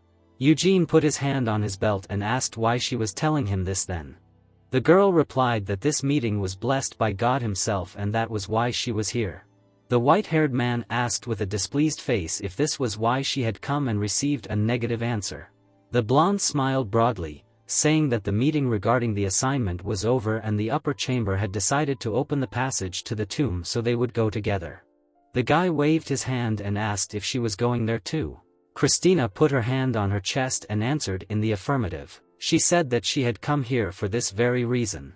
They walked together down the corridor. Walking behind the girl, the protagonist asked if she could ask him something. The saint allowed him. Eugene looked at her back and said that he was lucky to hear that she was the only candidate for the priesthood. He asked if it was passed down through the family tree. Christina turned around and said that she did not understand the purpose of this question. The white-haired guy waved his hand and said that he had studied magic for 2 years in the Eroth library in one of the buildings and was able to see the images of Senya's colleagues from 300 years ago. He presented holograms of his comrades and himself, saying that he had seen his ancestor Bermut and Hamel, and the girl herself must have seen the sincere Anna's. The guy looked up and noted that she had probably already been told that she looked very much like her. The one smiled. She bowed her head and said that she was very surprised and then thanked him for his words. The protagonist frowned, thinking that she did not look as surprised as she said. He mentally noted that she, for a long time, had been compared many times because many priests knew what Anna's looked like. The girl spread her arms to the sides and noted that the young man saw in her the ancient priestess Anna's, although she was only a candidate. She said that maybe this was also a miracle of God. With a smirk on her face, she asked how much he knew about her. Eugene stood in front of him, saying that he only knew that she was the only candidate and the adopted daughter of Cardinal Rogerus. Christina, with a smile on her face, began to tell that her parents abandoned her immediately after birth because they wanted her to grow up with God, so they left her in front of the monastery door, putting her in a basket. She extended her hand and said that this was why she didn't know anything about her lineage. But since he said that she looked like Ms. Anna's, perhaps she could be her descendant, and if that was true, it would be like a blessing for her. The white-haired man with an expressionless face said that he had heard that Anna's had no descendants. The blonde opposite him said that this was a well-known thing, but she had left the world as the same person, so maybe she wanted to continue the lineage. Turning around, she said that if he was satisfied with her answer then they could continue on. The guy frowned in displeasure, thinking that Anna's, being a priest, could very well have given birth and the takeaway from everyone, and maybe she had even started a family during the journey. He walked behind Christina. Looking at her back, he thought that asking about ancestors whose existence was not certain could be unpleasant for her. They went outside. A boy and a girl were walking down the street. Eugene put his hand under his cloak, saying that it was cold today. He handed the blonde a piece of white cloth. Christina accepted it and thanked him. She put the robe on. While she was adjusting her hood, the protagonist asked if they were going to the main tower and then heard that they were not. Looking down at the floor, the girl said that they were heading to the back of the castle since there was a road leading to the tomb of Great Burma. They left the castle. Moving along the road, the blonde asked if he was very interested in heroes who existed 300 years ago. The protagonist replied that he did not even know. Christina smiled sweetly and said that Hagani was the land of Nahama, but it was also listed as a possession of the Holy State, and every year many people go on a pilgrimage and naturally the Holy State monitors this. She glanced back and said that this might not sound very nice, but she knew about him visiting Hagani. The white-haired man frowned and said that it was okay since he himself felt a lot of eyes when he was there. Starting after the future priestess, Eugene asked if the attention from the Holy State also came from this revelation of God. The blonde answered that she could not tell him about it since he was an unbeliever. She turned around when he noted that it bothered him and said that she said it in the hope that he would pay attention to it. The guy smirked, thinking that she was very nasty and that he and Anas were similar not only in appearance but also in unpleasant character. He remembered how in his past life he sat with friends by the fire, thinking that 300 years ago, facing trials and difficulties, they shared memories with them during conversations. But Anas almost did not talk about her past. Hamel looked at the blonde, noting that she was silent, but he could understand her. Remembering her forced smile, he noticed that as soon as the conversation turned to the cardinal who raised her, she smiled differently than usual, hiding herself in a heavy silence. The warrior understood that she felt disgust for her past. Stopping on the mountain, Christina said that they had arrived. Flying down, she told him that there was a road that led to the tomb of Great Burma. Approaching her, the guy asked if she really meant that they would just have to fall from here. The girl looked at him and said that she knew that he could use magic and then asked him not to use it while they were falling. The white-haired man put his hand on his belt and asked why he shouldn't do that. The blonde waved her hand and said that he would understand when he jumped and then asked him to take her hand. They joined their palms. Together, they jumped off the mountain. The boy and the girl were flying down. Christina reached for her scepter, the tip in the form of a cross lit up. White wings appeared behind her. The future priest flapped her wings. Eugene's eyes widened. He saw the silhouette of a girl he knew and wondered if it was an angel or Anis. The protagonist froze in shock. He raised his head and looked at Christina. Frowning his light eyebrows, he said that he had just seen an angel. The girl looked down at him and asked if he was taking hallucinogenic drugs. While the white wings were shining around the cross, she told him that the name of this magic was the Wings of Light, and although it was not of such high quality that it could turn people into angels, it was enough to protect them from falling. Eugene frowned, thinking that the angel had exactly the same face as Anise. The blonde smiled and said that they were there. The blue sky began to appear. The protagonist's eyes widened. He saw a green meadow ahead. Christina knelt down. She picked up a blade of grass and said that it felt like real grass, but she didn't feel any life in it.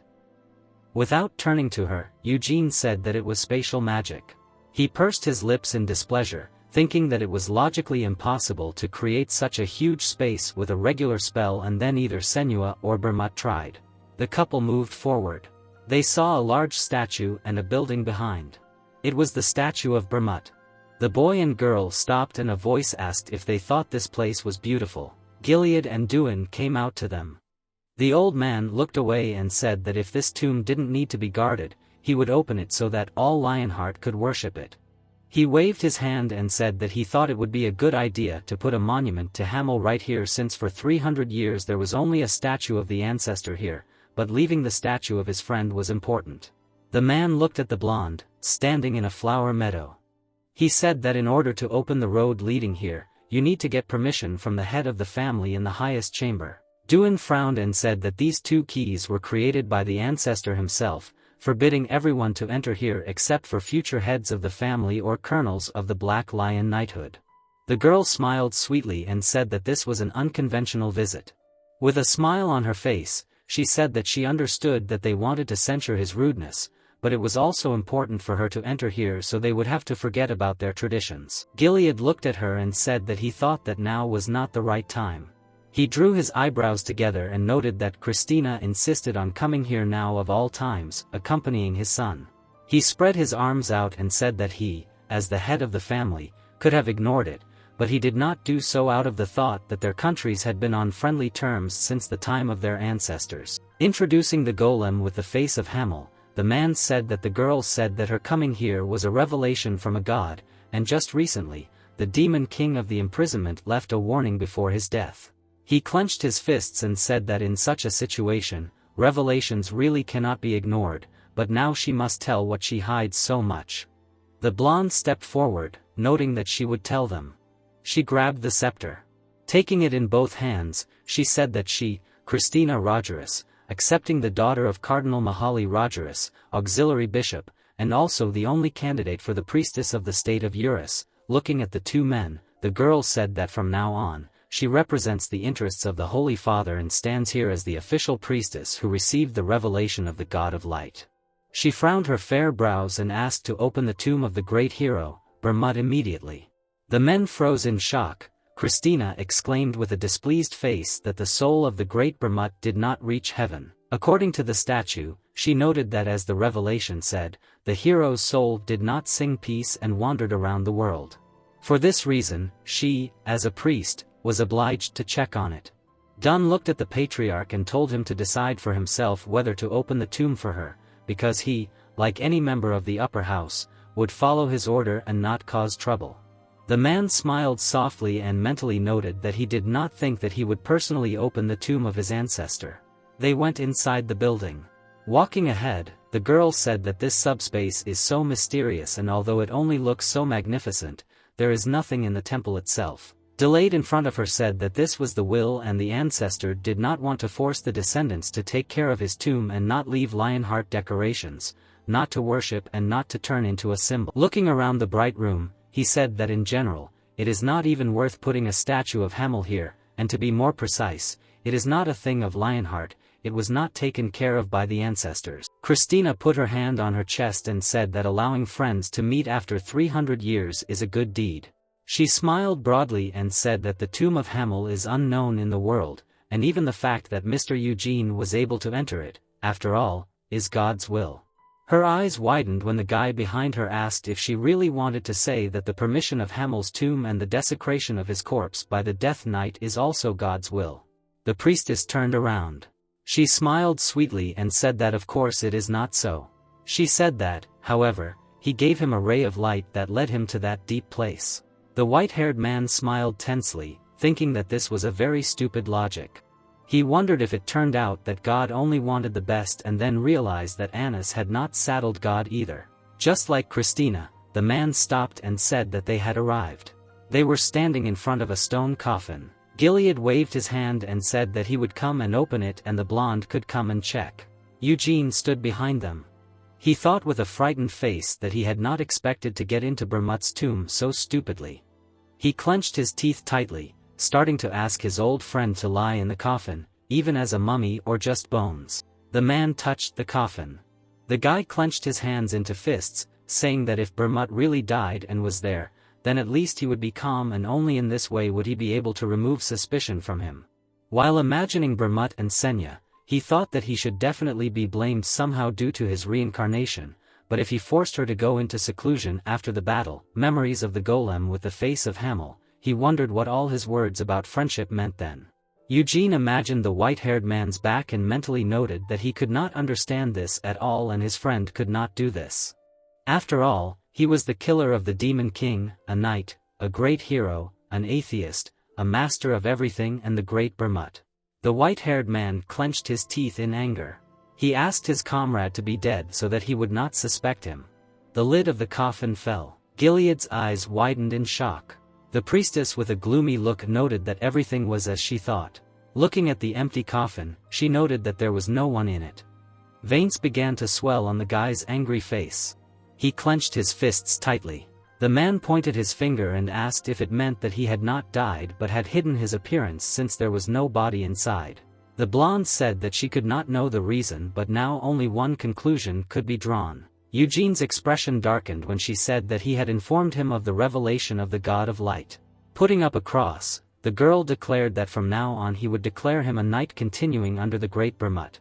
She turned to the protagonist and said that it was God's will and the approval of the Holy Father, since now the former demon king of the imprisonment was doing nothing but warning. He could not intimidate the world, but she, as a priestess of the state and a witness of the light, would be with him. Gilead looked with shock in his eyes and asked what she wanted to say. The girl looked at the white-haired man and said that although this was not a revelation of the God of Light, she thought that Eugene could be the reincarnation of the great Bermut. She put her fist on her chest and said that if that was the case, there was a guest that the hero's soul never reached the heavens and the soul was able to get into the body of a descendant to face an imminent problem. The protagonist ran his hand through his hair and left.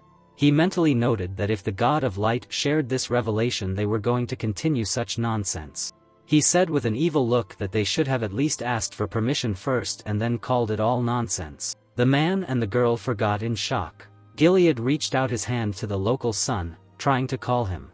The white-haired one asked if he was the reincarnation of the great Bermut. He asked Christina to listen to him. Pointing his finger at her, he told her to stop talking heresy. He asked how good such a god could be if he decided to just rip him out of his own life and appoint him as some kind of reincarnation of the night.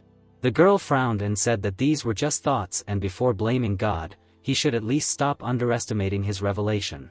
The white-haired man spread his arms out to the sides and said that he didn't believe in the God of Light anyway and didn't even plan to, so he would do what he wanted.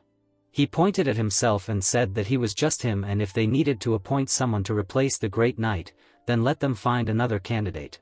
The guy said that it should be one of their believers or let the Almighty God descend to them and become one himself. Waving his hand, the protagonist apologized for his foul language, noting that he was not going to publicly accept this worthless title of knight.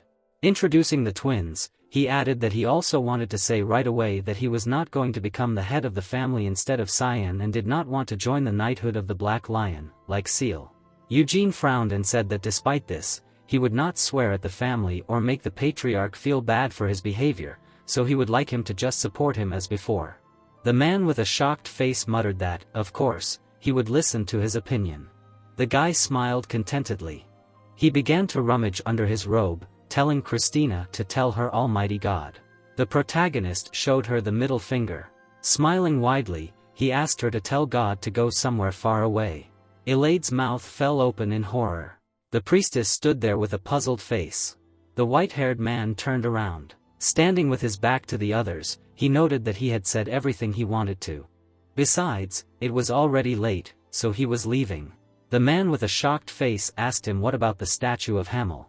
Eugene, without turning his head, said that Hamel would not want to stay in a place where not even his successful friend was. He headed towards the exit. Second season ends here. Thanks for watching, don't forget to subscribe and hit the like button for more epic manhwa recaps.